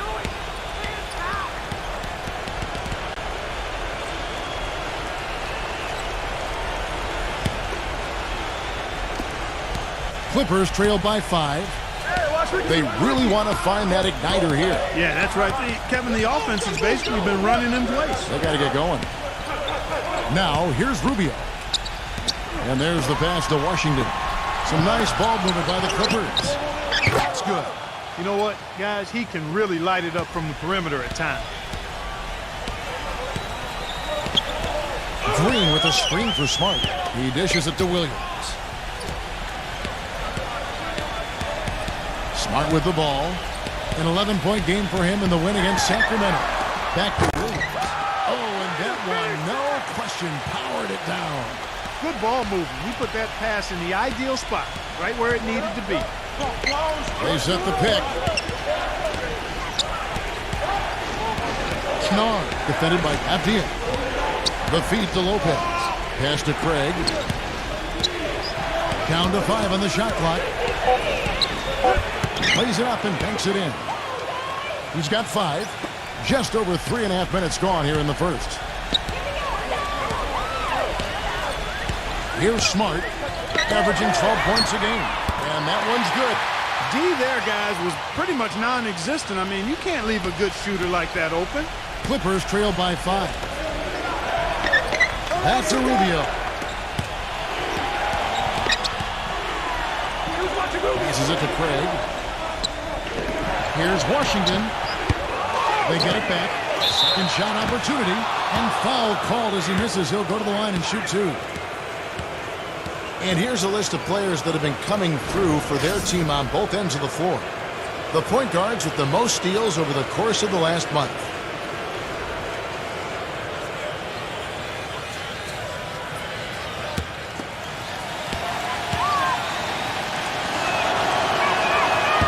He misses the free throw.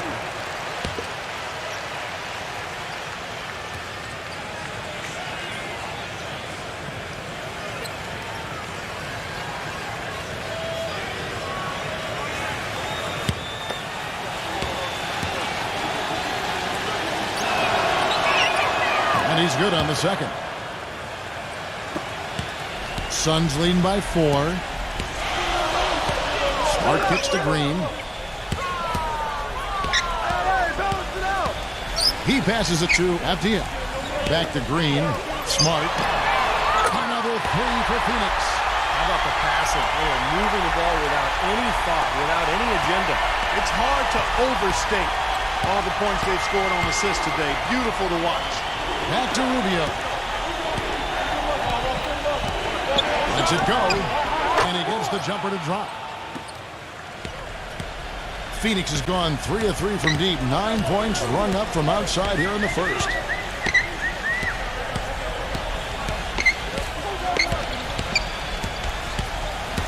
Abdian, defended by Craig. The shot's good from Abdian. And the Clippers decide to take their first timeout here.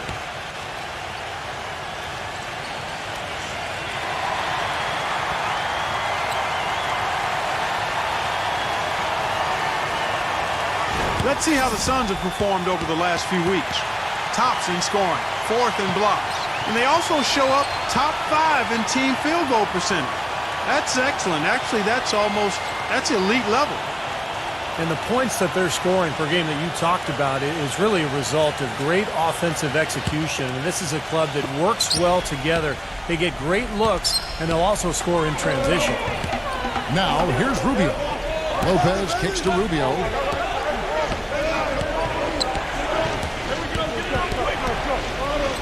Lopez a screen. 5 on the clock. And the 3 off target. Well, that defense went from poor to no defense at all. Well, you don't see him miss that shot very often. When he's open like that, it's usually lights out. Very positive opening quarter for them. The shots have been falling. You know, the shooting percentage would be nice if it stayed right there, but that's going to be tough to do. Offensive rebound. Suns leading by 9.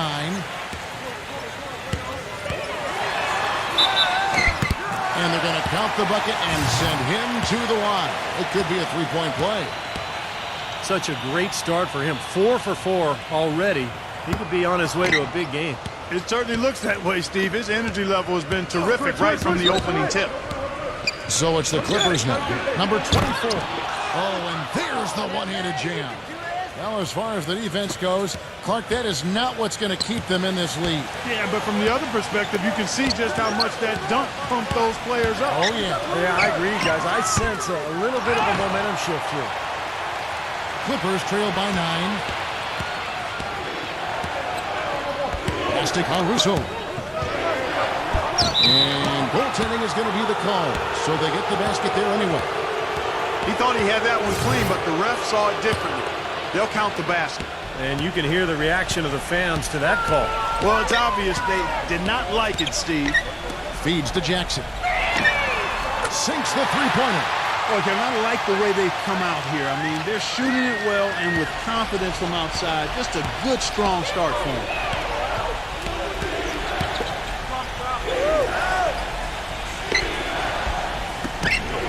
Number 24. Another one falls for the Clippers. Boy, has there been any defense played yet in this game? Nope, this game has been all about rapid-fire offense early. Jackson, a screen on LaRusso. Wesley, the pass to Jackson. And a miss there on the triple. Clippers trail by 8. And the pass to Caruso. And that one goes in as he is fouled. It'll be 3 points if he converts at the line. Great move to the hoop, and I love the finger roll finish. And look at how the offensive approach has been going here so far for the Suns. Now, they didn't waste any time getting into a groove out there. They're dialed in from long range. They've established their presence in the paint tonight. Also, a lot of their scoring to this point coming from down low. Here's the screen. Number 20. Shot denied. And he recovers it. Good ball movement here by the Clippers. Number 24. Covered by Wesley. Rebounded by Jackson. Some solid defense there from Jackson. Suns leading by 5. It's blocked. Here's Caruso. 11 points last game. Monroe with a screen on Jackson.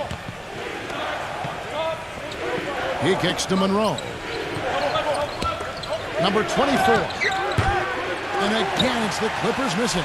Phoenix has gone 4-7 from three-point range so far in the first. Now Wesley. Looking for his first basket still in this one. And he banks in the layup. Here it is again. On a lot of their possessions this first half, they've established great position inside.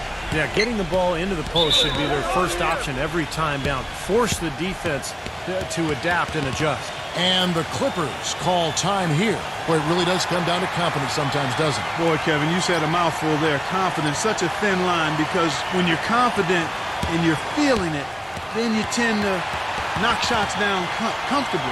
But when it's the opposite, then you start thinking about it, and that's no way to play the game. Everything's going haywire then. Huh? Yeah, exactly. Oof.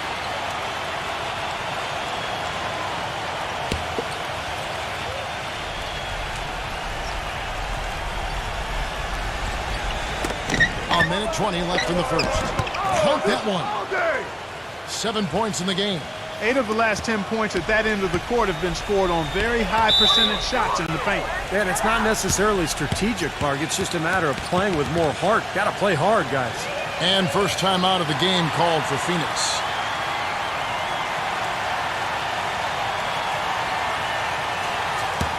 Already it's February. Hard to believe. Let's see how the West is matching up. Taking a look at Phoenix. They've continued to play strong basketball, if not utterly dominant, as the last part of the season grinds toward the playoffs.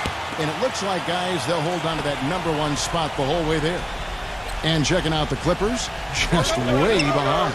I think for the Suns, they've really caught nobody by surprise this year. I mean, they've got a tremendous track record and the talent to stay on top for a while. Yeah, and, you know, some people wondered if there'd be a drop-off this season just because of those high expectations, but there really hasn't been a drop-off at all. And the Clippers have possession, trailing by 5. That's good. Most any NBA player can make you pay when you leave them that wide open. That's why you have to stay alert on defense. Azubuike is screen on LaRusso. And it's Wesley missing. Really good performance so far on the boards for this club. Boy, I like the way they've done a great job carving out space under the basket when the shots have gone up. Caruso covered by Wesley. The game now all time. 9 points in the game so far. Phoenix has gone 4 of 8 on their three-point attempts, doing a lot of work from way outside. Here in the first quarter, 3-second difference between shot clock and game clock. For 3, no good. Well, that's another good rebound for him. Hasn't mattered at all that he's given up some inches to a few of the other guys on the floor. Pass to Caruso from past the arc. He got it that time, but it wouldn't fall for him. And so the first quarter comes to a close. And we got a close game here as we get back to the second quarter.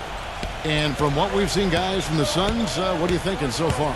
Boy, a ton of threes in that first quarter. This team really lighting it up, guys. Yeah, it's been an onslaught from downtown. All fueled up and ready to go. Let's reset the lineups courtesy of Gatorade as the second quarter gets going.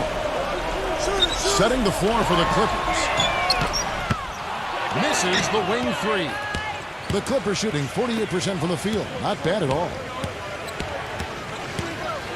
Hero.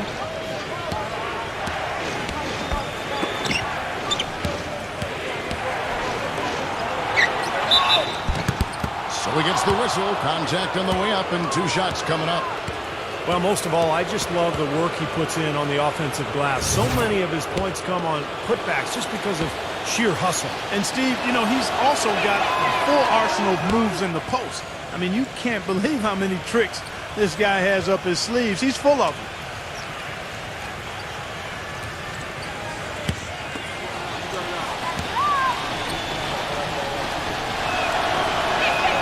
And so he makes both from the line. So it's Phoenix now, trailing by 2. The Oklahoma City Thunder will be in town for the next one. That game will conclude a 3-game homestand. No doubt the Oklahoma City fans want to see the Thunder take that game. Second quarter of basketball, about 1 minute played so far. Here's Caruso. 9 points in the game so far. Number 15. That one's good from the corner. And the Clippers lead by 1. Beautiful feed off the bounce to his teammate there. Nicely done. Jackson setting the pick here for Joseph. And Azubuike kicks to Joseph. Some nice ball movement here by the Suns. Shot clock at 5. Azubuike, good. You know, he didn't need to make the layup complicated. I mean, it's not a trick shot contest, but he decided to go for a little extra flavor on that one. Here's Caruso. Right now averaging 5 points a game. Number 24. No good on the 3. Phoenix has gone 1 of 2 on 3-pointers here in the second quarter so far. There's the pick. Number 11. The offensive rebound. And count it. 2 points with a chance for one more at the free throw line. But the defense just looked a little lazy on the glass there. Yeah, nobody boxing out. That's inexcusable. The Suns have gone 2 for 3 at the foul line in this game.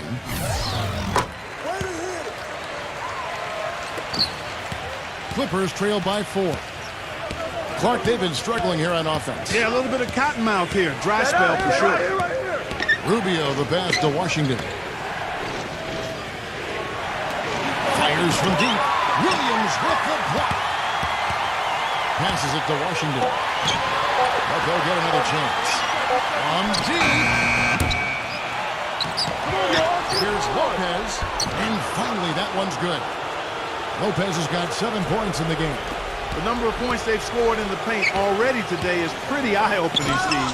No, it's off the charts. It really is. And defensively, I mean, they have to start shutting down some of those lanes to the hoop. Stupendous rush to the rim and a mighty slam on the end of it. But through the teeth of some pretty soft D, I can't help but say that. Well, let's see how that impacts things here, because those kinds of plays sometimes can be game changers on both sides. And the Clippers have possession after the Suns pick up 2. Gets it to go. I'll tell you what, the defenders didn't even get a sniff of him on that move to the hoop. And in the second quarter, a little under 3.5 minutes played already. Williams dishes to Smart. Jackson. Kicks it to Joseph. He feeds it to Smart. Launches it. It's rebounded by Washington. That's some more rugged play from them inside. They have a decent edge in rebounds thus far. And that hard work on the boards needs to continue. That could be what swings this game eventually. Rubio misses. The Suns leading. Jackson drives in. Gives him the lead pass. Nice D from Washington. That's terrific defense right there to prevent from converting in close. Throws it up high. It's good. This game is all even.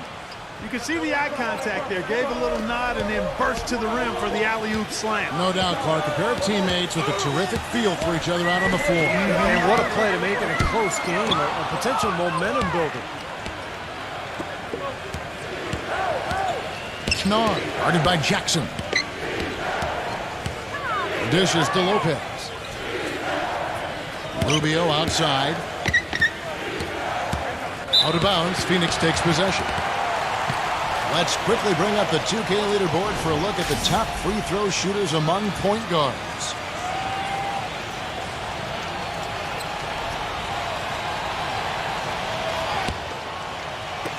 The Suns have gone 4 of 10 in the second quarter from the field. And Joseph kicks to Smart. And the Suns get it back as Ibuki is out the way.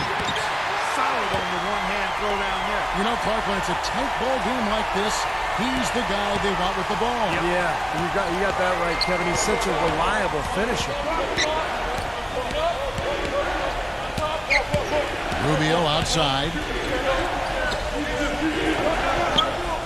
He passes to Washington. 6 on the shot clock. Back to Rubio. Lopez slams it back in. Boy, they are just destroying them in the paint. You could say that again, Steve. The defenders just aren't aggressive enough down low. Timeout called. The Suns. Boy, he wants to get everybody on the same wavelength, that's for sure. And he may change up some things here as well. Looks to me like he saw something that wasn't on the plan and picked now as the time to address it. I don't have a problem with that. And the Clippers making a change here.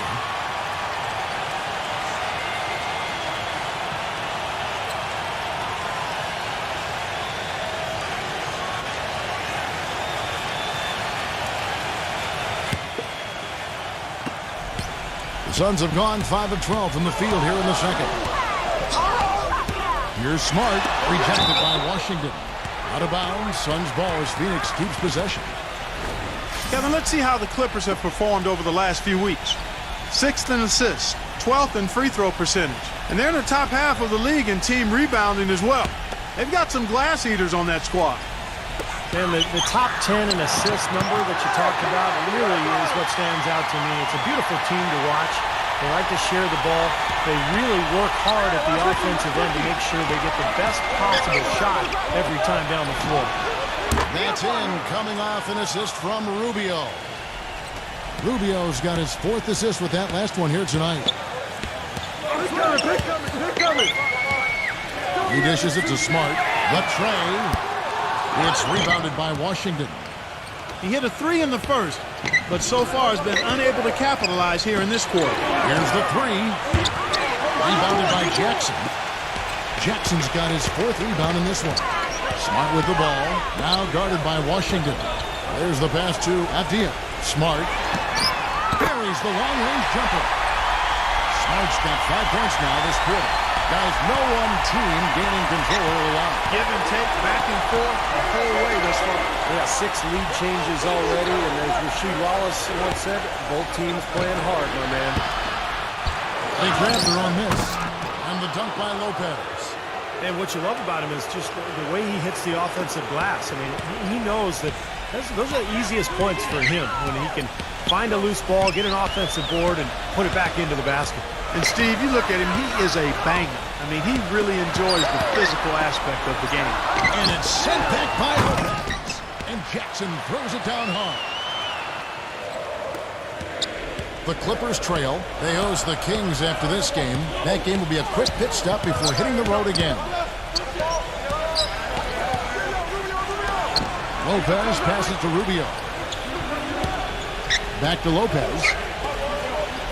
5 to shoot. Rubio pass to Washington. 11 feet away. And they force the shot clock violation. Great D. And here's a quick look at how the Clippers' schedule is shaping up. They host the Kings after this game. That game is the first and last of their homestand. Some really good games going on. How about that Denver one? That's an interesting game. Smart off a bit from Avdia. Smart kicks to Jackson. Pass to Avdia. Tries a 3. Rubio with the rebound. The Clippers shooting at 46%, making some buckets. Rubio gets a screen from Washington. Now the pass to Craig. Hits it from three-point range. 8 points for him. Guys, what a tight start to the game this has been. You know what? Can you believe there have been 7 lead changes already? Wow. Yeah, we're still in the first half. I mean, the way this thing is going, this could turn into a wild one. And here are the Clippers now. No coverage that time. Now it's a 4-point Clipper lead. And let's get your guys' take now on the hustle steps for the Clippers. Well, Kevin, in the first half of play, they're really closing out aggressively, blocking shots, a key indicator of their activity defensively. You know, they've also shown some real tenacity here early on tonight. It's paid off with a lot of second chance points. They're going back to the three-point shot over and over and over. That was the 9th straight point from behind the arc, Clark. It feels like they're finding the holes in this defense. And the Suns call time. Well, I felt like his defense was letting him down out there, guys, so he wanted to get a timeout to talk it over and try to tighten things up here. You know, a part of coaching, a lot of coaching actually is making sure that momentum never gets too far away from your team. That's a good timeout.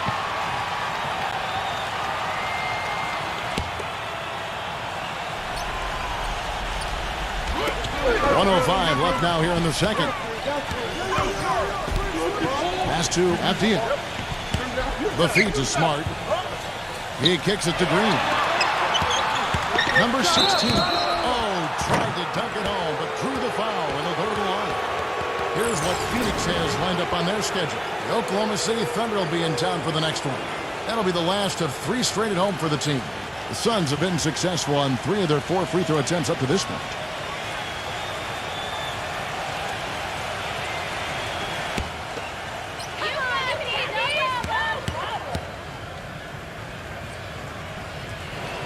And the first one goes.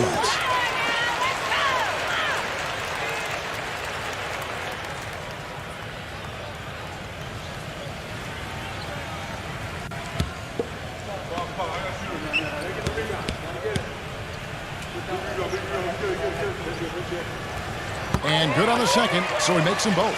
Hitting your free throws is a good way to get back into it. It stops the clock and extends the game. I mean, you want to take advantage of that situation. And they're shooting much better from the line here in the second quarter. So far, they haven't missed one. That was not a simple rebound. He made it look easy, but he did a good job embodying up his man. Some nice ball movement here by the Suns.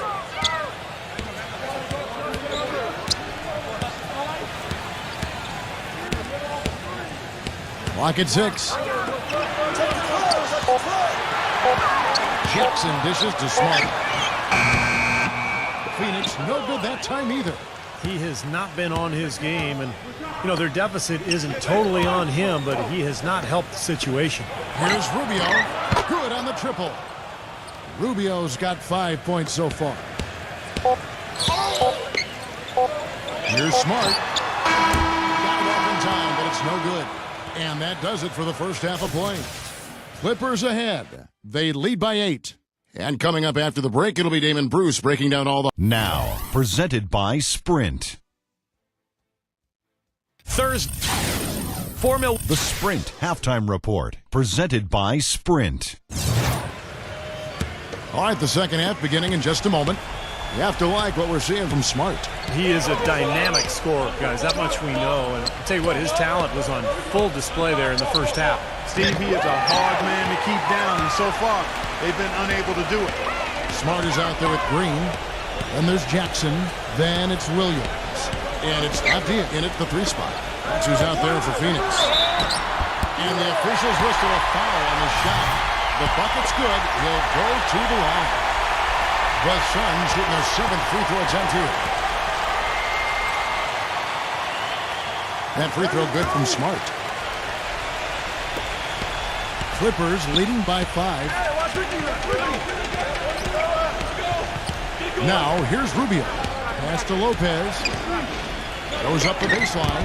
And it's Lopez again missing. Suns shooting a respectable 47% from the field in this one. Feeds it to Smart. Kicks to Green. It's rebounded by Washington. Well, I think he had all the space he needed. He just couldn't find the bottom of the net. This one for three. And again, it's the Clippers missing. That's not how you want to kick off the second half with 3 straight misses. He feeds it to Smart. Wide open look. And that one's good. Smart's got 5 points now in the quarter. And that's why teams emphasize the use of screens and picks, just to get you some open looks like that one. Back to Lopez. Jackson on him. The jump hook. The shot is off. That's an unusual, surprising miss for him. Typically, he's good on those inside. Here's Smart. Second chance effort. Jackson misses. That's an easy shot there. That's a shot that he should make more often than not. Passes to Craig. From outside, off the mark. That's 5 shots without a conversion. A very tough start coming out of the half. And the shot is good. Good defense, but you gotta love the finish with the finger roll over the top.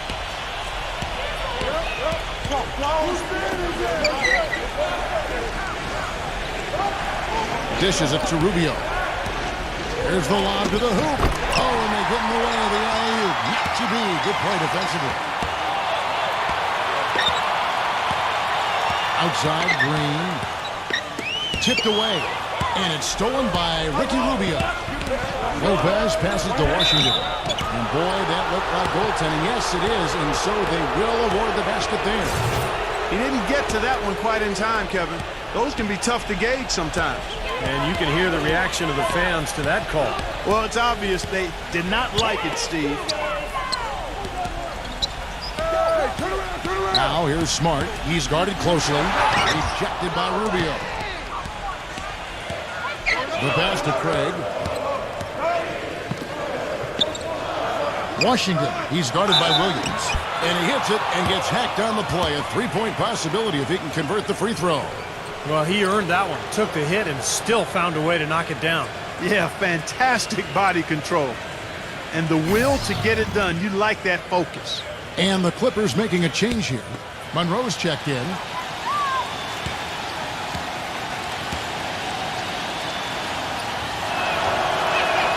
The free throw off from Washington. He's tried to get it going, but the shots just have not dropped for him today.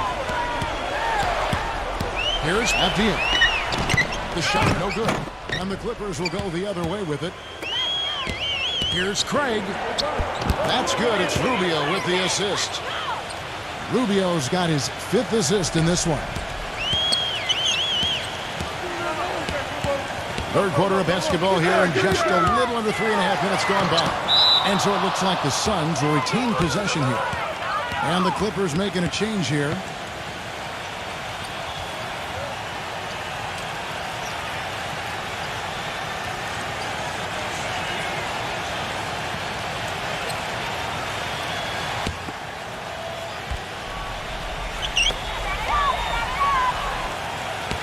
Abdian, the pass to Williams. Abdian, number 11. And the Suns miss again. Caruso against Jackson. Here's Caruso. He's got 9. And again, the Clippers good for 2. And their lead takes another little bump up. Boy, I tell you, they've got to be feeling better and better about this game. Outside Jackson. The dish to Williams. Can they get it? No good at the rim. They are really getting the work done inside with their rebound. Now, not giving up too many second chance opportunities, which is always important. It's been one of the reasons they have the lead right now. And a foul on the shot. He'll go to the strike for 2. While we have a break in the action, now let's check out the league's best shooting teams. The Suns in second. Well, they're so patient at the offensive end. They don't take bad shots. They really look to move the ball and find the best shot they can every possession. And the Clippers making a change here.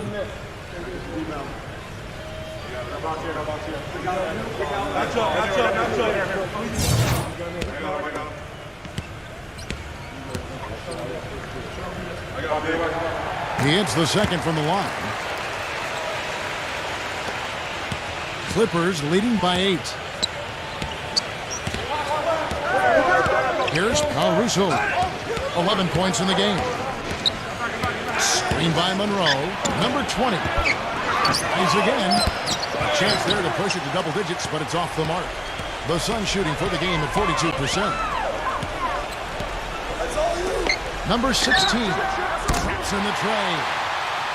He has 5. Boy, they have been terrific from beyond the arc here in the second half. You look at the percentages. Good number. Just what the pharmacist prescribed. Those three-point bombs will erase the deficit quickly if they keep it up. Off the pick. Green for 2 points. And the Clippers lead by 7. Very effective screen to set up the jumper. That was the key to that play. Pass to Wesley. Good ball movement here by the Suns. Shot is no good. It's just been a brutal outing for him. He still hasn't managed to make a shot, and the team is struggling because of it. And so he earns a trip to the line. Officials saw the contact, and he'll shoot 2. And a chance here to see where the Clippers sit in the NBA statistically right now. 9th in three-point field goal percentage, 11th in assists.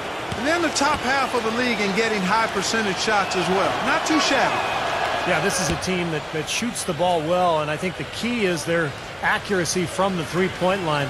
You look at that number in the top 10, as you talked about, Clark. You know, they've leaned on this of late particularly, and I think their success from the three-point line has really allowed their offense to open up and become more balanced. Both shots good from the stripe. Boy, I tell you what, he does not look like your typical big man up there at the line. He has an excellent stroke and a percentage to match. Out of bounds, the Clippers take possession.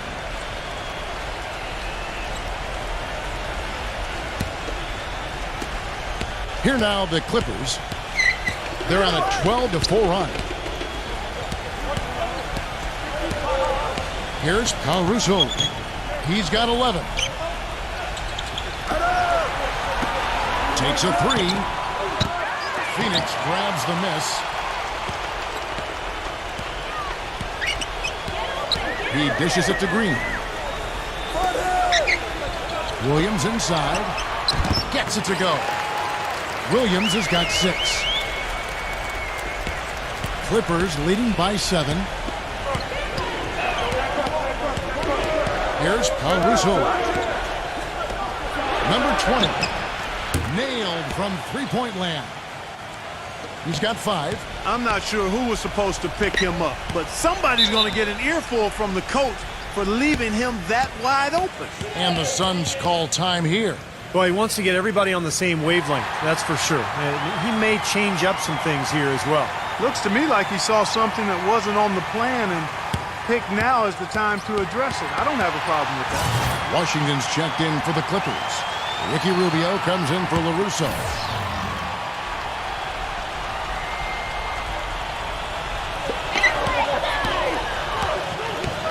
And here is Wesley, right now averaging 5 points a game. Back to Williams. Passes it to Wesley. Three-pointer. Good on the shot. He's got 6. You might not think of him as a laser three-point shooter, but that shot was there for him, and he had to take it. Rubio outside. Lopez backs in. Baseline J on the way. Williams with the block. It's Wesley on the wing. Misses off the right iron. Nobody anywhere close to him. Where's the defense? He's got to make that shot, though. Washington passes to Rubio. Number 20. And it's off from three-point range. Suns trail by 7. And there's the feed to Green. He kicks to Williams. He passes to West. Shot clock at 6. Number 11. No good from outside. He just couldn't shake loose. He had the defender draped all over. Number 24. That's good. It's Rubio with the assist. He's got 12. Phoenix has gone 2 of 5 with the three-point shot since coming out of the break. The pass to Wesley. Lets it go with the 3. No luck. And the Clippers will go the other way with it. Number 20. three-pointers off the mark. It has not been an easy quarter for him, at least offensively speaking. Out of bounds, the Clippers take possession. Boy, that's embarrassing, guys. He's going to have a hard time living that one down later when they watch it on tape. And the Clippers making a switch here.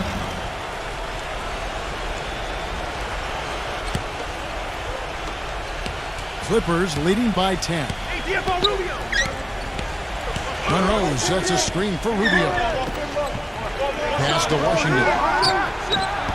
Oh, good on the triple. He had a couple in the first, but so far he's been unable to get uncorked here. Joseph off a pick from Jackson. Passes it to Abdian. Feeds to Joseph. Outside, Green. Just 5 to shoot. Good D by Rubio. The Clippers shooting in this game, 45%. And that one's good. 7 points in the game. Here's Joseph. He hasn't scored yet. That, I'm sure, will change. Back to Jackson. He tries for 3. Rebound by the Clippers. Rubio's got 3 rebounds so far in the game. Green with the rebound. Green's got his 3rd rebound on the night. They could use a big shot here to get this offense going. Sure could, Kev. I mean, too many empty trips. They need some points. Not much the defense can do once he gets to the bucket. Clippers leading by 10. And a 2-for-1 opportunity. Yeah, they've got to hurry. Step on the gas here. We've got a 9-second difference between the shot clock and the game clock. Back to Rubio. Launches a 3. Goes up on the wing. Good. He's got 9. 16 seconds left to play in the 3rd. There's a screen. And Joseph kicks to Green. Joseph dishes to Jackson. With 1 on the clock. That's good on the jump shot. Jackson's got 8 points.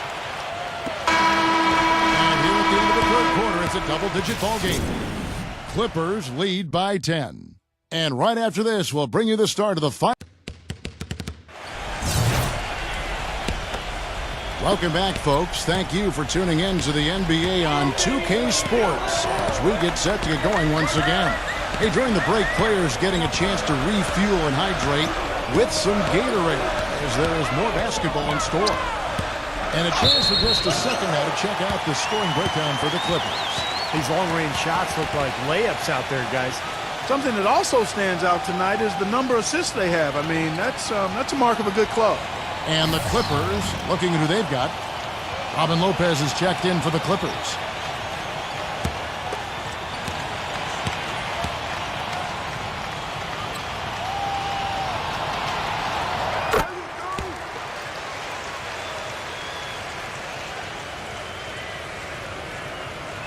And it's the Clippers with the ball. They've held a 12-point lead earlier. Here's Caruso. Harrell drops in the layup for 2. And the Clippers lead by 9. How about the delivery in the lane? Just perfectly done. Outside for Jackson.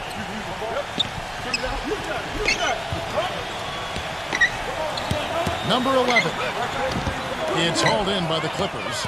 If they could end every possession with that shot, they'd be happy. 9 times out of 10, that's an easy layup for them. And the call will be against Robin Lopez. That's foul number 2 for him. Washington's checked in for the Clippers. Ricky Rubio comes in for LaRusso.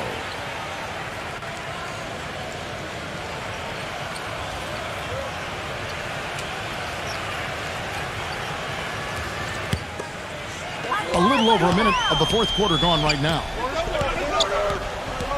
They set the screen.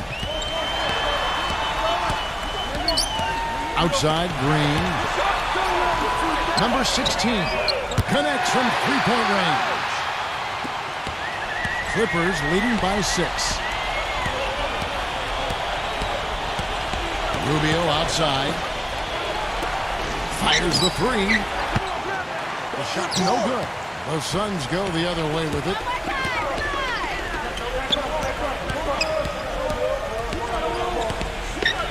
pass to Jackson. Suns moving the ball around. Outside, Green. Just 5 on the clock. Rubio with the rebound. Rubio's got his 4th rebound in this one. Kennard, guarded by Green. And the basket is good. Got it to go through on the contact, so a free throw coming up. A great opportunity for a three-point play. And the Clippers making a switch here.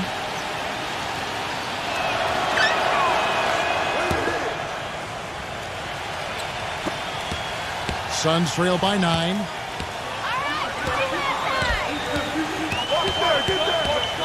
The pass to Wesson. There's the triple.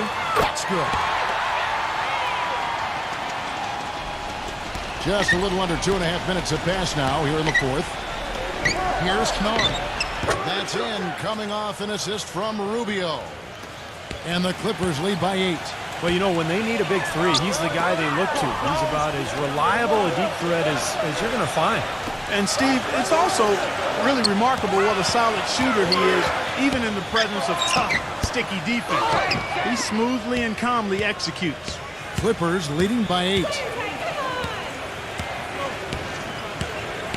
4th quarter keeps moving right along. 3 minutes gone so far. Pass to Craig. Here's Washington. It's good from long range. And this is someone that can really hurt you from long range. He did that to a degree in the first half, and he's doing it now. Empty the pass to Jackson.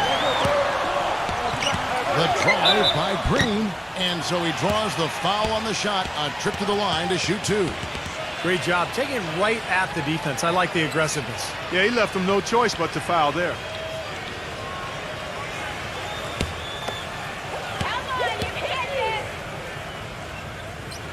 The first one falls.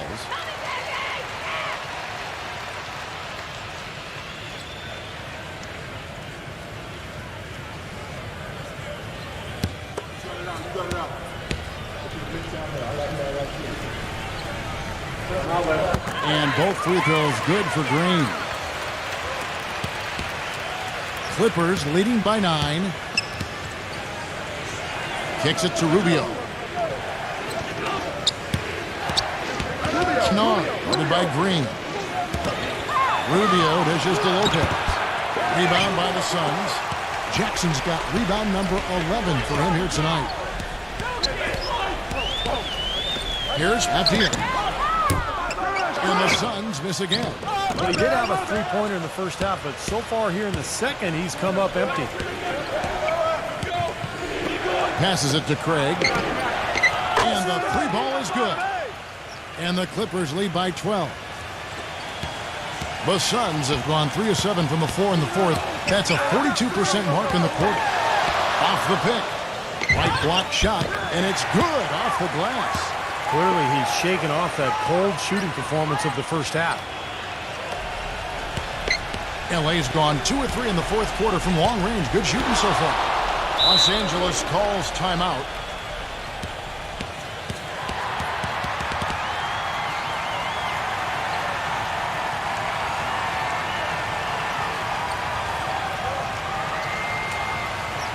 Let's find out what Doris Burke has for us. Yes, thanks, guys. I got a chance to hear what Rick Carlisle was saying to the team. He laid out the X's and O's and told them, we're still alive, guys. We've just got to work together, trust each other, and play our backsides off. Kevin, we'll see if they've got enough in the tank to get over the top. All right, Doris. Here's Matthew. Rips down the breakaway slam. Boy, how's that for a quick possession? Yeah, it sure was. I mean, he didn't waste any time getting down the court, did he? He feeds it to Rubio.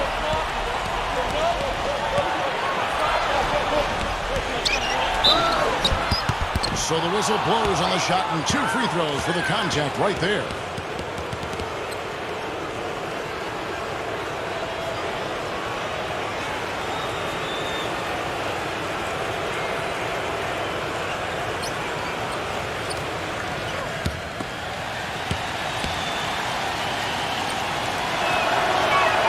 First one falls for him. And the Suns making a change here.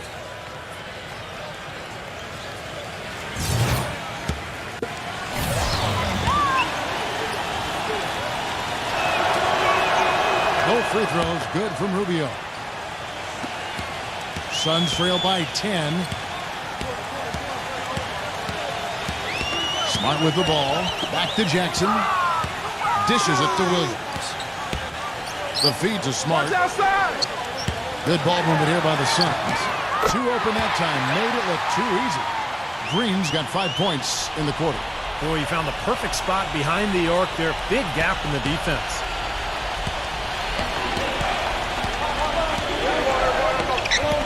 Here's the dish to Rubio. He kicks it to Lopez. He passes to Rubio. Shoots the three. Kept alive. It seems like he's gotten every single rebound today. Glass eating at its finest. I mean, you're not going to see a guy with 20-plus boards too often. That's an impressive number. Good. 8 points for Williams. Well, that's how you pick up second chance points. Stay active, be energetic, and react as soon as the shot goes up. Up top, Rubio. Defended by Smart. Washington passes to Rubio. 6 to shoot. And fouled as he went up to the dunk. Good aggressive move, and he'll shoot 2. You look at the game so far for Lopez, he has 11 points, and he's contributed 3 points from the line, too. Yeah, those are always easy points. I mean, when you can get to the line and knock them down, sometimes that's the difference in the game, Clark. That free throw, no good.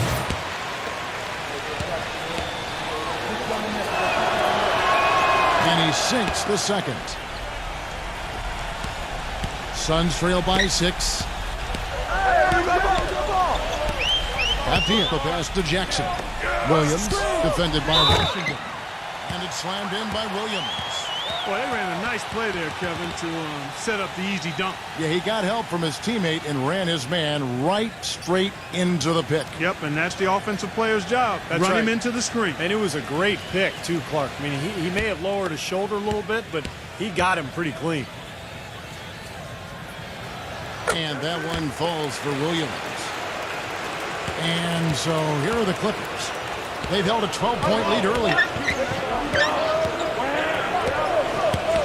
Rubio outside.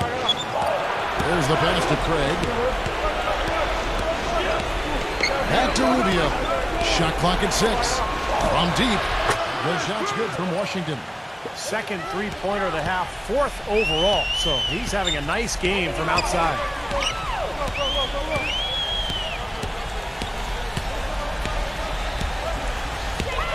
Abdiel, defended by Craig. Abdiel, and he converts the layup. 20 points for him. They're forcing the ball inside, and it's working beautifully. Yeah, the defense has been futile here. 5 of the last 6 field goals in the lane.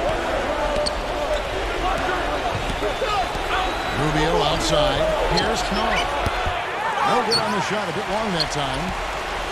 On offense, here are the Suns. They're on a 14-6 run. And it's Green missing. Clippers leading by 4. Lopez sends a screen for Rubio. Pass to Washington. Back to Rubio. Rubio gets a screen from Washington. Stolen by Smart. Fast break, here come the Suns.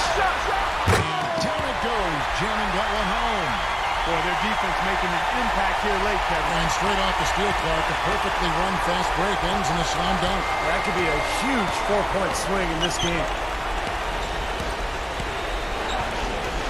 Schnar, guarded by Green, puts it up. Rebounded by Jackson. Phoenix has gone 3 of 5 from beyond the arc since the final quarter's gotten underway.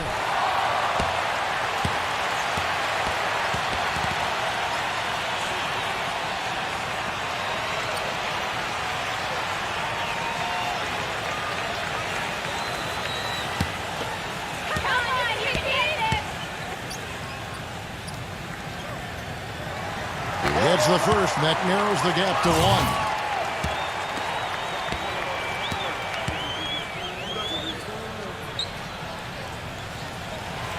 He's off on the free throw and able to get that second one to drop in. Clippers have gone 6 of 12 from the field here in the 4th and even 50%. And the Clippers miss again. Tell you, he had all the time in the world to get that shot off. Here's Smart, and it's sent back by Rubio. He's guarded by Williams. He dishes it to Lopez.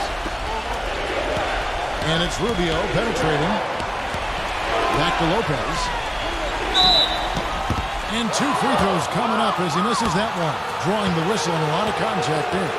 You know, even from here, you can see that one pretty clearly. Yep, pretty obvious. And a good call by the official.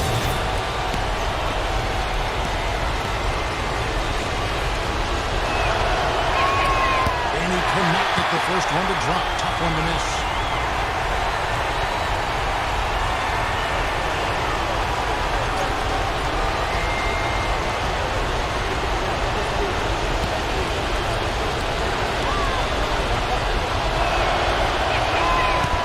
Off his run, so he misses both. The Suns trailing. That vehicle pass to Jackson. Feeds it to Green to take the lead.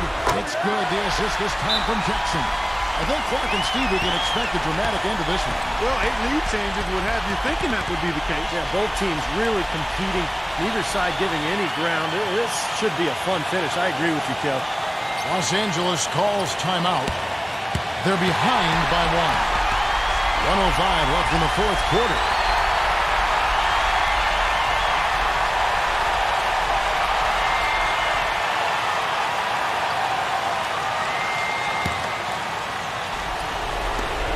.105 left to play in the final quarter.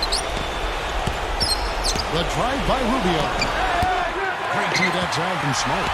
He's been wayward and just off on about everything he's put up in this period. Now Green. Pass to Jackson. Kicks it to Smart. 6 on the shot clock. It's good! And that is the shot of the game. Well, he's got the guts and courage to take it and the skill to make it. Washington. He's guarded by Williams. Rubio can't get that one to fall. And he's having all sorts of problems with his shot. I'm not sure he even has a shot right now, Steve, to be quite honest. Not a reliable one anyway. Back to Green. Pass to Smart.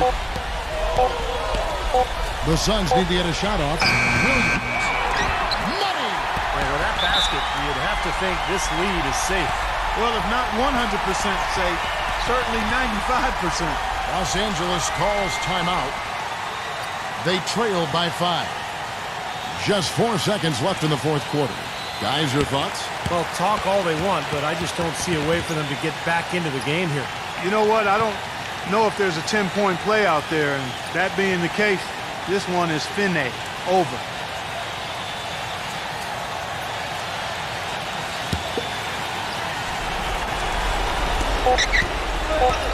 Here's Kennard.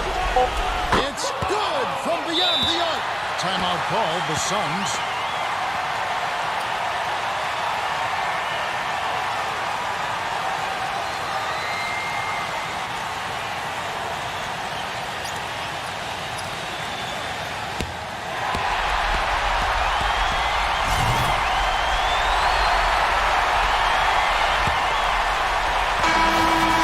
Suns taking the W in a close one. Well, they don't get much more exciting than that, Clark. They sure don't. And when it was gut check time, this team kept their composure, kept their emotions in check, and got it done. And now for Clark Kellogg, Steve Kerr, and Doris Burke, this is Kevin Harlan thanking you for joining us tonight in our presentation of NBA on 2K Sports. Now our Jordan Player of the Game.